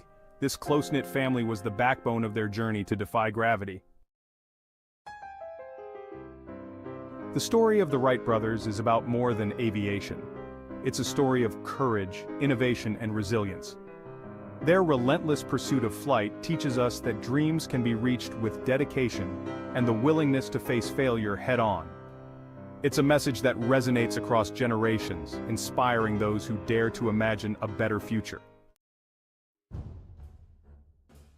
One pivotal moment in the book is the Wright brothers' realization of wing warping, the breakthrough that allowed them to control an aircraft in flight. Wilbur famously said, "No bird soars in a calm," a quote that symbolizes their drive to keep pushing boundaries despite challenges, and when they finally soared in their powered plane, they proved that with perseverance, even the sky is not the limit. McCullough captures not just the technical achievements but also the spirit of the Wright brothers. Their unwavering belief, their willingness to learn through failure, and their passion for discovery. It's a story of innovation that inspires and motivates, reminding us that great things are possible with the right mindset. If you're fascinated by stories of inventors, dreamers, or simply want a motivational read about overcoming the impossible, The Wright Brothers is a book that will uplift and inspire. David McCullough's rich, detailed storytelling makes this biography a compelling journey from the ground to the sky. Ready to dive deeper into the Wright brothers' journey? You can grab your copy through the links in the description, either in paperback or hardcover. Thank you for your support. And here's a bonus tip for those who made it to the end. If you're interested in other stories of innovation and perseverance, check out our summary of Steve Jobs. Thanks for joining us, Book Foxes. If you enjoyed this summary, hit that subscribe button so you never miss out on more books simplified for your busy life. And let's keep the conversation going in the comments. Hit the like button, share with friends, and turn on notifications to stay in the loop. Books simplified, minds amplified. See you in the next summary. Finding inner peace in a chaotic world. Don't let your past define you, your failures refine you, or your fears confine you. You can't be anything you want, but you can be everything you are. Are phrases to help us in life. In a world consumed by busyness and external validation where the noise of daily life can be overwhelming, finding inner peace can feel like an elusive dream, a distant goal that seems almost impossible to achieve. That's why we dive into Jay Shetty's Think Like a Monk. He offers a refreshing antidote to this modern malaise, providing insights that are both profound and practical. This international bestseller, self-help, nonfiction, personal development book published in 2020 has resonated with millions worldwide, touching hearts and minds across different cultures and backgrounds. Hello, and welcome back to the Book Fox Summaries, bringing literature to life one summary at a time. So grab a cuppa, get comfy, and join us on this incredible journey through the world of literature. We are bombarded with messages urging us to strive, achieve, and acquire more and more, often leaving us feeling empty and unfulfilled. Despite our best efforts to keep up with societal expectations, Monks invites us to step back from the chaos and reconnect with our inner selves, to find a sense of calm amidst the storm, offering practical wisdom drawn from ancient monastic teachings that have stood the test of time.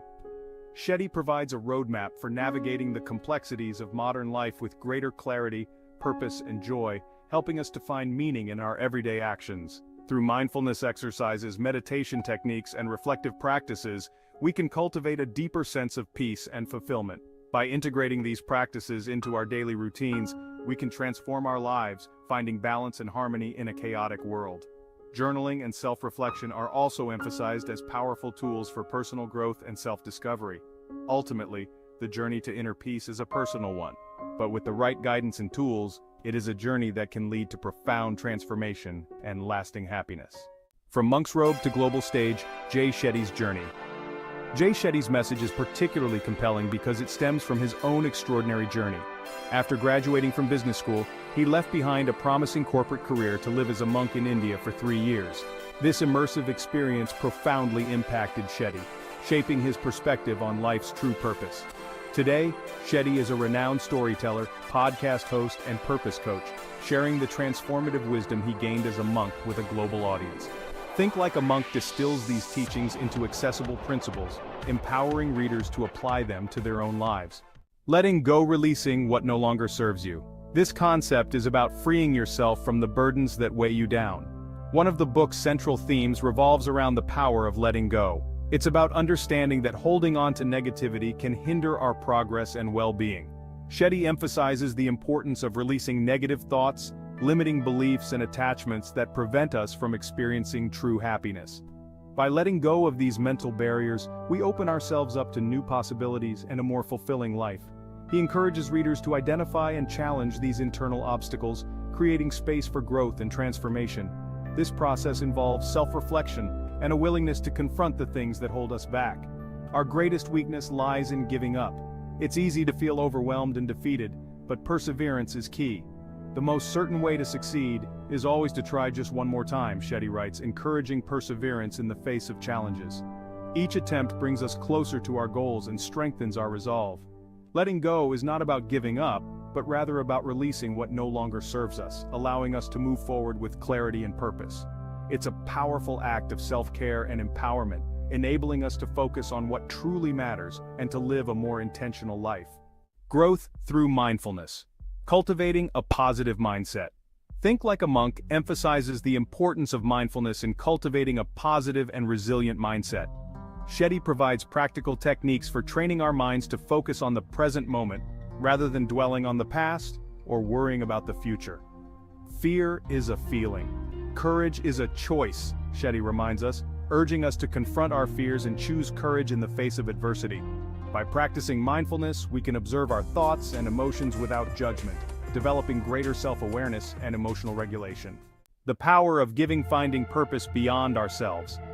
Shetty emphasizes that true fulfillment comes not from self-serving pursuits, but from contributing to something larger than ourselves. He encourages readers to find purpose in serving others, cultivating compassion, and making a positive impact on the world. The purpose of life, after all, is to live it, to taste experience to the utmost, to reach out eagerly and without fear for newer and richer experience, Shetty writes, inspiring readers to embrace life fully and make a difference in the lives of others. Practical wisdom for everyday life. Think Like a Monk is not just a theoretical exploration of ancient wisdom, it's a practical guide filled with actionable advice and exercises. Shetty provides tools for managing stress, improving relationships, and overcoming negative self-talk. He offers simple yet effective practices like gratitude journaling, mindful breathing exercises, and identifying personal values to help readers integrate these principles into their daily routines. The book empowers individuals to create lasting positive change in their lives. A global phenomenon, impact, and inspiration. Since its release, Think Like a Monk has become a global phenomenon, topping bestseller lists and garnering praise from readers worldwide.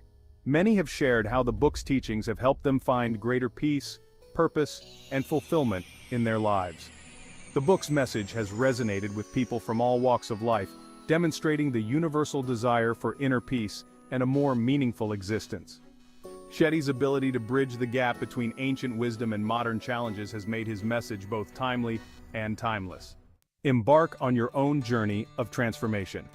Think Like a Monk is an invitation to embark on a journey of self-discovery and transformation. Shetty's teachings offer a path to greater clarity, purpose, and joy, even amidst the complexities of modern life. By embracing the principles of letting go, growing through mindfulness, and giving back to the world, we can cultivate a life filled with greater meaning and fulfillment. The book provides a roadmap for this journey, offering practical tools and inspiring insights to guide us along the way. Think Like a Monk, live like a modern sage. Think Like a Monk is more than just a book. It's a call to action. It invites us to embark on a transformative journey, one that encourages us to delve deep into our inner selves and discover the profound wisdom that lies within. It challenges us to examine our lives, question our assumptions, and embrace a new way of thinking and being. This book is a guide to self-discovery, urging us to reflect on our daily habits, our thoughts, and our interactions with the world around us. Shetty's teachings empower us to cultivate the inner peace and wisdom of a monk while navigating the complexities of modern life. By adopting these practices, we can find balance and harmony, even amidst the chaos of our busy schedules and demanding responsibilities. By integrating these principles into our daily lives, we can unlock our full potential, live with greater purpose, and make a positive impact on the world around us. This journey is not just about personal growth. It's about contributing to the well-being of our communities and the world at large. Think Like a Monk is a must-read for anyone seeking to live a more mindful, meaningful, and fulfilling life. It offers practical advice and timeless wisdom, making it an invaluable resource for those who aspire to lead a life of greater clarity, compassion, and contentment. Before we go, we ask for your help. Please subscribe to our channel. With your subscription, you encourage us to create more summaries. Any comments and recommendations are welcome. Hit the like button, share with friends, and turn on notifications to stay in the loop. See you next time.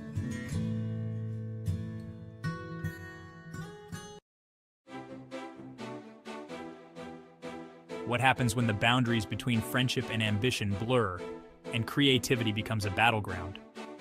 Tomorrow and Tomorrow and Tomorrow by Gabrielle Zevin is a powerful exploration of friendship, creativity, and the emotional cost of success. Hello, and welcome to At the Book Fox Summaries, where we simplify books for your busy life, one summary at a time. Tomorrow and Tomorrow and Tomorrow is written by Gabrielle Zevin, the best-selling author known for the storied life of A.J. Fikry.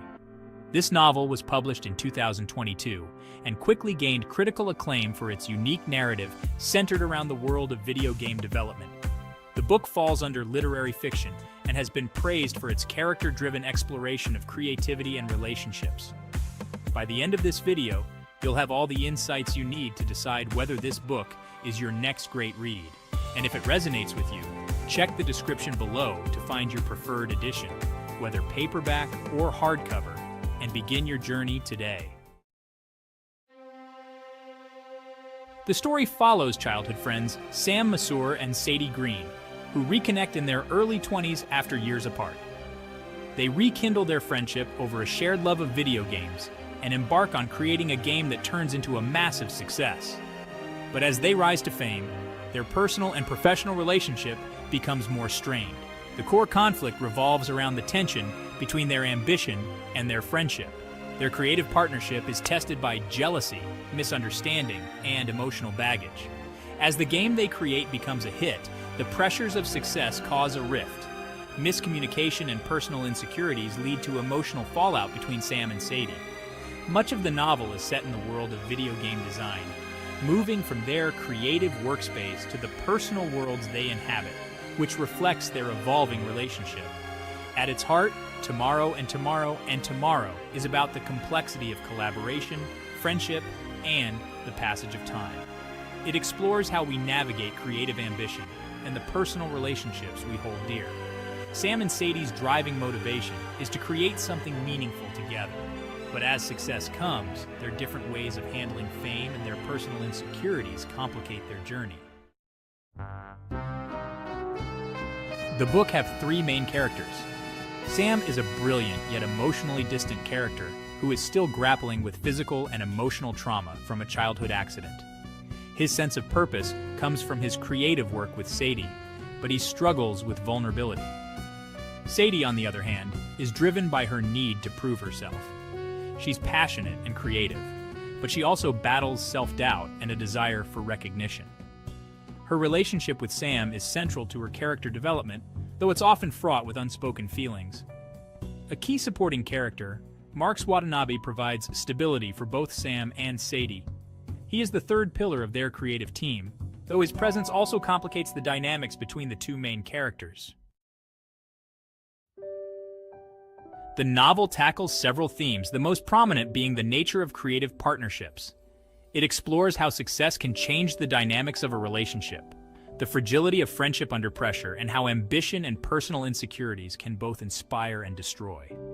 These themes are deeply relatable to real-life situations, especially how professional success can sometimes come at the cost of personal relationships.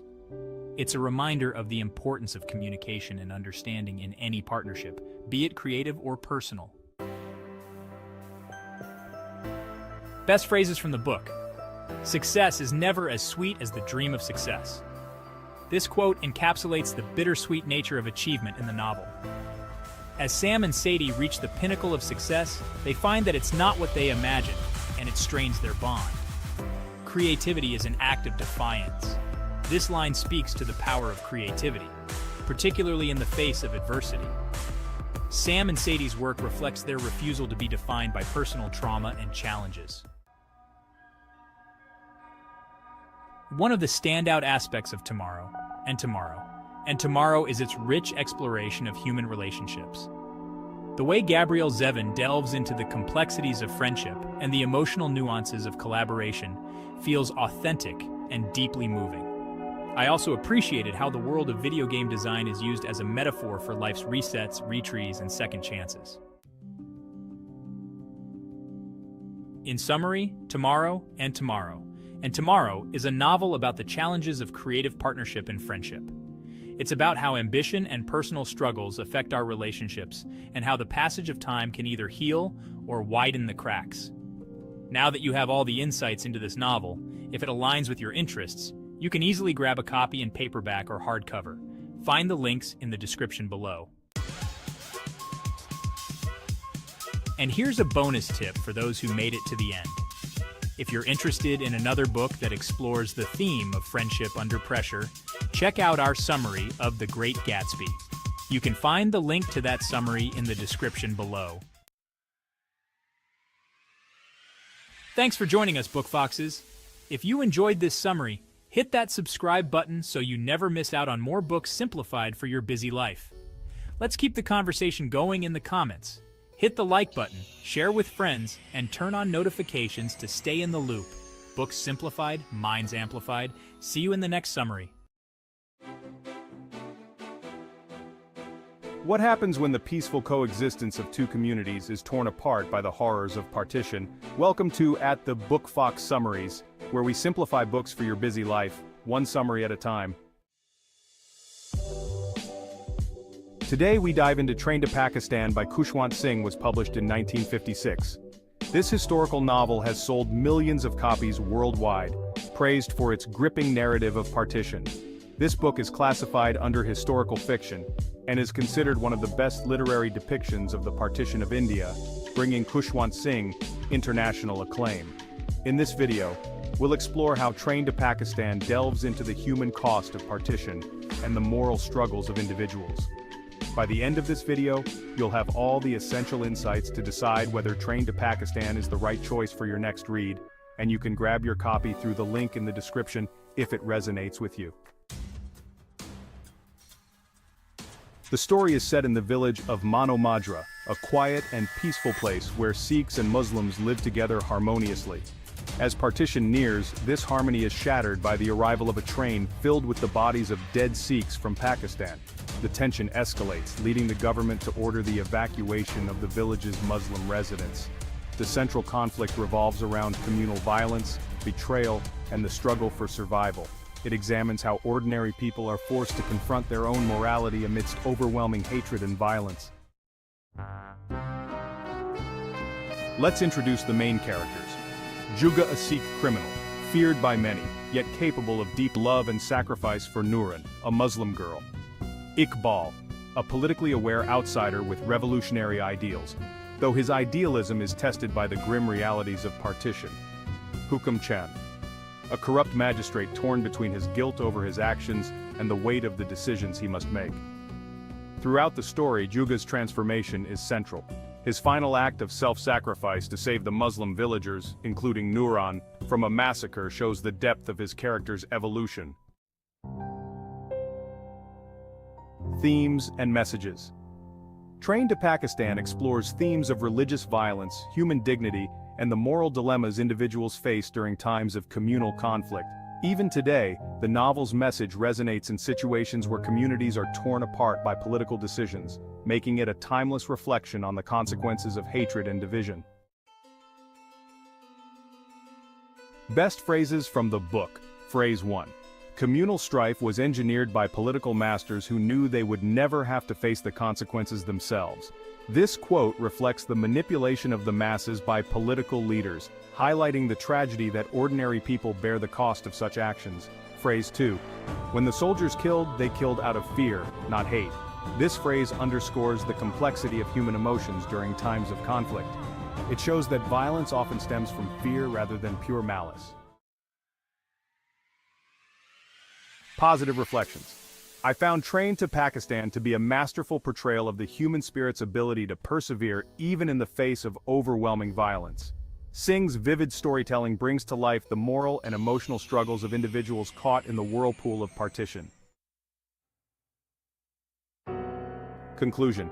We've explored the gripping plot, central characters, and the powerful themes of communal violence and moral dilemmas in Train to Pakistan. As promised, you now have all the information needed to decide if Train to Pakistan is a book you'd like to read or purchase. If you're fascinated by historical fiction that focuses on human resilience in times of crisis, this book is an excellent choice.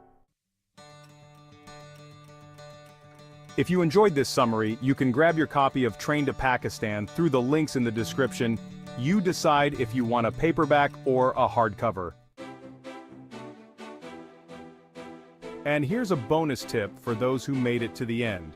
If you're interested in Midnight's Children by Salman Rushdie, check out our summary of it in our description.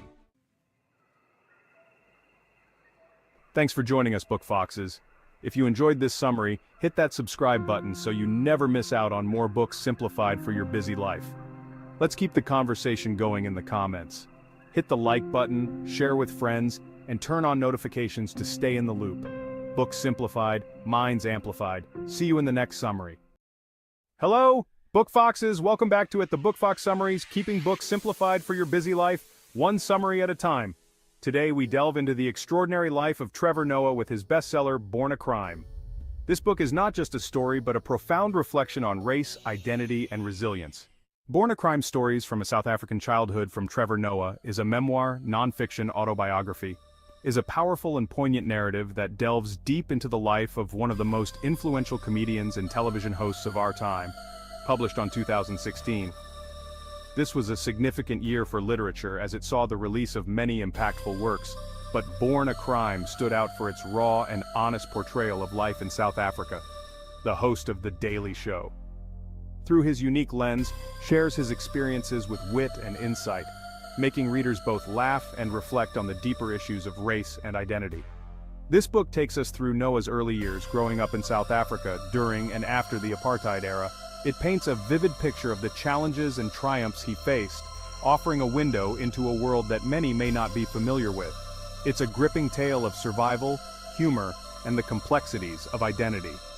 Noah's storytelling is both heartwarming and heartbreaking as he navigates the intricacies of his mixed-race heritage in a society divided by racial lines. This memoir is not just a personal story but a reflection on the broader human experience, making it a must-read for anyone interested in understanding the nuances of identity and resilience. Let's start with some memorable quotes from the book. I was born a crime. We tell people to follow their dreams, but you can only dream of what you can imagine, and depending on where you come from, your imagination can be quite limited. My mother showed me what was possible. The title Born a Crime refers to the fact that Trevor was born to a black South African mother and a white Swiss father at a time when such a union was illegal under apartheid law, when such a union was punishable by 5 years in prison. The book is a collection of 18 essays that depict Noah's life in a divided society and his journey of self-discovery. In Born a Crime, Trevor Noah recounts his experiences of growing up in South Africa. The book is a compelling memoir that delves into the complexities of his life, starting from his birth during the apartheid era. His mother, Patricia, a fiercely independent and devoutly religious woman, plays a central role in his life. She was determined to give Trevor a better life, despite the oppressive system they lived under. She defies societal norms to raise Trevor in a unique and often dangerous environment. Patricia's strength and resilience are evident as she navigates the challenges of raising a mixed-race child in a society that was deeply divided by race. Trevor's childhood was filled with struggles, from the daily fear of his family being torn apart by the authorities to the challenge of finding his place in a world that saw him as an outsider. He often felt like he didn't belong anywhere as he was too black to be white and too white to be black. Despite these hardships, he found ways to cope, often using humor as a means of survival. His ability to find laughter in the darkest of times became a crucial tool for navigating the complexities of his world. The book takes us through various stages of Noah's life, from his mischievous childhood, his rebellious teenage years, to his early adulthood. Each phase of his life is marked by unique challenges and experiences that shaped him into the person he is today. We see how his mother's unwavering support and belief in him shaped his character and outlook on life. Patricia's influence is a constant presence throughout the book, guiding Trevor through the ups and downs of his journey. Each chapter provides a vivid snapshot of a different aspect of his upbringing, from the impact of his mixed-race identity to the social and political challenges of living in post-apartheid South Africa. The narrative is rich with anecdotes that highlight the absurdities and injustices of the apartheid system, as well as the resilience and ingenuity of those who lived through it. As Trevor grows older, he begins to find his voice through comedy. His experiences and observations of the world around him become the foundation for his comedic career. He uses humor to bridge the gap between different cultures and to address serious issues in a way that is both entertaining and thought-provoking. The book culminates in Trevor's rise to international fame as the host of The Daily Show. His journey from a child born a crime to a globally recognized comedian and television host is a testament to his resilience, talent, and the enduring influence of his mother's love and guidance. Born a Crime is not just a memoir, it is a powerful commentary on race, identity, and the human spirit. It offers a unique perspective on the complexities of growing up in a divided society and the ways in which humor and love can overcome even the most daunting obstacles. Through Trevor Noah's eyes, we gain a deeper understanding of the past and a hopeful vision for the future. In today's life, Trevor Noah's story is not just a personal narrative, it's a reflection on the broader issues of race, inequality, and resilience. His journey reminds us of the importance of understanding and embracing our identities, no matter how complex. It also highlights the power of humor and optimism in overcoming adversity. It's a book filled with laughter, tears, and invaluable life lessons. You'll find yourself laughing out loud at Trevor's childhood antics and shedding a tear at the poignant moments that shaped his life. The blend of humor and heartache makes it a compelling read that stays with you long after you've turned the last page. Before we go, we ask for your help. Please subscribe to our channel. Let us know in the comments what book you'd like us to cover next. Your support helps us bring you more insightful summaries and recommendations. We love hearing from our community, and your suggestions help us choose the best books to feature. Book Foxes, hit the like button, share with friends, and turn on notifications to stay in the loop. See you next time.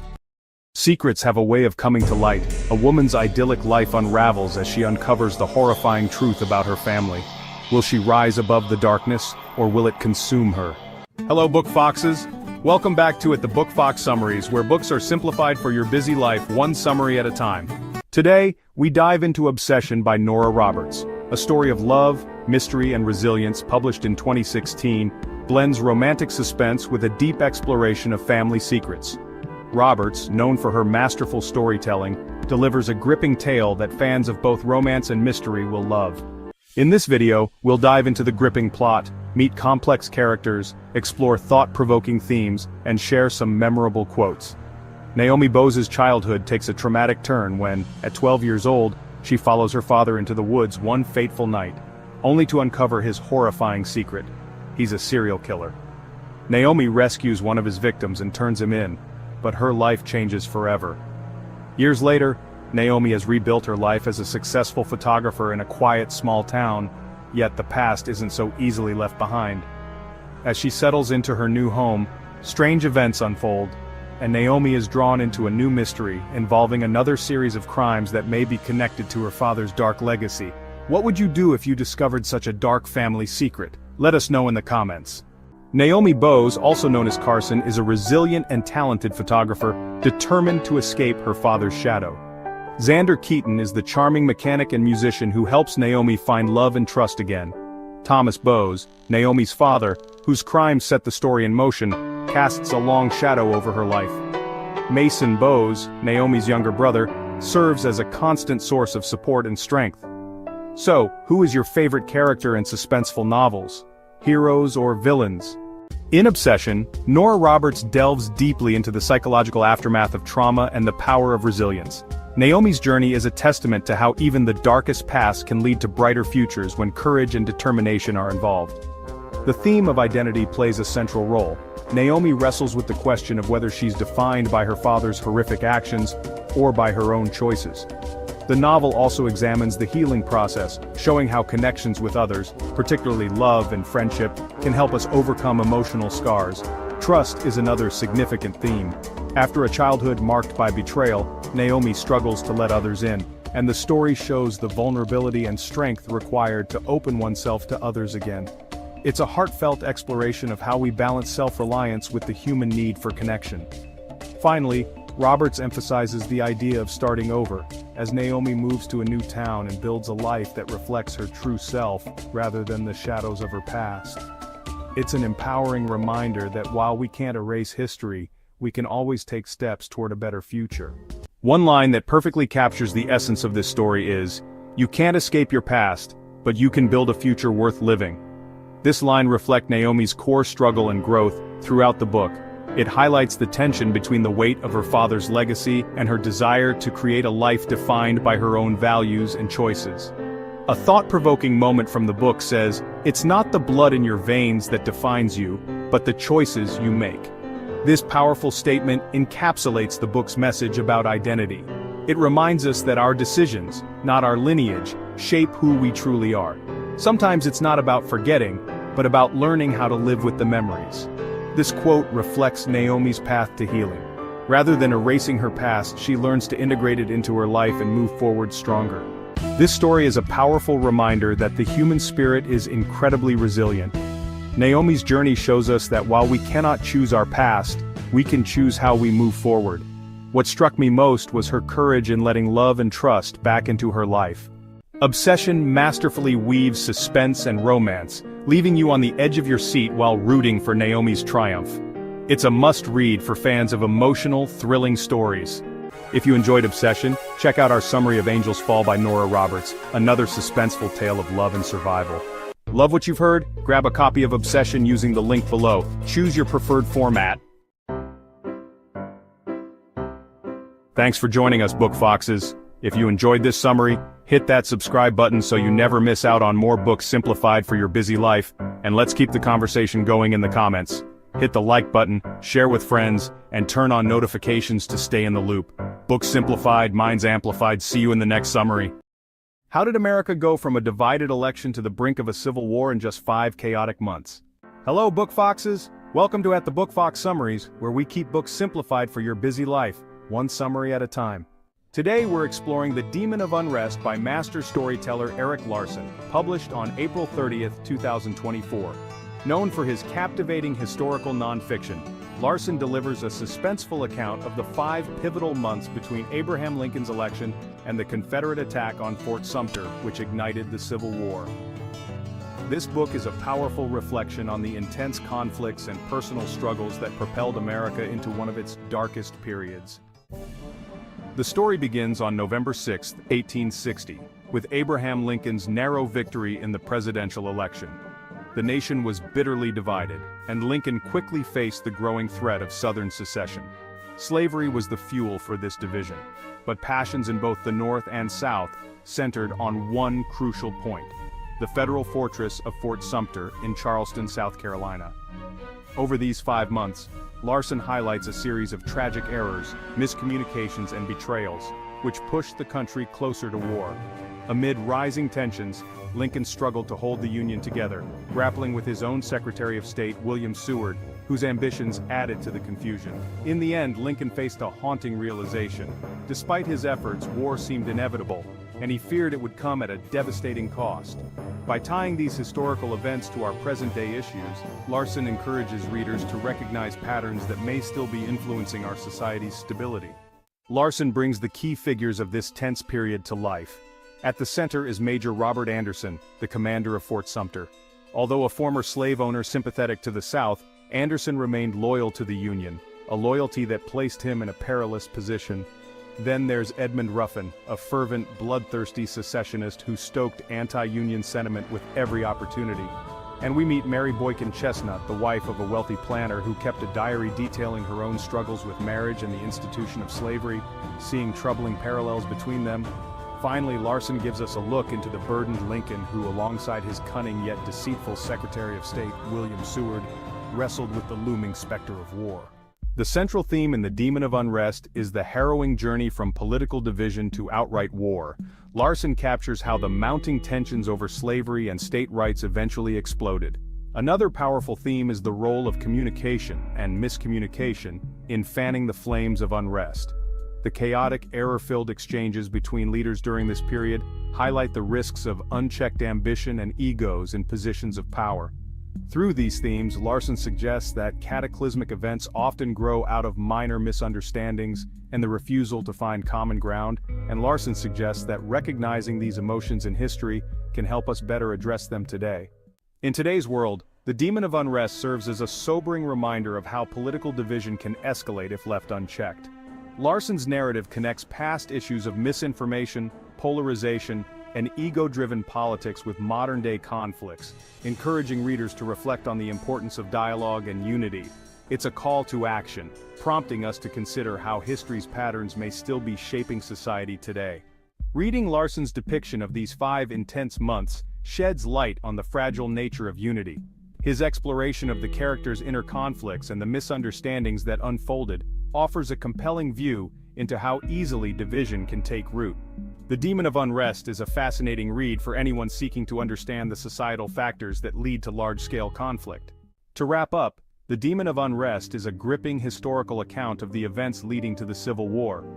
With meticulous research and a suspenseful narrative, Larson vividly brings to life a period of American history that holds essential lessons for us today. And here's a bonus tip for those who made it to the end. If you're interested in another look at society's psychological struggles, check out our summary of The Anxious Generation by Jonathan Haidt. You can find it in our channel library. If this book aligns with your interests, you can easily grab your copy through the link in the description. Thank you for your support. Thanks for joining us, Book Foxes. If you enjoyed this summary, hit that subscribe button so you never miss out on more books simplified for your busy life. And let's keep the conversation going in the comments. Hit the like button, share with friends, and turn on notifications to stay in the loop. Books simplified, minds amplified. See you in the next summary.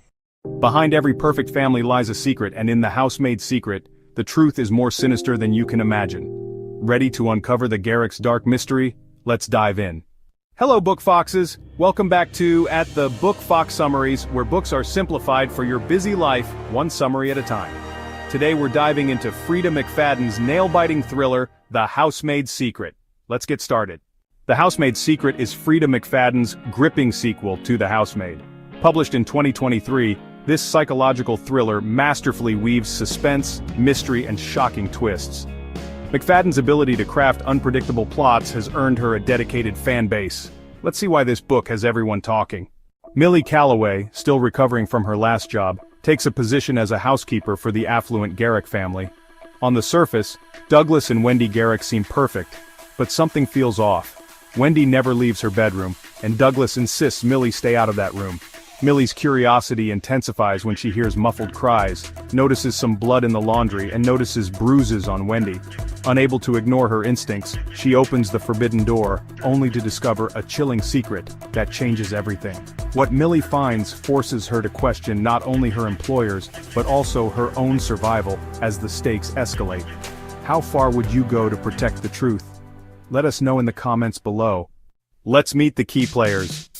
Millie Calloway is a former convict felon. She is a determined and resourceful housemaid who can't seem to escape dangerous jobs. Despite her past struggles, Millie possesses an unyielding sense of justice that often places her in harm's way. Douglas Garrick, a charismatic yet controlling husband. Is he a devoted spouse, or is there a darker side? His charm often masks a calculated and manipulative demeanor. Wendy Garrick, the fragile and reclusive wife. Her secrets hold the key to the unfolding chaos. Wendy's vulnerability hides a resilience that surprises both Millie and the readers. Which character intrigues you most? Share your thoughts in the comments. At its core, The Housemaid's Secret explores power dynamics, trust, and the lengths people go to hide their true selves. It's a reminder of how appearances can deceive and how courage can uncover the most deeply buried truths. The psychological tension in this story is perfectly encapsulated when it's said, "Sometimes the greatest danger isn't what's behind the door, but what's inside your head." This highlights how internal fears and secrets can be just as threatening as external forces. Another compelling line is, "The truth can free you, but only if you survive it," emphasizing the peril that comes with uncovering hidden truths. These phrases seamlessly draw us deeper into the suspense and depth of the narrative. Frida McFadden's writing is a masterclass in suspense. We were hooked from the first page, and the twists left us speechless. The layered characters and moral dilemmas kept us thinking long after we finished reading. To avoid spoilers, we've only scratched the surface of The Housemaid's Secret. This book is a roller coaster of suspense that we believe you'll want to experience firsthand. You won't see the twists coming, and that's what makes it unforgettable. If you enjoyed The Housemaid's Secret, check out The Diary of Anne Frank for another gripping exploration of hidden truths and resilience. We've summarized it on the channel, don't miss it. Want to dive into The Housemaid's Secret? Find the link in the description to grab your copy today. Choose your favorite way to read. Whether it's a hardcover for your shelf, a paperback for cozy reading, or Kindle for on-the-go convenience. Happy reading! Thanks for joining us, Book Foxes. If you enjoyed this summary, hit that subscribe button so you never miss out on more books simplified for your busy life. And let's keep the conversation going in the comments. Hit the like button, share with friends, and turn on notifications to stay in the loop. Books simplified, minds amplified. See you in the next summary. Have you ever wondered why some people seem to achieve their fitness goals effortlessly while others struggle?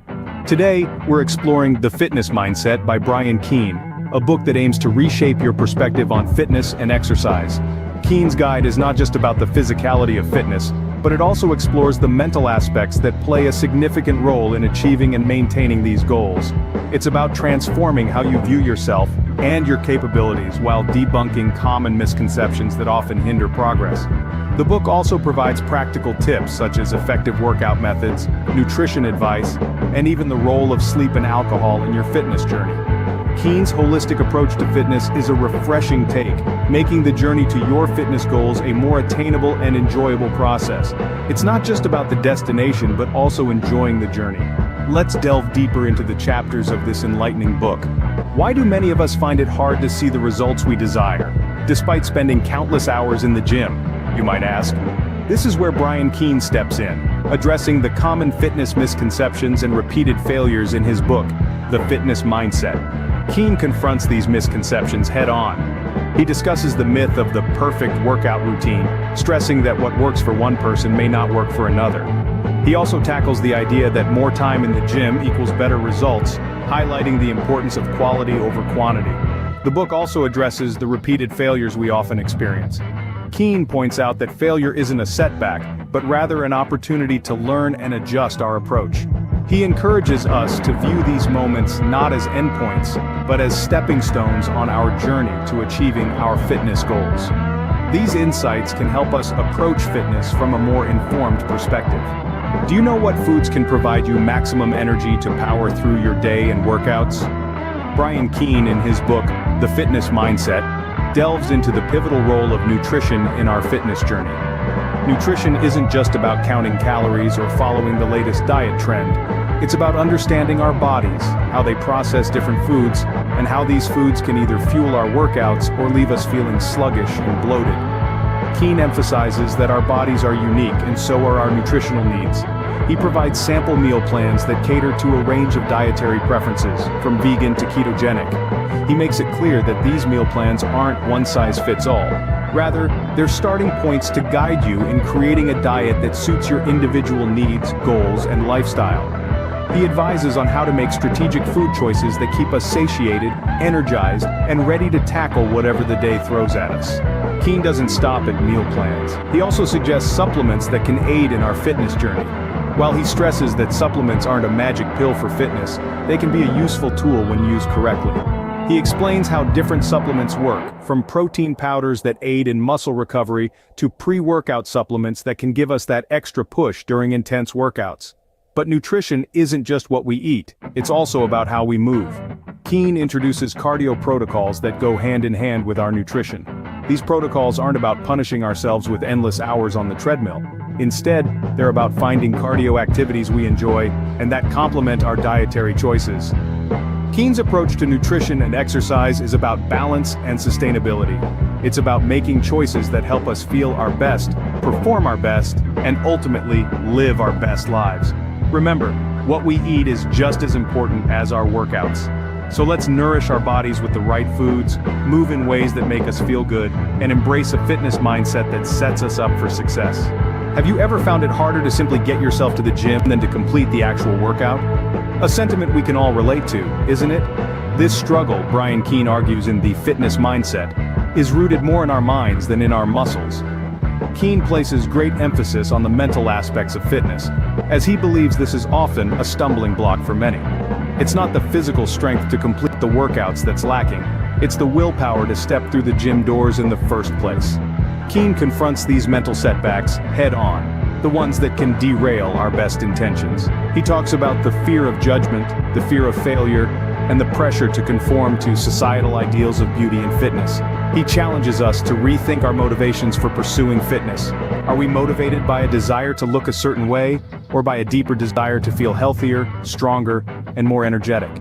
Keen proposes strategies to overcome these mental obstacles. He encourages us to set realistic and achievable fitness goals, to celebrate small victories along the way, and to view setbacks not as failures, but as opportunities for learning and growth. He emphasizes the importance of maintaining a positive mindset, of focusing on the process rather than the end result. Keen also discusses the role of self-discipline in achieving our fitness goals. He argues that self-discipline is like a muscle. The more we use it, the stronger it becomes. He encourages us to build our self-discipline by setting small, manageable tasks for ourselves and gradually increasing their difficulty. He further explores the concept of mental toughness and how developing this trait can help us persevere through challenging workouts, resist the temptation of unhealthy foods, and stay committed to our fitness goals even when progress seems slow. In essence, Keen's message is clear. Our mindset is a powerful tool in the pursuit of fitness. It can be our greatest ally or our biggest obstacle. By addressing and overcoming our mental setbacks, we can unlock our full fitness potential. Our mindset can often be the key to achieving our fitness goals. So, how can we transform the way we see ourselves and attain our fitness goals? As we wrap up our discussion on Brian Keene's The Fitness Mindset, it's essential to revisit some of the key takeaways. This book is not just about achieving a dream body or lifting heavier weights. It's about embracing a holistic approach to health, incorporating mental, physical, and nutritional aspects. Keene urges us to change our perspective on fitness, not just our workout routine. He highlights the importance of understanding nutrition and choosing foods that provide maximum energy for our day-to-day activities. Remember, it's not about cutting out your favorite foods, but about making informed decisions on what fuels your body efficiently. Keene also emphasizes the role of mental strength in fitness.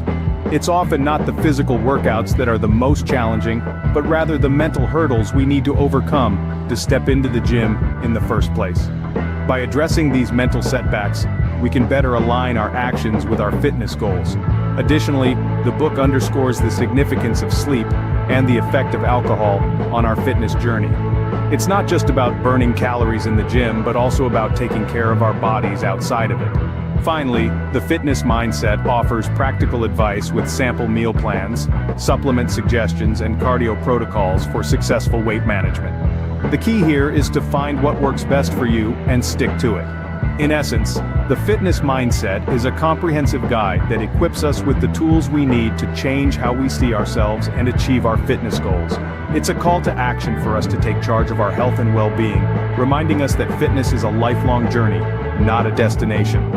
Remember to change your mindset, not just your workout routine, and don't forget to like, share, and subscribe for more summaries like this. Now that you've learned about the fitness mindset, it's time to put this knowledge into action. We encourage you to start your fitness journey with the right mindset, as outlined in today's video. If you found this video insightful, consider reading The Fitness Mindset by Brian Keene for a deeper understanding of the principles discussed. Remember, every fitness journey is unique, and we would love to hear about your experiences. Share your thoughts, challenges, and victories in the comments section below. Remember, the first step towards fitness is changing your mindset. It's not about having a perfect body, but about striving to be the best version of yourself each day. Let's embark on this journey together. What if I told you that the secret to unlocking endless energy lies not in coffee or energy drinks, but in how you manage your metabolism every day?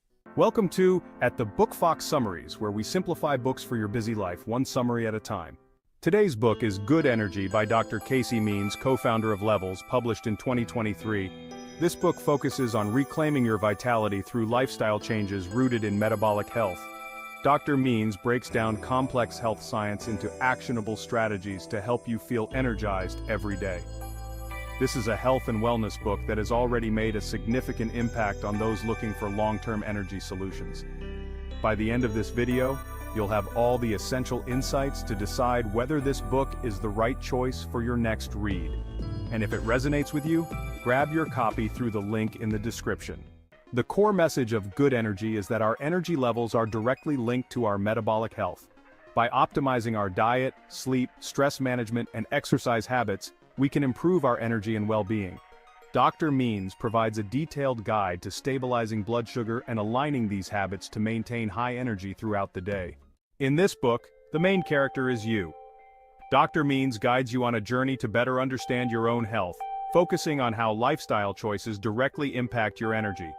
She encourages you to become your own health advocate by monitoring your glucose levels and making small, sustainable changes. Your growth throughout this process is key.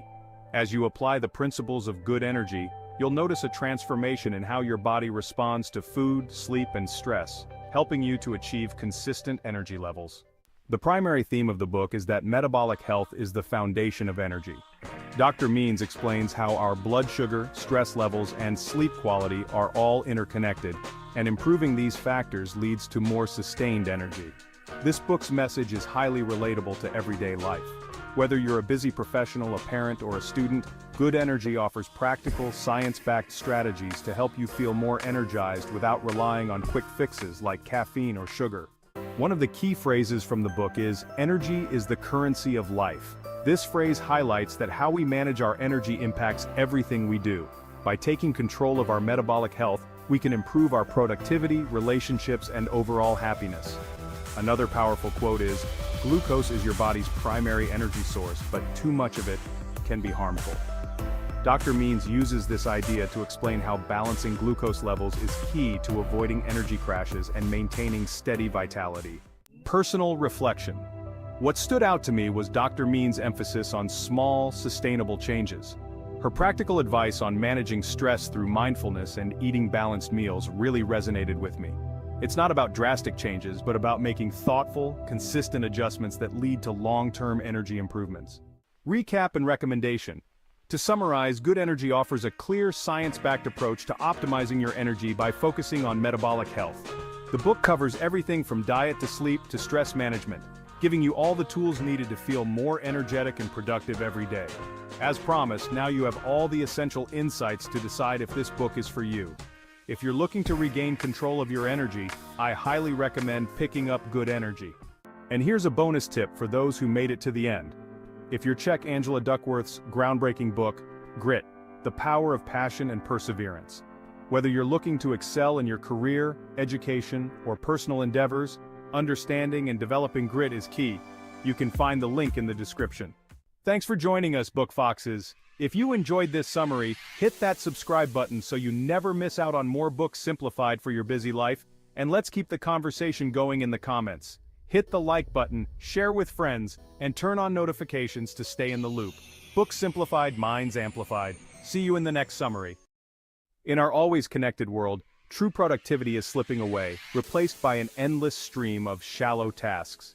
But what if you could master a technique to cut through the noise and achieve extraordinary results? In Deep Work, Cal Newport reveals a transformative approach to focus that can change everything. In this video, we'll uncover why deep work is a powerful skill for achieving success, explore Newport's 4 rules for mastering focus, and discover how you can apply these strategies today to create more meaningful results. Hello, Book Foxes. Welcome back to At the Book Fox Summaries, keeping books simplified for your busy life, one summary at a time. Deep Work, published in 2016, is a non-fiction exploration of productivity, self-help, and time management by Cal Newport. Known for his practical wisdom on digital minimalism and personal effectiveness, Newport dives deep into how focused work can unlock your potential in both professional and personal pursuits. Recognized for its impact, Deep Work has reshaped how many approach their daily tasks. Ready to join them? If you're already intrigued, check out the link below to get your copy of Deep Work and dive into the world of focus yourself.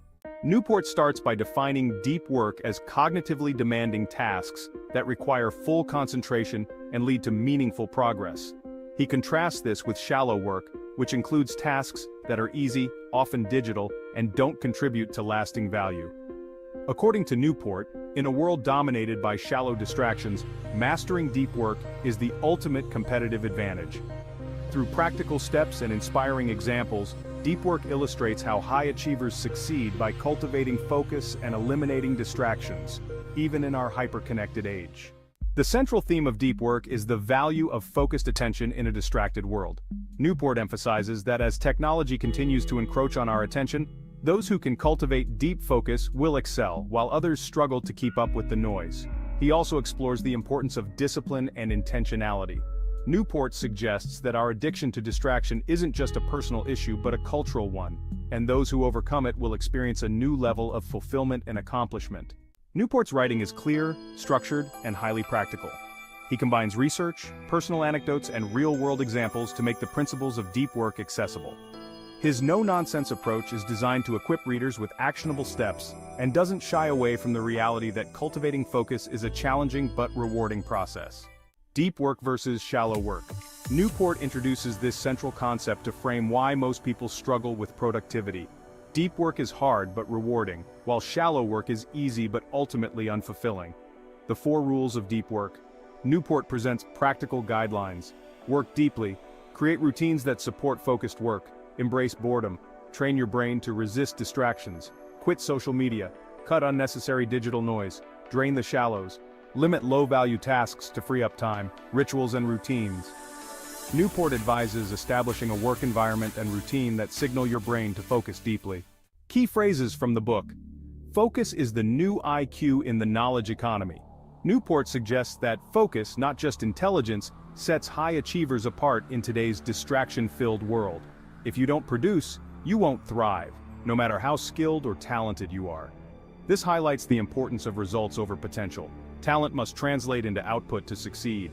Distraction is the enemy of depth. Newport stresses that distractions undermine meaningful work, making focus essential for productivity. Quick question for you. Do you feel that social media is a distraction in your life? Share your thoughts in the comments. I'd love to know how you balance focus with the pull of constant connectivity.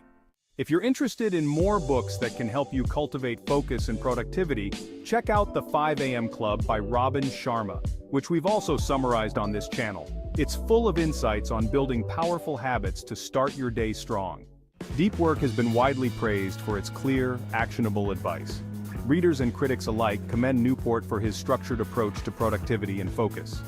Many feel the book is a game changer, while some argue that the principles require intense discipline. Regardless, it's clear that Deep Work has resonated deeply with audiences looking to reclaim their attention. Thanks for joining us, Book Foxes.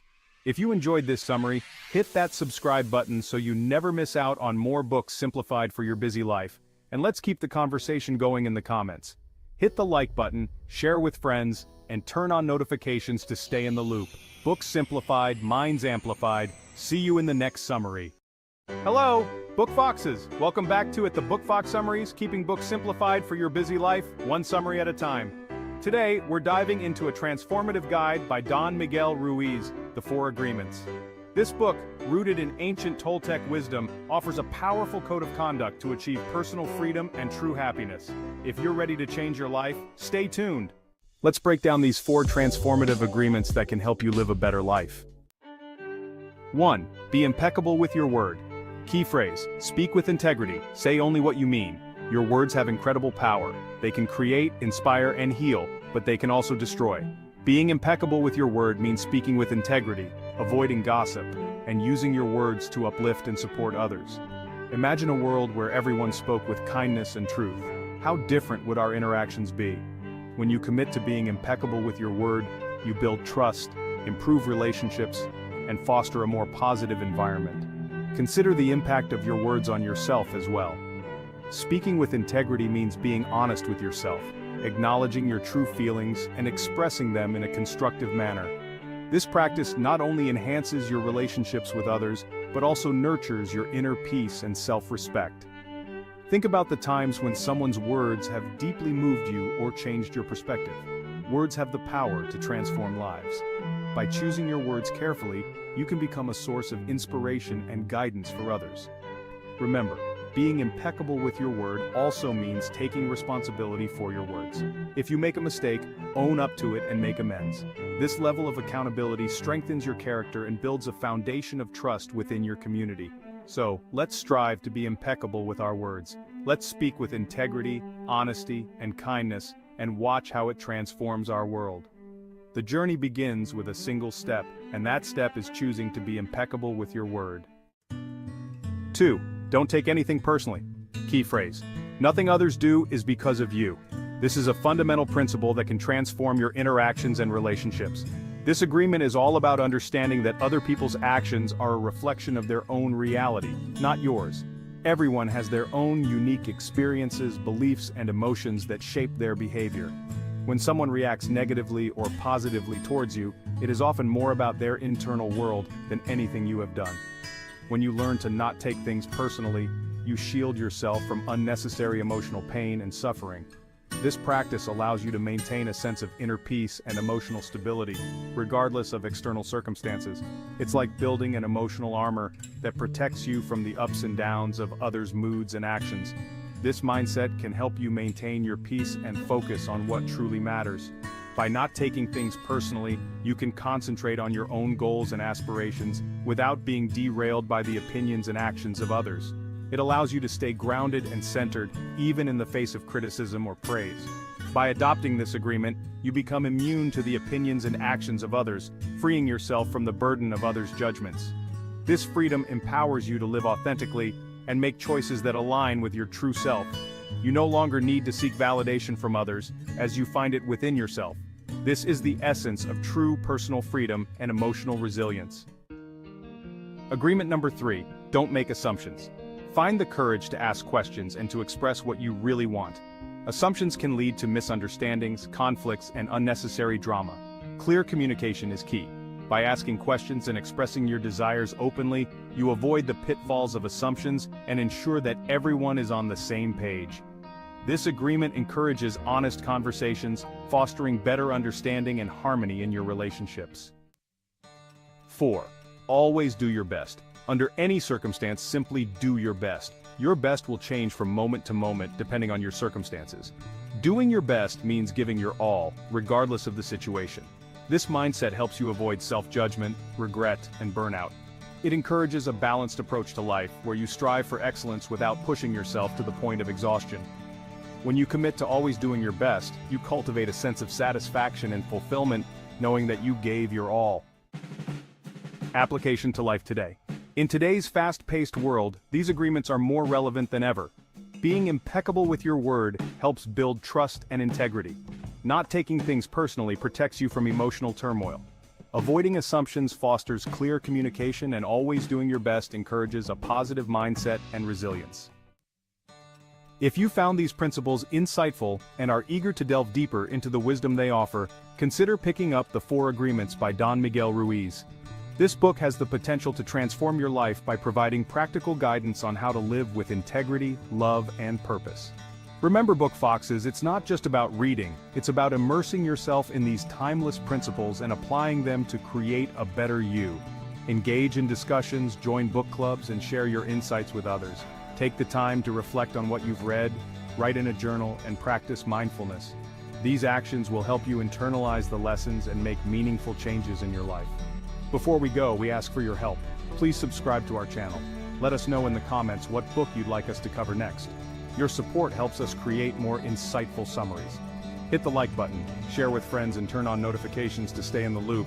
Thank you for watching, and see you next time, Book Foxes.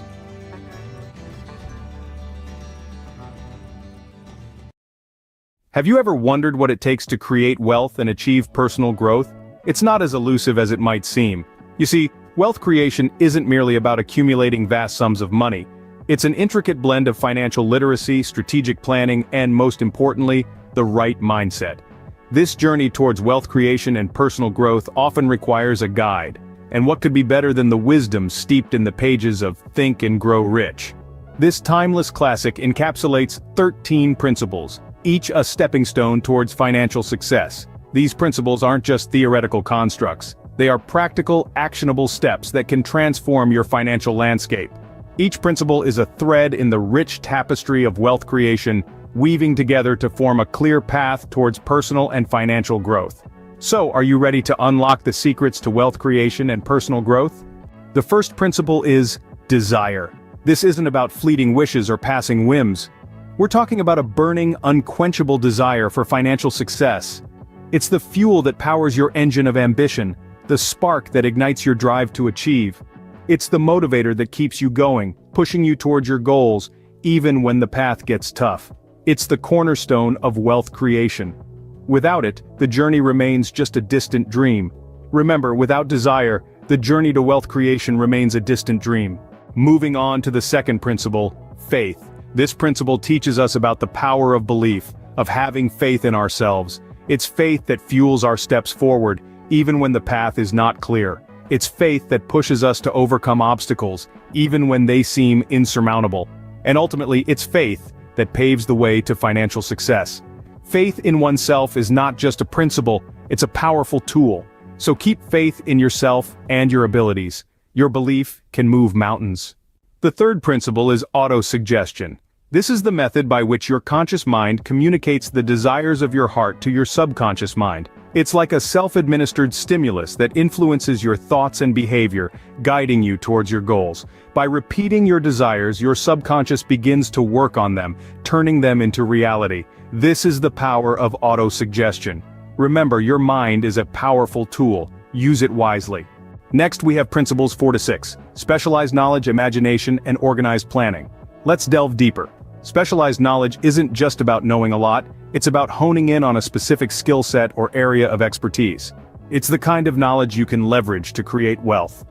Imagination is our catalyst for innovation.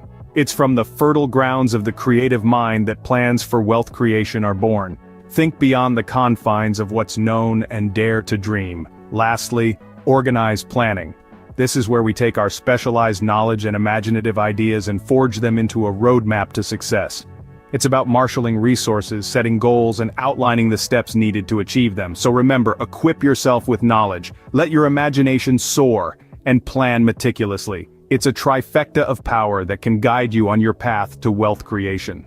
Let's delve into principles 7 to 9, decision, persistence, and power of the mastermind.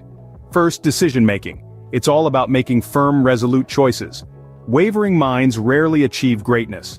When you decide on a goal, stick to it, and let nothing deter you. Your decisions shape your destiny. Next, we have persistence.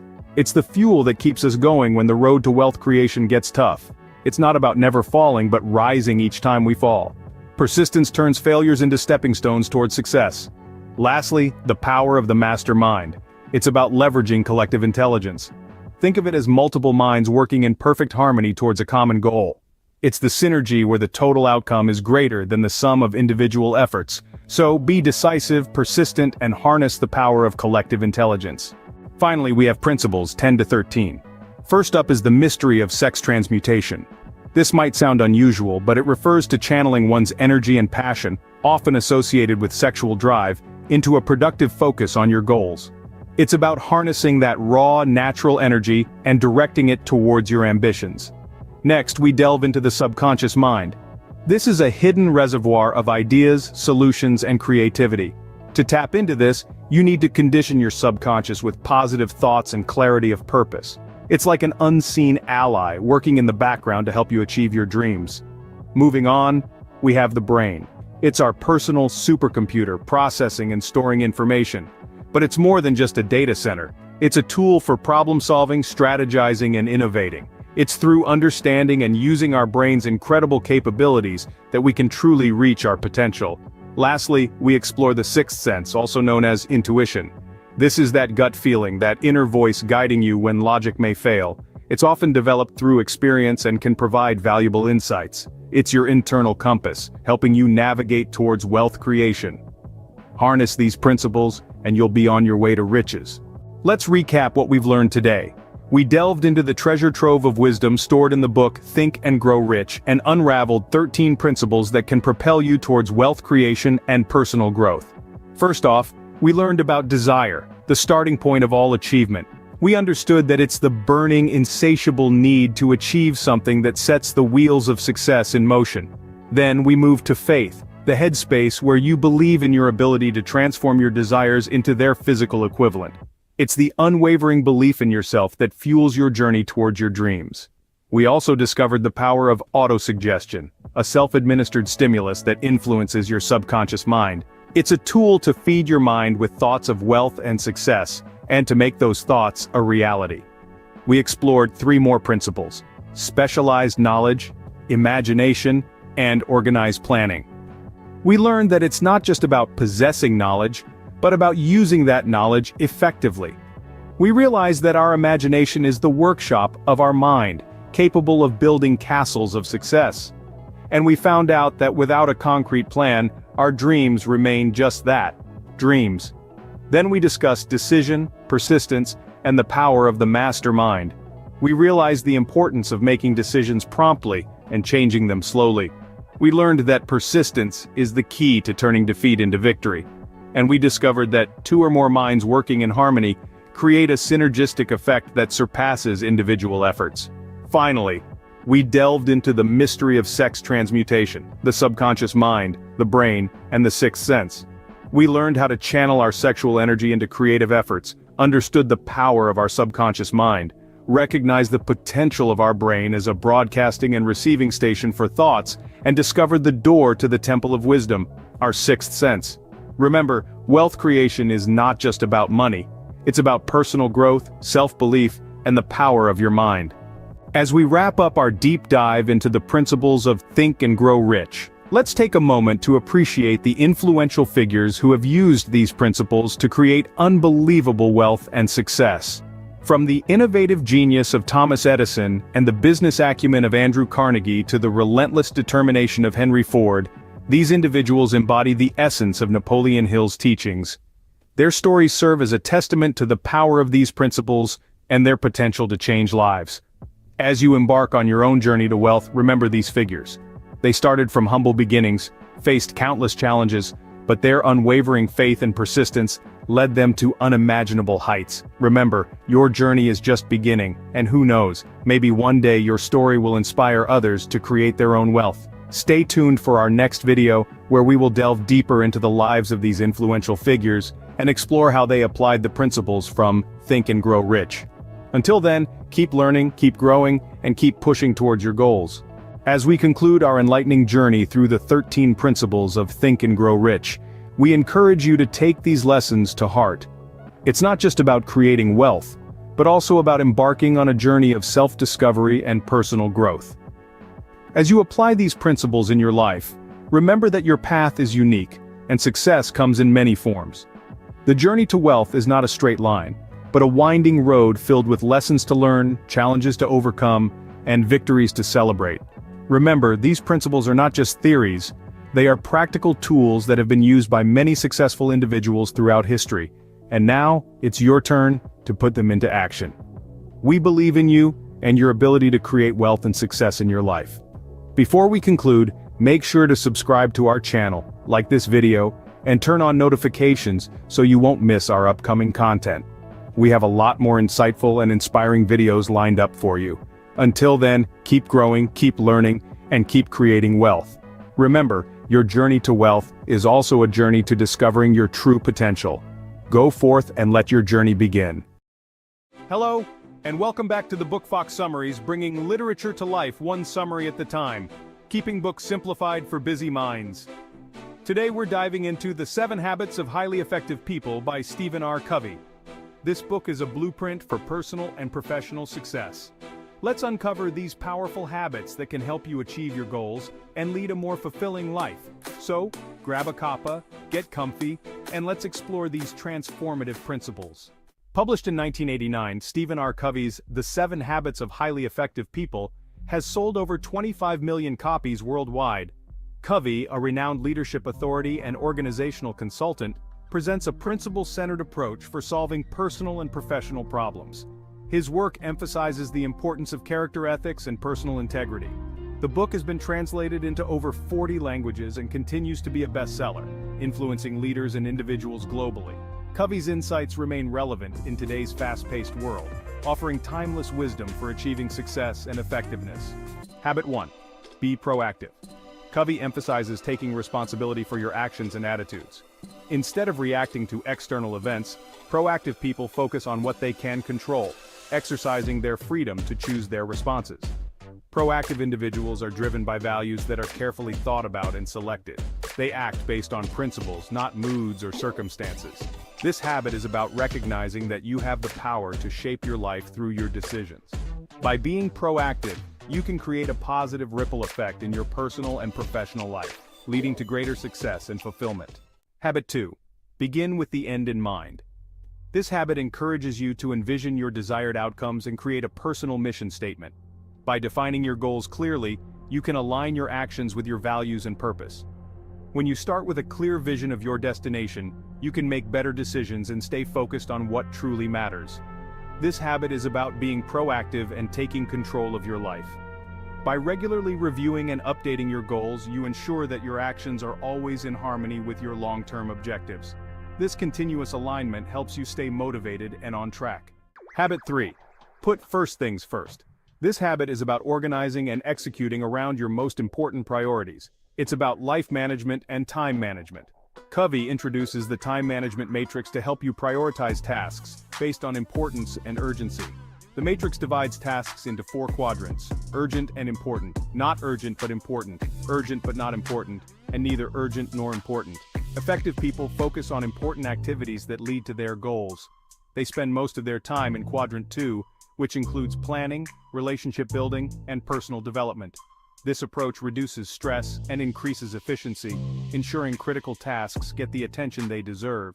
Habit 4. Think win-win. Covey promotes a mindset of mutual benefit in interactions. Instead of competing, always seek solutions that satisfy both parties, fostering trust and long-term meaningful relationships. This habit encourages us to look for win-win scenarios in every situation, whether in business or personal life. By focusing on mutual success, we create an environment where everyone feels valued and respected. Embracing a win-win mindset leads to stronger partnerships and a more collaborative atmosphere, ultimately driving greater success for all involved. Habit 5. Seek first to understand, then to be understood. Effective communication begins with empathetic listening. By truly understanding others' perspectives, you can communicate your ideas more effectively and build stronger connections. This habit emphasizes the importance of listening with the intent to understand, not just to reply. When you listen empathetically, you gain deeper insights into others' thoughts and feelings, which fosters mutual respect and trust. This approach leads to more meaningful and productive interactions, both personally and professionally. Habit 6. Synergize. This habit emphasizes the incredible power of teamwork and collaboration. By valuing differences and working together creatively, you can achieve outcomes far greater than the sum of individual efforts. Leveraging collective strengths, you can solve problems more effectively, innovate, and create solutions that are beyond the reach of any one person. Synergy is about finding new and better ways to work together, maximizing the potential of every team member. Habit 7. Sharpen the saw. Covey emphasizes self-renewal and continuous improvement in 4 areas: physical, mental, emotional, and spiritual. Regularly investing in yourself enhances your capacity to practice the other habits effectively. By focusing on these areas, you ensure a balanced life. Physical renewal through exercise and healthy eating, mental growth through reading and learning, emotional stability through journaling and relationships, and spiritual growth through meditation and yoga. This holistic approach ensures you stay effective and resilient in all aspects of life. In conclusion, the 7 Habits of Highly Effective People offers timeless principles for personal and professional growth. These habits, when consistently applied, can lead to profound and lasting change. They are not just quick fixes, but foundational shifts in how we approach our lives and work. By integrating these habits into our daily routines, we can achieve greater effectiveness and fulfillment in all areas of life. Whether it's improving our relationships, enhancing our productivity, or finding a deeper sense of purpose, these principles provide a roadmap for success. Before we go, we ask for your help. Please subscribe to our channel. Let us know in the comments what book you'd like us to cover next. Hit the like button, share with friends, and turn on notifications to stay in the loop. See you next time. Hello, Book Foxes! Welcome back to At the Book Fox Summaries, keeping books simplified for your busy life, one summary at a time. Welcome back to another exciting book summary session. Today, we're diving into Quiet: The Power of Introverts in a World That Can't Stop Talking by Susan Cain. This book is a must-read for anyone who has ever felt overshadowed by the louder voices around them. Published in 2012 and winning the Goodreads Choice Award for Nonfiction. This book has received critical acclaim, and it's not hard to see why. Susan Cain meticulously explores the hidden strengths and unique contributions of introverts, who often go unnoticed in a society that seems to celebrate extroversion. Quiet has resonated with readers around the globe. It's a testament to the book's powerful message and its ability to connect with people on a deep personal level. It's a groundbreaking work that explores the strengths of introverts in a world that often favors extroversion. Cain delves into the science behind personality traits, offering insights into how introverts can harness their quiet nature to achieve success and fulfillment. So, let's get started on this journey of self-discovery and empowerment. In Quiet, Susan Cain reveals the undervalued power of introverts. She introduces us to the extrovert ideal, a societal bias that favors extroverted traits like assertiveness and sociability. Cain argues that from classrooms to boardrooms, this ideal shapes our expectations and opportunities. But introverts have their unique strengths too. Cain delves into the biology of temperament, explaining how introversion and extroversion are deeply rooted in our brain activity and responses to stimuli. She cites studies showing that introverts tend to have a higher sensitivity to dopamine, leading to a preference for less stimulating environments. This biological basis is crucial in understanding why introverts and extroverts behave differently. The power of introverts. In a world that often celebrates extroversion, the quiet strength of introverts is frequently overlooked. Yet, their unique qualities bring a different kind of power to the table. Introverts possess traits like deep thinking, creativity, and the ability to focus intensely. These characteristics allow them to delve deeply into subjects, producing innovative ideas and solutions that might be missed in the hustle and bustle of more extroverted environments. Susan Cain, in her book, provides examples of successful introverts such as Rosa Parks and Steve Wozniak. Rosa Parks, with her quiet determination, sparked a movement that changed the course of history. Steve Wozniak, the co-founder of Apple, used his introverted nature to focus on the intricate details of computer engineering, leading to groundbreaking innovations. These individuals show that introverted leaders and innovators can make significant impacts. Their ability to work independently and think deeply allows them to bring fresh perspectives and solutions to the table. They often excel in roles that require careful planning, strategic thinking, and a high level of concentration.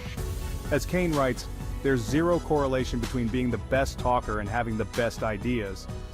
This statement underscores the importance of valuing the contributions of introverts. Their ideas, often formed in moments of quiet reflection, can be just as powerful, if not more so, than those of their more vocal counterparts. Embracing the strengths of introverts can lead to a more balanced and innovative society. Cultural differences. Cain also discusses how Western cultures often prioritize extroverted qualities, while many Eastern cultures value introverted traits like humility and self-restraint. Understanding these cultural nuances helps us appreciate diverse contributions in global settings. Practical applications, workplaces, and education. In today's fast-paced world, both workplaces and educational institutions are designed in ways that often cater to extroverted individuals. Modern workplaces and educational systems often favor extroverts, with open-plan offices and group work. These environments can be stimulating and collaborative, but they can also be overwhelming for introverts who thrive in quieter, more controlled settings. Cain advocates for creating environments that allow solitude and deep work. She suggests that by providing spaces where individuals can work alone, we can enhance productivity and creativity. Spend your free time the way you like, not the way you think you're supposed to. This means embracing activities that bring you joy and peace, whether it's reading a book in a cozy corner or engaging in a quiet hobby. This applies to classrooms as well, where independent work can help introverted students thrive. By allowing students to work on their own, we can create a more inclusive and supportive learning environment. Independent work not only helps introverted students focus better, but also encourages self-discipline and critical thinking. Teachers can play a crucial role by recognizing the diverse needs of their students and providing opportunities for both group and individual work.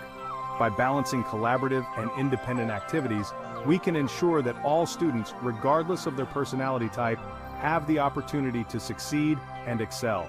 This balanced approach can lead to a more harmonious and effective educational experience for everyone involved.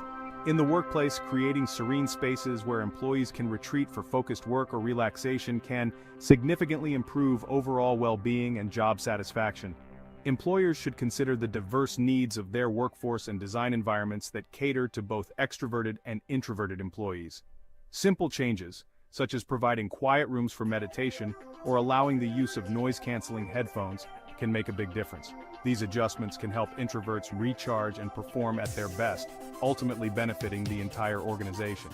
By fostering a culture that values both collaboration and individual work, we can create more inclusive and productive workplaces and educational systems. This approach not only respects individual preferences but also harnesses the strengths of both introverts and extroverts, leading to greater innovation and success. Introverts and extroverts can have fulfilling relationships by understanding and respecting each other's differences. Effective communication and setting boundaries are key. Cain encourages introverts to embrace their natural tendencies, writing, "Don't think of introversion as something that needs to be cured. Self-awareness is crucial for introverts to thrive. By understanding their nature, they can make informed choices about work, relationships, and leisure." Cain also emphasizes advocating for changes in workplaces and educational settings to promote inclusivity and productivity. Quiet challenges the misconception that extroversion is inherently superior. Kane empowers introverts to recognize their strengths and encourages society to appreciate the unique contributions of introverted individuals.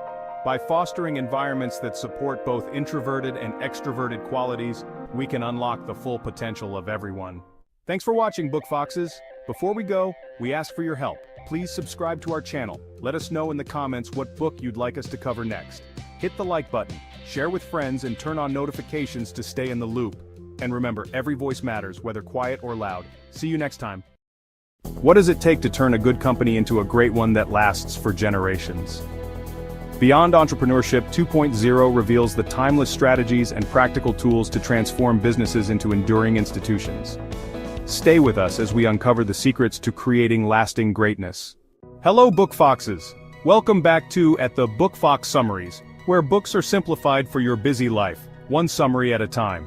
Let's explore a book that equips leaders and entrepreneurs with the tools to build businesses that stand the test of time.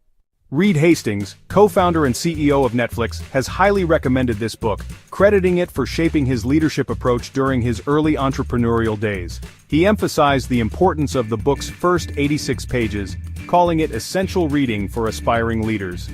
Beyond Entrepreneurship 2.0 Turning Your Business into an Enduring Great Company is co-authored by Jim Collins, a celebrated business strategist, and Bill Lazier, a seasoned entrepreneur.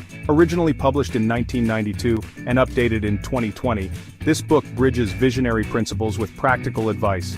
It's an essential read for those striving to leave a lasting legacy in the business world. This isn't just a business book.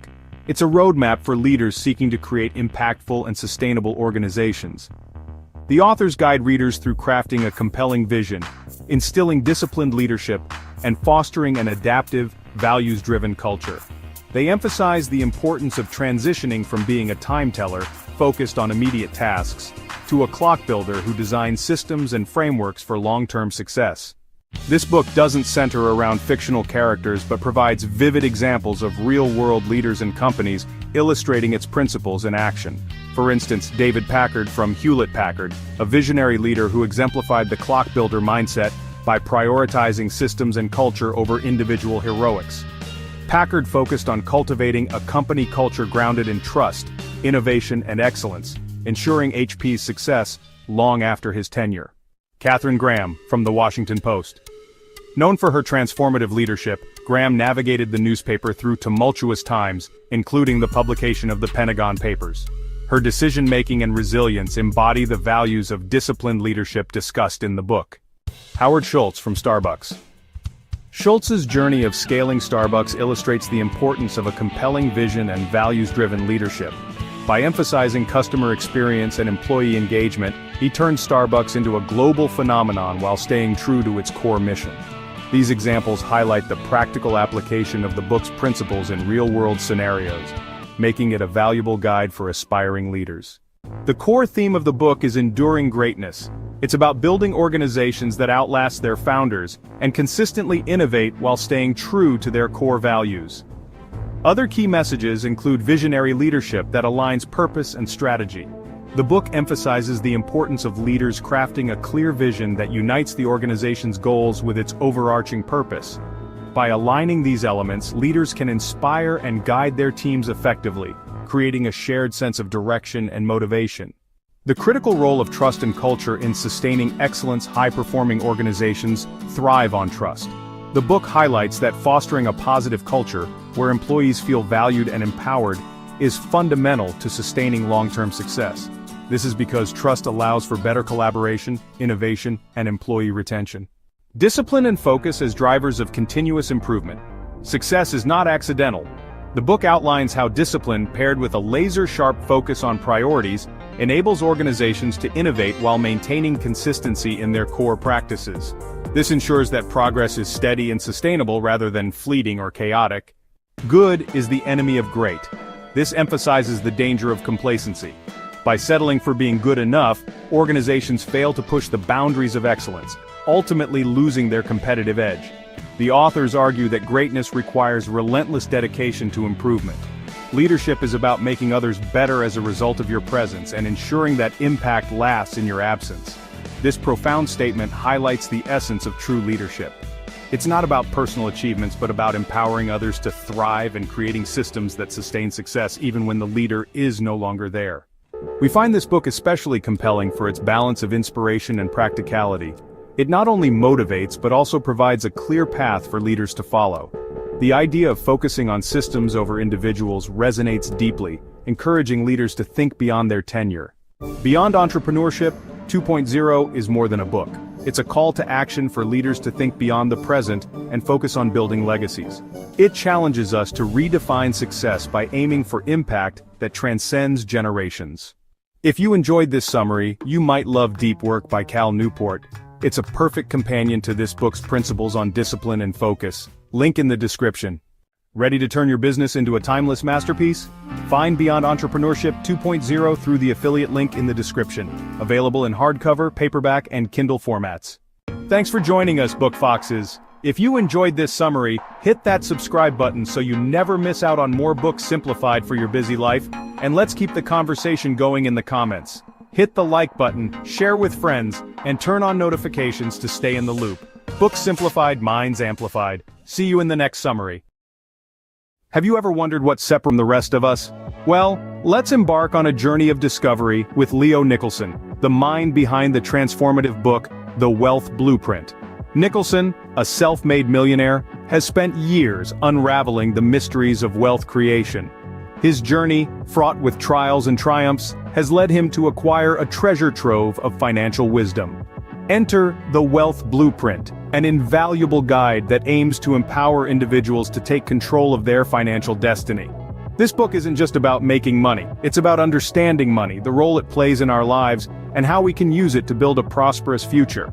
Nicholson's practical, step-by-step strategies give us a roadmap to financial freedom, allowing us to navigate the path to wealth with confidence. In the words of Nicholson himself, the first step towards wealth is understanding it. So, what exactly is the Wealth Blueprint? Let's dive into the heart of this transformative book and decode the core principles that author Leo Nicholson firmly believes will pave your road to financial freedom. Firstly, the Wealth Blueprint underscores the importance of financial management. It's more than just earning money. It's about understanding money, controlling it, and making it work for you. The key strategy here is to master your cash flow. It's essential to know where your money is going so you can steer it towards wealth-building avenues. This is the foundation of your financial house, and without a solid foundation, the house cannot stand. Next, we delve into the realm of investment. The Wealth Blueprint emphasizes that investing is not a game of chance. It's a calculated process based on research, knowledge, and understanding of market trends. The goal is not to make a quick buck, but to generate sustainable long-term returns. It's about growing your money tree, nurturing it, and reaping the fruits over time. The third principle centers around the wealth-oriented mindset. Nicholson posits that wealth is not merely a product of external factors, it's also a state of mind, a mindset that perceives opportunities, cultivates resilience, and fosters a relentless pursuit of financial growth. This is the mental shift that separates the rich from the poor. It's the mindset that transforms $1,000 into $1 million. But what's the secret ingredient that binds these principles together? It's action. The Wealth Blueprint is not a passive read, it's an active guide. It's about applying these principles, taking consistent steps, and making informed decisions to steer your financial ship towards the shores of prosperity. In essence, the Wealth Blueprint is a roadmap to wealth creation. It's a comprehensive guide that combines financial management, investment strategies, and a wealth-oriented mindset into a cohesive plan of action. It's a blueprint that, when followed diligently, can lead anyone from financial uncertainty to financial freedom.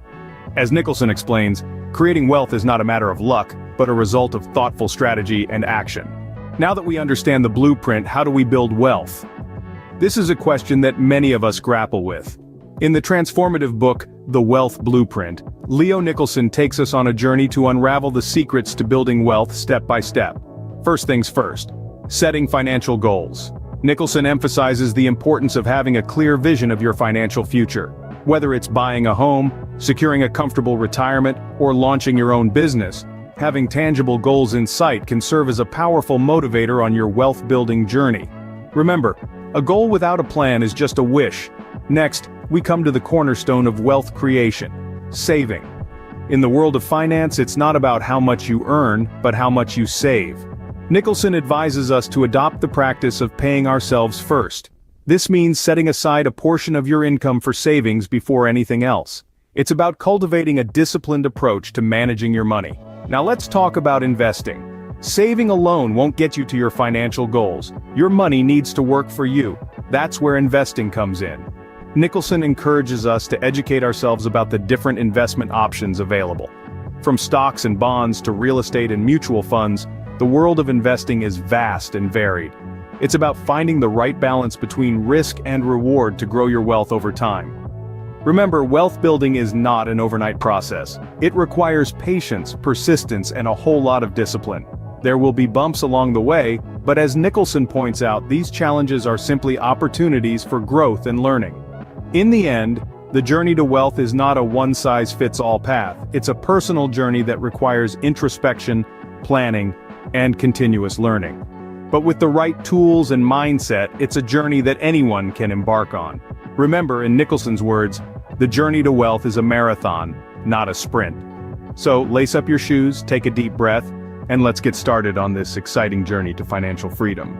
But what about the obstacles on the path to wealth?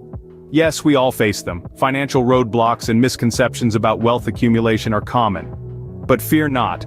The Wealth Blueprint equips you with the tools to tackle these head-on. Leo Nicholson tackles the myth that wealth is only for the lucky, the privileged, or the exceptionally talented. He argues that anyone, yes, anyone, can amass wealth with the right mindset, the right habits, and the right strategies. Nicholson also addresses the challenge of financial discipline. It's easy to be swayed by instant gratification, but Nicholson emphasizes the importance of long-term thinking, of investing wisely and consistently, of saving regularly. And then there's the fear of taking risks. Nicholson illustrates that calculated risks are a necessary part of the wealth-building journey. He provides strategies to manage and mitigate these risks, turning them into stepping stones rather than stumbling blocks. As Nicholson wisely puts it, every obstacle is an opportunity in disguise. Wondering if these strategies really work in the real world? Let's dive into some real-life examples and case studies from the Wealth Blueprint that showcase the power of these principles in action. Take the story of Emma, for instance. She started off with a modest income but managed to build a substantial nest egg by meticulously following the book's step-by-step wealth-building guidance. Or consider Tom, who transformed his financial future by overcoming deep-seated misconceptions about money and adopting the mindset shifts recommended by Nicholson.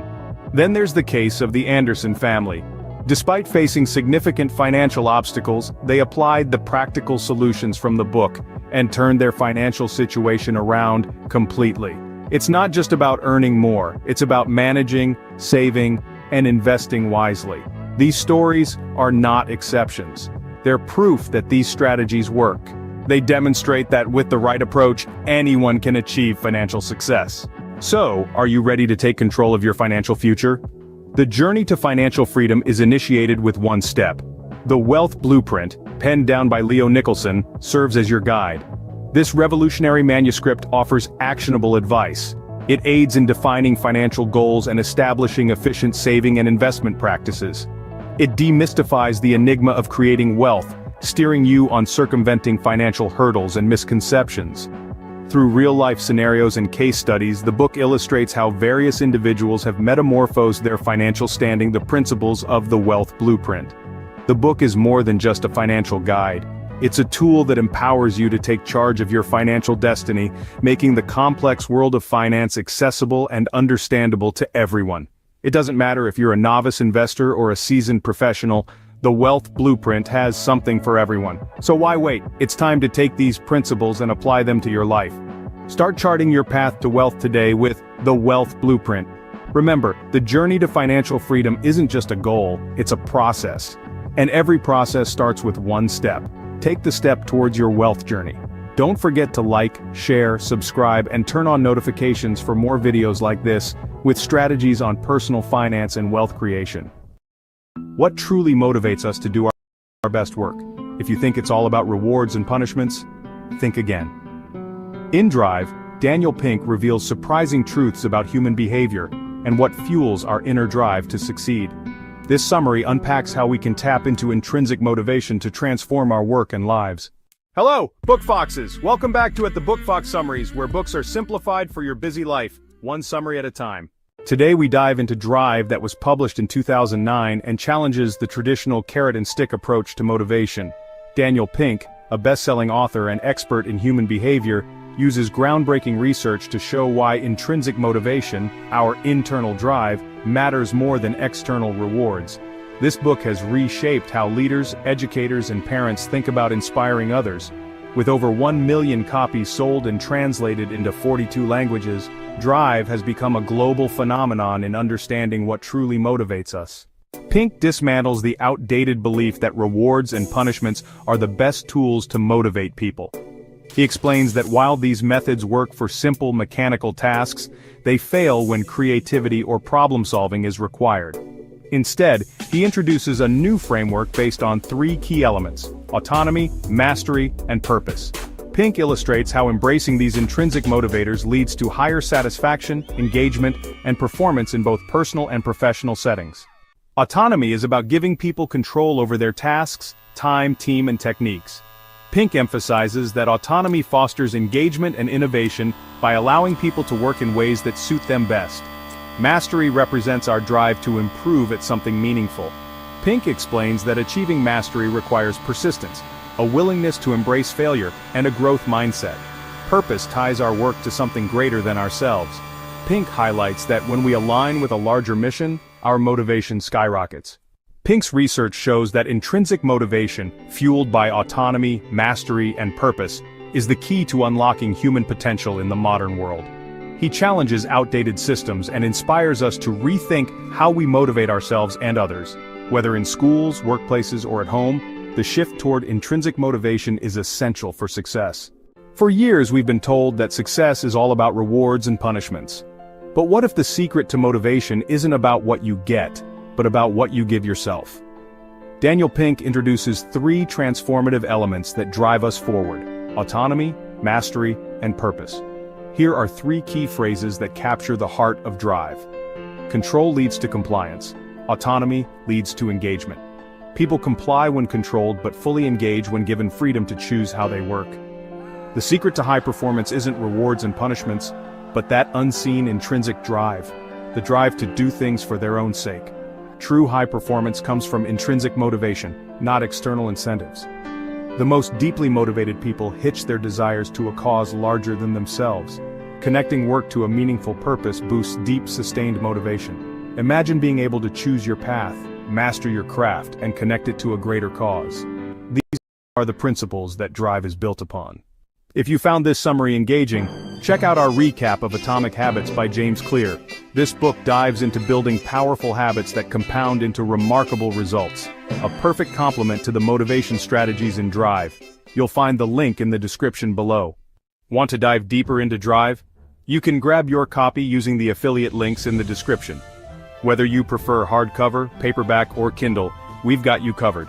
Let this book inspire you to unlock your full potential. Thanks for joining us, Book Foxes. If you enjoyed this summary, hit that subscribe button so you never miss out on more books simplified for your busy life, and let's keep the conversation going in the comments. Hit the like button, share with friends, and turn on notifications to stay in the loop. Books simplified, minds amplified. See you in the next summary. Have you ever wondered about the line between appreciation and appropriation? R.F. Kuang's satirical thriller, Yellowface: A Fiction, contemporary adult thriller from 2023, dives headfirst into this complex question, taking readers on a whirlwind journey through the cutthroat world of publishing. Hello, and welcome back to the Book Fox Summaries, bringing literature to life one summary at a time. Can't tackle that TBR pile? Don't have time to read? We've got you covered. So, grab a cuppa, get comfy, and join us on this incredible journey through the world of literature. Yellowface grapples with themes of racial identity, cultural appropriation, and the often murky ethics of the literary world. Follows the story of June Hayward, a struggling white novelist, and her meteoric rise to fame after she steals the manuscript of her recently deceased Asian-American writer friend, Athena Liu. Passing Athena's culturally significant novel as her own, June adopts the persona of Juniper Song, a supposed Chinese-American author, and experiences the success that eluded her before. The story primarily unfolds in the contemporary literary scene of New York City, a setting teeming with ambition, rivalry, and cutthroat competition. Kwong paints a vivid picture of this world, capturing its glamorous book launches, intense writing workshops, and the ever-present pressure to produce the next bestseller. The novel's contemporary setting allows readers to connect with the story's exploration of modern-day issues like social media storms, cancel culture, and the complexities of representation in the digital age. At the heart of our two contrasting characters, June Hayward and Athena Liu. June, a struggling writer, is plagued by self-doubt and a desperate desire for recognition. She represents the pitfalls of ambition and the moral compromises some make in pursuit of success. Athena, on the other hand, is a talented writer on the verge of literary stardom before her untimely death. Her character, though deceased, is central to the narrative, representing the authentic voice that June seeks to exploit. The novel kicks off with Athena's sudden death and June's shocking decision to steal her manuscript.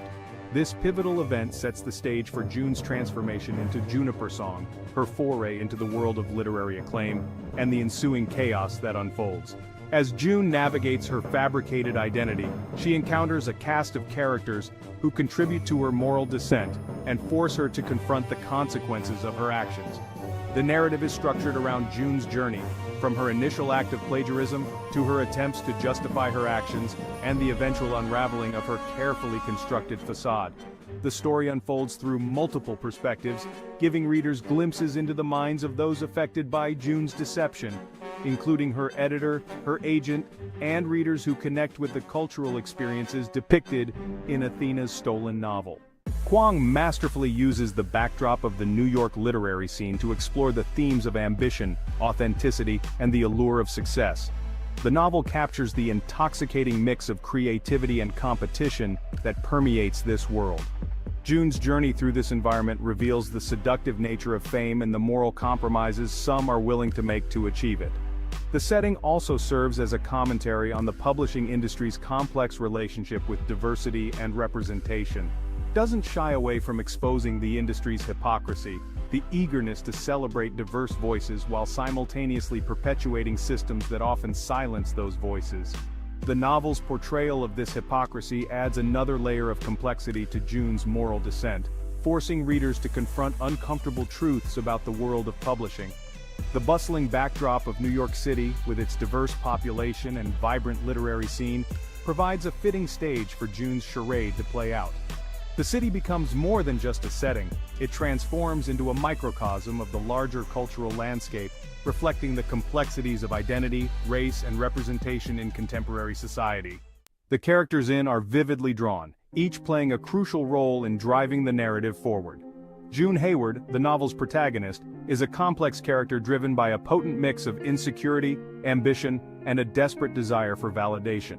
Her journey, though morally questionable, offers a compelling study of the human psyche and the lengths to which one might go to achieve their dreams. Athena Liu, though deceased from the start, is a powerful presence throughout the novel. Her voice, captured in her stolen manuscript, serves as a stark reminder of the authenticity that June lacks. Athena's character represents the silenced voices in the literary world, those whose stories are often overlooked or exploited for the gain of others. The supporting characters, including June's editor, her agent, and fellow writers, further illuminate the complexities of the publishing industry and the various ways in which individuals navigate its ethical dilemmas. Each character, whether driven by ambition, idealism, or a desire to do the right thing, contributes to the novel's nuanced exploration of race, identity, and the power of storytelling. One of the most striking aspects is its exploration of cultural appropriation and the significance of authentic representation. Kwong doesn't shy away from tackling these complex issues head-on, forcing readers to confront their own biases and assumptions. The novel raises important questions about who has the right to tell certain stories and the potential consequences of cultural insensitivity. It's not about you, it's about power, Athena tells June in a flashback scene, highlighting the heart of the issue. Athena's words serve as a stark reminder that cultural appropriation is not simply about borrowing elements from another culture, but about the power dynamics at play. When someone from a dominant culture profits from the stories and experiences of a marginalized group, it perpetuates existing inequalities and silences authentic voices. through June's appropriation of Athena's work, reveals the insidious ways in which cultural appropriation can manifest. June, blinded by her own ambition, fails to grasp the significance of Athena's stories, reducing them to mere plot devices for her own gain. This disregard for cultural authenticity exposes the harmful nature of appropriation and its potential to perpetuate harmful stereotypes. As June delves deeper into her fabricated identity, she finds herself caught in a web of lies and deceit. The guilt and paranoia begin to consume her, leading to a series of reckless decisions that threaten to unravel her carefully constructed facade. Kwang masterfully portrays June's descent into moral ambiguity, highlighting the psychological toll of her actions. One of the most compelling aspects of June's character is her capacity for self-deception. She justifies her actions by convincing herself that she is honoring Athena's memory, even as she profits from her friend's stolen work. This internal conflict between guilt and self-preservation drives much of the narrative's tension, keeping readers on the edge of their seats as they witness June's downward spiral. Through June's experiences, explores the complexities of morality and the gray areas that exist even within seemingly black and white situations. The novel challenges readers to confront their own biases and consider how they might react when faced with similar ethical dilemmas. As June basks in the success of her stolen novel, she becomes the target of both praise and suspicion. The online world, with its relentless scrutiny and instant judgments, becomes both a source of validation and a breeding ground for doubt. Kwang skillfully captures the double-edged sword of social media, showcasing its power to elevate and destroy in equal measure. The public's fascination with June's supposed cultural background forces her to confront the complexities of identity in the digital age. She finds herself caught in a performative spiral, constantly needing to prove her authenticity to a skeptical audience. This constant pressure takes a toll on June's mental state, pushing her further down a path of deceit and self-destruction. Doesn't shy away from depicting the toxic nature of online discourse, particularly when it comes to issues of race and representation. The novel captures the speed at which accusations can spread, often without regard for nuance or evidence.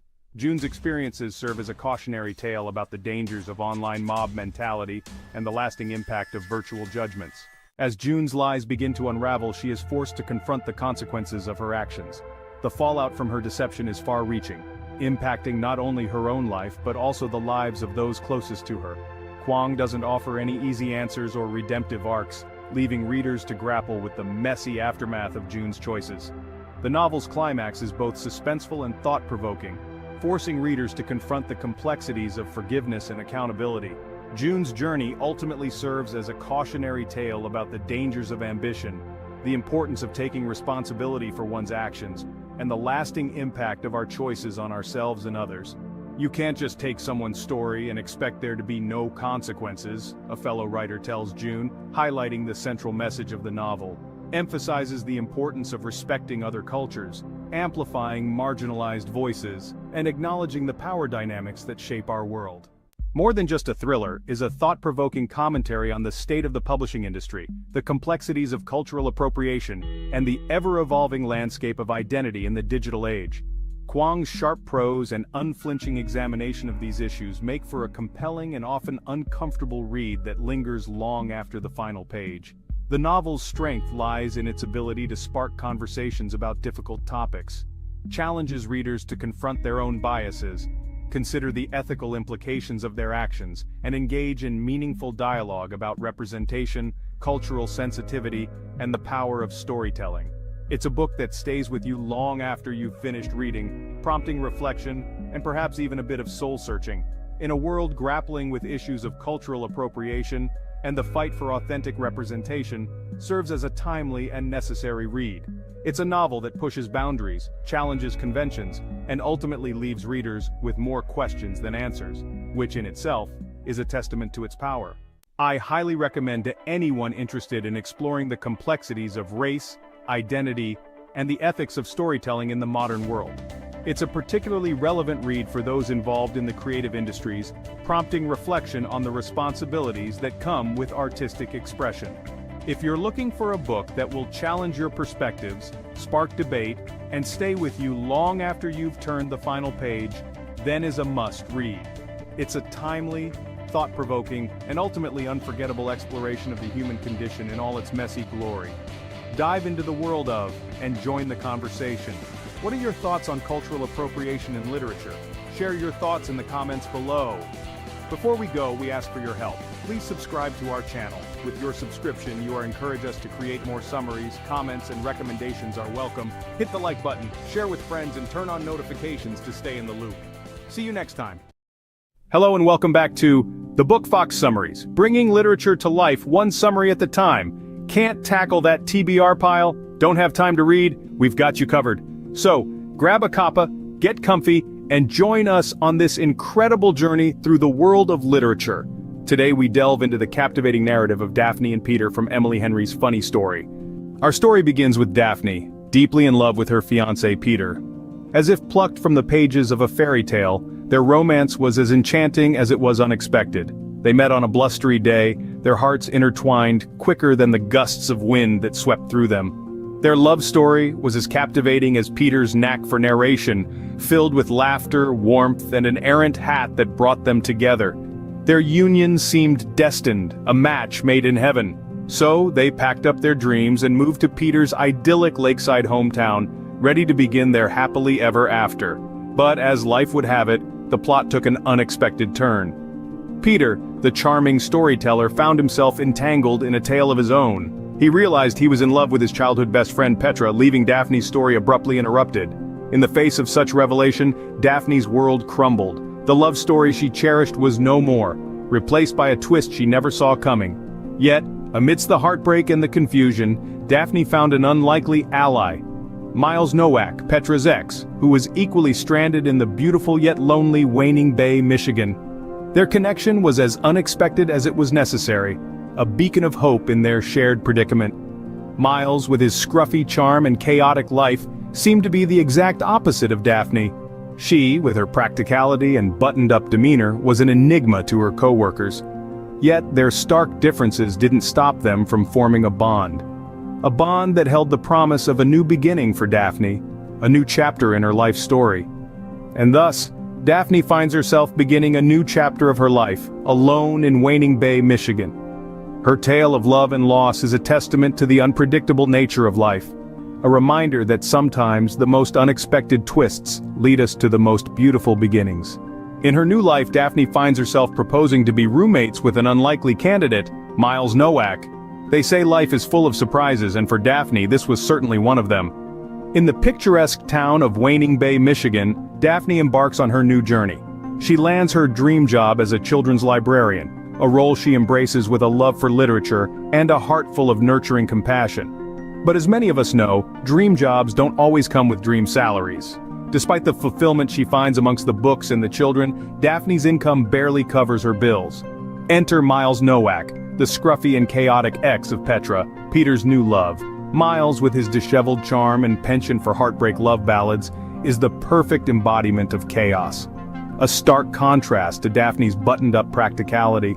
There's a mysterious aura about Daphne, so much so that her co-workers have an ongoing bet. They can't decide if she's an FBI agent or in witness protection. Daphne and Miles, these two polar opposites, find themselves sharing a living space. It's an arrangement born out of necessity, and at first it's anything but smooth sailing. They mostly keep to themselves, each wrapped up in their own world of heartbreak and change. But as they say, misery loves company. One day their paths intertwine in a shared moment of sorrow. It's a turning point, a moment that sparks a tenuous friendship between the practical librarian and the chaotic music lover. They find solace in each other's company, understanding in each other's heartbreak, and a shared strength to move forward. And so, a plan is born. A plan that involves misleading photos of summer adventures, a plan that brings a little bit of fun and a lot of deception into their lives. But it's all in good fun, of course, because there's no way Daphne would actually start her new chapter by falling in love with her ex-fiancé's new fiancé's ex, right? Despite their differences, Daphne and Miles form a tenuous friendship, born out of shared sorrows. A friendship that's just the beginning of a story filled with twists, turns, and a whole lot of heart. As Daphne and Miles spend more time together, they hatch a plan. Now, you might be thinking, what kind of plan could this unlikely duo possibly come up with? Well, let's dive in. In their shared struggle and mutual heartbreak, the pair find a strange form of camaraderie. Their experiences, as different as they are, have led them to the same point in life. And from this common ground, a plan begins to take shape. A plan that's as audacious as it is entertaining. You see, Daphne and Miles decide to post deliberately misleading photos of their summer adventures together. We're talking about sun-soaked beach trips, laughter-filled barbecues, cozy campfire nights, the whole 9 yards. To the outside world, it seems they are having the time of their lives, two hearts healing together in the warm glow of friendship. These photos, carefully curated and cleverly captioned, tell a story of joy and companionship. They showcase a friendship that seems to have blossomed from the ashes of their respective heartbreaks. But behind the camera, the reality is a little different.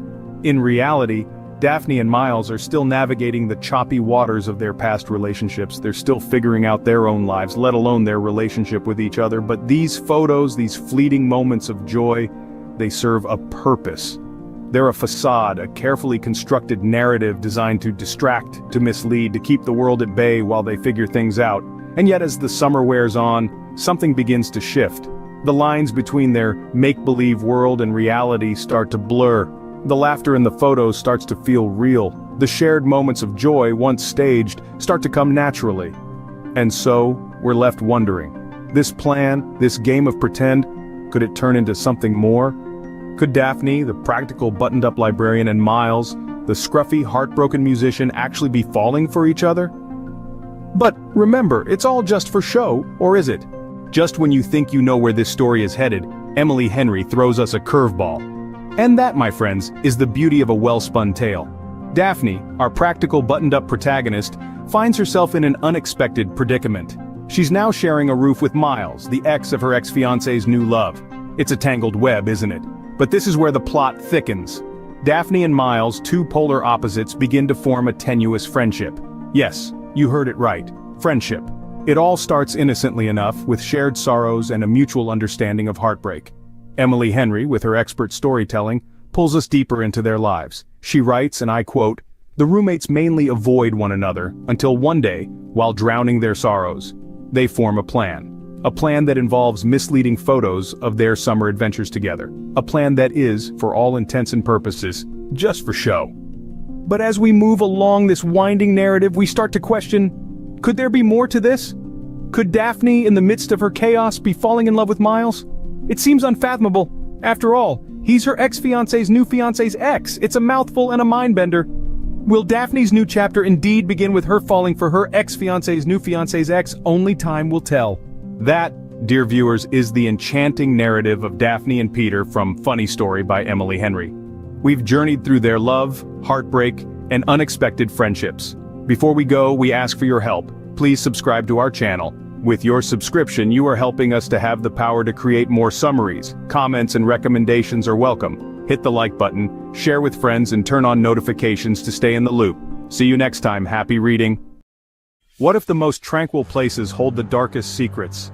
In The Hunter by Tana French, we explore a gripping mystery set against the backdrop of a small Irish village. Stay with us as we unravel a story filled with suspense, emotional depth, and unexpected twists. Hello, Book Foxes! Welcome back to At the Book Fox Summaries, where books are simplified for your busy life, one summary at a time.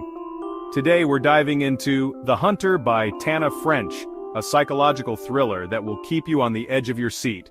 Let's jump right in. Let's begin with the book and its creator. The Hunter, published in 2024, is a standalone novel by Tana French, a master of psychological suspense and intricate storytelling. A New York Times bestseller, the book has sold over 1 million copies worldwide, with enormous acceptation and many awards. From a New York Times Best Crime Novel of 2024, passing for a Washington Post Best Thriller of 2024, and an NPR Best Book of 2024, is a must-read for books lovers. Known for her Dublin Murder Squad series, French's work often delves into the darker corners of human nature. This novel is no exception, blending an atmospheric setting with profound emotional resonance.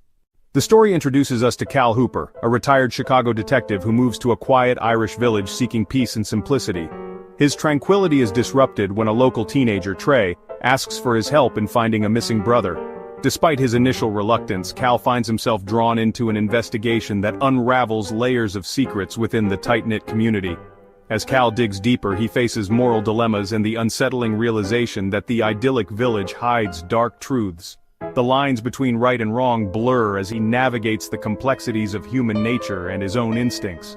Will Cal uncover the truth, or will the past and present collide in ways that upend his newfound life? Let's meet the key players in this riveting story. Cal Hooper, a principled yet weary ex-detective seeking a simpler life. Cal's sharp instincts and deep sense of justice make him the reluctant hero of this tale. Trey Reddy, a resourceful and determined teenager whose plea for help sets the story in motion. Trey's fierce loyalty to their family is both admirable and heartbreaking. Lena, a mysterious and enigmatic villager whose actions and motivations add layers of intrigue. Lena's complex nature keeps readers guessing. The Villagers, a mix of characters ranging from helpful to suspicious, each adding to the story's intricate web of deceit. The novel delves into several profound themes: isolation and connection. Cal's journey highlights the universal need for connection, even in self-imposed isolation. Moral ambiguity.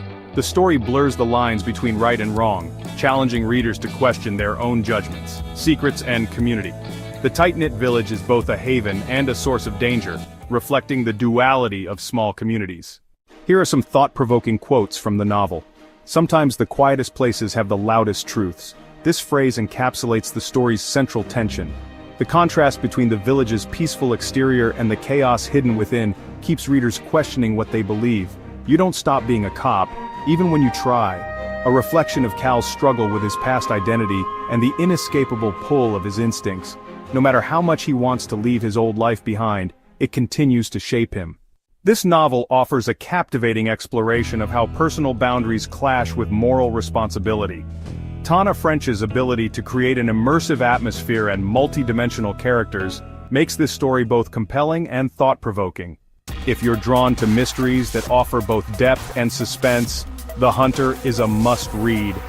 Tana French's storytelling mastery ensures a gripping experience from start to finish. Interested in diving deeper into The Hunter? Check out the affiliate links in the description below to get your copy in hardcover, paperback, or Kindle editions. Immerse yourself in this compelling mystery today. If you enjoyed this summary, you'll love our video on The Housemaid by Frida McFadden. Both novels explore hidden truths and moral dilemmas, making them perfect companions. Thanks for joining us, Book Foxes. If you enjoyed this summary, hit that subscribe button so you never miss out on more books simplified for your busy life. And let's keep the conversation going in the comments.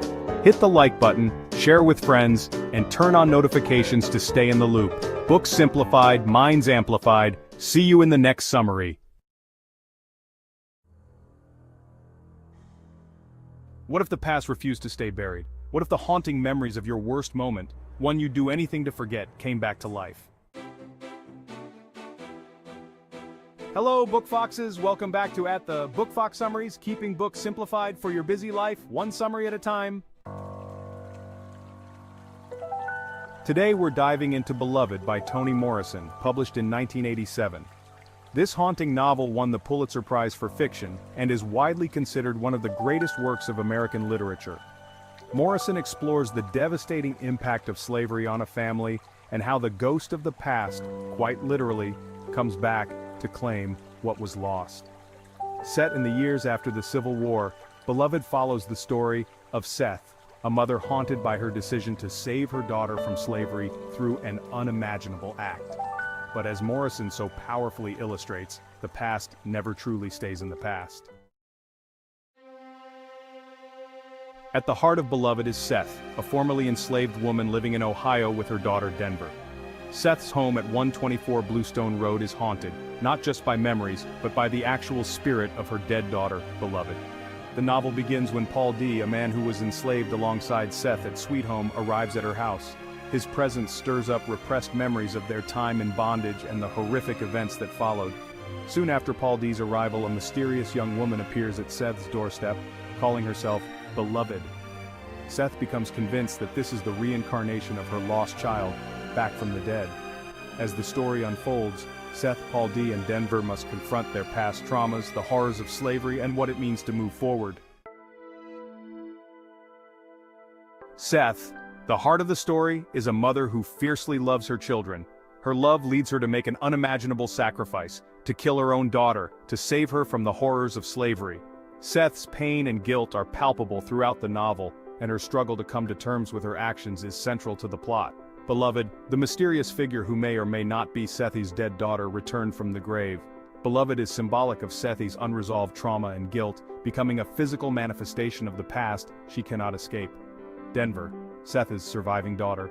At first Denver is isolated and withdrawn, but over the course of the novel, she grows into her own person, finding strength in the face of adversity. Paul D., another former slave from Sweet Home who rekindles a relationship with Seth.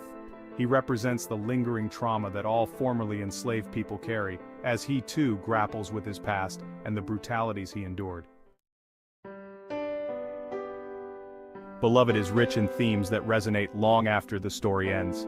Let's take a closer look at some of the most powerful ones: memory and trauma. The past isn't just something you can leave behind. For Seth, her memories of Sweet Home and her horrific act of infanticide haunt her every day. Through Beloved, these memories become tangible, demanding to be faced. Motherhood and sacrifice. Seth's love for her children is fierce and protective, but it also leads her to make a devastating choice. Her decision to kill Beloved, rather than see her re-enslaved, raises difficult questions about the lengths to which we go for those we love. Slavery's dehumanizing impact. Morrison illustrates how slavery destroys not only the body, but also the mind and spirit. The novel shows how the trauma of slavery lingers long after freedom is gained, affecting every aspect of life for those who endured it. One of the most powerful quotes from the novel is when Seth says, "Freeing yourself was one thing, claiming ownership of that freed self was another." This line encapsulates the emotional struggle of reclaiming one's identity after being dehumanized by slavery. Seth's journey is one of confronting her past and grappling with her identity as a mother. Her initial instinct is to keep her children safe at all costs, even if it means destroying herself in the process. As Beloved takes over her life, Seth's emotional state deteriorates, but by the end of the novel, she begins to find a glimmer of peace. Denver's character arc is equally compelling. Initially shy and withdrawn, she grows into a strong young woman who steps up to care for her mother and build a future for herself. Denver's transformation is a reminder that healing and growth are possible, even in the face of unimaginable trauma. Paul D's struggle is quieter, but no less important.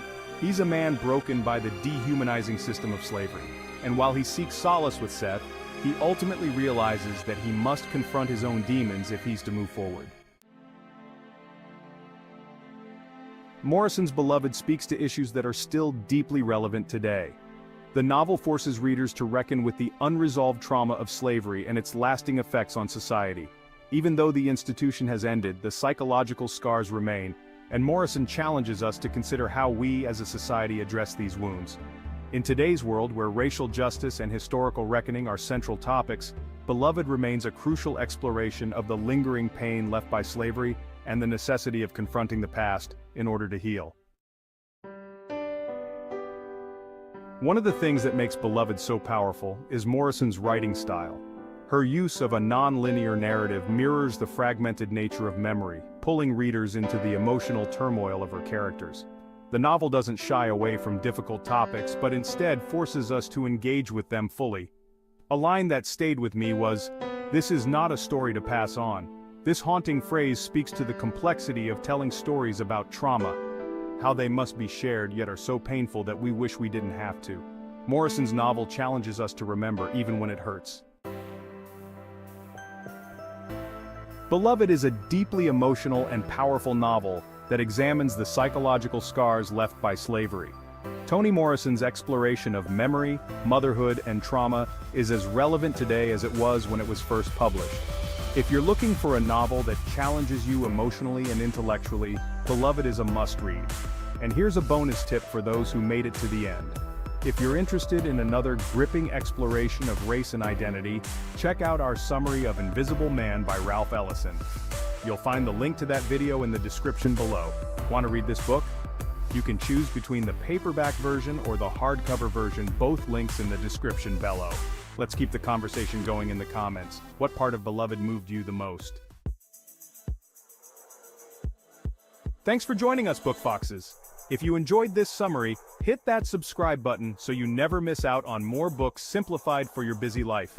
Hit the like button, share with friends, and turn on notifications to stay in the loop. Books simplified, minds amplified. See you in the next summary. Have you ever dreamt of a life less ordinary? A life where every moment feels like a scene from a movie? A life filled with extravagant parties, sparkling diamonds, and an air of mystery that keeps you on your toes? Hello? Book Foxes. Welcome to the Book Fox Summaries, your go-to place for quick, insightful book summaries that fit your busy life. Ready to dive into another great read? Let's get started. Truman Capote's novella. Breakfast at Tiffany's invites you into such a world where the ordinary becomes extraordinary. Published in 1958, a time when literature was exploring new frontiers under the genre of romance and drama. Get ready to meet Holly Golightly, the enigmatic socialite who embodies charm and sophistication.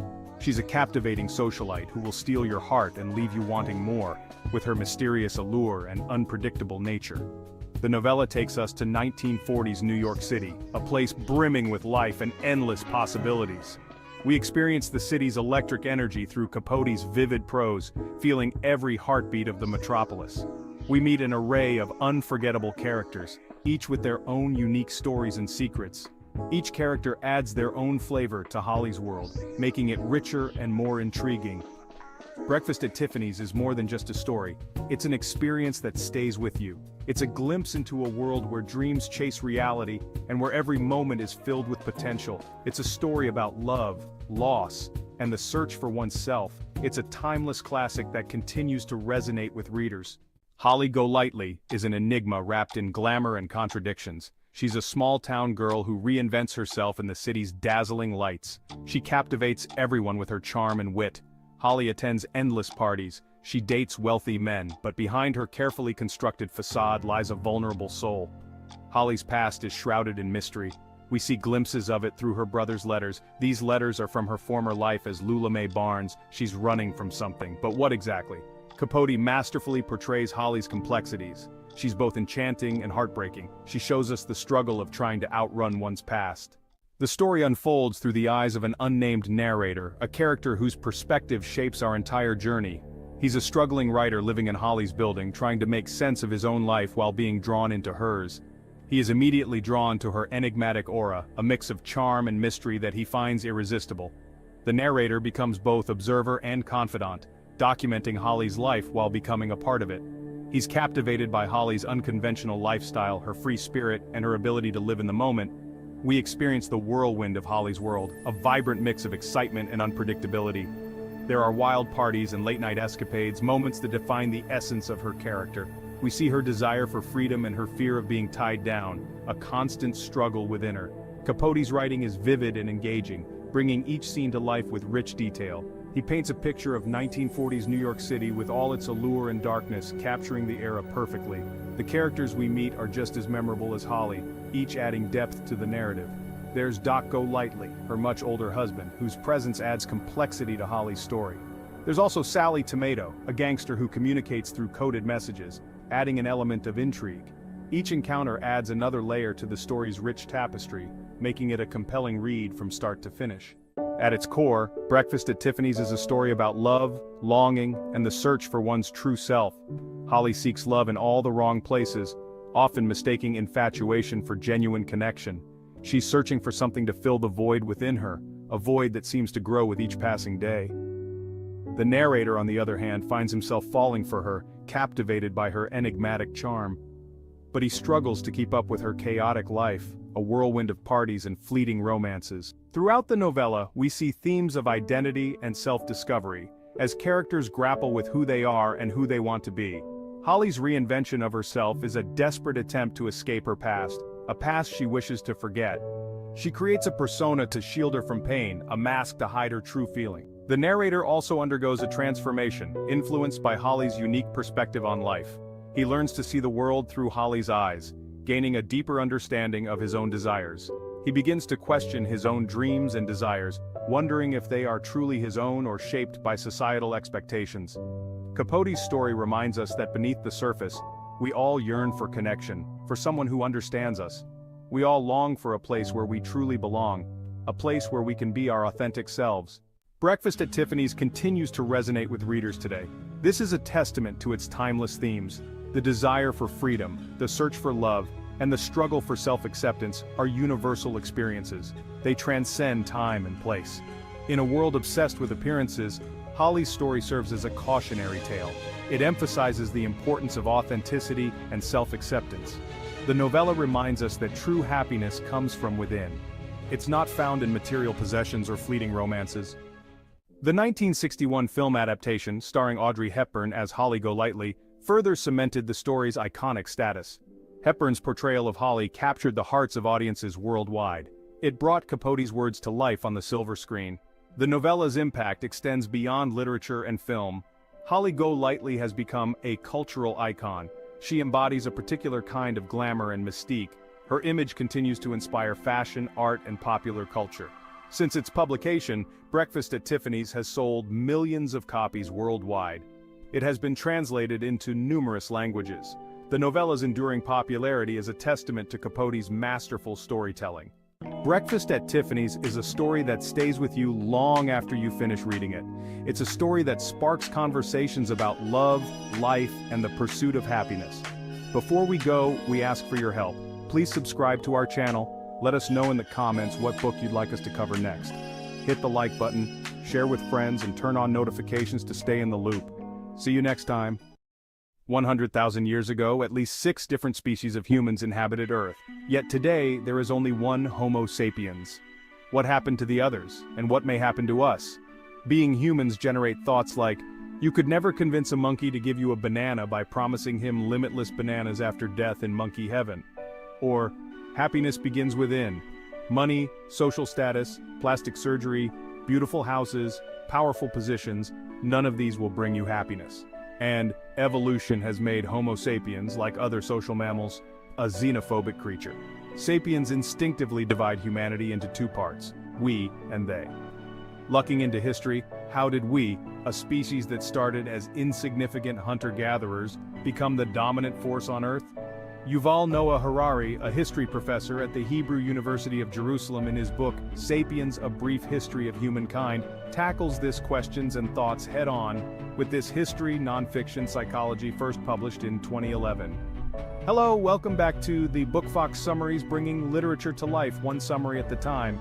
So grab a cuppa, get comfy, and join us on this incredible journey through the world of literature.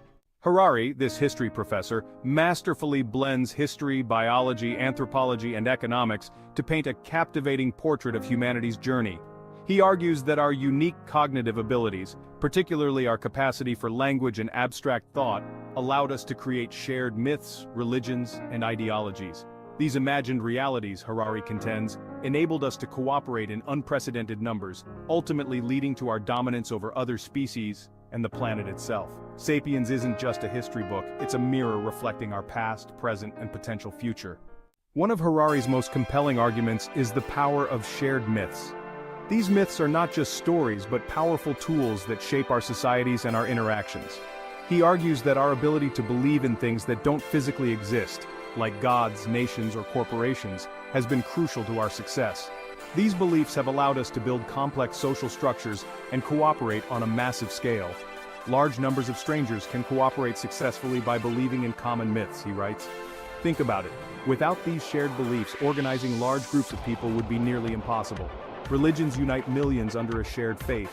This shared faith provides a sense of community and belonging, bringing people together in ways that transcend individual differences. Nations inspire loyalty and sacrifice. The idea of a nation gives people a sense of identity and purpose, motivating them to work towards common goals. Corporations drive global economies, creating jobs and fostering innovation. These are all examples of imagined realities that shape our world. They influence our decisions, our actions, and our relationships with others. These shared beliefs, while intangible, have very real consequences, for better or worse. They can unite us or divide us, inspire us to greatness or lead us to conflict. Understanding the power of these myths is key to understanding human history and society. Harari doesn't shy away from the less flattering aspects of our history. He details the extinction of other human species like the Neanderthals, likely caused by competition with our own ancestors.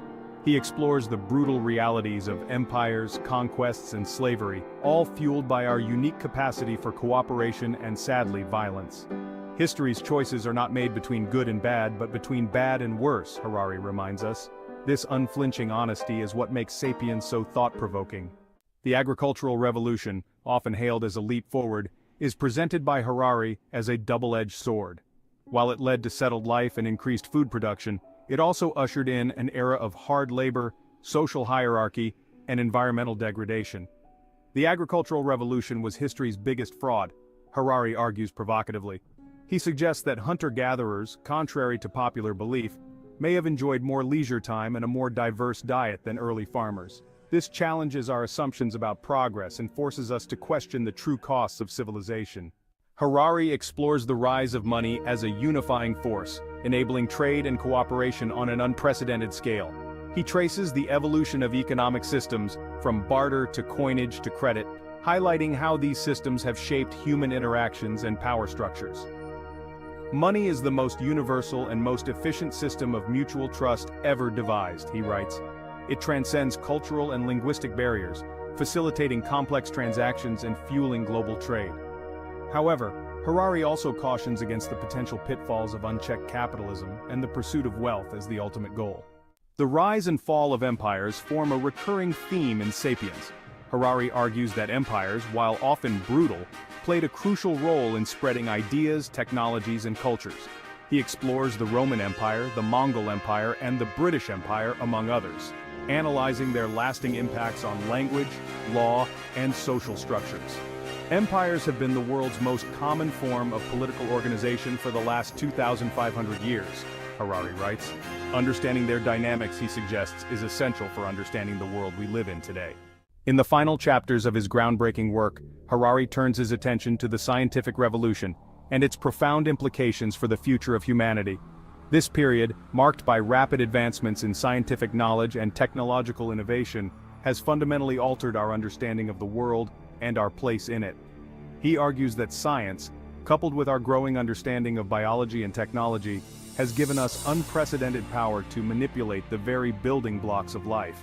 From the discovery of DNA to the development of CRISPR technology, we now possess the tools to edit genes and potentially eradicate genetic diseases. Harari explores the ethical dilemmas posed by artificial intelligence, genetic engineering, and the potential for human enhancement. These technologies offer incredible possibilities but also come with significant risks and moral questions. How far should we go in altering our own biology? What are the consequences of creating superintelligent machines? We are now beginning to break the laws of natural selection, Harari warns, as we take control of our own evolution. This shift could lead to a new era where humans are no longer subject to the same biological constraints that have governed life for millions of years, and are on the verge of becoming gods. This newfound power brings with it a heavy responsibility. The choices we make today will shape the future of our species and the planet. This raises profound questions about our future and the kind of world we want to create. Will we use our technological prowess to build a utopia, or will we succumb to the darker aspects of human nature? The answers to these questions will determine the trajectory of human civilization for generations to come. Sapiens leaves us with more questions than answers, which is precisely its strength. It challenges our understanding of who we are and where we come from. It forces us to confront uncomfortable truths about our past, grapple with the complexities of the present, and contemplate the endless possibilities of the future. Are we still evolving? This question isn't just about biology, it's about culture, technology, and society as well. What will Homo sapiens look like in 1,000 years? 10,000 years? Will we even recognize ourselves, or will we have transformed into something entirely new? The rapid pace of technological advancement suggests that our evolution is far from over. Harari doesn't claim to have all the answers, but he provides a framework for asking the right questions, questions that are more relevant now than ever before. In a world where artificial intelligence, genetic engineering, and climate change are reshaping our reality, these questions take on new urgency. Sapiens is a must-read for anyone who has ever wondered about the origins of our species and the trajectory of our future. It delves into the very essence of what it means to be human, exploring our past achievements and future potential. It's a book that will stay with you long after you've finished reading it, prompting you to see the world and humanity in a whole new light. It encourages us to think deeply about our place in the universe and the legacy we will leave behind. Before we go, we ask for your help. Please subscribe to our channel. With your subscription, you are encourage us to create more summaries. Any comments and recommendations are welcome. Hit the like button, share with friends, and turn on notifications to stay in the loop. See you next time. It's the possibility of having a dream come true that makes life interesting. A quote from the book, The Alchemist. It speaks volumes about our protagonist, Santiago, a young Andalusian shepherd. Santiago's life takes an unexpected turn when he experiences a recurring dream. A dream where a child urges him to seek treasure at the foot of the Egyptian pyramids. This dream, recurring and persistent, is a call to adventure that Santiago cannot ignore. It promises the allure of treasure, the excitement of discovery, and the fulfillment of curiosity. Santiago, filled with the spirit of a true adventurer, decides to heed this call. He chooses to follow this dream, his own personal legend. This choice sets his life on a path that is as exciting as it is unpredictable. Santiago's story begins with a dream, but it is his decision to follow that dream that truly starts his journey. And so, driven by his vision, Santiago embarks on a quest to fulfill his personal legend. When Santiago meets the mysterious Melchizedek, his journey truly begins. In the heart of the Spanish countryside, Santiago crosses paths with this enigmatic figure. Dressed in a cloak of many colors, Melchizedek presents himself as the King of Salem. His presence is as fascinating as it is perplexing. He is a mentor wrapped in riddles, a guiding light shrouded in shadows. Melchizedek's wisdom is not freely given, it's earned, and it becomes the compass that Santiago needs to navigate his destiny. In their encounter, Melchizedek reveals the concept of a personal legend, a unique purpose that each individual is destined to fulfill. He tells Santiago that the recurring dream of the Egyptian pyramids is a sign, a call to action. It's Santiago's personal legend urging him to venture forth into the unknown. The pyramids, they're not just a destination, they are a symbol of Santiago's destiny. One of the key lessons Santiago learns from Melchizedek is the importance of seizing the moment, of taking the plunge when life presents an opportunity. This is encapsulated in the old king's words, "When you want something, all the universe conspires in helping you to achieve it." It's a profound statement, one that Santiago takes to heart. It strengthens his resolve to sell his flock and set off to Tangier, despite the uncertainty and the risks. Another valuable lesson Santiago learns from Melchizedek is the significance of resilience. The King of Salem warns him that he will face many challenges along his journey.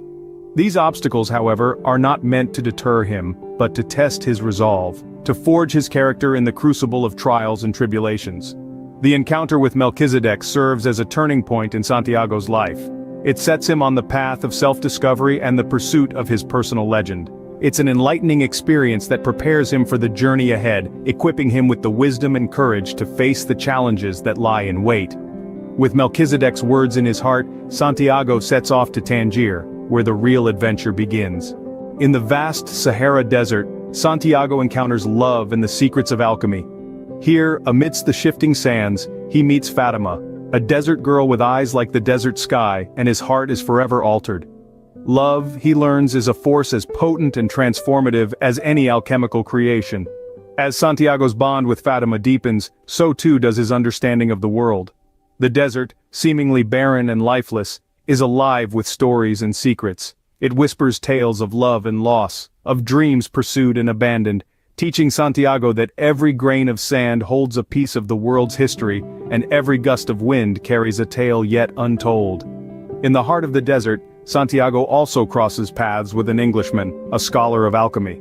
This encounter guides Santiago to the secrets of the Emerald Tablet and the ultimate alchemical creation, the Philosopher's Stone and the Elixir of Life. He learns that alchemy isn't just about turning lead into gold, it's about understanding the language of the world, recognizing the oneness of all things. The Englishman tells Santiago of the Philosopher's Stone, capable of transforming any metal into gold, and the Elixir of Life, which confers immortality. Yet the true power of these creations isn't their literal transformation, but their symbolic significance. They represent the potential for change, for transformation, for realizing one's personal legend. Through Fatima, Santiago experiences the transformative power of love. Through the Englishman, he discovers the transformative power of knowledge. Both encounters illuminate his path, guiding him towards his destiny. The desert, love, and alchemy, each present Santiago with challenges and gifts, shaping him, guiding him, propelling him forward on his quest. Each encounter is a step closer to understanding the language of the world, to realizing his personal legend, to uncovering the treasure he seeks. Armed with newfound knowledge and love in his heart, Santiago inches closer to the pyramids and his dream. Love, alchemy, and the desert. They are not just parts of Santiago's journey but integral chapters in his story of self-discovery and the pursuit of destiny. As Santiago nears his destination, danger lurks. The pyramids, so long a beacon of hope and promise, now cast long shadows of uncertainty and peril. Yet, Santiago, our young Andalusian shepherd turned dream seeker, does not falter. He is captured by Arab soldiers, a menacing wall of hostility and mistrust. The desert, once a testament to the grandeur of nature and the limitless expanse of the soul, now seems nothing more than a cruel trap. Santiago, far from his home, his flock, and the familiar comfort of his shepherd life, is tested to his limits, but his spirit remains unbroken. His courage is not the loud, brash kind that shouts from rooftops. No, it's the quiet, relentless sort that whispers in the dead of night, echoing along the windswept dunes. It's the courage of a single step taken in the face of a 1,000-mile journey. It's the courage of holding onto a dream when reality threatens to shatter it into 1,000,000 pieces. This same courage fuels Santiago's determination. He doesn't just endure his trials, he confronts them. He doesn't merely survive, he prevails. Santiago's strength lies not in his physical prowess, but in his unyielding spirit, his unwavering faith in his personal legend. There's a lesson for us all here, nestled amidst the sands of Santiago's story. It's a reminder that the path to our dreams is seldom easy, often fraught with challenges that test our spirit, our faith, our very resolve. But it's during these trials that we discover our true strength, our true selves. Santiago's journey, his trials, his triumphs, they're more than just a shepherd's tale. They're a testament to the power of dreams, the importance of perseverance, and the incredible strength of the human spirit. Despite the danger and uncertainty, Santiago continues to pursue his dream, demonstrating the power of persistence and faith. His story serves as a beacon, guiding us all towards the realization of our own personal legends. In the end, Santiago discovers that the greatest treasures are not always hidden in earthly riches. As our shepherd-turned-explorer arrives at the Egyptian pyramids, he finds no physical treasure. Instead, he uncovers a wealth far greater. The understanding that the true treasure lies within his heart, in the journey he undertook, the lessons he learned, and the path he chose to follow. What Santiago's journey through the pages of The Alchemist teaches us is that our dreams, our self-discovery, and the relentless pursuit of our destiny are the real treasures. Santiago's quest for worldly riches was merely a vehicle that led him to the profound realization of the importance of internal wealth. The greatest treasures aren't always tangible, nor can they be measured by worldly standards. Sometimes the greatest treasures are the ones we carry within us. And with that, Santiago's journey comes to an end. Thank you for joining Santiago on his journey. It's been a tale of courage, resilience, and self-discovery.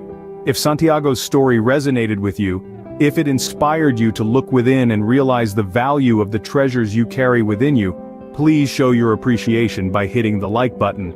Your support means the world to us and helps us bring more such inspiring stories to you. Want to continue exploring the world of literature, myths, and timeless wisdom? Then make sure to subscribe to our channel. By subscribing, you become a part of a community of curious minds, of dreamers and doers, of seekers and explorers. Join us as we delve into the depths of human potential and unearth the treasures hidden within stories. And don't forget to hit the bell icon to turn on notifications. By doing so, you ensure that you never miss a video from us. Each video is a new journey, a new exploration, a new treasure hunt. Don't miss out. Until next time, remember Santiago's journey. Remember the alchemist's wisdom. Keep chasing your personal legend, because who knows? Your greatest treasure might just be waiting for you to discover it. Goodbye for now, and keep exploring. What does it take to become a millionaire? Are you picturing fast cars, designer clothes, and luxury yachts? Well, prepare for a surprise. When you think of a millionaire, what comes to mind? Lavish lifestyles, grand mansions, and private jets, perhaps? These are the images that movies and media have imprinted on our minds. However, the reality is often far removed from this glamorous portrayal. Let's take a moment to introduce a seminal work that uncovers the true lifestyle of the wealthy in America. The Millionaire Next Door, penned by Thomas J. Stanley and William D. Danko. This book is not just a piece of literature. It's a mirror reflecting the authentic lives of millionaires, shattering the glass of misconceptions we've held onto for so long. Stanley and Danko, through meticulous research and in-depth interviews, have delved into the world of the real millionaires. The ones who don't necessarily make it to the glossy pages of lifestyle magazines. The purpose of this book is not to glamorize wealth, but to debunk the myths surrounding it. The authors aim to provide an insight into the lives of those who have successfully amassed wealth, not through inheritance or winning the lottery, but by living within their means, investing wisely, and making prudent financial decisions. It's about the ones who choose to drive second-hand cars, live in modest homes, and believe in the power of compound interest. The book's title, The Millionaire Next Door, is not a hyperbole. It's a factual assertion, emphasizing that the millionaire could very well be your neighbor living in the house next door, not necessarily the one in the sprawling mansion on the hilltop. This work serves as an eye-opener, revealing that becoming a millionaire is less about flamboyance and more about financial discipline, smart investments, and living below one's means. It's about understanding that wealth is not just about earning money, but more importantly, about how much of it you keep. So, are you ready to discover the surprising secrets of America's wealthy? Buckle up. What if I told you that the millionaire next door is probably driving a second-hand car and shopping at discount stores? That's right.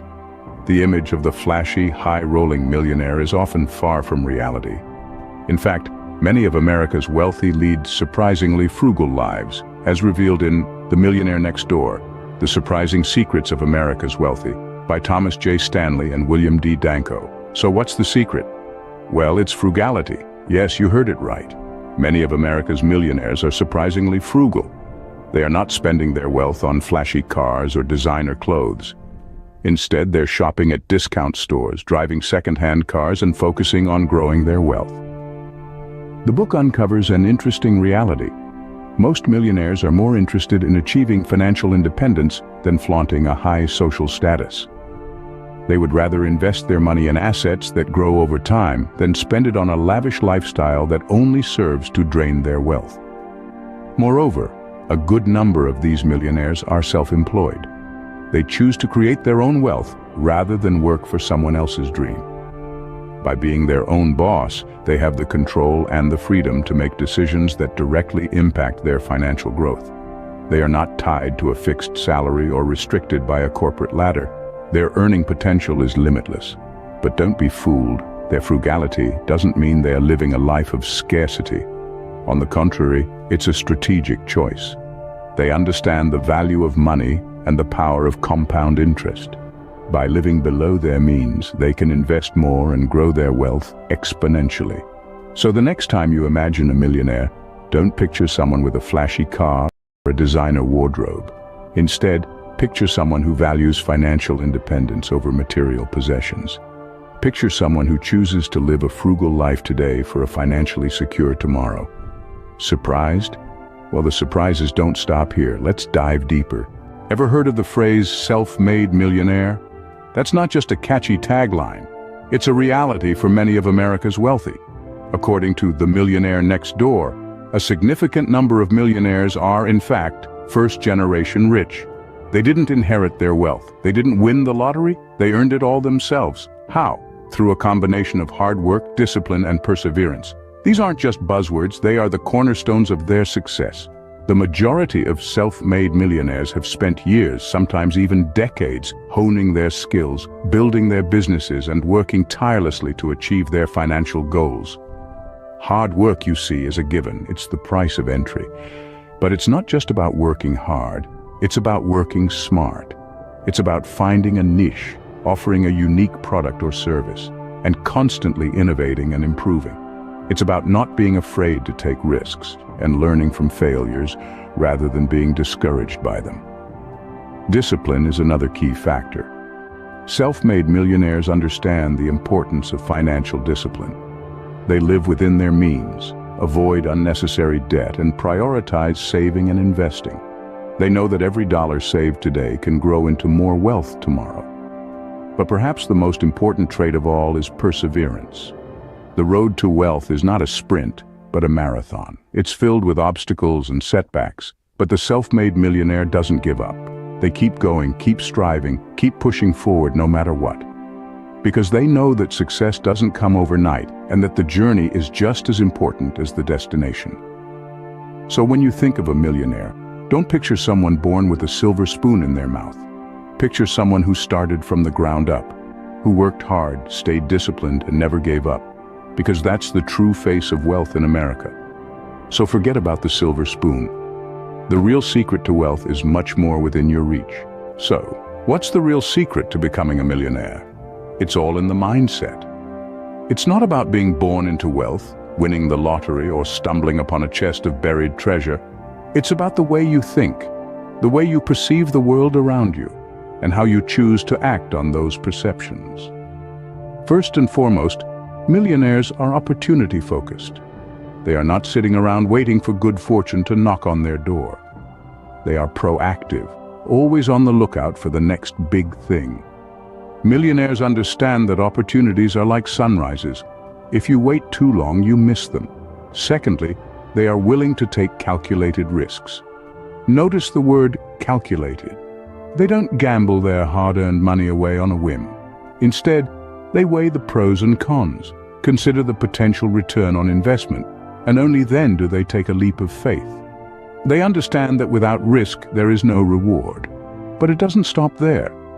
Millionaires hold a deep commitment to continuous learning and self-improvement. They know that the world is constantly evolving and that to stay ahead, they must evolve with it. They are not afraid to admit they don't know everything and are always seeking to learn more, be it through reading, attending seminars, or networking with other successful individuals. Finally, they have a long-term perspective. They are not interested in get-rich-quick schemes. They understand that wealth is accumulated over time through patience, hard work, and smart decisions. They are willing to sacrifice instant gratification for long-term success. So there you have it. The millionaire's mindset is not some mystical, unreachable state of being. It's a practical, down-to-earth approach to life and wealth accumulation. It's about being opportunity-focused, risk-taking, committed to learning, and thinking long-term. Remember, wealth is not about what you spend, but what you save and invest. Are you ready to become the millionaire next door? Did you enjoy the video? Want to learn more about the secrets of America's millionaires? Well, you're in luck. We have a treasure trove of content waiting just for you. By subscribing to our channel, you'll get access to regular video summaries that delve deep into the world of wealth accumulation. We break down complex financial topics, share inspiring success stories, and provide practical tips and strategies to help you achieve your financial goals. So why wait? Hit that subscribe button today and join our community of wealth builders. And if you found this video helpful, don't forget to give it a thumbs up and share it with your friends. Let's spread the knowledge and help everyone on their journey to financial freedom. Remember, wealth building is a journey, not a destination. And we're here to guide you every step of the way. So are you ready to unlock the millionaire within you? Then hit that subscribe button and let's embark on this exciting journey together. As we always say, wealth is not about what you spend, but what you save and invest. See you in the next video. What connects Steve Jobs' final gift, Elvis Presley's spiritual curiosity, and George Harrison's quest for inner peace? Autobiography of a Yogi is the thread that ties them all together. It's more than a book. It's an invitation to discover the beauty and power within you. Stay with us as we explore the life and lessons of Paramahansa Yogananda, the man who brought yoga and self-realization to the world. Hello, Book Foxes. Welcome back to At the Book Fox Summaries, where books are simplified for your busy life, one summary at a time. Let's dive into today's extraordinary journey with Yogananda's spiritual masterpiece. First published in 1946, Autobiography of a Yogi by Paramahansa Yogananda is a spiritual classic that has inspired millions across the globe. With over 4 million copies sold, it has been translated into more than 50 languages and continues to be one of the most widely read spiritual books in the world. The book has been reprinted in dozens of editions and remains a bestseller decades after its release. Yogananda's life story reveals how he bridged the gap between India's ancient wisdom and the modern world, introducing yoga and meditation to the West. This extraordinary blend of autobiography, spirituality, and philosophy transcends time and culture. The narrative begins in Gorakhpur, India, where Mukunda Lal Ghosh, later known as Paramahansa Yogananda, embarks on a lifelong quest for spiritual enlightenment. Yogananda's search for a guru leads him to Sri Yukteswar, whose teachings unlock the mysteries of Kriya Yoga and self-realization. The book takes us through Yogananda's encounters with saints, mystics, and miraculous events, offering a rare glimpse into India's spiritual heritage. His mission eventually takes him to the West, where he establishes the Self-Realization Fellowship, spreading a message of unity, meditation, and inner peace. Paramahansa Yogananda, a devoted seeker of truth and wisdom, whose journey inspires readers to look beyond the physical world and explore their inner potential. Sri Yukteswar Yogananda's guru, a guiding force of wisdom and discipline, who transforms his student's life with profound teachings. Lahiri Mahasaya, a yogic master whose life exemplifies the harmony between worldly responsibilities and spiritual pursuits. Mahabhatar Babaji, the eternal yogi, a mystical figure representing divine intervention and timeless wisdom. The book's core theme is self-realization, the idea that every soul reflects divine perfection. Yogananda explores meditation, the interconnectedness of all life, and the balance between science and spirituality. His message of unity, whether between cultures, philosophies, or practices, is profoundly resonant in today's world. The soul is ever free. It is deathless because it was never born. This line encapsulates the book's core spiritual message, that our true essence is eternal, unchanging, and untouched by the limitations of the physical world. It challenges us to look beyond temporary identities and connect with our infinite nature. Kindness is the light that dissolves all walls between souls, families, and nations. Yogananda emphasizes that compassion and understanding are not just virtues, but powerful forces that can break down barriers and create unity in a divided world. This quote reminds us of the transformative impact of small, consistent acts of kindness. You do not have to struggle to reach God, but you do have to struggle to tear away the self-created veil that hides him from you. A profound insight into spiritual growth, this phrase highlights that the divine is not something external we must attain, but something internal we must uncover by letting go of illusions and distractions. The season of failure is the best time for sowing the seeds of success. A motivational reminder that even in our lowest moments there is potential for growth and transformation. Yogananda encourages readers to see setbacks as opportunities to build resilience and plant the foundation for future triumphs. Through Yogananda's vivid storytelling, we're reminded that spirituality is not about detaching from life but embracing it fully. His life encourages us to seek a higher purpose, balancing material success with inner peace. The influence of this book on luminaries like Steve Jobs and George Harrison underscores its universal appeal and timeless wisdom. Autobiography of a Yogi isn't just a story, it's an awakening. With each chapter, Yogananda invites us to journey inward, reminding us of the vastness within. For those ready to explore life's deepest mysteries, this book is an invaluable guide. If you loved learning about Yogananda's teachings, explore our summary of the 5 AM Club by Robin Sharma, a modern take on discipline and mindfulness to unlock your best self. The link is in the description. Ready to start your journey with Yogananda? Grab your copy of Autobiography of a Yogi using the affiliate links below. Whether it's hardcover, paperback, or Kindle, this book is a must-have. Thanks for joining us, Book Foxes. If you enjoyed this summary, hit that subscribe button so you never miss out on more books simplified for your busy life. And let's keep the conversation going in the comments. Hit the like button, share with friends, and turn on notifications to stay in the loop. Books simplified, minds amplified. See you in the next summary. What happens when nature is both a sanctuary and a prison? This is the mystery we unravel in Where the Crawdads Sing. Welcome to the Book Fox Summaries, where we simplify books for your busy life one summary at a time. Where the Crawdads Sing by Delia Owens. Published in 2018, this novel has sold over 12 million copies and has remained a bestseller for over 2 years. A mix of literary fiction, mystery, and coming of age, the book won the Goodreads Choice Award for Fiction and was adapted into a major film in 2022. Delia Owens is a wildlife scientist, and her love for nature is reflected in the novel's rich depictions of the natural world. By the end of this video, you'll know whether this blend of mystery and nature's allure is the next book for you. And you can grab a copy from the links in the description.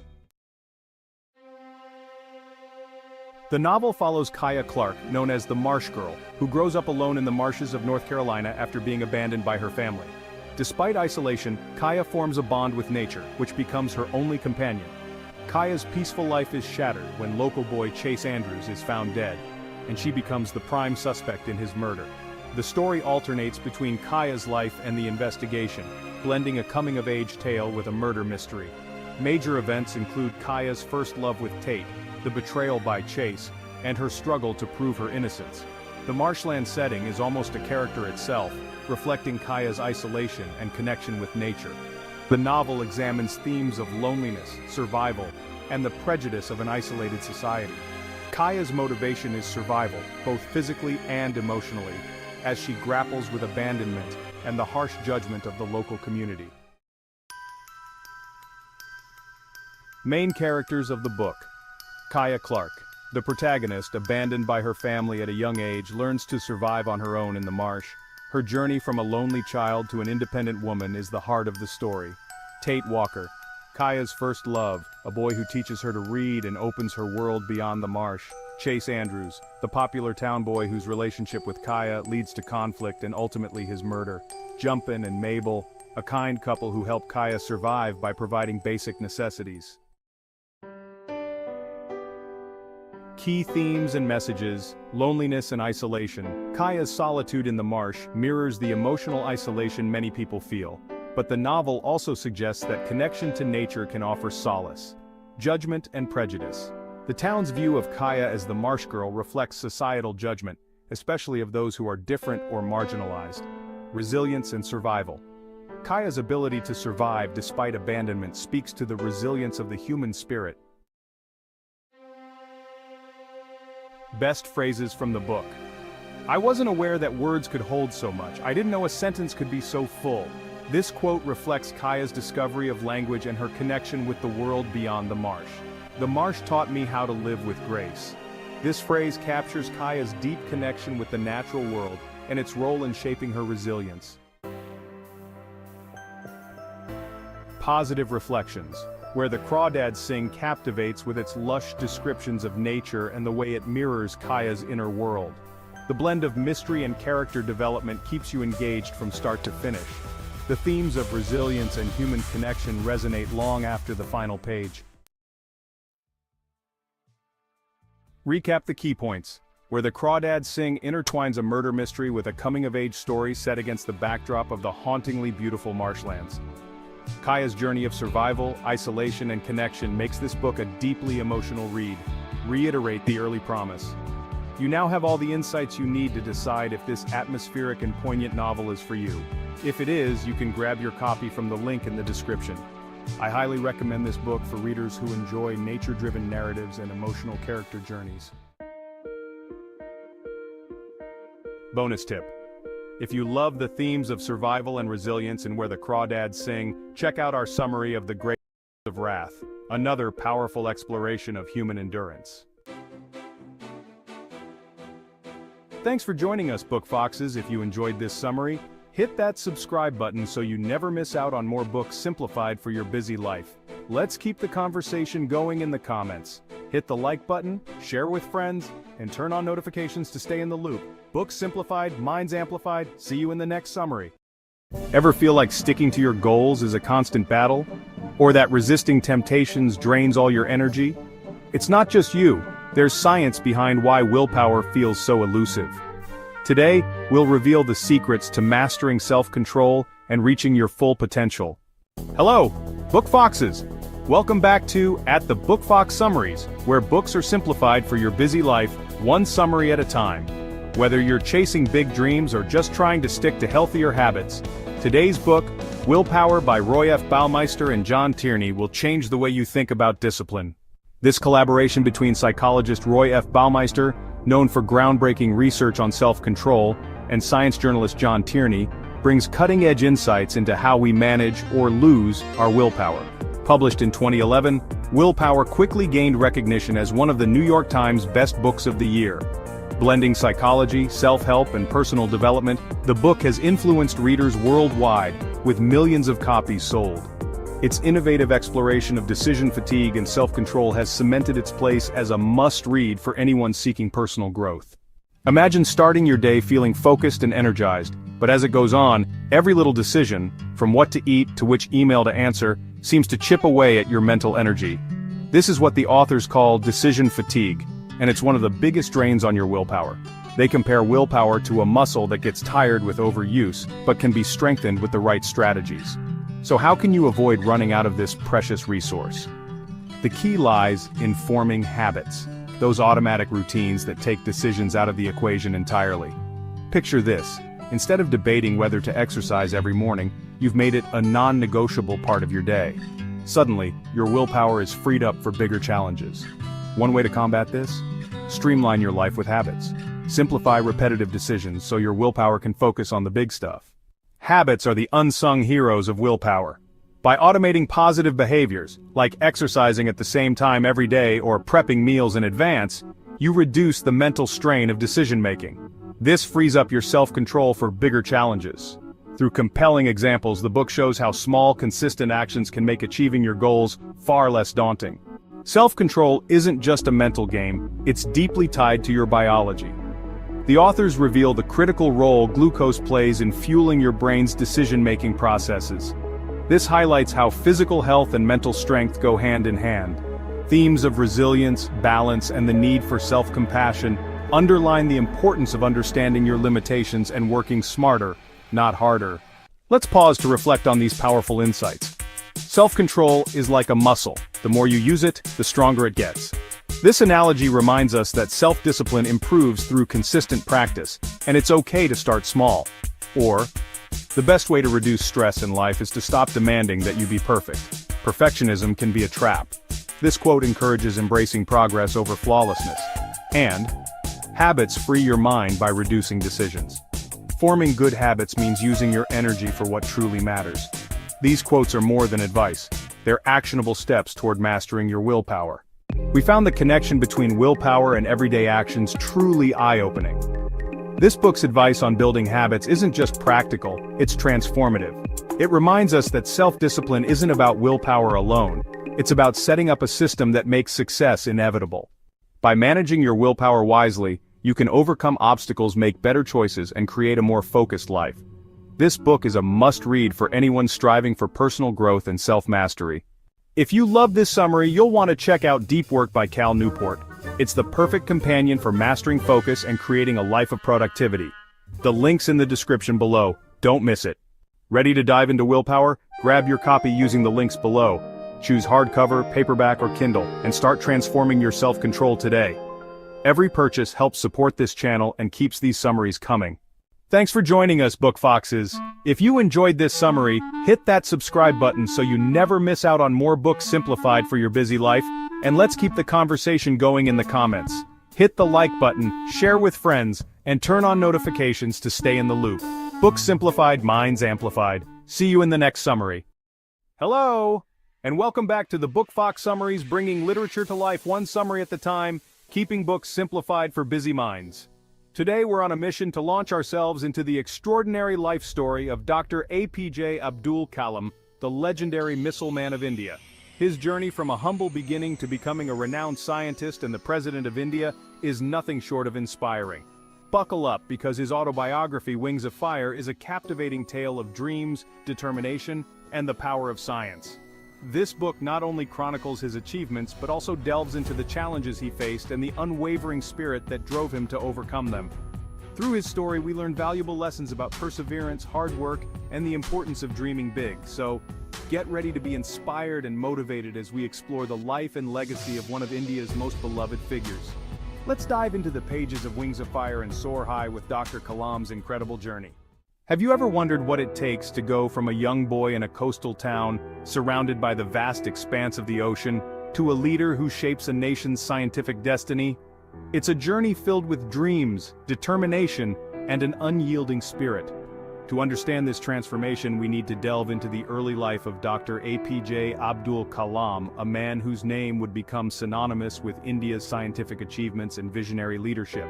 That's the journey we're about to embark on with Dr. Kalam. His story is not just about personal success, but about the values and principles that guided him. Our story begins in Rameswaram, Tamil Nadu, a place where the salty breeze carries the whispers of dreams. This small coastal town with its serene beaches and vibrant culture was the cradle of Callum's aspirations. Here, amidst the swaying palm trees, a young Callum looked up at the stars and dared to dream big. The vast sky above and the endless ocean before him filled his heart with a sense of wonder and possibility. But his path wouldn't be paved with luxury. Born into a modest family, Callum's early life was marked by simplicity and hard work. His father, Jainulabdin, was a boat owner and imam of a local mosque, and his mother, Ashiyama, was a devout housewife. We'll delve into the values instilled by his family, particularly his hard-working father, a boat owner. From his father, Kalam learned the importance of honesty, integrity, and dedication. These values were not just taught but lived every day in their household. These values would become the anchor that steadied him through life's storms. His father's unwavering commitment to his work and his mother's nurturing care provided a strong foundation for Kalam's character. They taught him that no dream was too big if pursued with sincerity and hard work.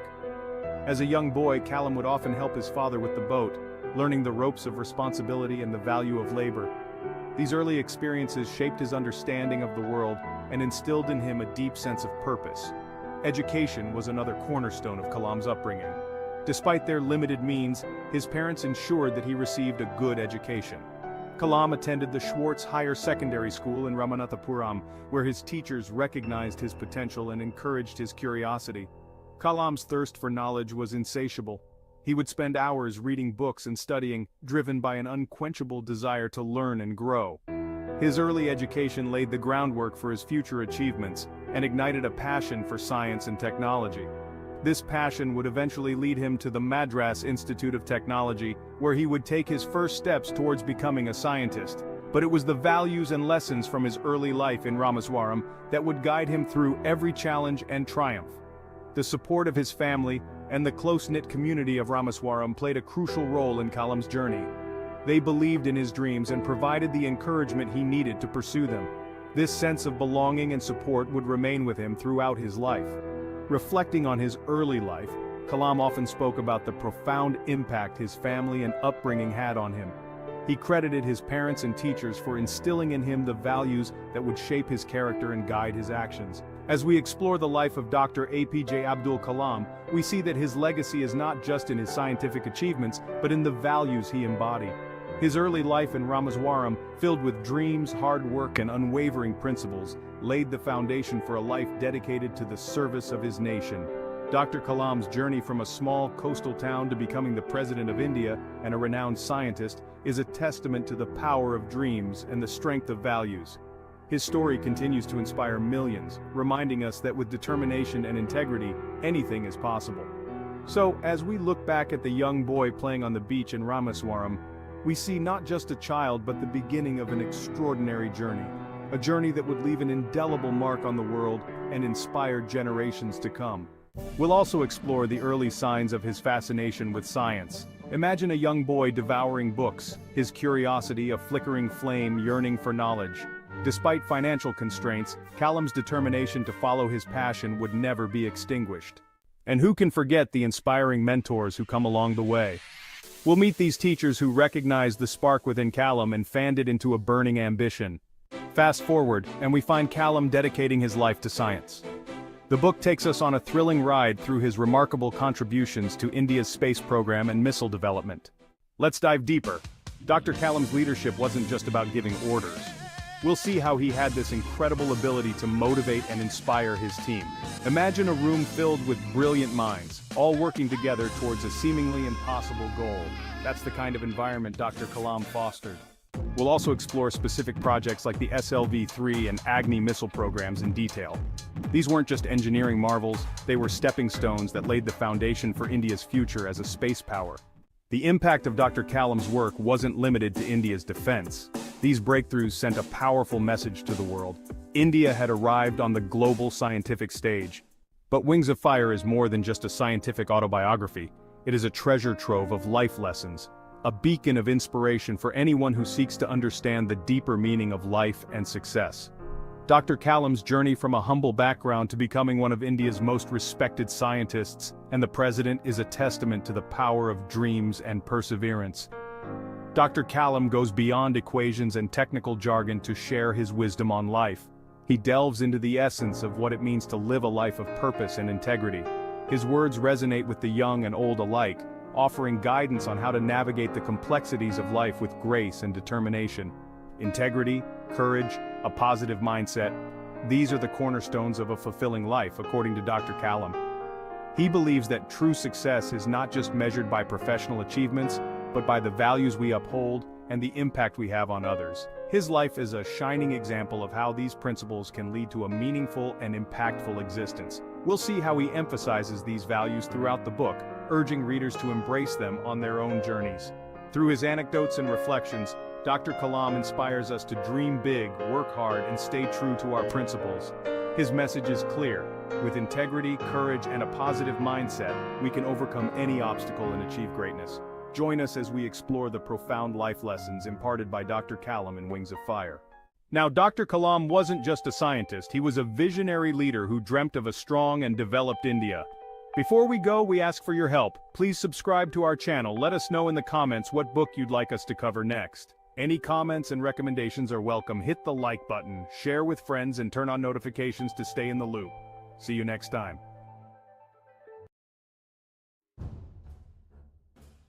Imagine dominating the skies with an aircraft so advanced that it became the symbol of Japan's power in World War II. Hello, Book Foxes! Welcome back to the Book Fox Summaries, where we simplify books for your busy life, one compelling summary at a time. Today, we're diving into Zero, the story of Japan's air war in the Pacific, as seen by the enemy, written by Masatake Okumiya, a Japanese naval officer, and Jiro Horikoshi, the chief engineer behind the plane. Published in 1956, Zero provides a rare insider perspective on Japan's aviation strategy during World War II, focusing on the legendary Mitsubishi A6M0 fighter plane. The Zero was an engineering marvel and the pride of Japan's Air Force. This book uncovers its rise, fall, and the samurai spirit that drove the pilots who flew it. An absolute must-read for aviation enthusiasts, Zero has cemented its place as one of the most iconic works on military aviation. The story begins in 1930s Japan, where military engineers and leaders sought to build the world's most advanced fighter plane. The Mitsubishi Zero was the result, an aircraft designed for speed, agility, and power. When the Zero entered combat in 1940, it changed the course of the Pacific War. Pilots flying the Zero dominated the early air battles from Pearl Harbor to the Philippines, outmaneuvering Allied forces. The book vividly captures these triumphs and the sense of invincibility the Zero brought to Japanese airmen. However, as the war dragged on, the tide turned. The Allies quickly adapted, developing faster, more powerful aircraft, leading to the Zero's decline. It's a gripping account of the rise and fall of one of history's most iconic warplanes. At the heart of this story are the pilots, trained with a warrior ethos rooted in the samurai spirit. They were not just skilled aviators, they lived by a code of discipline, sacrifice, and loyalty. Masatake Okumiya, one of the co-authors, brings personal accounts of these pilots' lives, their training, and their deep commitment to their country. Jiro Horikoshi, the chief engineer behind the Zero, shares the challenges of developing a warplane that was revolutionary for its time. You get a sense of the passion, ingenuity, and dedication that went into crafting this legendary aircraft. Now let's delve into some of the most impactful phrases from the book. The Zero flew like a samurai, precise, fearless, and always willing to take on the impossible. This phrase established the connection between the plane's characteristics and the samurai spirit that inspired its pilots. Our greatest enemy was not the opponent in the sky, but time itself. This quote emphasizes the struggle against rapid technological change and the pressure to stay ahead in the arms race of the Pacific War. In the cockpit of a Zero, a pilot was not just fighting an enemy, he was defending his homeland, his honor, and his very life. These phrases not only highlight the technical and historical aspects of the Zero, but also bring out the emotional and human elements that make this story so compelling. A central theme in Zero is the pursuit of excellence and innovation. The plane was a technological triumph and symbolized Japan's ambitions. But the book also reflects on the challenges of maintaining superiority in war. Innovation alone wasn't enough to ensure victory. As Japan faced mounting losses, the honorable samurai spirit took a desperate turn. The tragic transformation of the Zero and its pilots into kamikaze fighters. Pilots became willing to sacrifice their lives in suicide missions to protect their nation. Additionally, Zero touches upon the devastating impact of the bombings of Hiroshima and Nagasaki that not only forced Japan's surrender, but also marked the ultimate end of air combat strategies that the Zero had once embodied. This mixture of honor, sacrifice, and relentless dedication speaks to universal themes of loyalty and resilience that resonate far beyond the battlefield. The narrative is captivating, especially in how it portrays the personal stakes of each pilot. The detailed descriptions of the Zero's aerial prowess and the bravery in the face of adversity create a gripping storyline that goes beyond mere military history, showing their bravery and the emotional toll of war. The vivid descriptions of the dogfights make you feel like you're right there in the cockpit with them. In conclusion, Zero gives a detailed and gripping account of World War II from a Japanese perspective. It's ideal for those interested in aviation history, war strategies, or simply understanding a side of the story that's often overlooked. You'll walk away with a newfound appreciation for the skill, courage, and sacrifice of those who flew these planes. And here's a bonus tip for those who made it to the end. Check out our summary of Catch-22. It's a fascinating contrast to Zero, offering a different perspective on the absurdities of military life. What did you find most interesting about the Zero's legacy? Let's keep the conversation going in the comments. Looking to dive deeper into this thrilling story? Grab your copy through the links below. Thanks for joining us, Book Foxes. If you enjoyed this summary, hit that subscribe button so you never miss out on more books simplified for your busy life. Hit the like button, share with friends, and turn on notifications to stay in the loop. Books simplified, minds amplified. See you in the next summary. Hello, Book Foxes! Welcome back to the Book Fox Summaries, keeping books simplified for your busy life, one summary at a time. As Gregor Samsa awoke one morning from uneasy dreams, he found himself transformed in his bed into giant beetle-like insect. What happens when your reality changes overnight and you become unrecognizable to even your closest family? Today we'll be summarizing The Metamorphosis by Franz Kafka, a landmark of 20th century literature. This novella, published in 1915, is a surreal, absurdist tale that delves deep into themes of alienation, identity, and societal expectations. Kafka doesn't tell us why Gregor Samsa transforms, and that's part of what makes the story so unsettling. We're thrown into Gregor's new reality, forced to confront the bizarre and the tragic. The novella dives deep into the human psyche, exploring themes of alienation and guilt. It's a story that resonates just as strongly today as it did over a century ago. Gregor Samsa is a traveling salesman, trapped in a job he hates to support his family.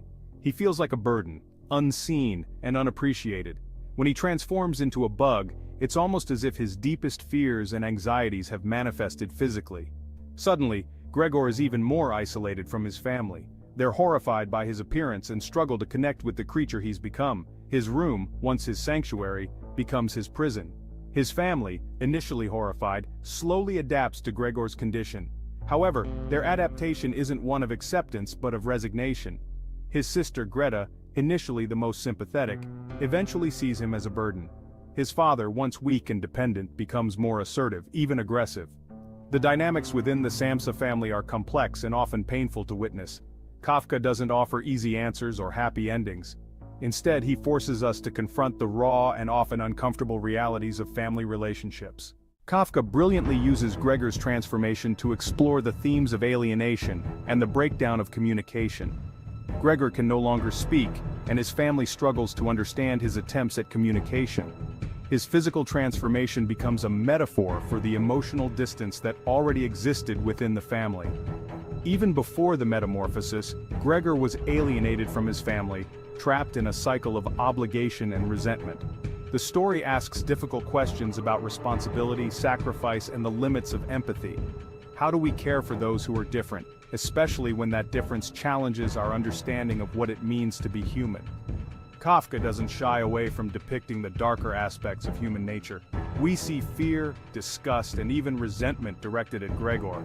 Yet there are also glimmers of compassion, particularly from Gregor's sister Greta, in the early stages of his transformation. As Gregor Samsa awoke, this opening line is one of the most iconic in literature. It's simple, direct, and immediately plunges us into the bizarre reality of the story. Kafka's writing is precise and evocative. Another famous passage describes Gregor's struggle to adjust to his new body. He was lying on his hard, armor-plated back and could see his dome-like brown belly divided into stiff segments. Kafka's use of imagery is striking and often grotesque. He forces us to confront the unsettling reality of Gregor's transformation. Despite the fantastical element, the story feels incredibly real. The novella's impact is undeniable. It has been adapted countless times for stage and screen, and its influence can be seen in literature, film, and art. Kafka's enduring impact. Kafka's work, though written in the early 20th century, still resonates deeply with modern readers. His exploration of alienation, isolation, and the absurdity of life feels particularly relevant in today's fast-paced, often dehumanizing world. We live in a time of rapid technological advancement, globalization, and social change. While these changes bring many benefits, they can also lead to feelings of disconnection, anxiety, and a sense that we're losing touch with our humanity. Kafka's exploration of these themes feels eerily prescient, reminds us of the importance of empathy, communication, and human connection in a world that often seems determined to pull us apart. The story also raises questions about how we treat those who are different, those who don't fit in. Gregor's transformation, while extreme, can be seen as a metaphor for any number of experiences that can lead to marginalization and exclusion. The metamorphosis today is more than just a story about a man turning into a bug. It's a story about what it means to be human in a world that often feels inhumane. It's a story that challenges us to confront our own prejudices, to question our assumptions about normalcy, and to recognize the humanity in those who are different from us. In a world that often feels isolating and overwhelming, reminds us of the importance of connection, empathy, and the need to find meaning and purpose in our lives, even when faced with absurdity and despair.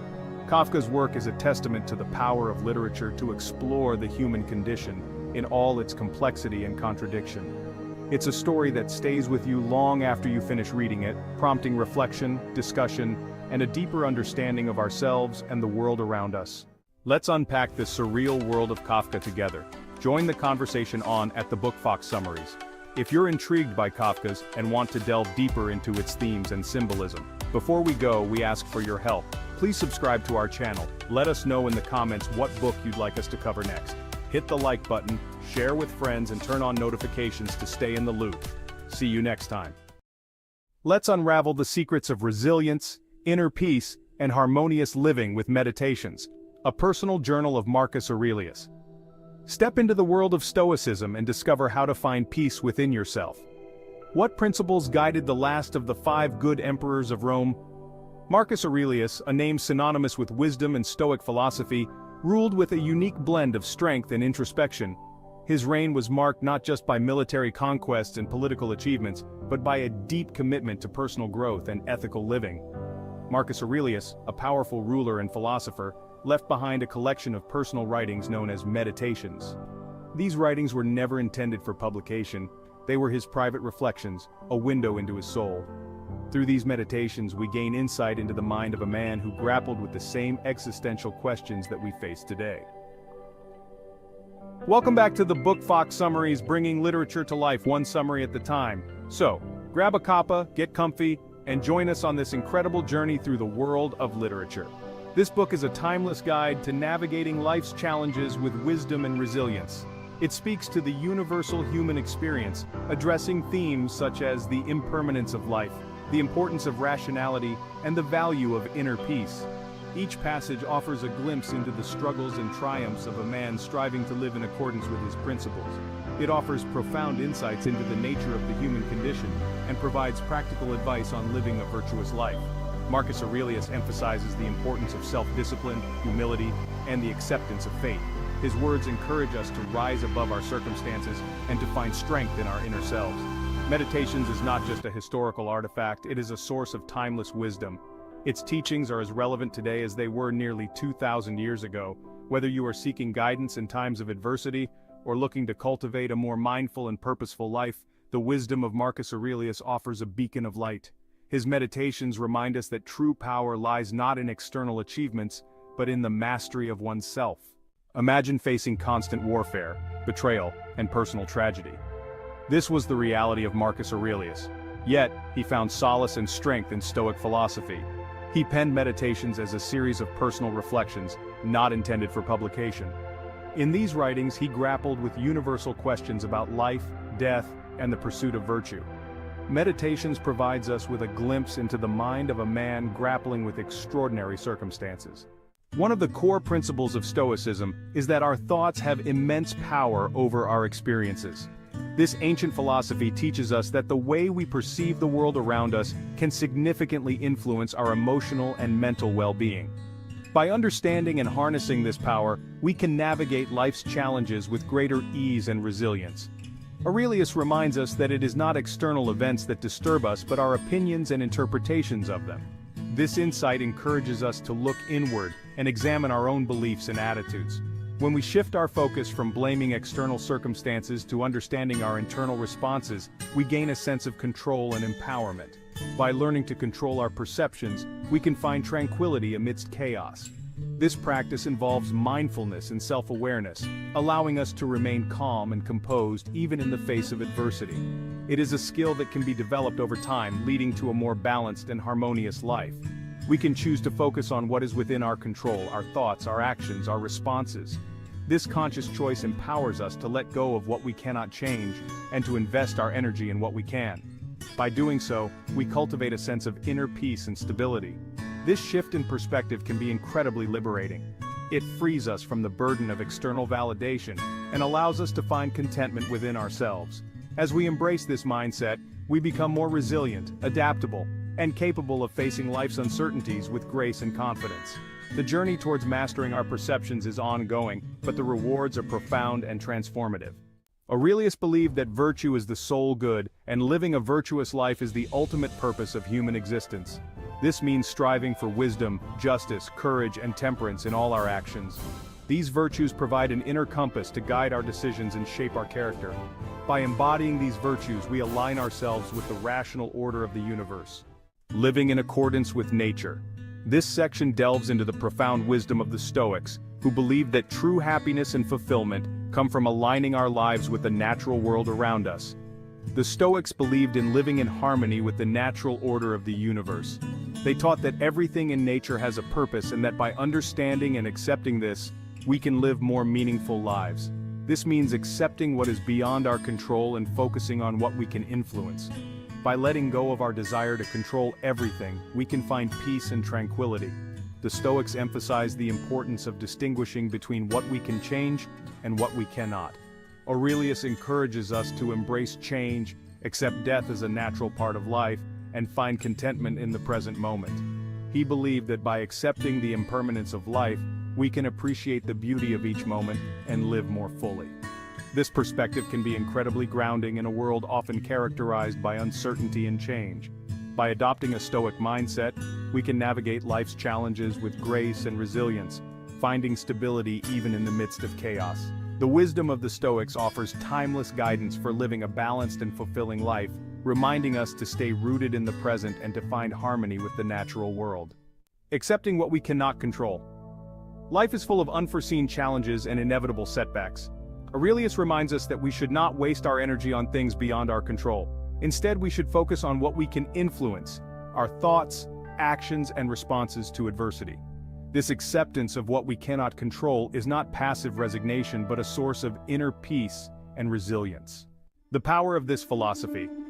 The wisdom of Meditations transcends time and culture. It offers practical guidance for navigating the challenges of daily life, from dealing with difficult people to coping with loss and uncertainty. The principles outlined by Aurelius are timeless and universally applicable. They provide a framework for living a more meaningful and fulfilling life. Embrace the wisdom within. Meditations is not just a book to be read, but a guide to be studied, contemplated, and lived. We can all benefit from Aurelius's insights into human nature, virtue, and the pursuit of a meaningful life. His words offer a path to inner peace, resilience, and wisdom. Your stoic journey begins now. Let Marcus Aurelius be your guide on the path to a more fulfilling and meaningful life. Before we go, we ask for your help. Please subscribe to our channel. With your subscription, you encourage us to create more summaries. Any comments and recommendations are welcome. Hit the like button, share with friends, and turn on notifications to stay in the loop. See you next time.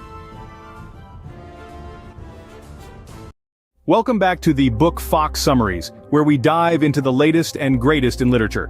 Today, we're cracking open the spine of Christopher Hellmeister's Academy of Breath and Fire. This is no ordinary tale of school adventures, so prepare to be enthralled. Picture this: Harlan Rhodes, a fresh face at the enigmatic Mercroft Academy.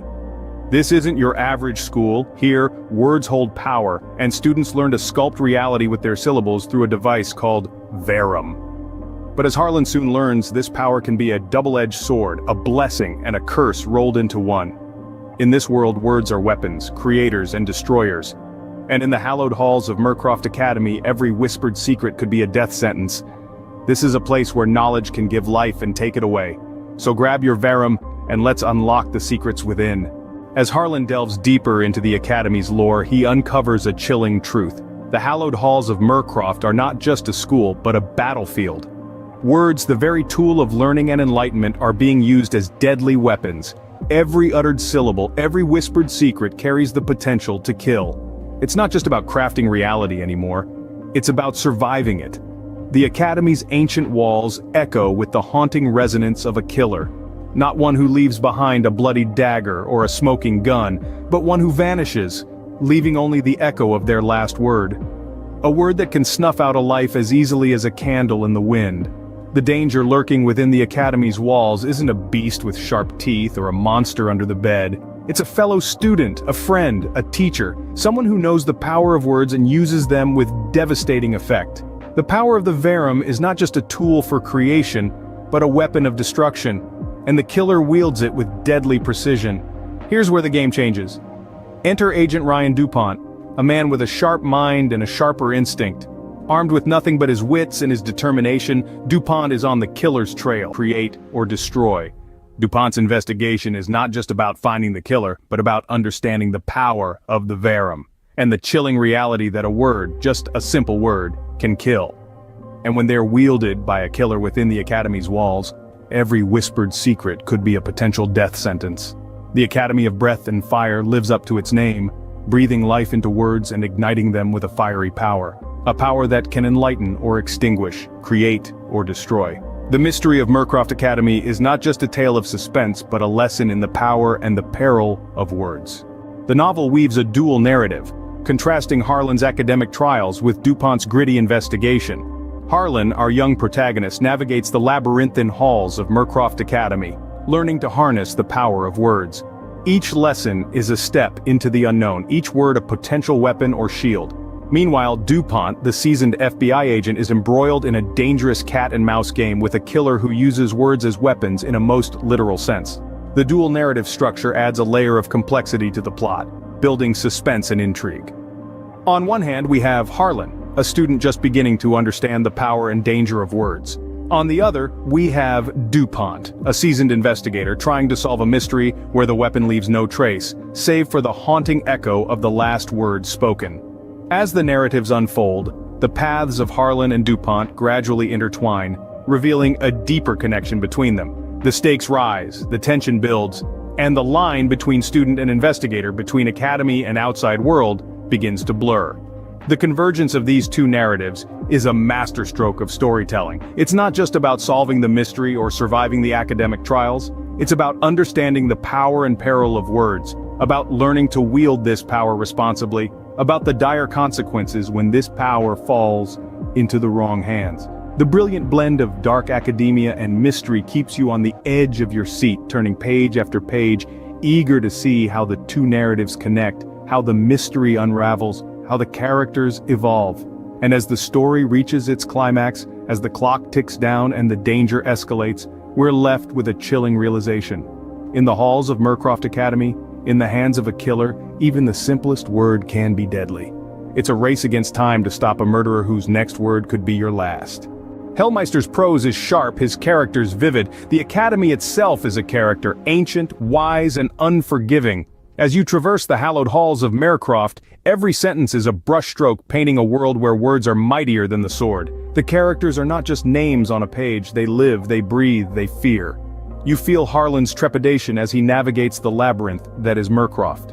You join Dupont in his relentless pursuit, each clue a step closer to the truth. This isn't just a book, it's an experience. And the literary world has taken notice. Critics have lauded the intricate storytelling, the suspense that keeps you on the edge of your seat. The characters that feel so real, you'd swear you've met them before. Readers have echoed these sentiments, earning Academy of Breath and Fire a solid Goodreads rating of 4.05. This is more than just a number, it's a testament to Hellmeister's ability to captivate his audience, to hold them in the palm of his hand and guide them through the twists and turns of Merecroft Academy.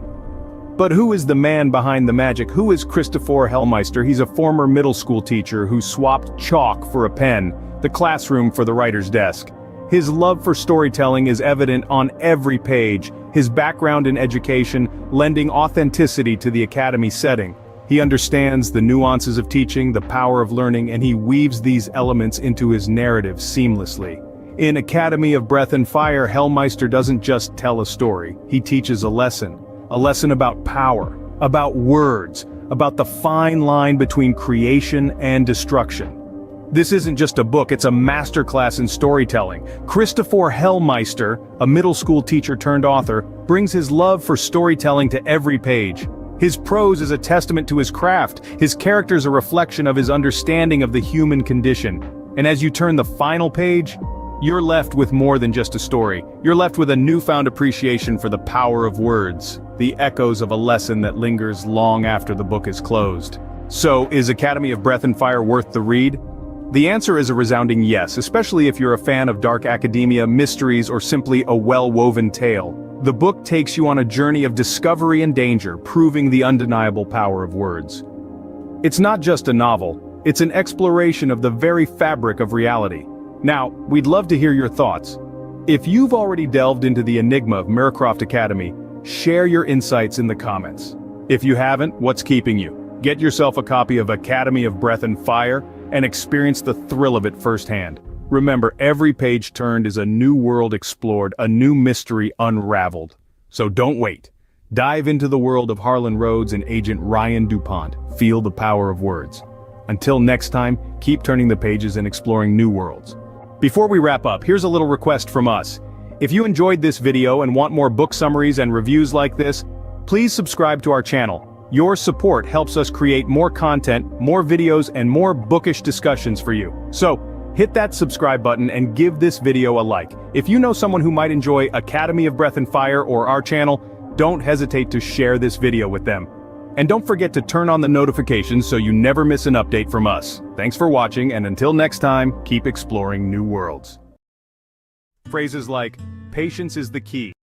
Patience. If you learn nothing else from meditation, you will learn patience. Patience is essential for any profound change. Or, somewhere in this process you will come face to face with the sudden and shocking realization that you are completely crazy. And, be gentle with yourself, be kind to yourself. You may not be perfect, but you are all you've got to work with. Are going to be explained now. In the serene foothills of the Sri Lankan mountains, a young monk named Bhante Henepala Gunaratana embarked on a path of meditation and mindfulness. His insights, shared in Mindfulness in Plain English, have guided countless individuals towards inner peace and clarity. Hello!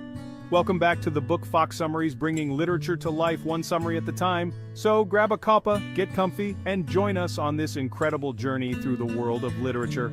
This book demystifies mindfulness, making it accessible to all. Drawing upon the rich tradition of Vipassana meditation, it offers a practical roadmap for cultivating present-moment awareness. Mindfulness is a skill that can be cultivated by anyone, anywhere, at any time. This is the promise of mindfulness, a practice rooted in ancient wisdom yet profoundly relevant to our modern lives. Mindfulness teaches us to slow down, to breathe, and to connect with the present moment in a meaningful way. It's about cultivating a deep awareness of the present moment, without judgment or resistance. By doing so, we can begin to see our thoughts and emotions more clearly and respond to them with greater wisdom and compassion. Imagine a mind no longer hijacked by regrets of the past or anxieties about the future. A mind that is calm, centered, and fully engaged with the here and now. Through mindfulness, we can reclaim our attention, cultivate emotional resilience, and live with greater purpose and clarity. We learn to navigate life's challenges with grace and equanimity rather than being overwhelmed by them. Are you ready to unlock the potential of your own mind and embark on a journey of profound personal transformation? By embracing mindfulness, you can create a life that is not only more peaceful and fulfilling, but also more aligned with your true self. At the heart of mindfulness lies the profound yet simple act of paying attention to the present moment. This means being fully present, aware of where we are and what we're doing, and not overly reactive or overwhelmed by what's going on around us. It's about fully experiencing the richness of our lives as they unfold, moment by moment. By doing so, we can appreciate the beauty and complexity of each experience, no matter how small or seemingly insignificant. Mindfulness in plain English distills this practice into several key principles that guide us in our journey towards greater awareness and presence. Awareness. Cultivating a heightened awareness of our thoughts, emotions, bodily sensations, and the world around us. This means noticing what we are experiencing in the present moment without getting lost in it. As Gunaratana writes, the secret of health for both mind and body is to live in the present moment wisely and earnestly. This wisdom encourages us to embrace each moment with a sense of curiosity and openness, non-judgment, observing our experiences without labeling them as good or bad. This principle helps us to see things as they are, without the filter of our biases and preconceptions. Acceptance. Acknowledging our thoughts and feelings without resistance. Acceptance doesn't mean we have to like everything we experience, but it does mean we stop fighting against reality. Non-striving. Letting go of the need to control or change our experiences. This principle encourages us to be with things as they are, rather than constantly trying to make them different. These principles provide a framework for cultivating a more mindful way of being. By integrating them into our daily lives, we can develop a deeper sense of peace, clarity, and connection with ourselves and the world around us. My journey into mindfulness began with a sense of overwhelm. I was constantly juggling the demands of work, relationships, and the never-ending influx of information from technology. The demands of work, relationships, and constant information left me feeling anxious and disconnected. It felt like I was always on the go, never having a moment to truly breathe or reflect. I longed for peace, a way to silence the incessant chatter of my mind. I wanted to find a space where I could reconnect with myself and find some semblance of inner calm. That's when I found mindfulness in plain English. The title itself promised simplicity and clarity, which was exactly what I needed. The book's clear approach to meditation resonated deeply with me. It broke down complex concepts into easy-to-understand steps, making the practice accessible. I began with short bursts of meditation, focusing on my breath as an anchor to the present moment. These brief moments of stillness started to create a ripple effect in my daily life. At first, my mind raced, but as I continued to practice, I noticed subtle shifts. The chaos in my mind began to settle, and I found myself becoming more present. I became more aware of my thought patterns, less reactive to discomfort, and more able to find moments of stillness. This awareness started to permeate other areas of my life, helping me to respond rather than react. Mindfulness is a continuous process of self-discovery and growth. It's not about achieving a perfect state of calm, but about learning to navigate the ebbs and flows of life with greater ease and compassion. Mindfulness is not what you think. Mindfulness is often perceived as an esoteric practice or a quick fix for life's challenges. However, mindfulness in plain English debunks these myths, revealing mindfulness as a pragmatic path to well-being. Myths versus reality. Myth. Mindfulness is about emptying your mind. Reality. Mindfulness is about observing thoughts without judgment. Myth. You need to meditate for hours to benefit. Reality. Even a few minutes of daily practice can have a profound impact. Myth. Mindfulness is a form of escapism. Reality. Mindfulness is about fully engaging with life, embracing both joys and challenges. Practical techniques cultivating mindfulness in daily life. Mindfulness in plain English equips readers with practical techniques to integrate mindfulness into daily life. One technique is mindful breathing, bringing full attention to the breath. Another is mindful walking, paying attention to the sensations of each step. The book also emphasizes mindful eating, savoring each bite. These techniques help transform our relationship to ourselves, others, and the world. By incorporating these practices, we can cultivate a deeper sense of inner peace. Mindfulness beyond the meditation cushion. The benefits of mindfulness extend far beyond meditation. As we cultivate present moment awareness, we become more attuned to our thoughts, emotions, and physical sensations. This awareness allows us to respond to challenges with greater clarity and resilience. In relationships, mindfulness fosters deeper connections and empathy. At work, it enhances focus, creativity, and productivity. Mindfulness has numerous health benefits, including reducing stress and improving sleep. By calming the nervous system, mindfulness promotes a greater sense of well-being. Mindfulness as a lifelong practice. Mindfulness is a lifelong journey of self-discovery and growth. There will be moments of peace and times when our minds race. The key is to approach our practice with gentle persistence and kindness. Mindfulness in plain English reminds us that the path is not always easy but worth taking. As we continue to cultivate mindfulness, we may notice subtle yet profound shifts in our perception and well-being. The journey of mindfulness is deeply personal and transformative. Where will mindfulness take you? As you turn the final page of Mindfulness in Plain English, you're left with an invitation to embark on your own journey of mindfulness. Through consistent practice, you can unlock a wellspring of peace, clarity, and wisdom within you. So take a deep breath, bring your attention to this moment, and ask yourself, where will mindfulness take you? Before we go, we ask for your help. Please subscribe to our channel. With your subscription, you encourage us to create more summaries. Any comments and recommendations are welcome. Hit the like button, share with friends, and turn on notifications to stay in the loop. See you next time.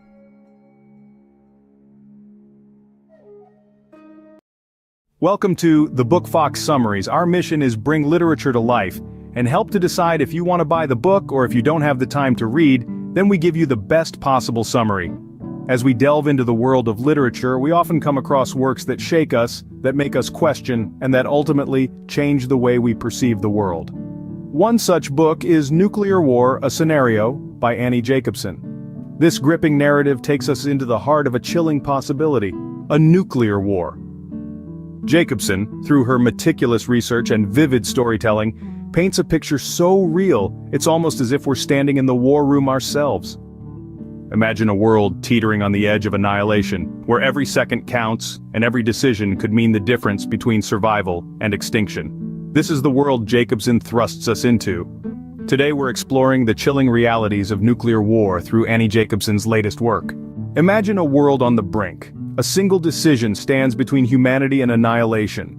This is the chilling premise of Annie Jacobsen's book, Nuclear War: A Scenario. In this hypothetical situation, an alert is sounded. A missile has been launched, its destination unknown. The clock begins ticking, each second heavier than the last. The sequence of events that follow is a masterclass in suspense, as Jacobsen takes us through the protocols that are triggered, the frantic communications, and the gut-wrenching decisions that need to be made. Picture this: leaders and advisors huddle in war rooms, their faces etched with fear and determination. The fate of millions rests on their shoulders as they grapple with the unthinkable. Do they retaliate? Do they negotiate? The options are limited and the stakes are impossibly high. As the countdown continues, the tension escalates. The book delves into the human aspect of this scenario, highlighting the emotional and ethical turmoil that would ensue. Imagine the agony of decision-makers, knowing that their choices could result in the loss of countless lives. The fear and despair of the public, waiting in bomb shelters and praying for a miracle.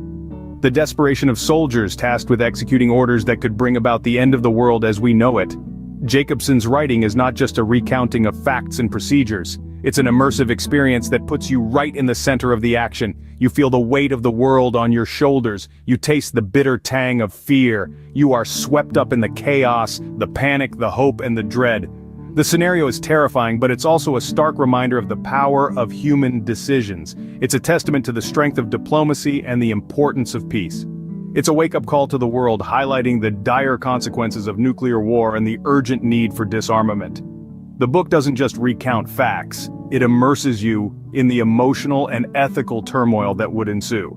This is not just a story, it's a potential reality, and it's one we must strive to prevent at all costs.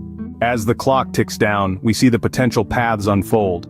Every second in a nuclear crisis is a crossroads, each choice leading to a different outcome. Annie Jacobsen paints a vivid picture of these daunting possibilities in her book, Nuclear War, a Scenario. Imagine the world leaders grappling with the enormity of the situation, their choices carrying the weight of millions of lives. One path could lead to immediate retaliation, escalating the conflict to unimaginable proportions.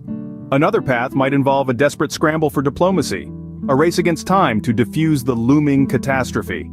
In a world teetering on the brink, the margin for error is razor thin. A single misstep, a moment of indecision, could plunge the world into a nuclear winter.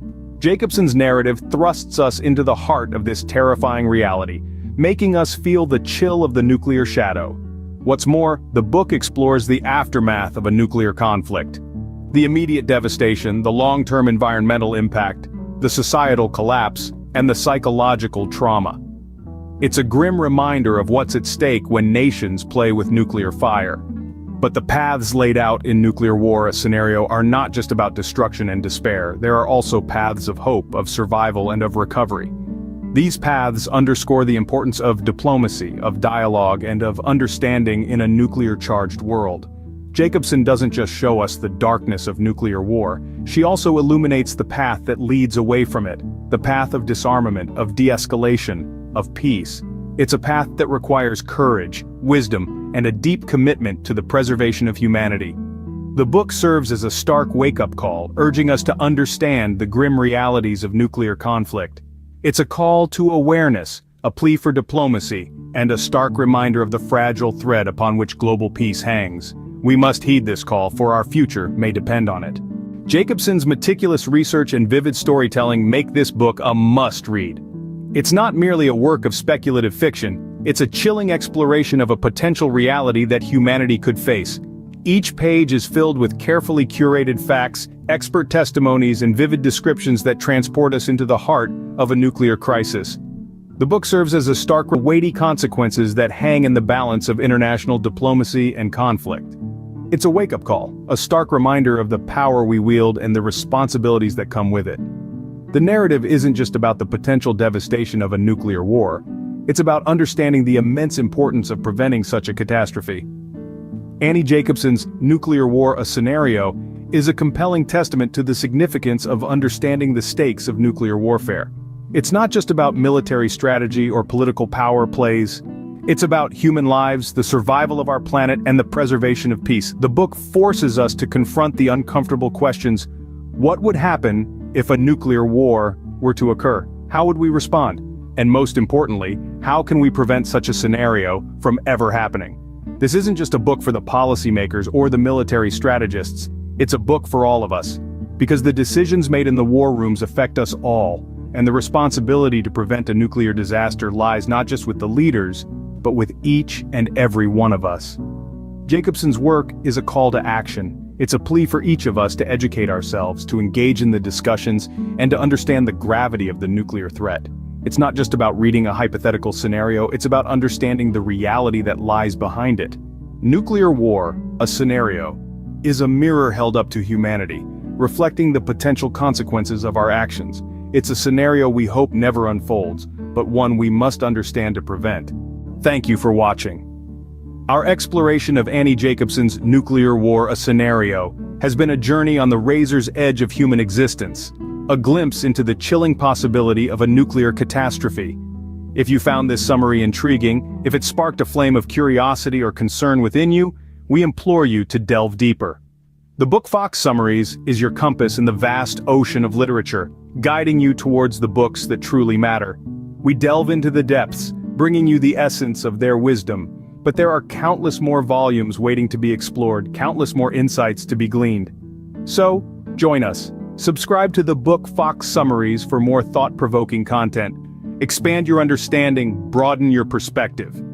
Hit the like button if you enjoyed this video, share it with your friends, and turn on notifications to never miss our summaries of the books that matter.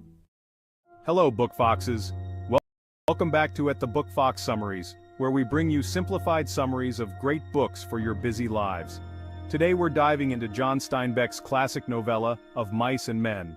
This powerful tale set during the Great Depression explores profound themes of friendship, dreams, and loneliness. grab a seat and let's unravel the compelling story of George and Lenny and the world they inhabit. Of Mice and Men opens with George Milton and Lenny Small, two itinerant workers wandering through California. George, who is quick-witted and protective, looks after Lenny, a large man with a mental disability who's unaware of his own strength. Their dream is to own a piece of land where they can live independently. They find work on a nearby ranch, hoping to save enough money to make their dream a reality.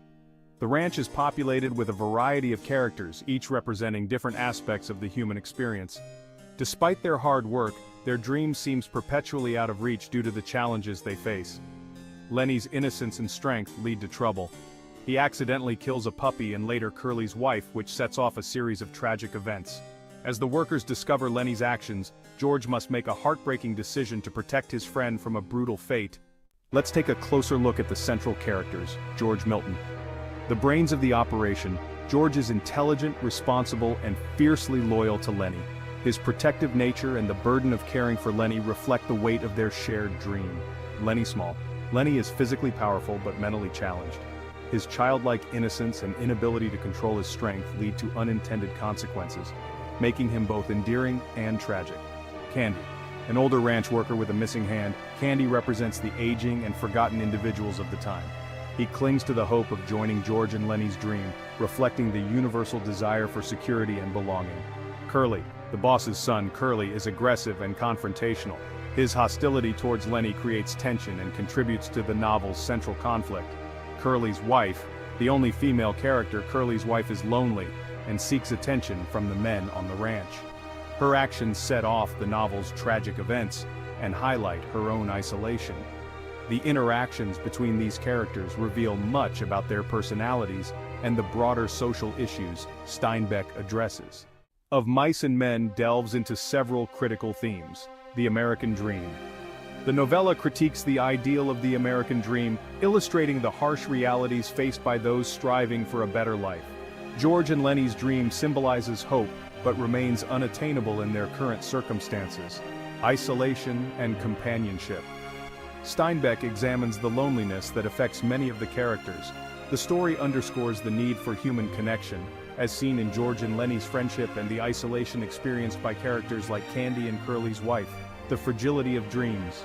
The novella portrays dreams as both a source of hope and a potential source of heartbreak. The characters' dreams are constantly threatened by the harsh realities of their lives. These themes resonate with everybody, highlighting universal struggles and the complexities of the human condition. Of Mice and Men is a moving exploration of human nature and relationships. Steinbeck's portrayal of George and Lenny's friendship and their shared dream is both poignant and tragic. The novella's realistic depiction of the era and its characters' inner lives offers deep emotional and social insights. While the ending may be difficult to accept, it emphasizes the harsh realities of the time and the sacrifices made for love and friendship. To summarize, Of Mice and Men presents a powerful and heart-wrenching tale of two men struggling to achieve their dreams during the Great Depression. Steinbeck's narrative explores the complexities of friendship, the pursuit of personal goals, and the realities of isolation. If you haven't yet experienced this classic, it's a must-read for its emotional depth and social commentary. The story remains relevant, offering insights into the human condition and the pursuit of dreams. Before we go, we ask for your help. Please subscribe to our channel. Let us know in the comments what book you'd like us to cover next. Hit the like button, share with friends, and turn on notifications to stay in the loop. See you next time. A world woven in time. Time dances differently in Macondo. It loops, it coils, it whispers secrets on the wind. Time is not a straight line in Macondo. It bends and twists. Past, present, and future intertwine. Characters relive memories. They are haunted by ghosts of their past. Can't tackle that TBR pile? Don't have time to read? We've got you covered. Welcome back to the Book Fox Summaries, bringing literature to life one summary at a time. So grab a cuppa, get comfy, and join us on this incredible journey through the world of literature. Today we dive into a literature classic gem, Gabriel Garcia Marquez's masterpiece, 100 Years of Solitude, where he crafts a world both fantastical and real. A cornerstone of magical realism pulls you into its embrace. The story unfolds like a tapestry woven across generations. Meet the Buendia family. They live, love, and grapple with fate in the heart of Macondo. Marquez masterfully blends the ordinary with the extraordinary, He paints vivid pictures of love, war, and the cyclical nature of history. Prepare to be swept away by the magic that seeps from every page. The Saga of Macondo, 100 Years of Solitude, tells the epic tale of the Buendia family. They are the founders of Macondo, a town cloaked in mystery and enchantment. The novel follows the family through several generations. Their story is not linear, it spirals, it loops back on itself, echoing past joys and sorrows. Marquez uses this cyclical structure to highlight recurring themes of fate, solitude, and the elusiveness of true happiness. The novel is a journey through the triumphs and tragedies of the Buendias. It is a journey that explores the cyclical nature of history and the enduring power of family ties, even in the face of extraordinary circumstances. This fluidity of time allows Marquez to explore the power of memory. He shows how it shapes our identities and destinies. He also highlights the difficulty of escaping the shadows of our pasts. Through the Buendias, we see how time can both heal and wound. We witness the lingering impact of choices made generations before. Marquez challenges us to ponder the nature of time itself. Are we puppets of fate, or do we have the power to choose? Marquez grapples with this question in 100 Years of Solitude. The Buendia family is trapped in a cycle of self-destruction. They make choices that echo those of their ancestors. This repetition suggests a predetermined destiny. Yet, within this framework of fate, characters struggle with their desires. They yearn for love, power, and meaning. Marquez leaves the question of fate versus free will open. He invites us to contemplate the forces that shape our lives. Are we truly free, or are we bound by invisible threads? Macondo is more than just a setting. It's a character in its own right. Vibrant and mystical, it embodies the heart of the story. Gabriel Garcia Marquez paints a vivid picture of Macondo's bustling streets. As we wander through, we can feel the heat, smell the flowers, and hear the music. But this paradise is not without its darkness. Macondo experiences periods of intense joy and devastating sorrow, mirroring the cyclical nature of the Buendia family's fate. Ultimately, the town is destroyed, fulfilling a prophecy foretold long ago. Macondo's demise underscores the ephemeral nature of existence, reminding us that even the most extraordinary places are not immune to the passage of time. The Buendia patriarchs, José Arcadio Buendia and Colonel Aureliano Buendia, are the pillars of the family. José Arcadio, the founder of Macondo, is a dreamer and an explorer, driven by a thirst for knowledge. His son, Aureliano, is a solitary and brooding figure who becomes a colonel in a series of civil wars that ravage Macondo. Both men are marked by their passions and their isolation.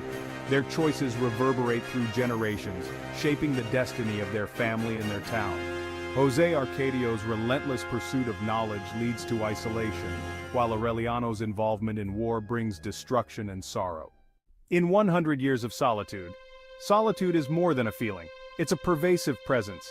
It permeates the lives of the Buendia family who, despite being surrounded by family, often find themselves alone. This solitude stems from their inability to connect with each other, as they are trapped in their own thoughts and desires. Gabriel Garcia Marquez masterfully portrays the weight of solitude. The passage of time is another dominant theme, affecting not just the characters but also the town of Macondo. From its vibrant beginnings to its inevitable decline, we see the relentless march of time, generations of love, loss, and repetition. The novel unfolds over 6 generations of the Buendia family. Each generation grapples with the legacy of their predecessors. We see recurring patterns of love, loss, betrayal, and redemption. The characters are often given the same names. This repetition emphasizes the cyclical nature of their experiences. They seem destined to repeat the mistakes of their ancestors. There are moments of joy and beauty, yet tragedy always seems to follow. The weight of the past hangs heavy. It prevents the Buendias from breaking free from their predetermined fates. Gabriel Garcia Marquez masterfully employs magical realism, blending the ordinary with the extraordinary. This creates a world where the impossible feels plausible. The novel is rich in symbolism. Yellow butterflies represent solitude, while rain signifies both renewal and destruction. These symbols add depth and meaning to the narrative. Marquez's use of language is equally impressive. His prose is lyrical and evocative, transporting readers to the heart of Macondo. We feel the heat, smell the flowers, and hear the music. 100 Years of Solitude is a timeless masterpiece. It's a must-read for anyone who appreciates rich, interwoven storytelling. Dive into the world of Macondo, experience the magic, the tragedy, and the enduring power of family. This novel will stay with you long after you finish the last page. It will make you question your perception of time, reality, and the human condition. The Buendia family house, a large rambling house with numerous rooms and a central courtyard, symbolizing the family's sprawling history and interconnected lives. The arrival of the gypsies to Macondo, bringing with them new inventions and ideas, representing the arrival of modernity and change. The banana plantation, a symbol of the economic boom and subsequent exploitation that transforms Macondo. The insomnia plague, people of Macondo suffering from insomnia, wandering the streets in a daze, representing the collective loss of memory and identity. The final scene of the novel, the last remaining Buendia, deciphering the prophetic manuscript, as a whirlwind destroys Macondo, symbolizing the fulfillment of destiny and the cyclical nature of time. What resonates most with you in 100 Years of Solitude? Do you feel the pull of Macondo, its magic woven into your dreams? Share your thoughts on this masterpiece. Before we go, we ask for your help. Please subscribe to our channel. With your subscription, encourage us to create more summaries, comments, and recommendations are welcome. Hit the like button, share with friends, and turn on notifications to stay in the loop. See you next time.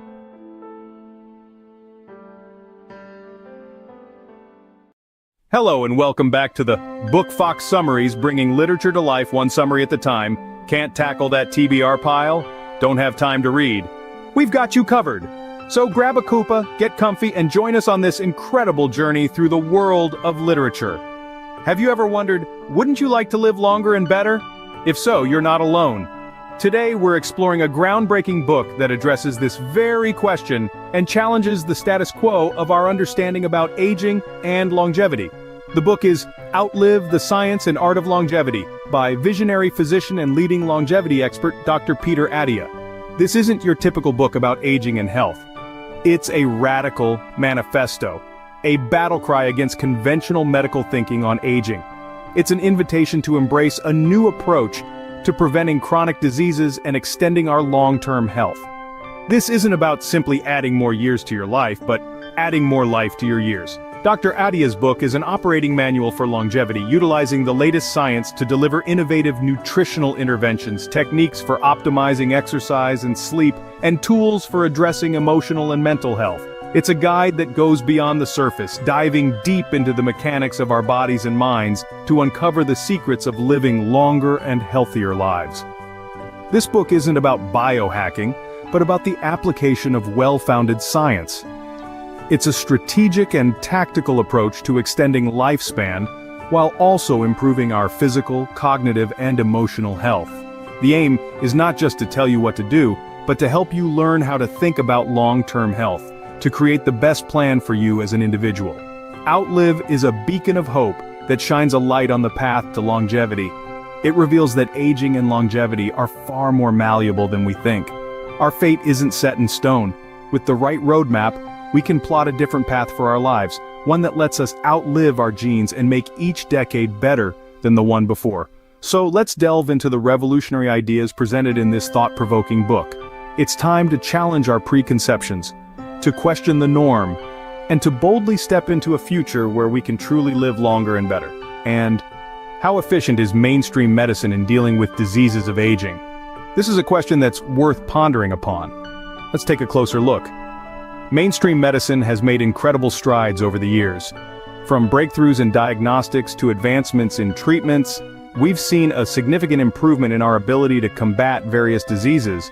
But when it comes to diseases of aging, think heart disease, cancer, Alzheimer's disease, and type 2 diabetes, mainstream medicine seems to be playing catch-up. The book, Outlive the Science and Art of Longevity, by Dr. Peter Attia and Bill Gifford, offers a critical perspective on this. It highlights how our current medical practices often intervene too late in the game. We tend to wait for the diseases to manifest and then scramble to treat them. This approach, unfortunately, only prolongs lifespan without necessarily improving the quality of life. It's like patching up a leaky boat in the middle of a stormy sea. Sure, you might stay afloat a bit longer, but is that the best we can do? The book argues that this is not. It suggests that we need to shift our focus from simply extending life to enhancing the quality of life. This requires a fundamental shift in how we approach aging and disease. Instead of reacting to diseases as they appear, we need to adopt a proactive strategy. This means taking preventative measures, recognizing early warning signs and making lifestyle changes that can stave off these diseases in the first place. It's not about waiting for the storm to hit and then trying to stay afloat. It's about predicting the storm and steering the boat to calmer waters. It's about addressing the root causes rather than just the symptoms. It's about preventive care rather than just reactive care. The message is clear. We need a new approach, a personalized, proactive strategy for longevity. This is the core proposition of the book. But what exactly does this entail? Well, that's a topic for our next scene. Until then, let's remember, it's not just about adding years to our life, but life to our years. This book proposes a personalized, proactive strategy for longevity. But what exactly does that entail? What if I told you that aging and longevity are far more malleable than you think? Longevity isn't just about adding more candles to your birthday cake. It's about embracing a proactive strategy to extend not just your lifespan, but your health span. And no, we're not talking about biohacking. This is real science based on strategic and tactical approaches to enhance your physical, cognitive, and emotional health. One of the most potent pro-longevity drugs is something we all have access to: exercise. But not just any exercise, we're talking about training for what Dr. Attia calls the centenarian decathlon. This doesn't mean you have to start training for 10 different sports. Rather, it's about incorporating a variety of exercises that promote strength, endurance, flexibility, balance, and agility. The beauty of exercise is that it's not only beneficial for your physical health, but it also boosts your cognitive and emotional well-being. It's a triple threat against the diseases of aging. Now let's talk about food. Forget about fad diets. What's more important is understanding nutritional biochemistry. This means using technology and data to personalize your eating pattern. It's about nourishing your body with what it needs to function optimally and ward off disease. Speaking of disease, there's an underdiagnosed liver condition that could be a precursor to chronic diseases of aging. It's extremely common, yet many of us are unaware that we might be suffering from it. This condition can be detected and managed effectively if we replace the outdated framework of mainstream medicine with a personalized, proactive strategy for longevity. But remember, focusing only on physical health and ignoring emotional health could be the ultimate curse. After all, what's the point of living a long life if you're not happy? So, alongside your exercise regimen and nutritional plan, make sure to include strategies for managing stress and fostering positive relationships. In the end, longevity is about making each decade better than the one before. So why not start now? Because your fate is not set in stone. You can plot a different path for your life, one that lets you outlive your genes and make the most of your years. Now that we understand the science, how can we apply it to our lives? This is where the beauty of Outlive truly shines. Dr. Attia emphasizes the importance of creating a personalized roadmap to longevity. This roadmap isn't a one-size-fits-all plan. It's about understanding your own body and tailoring your lifestyle to maximize your health span. One key aspect of this roadmap is using technology and data to personalize your eating pattern. Forget about generic diets. Instead, focus on nutritional biochemistry. What does your body need? How does it react to different foods? These are the questions to ask. With the help of technology, we can track our nutritional intake and adjust our eating habits to better suit our individual needs. Another significant element is training for what Dr. Attia calls the centenarian decathlon. This doesn't mean preparing for a literal decathlon. Instead, it's about adopting a balanced exercise routine that promotes longevity. This could be anything from strength training to endurance exercises, all aimed at keeping your body physically fit and your mind sharp as you age. Remember, the journey to longevity isn't about drastic changes or quick fixes. It's about small, consistent efforts that, over time, contribute to a longer, healthier life. So take this knowledge and use it to create your personal roadmap to longevity. With the right roadmap, you can plot a different path for your life, one that lets you outlive your genes to make each decade better than the one before. In conclusion, Outlive, the science and art of longevity, provides a groundbreaking perspective on aging and longevity. This book challenges the conventional medical thinking and offers a new approach to preventing chronic disease and extending long-term health. It's a roadmap to a more vibrant, healthier life, highlighting the importance of proactive strategies, personalized nutritional interventions, optimizing exercise and sleep, and addressing emotional health. Before we go, we ask for your help. Please subscribe to our channel. With your subscription, you are helping us to have the power to create more summaries. Comments and recommendations are welcome. Hit the like button.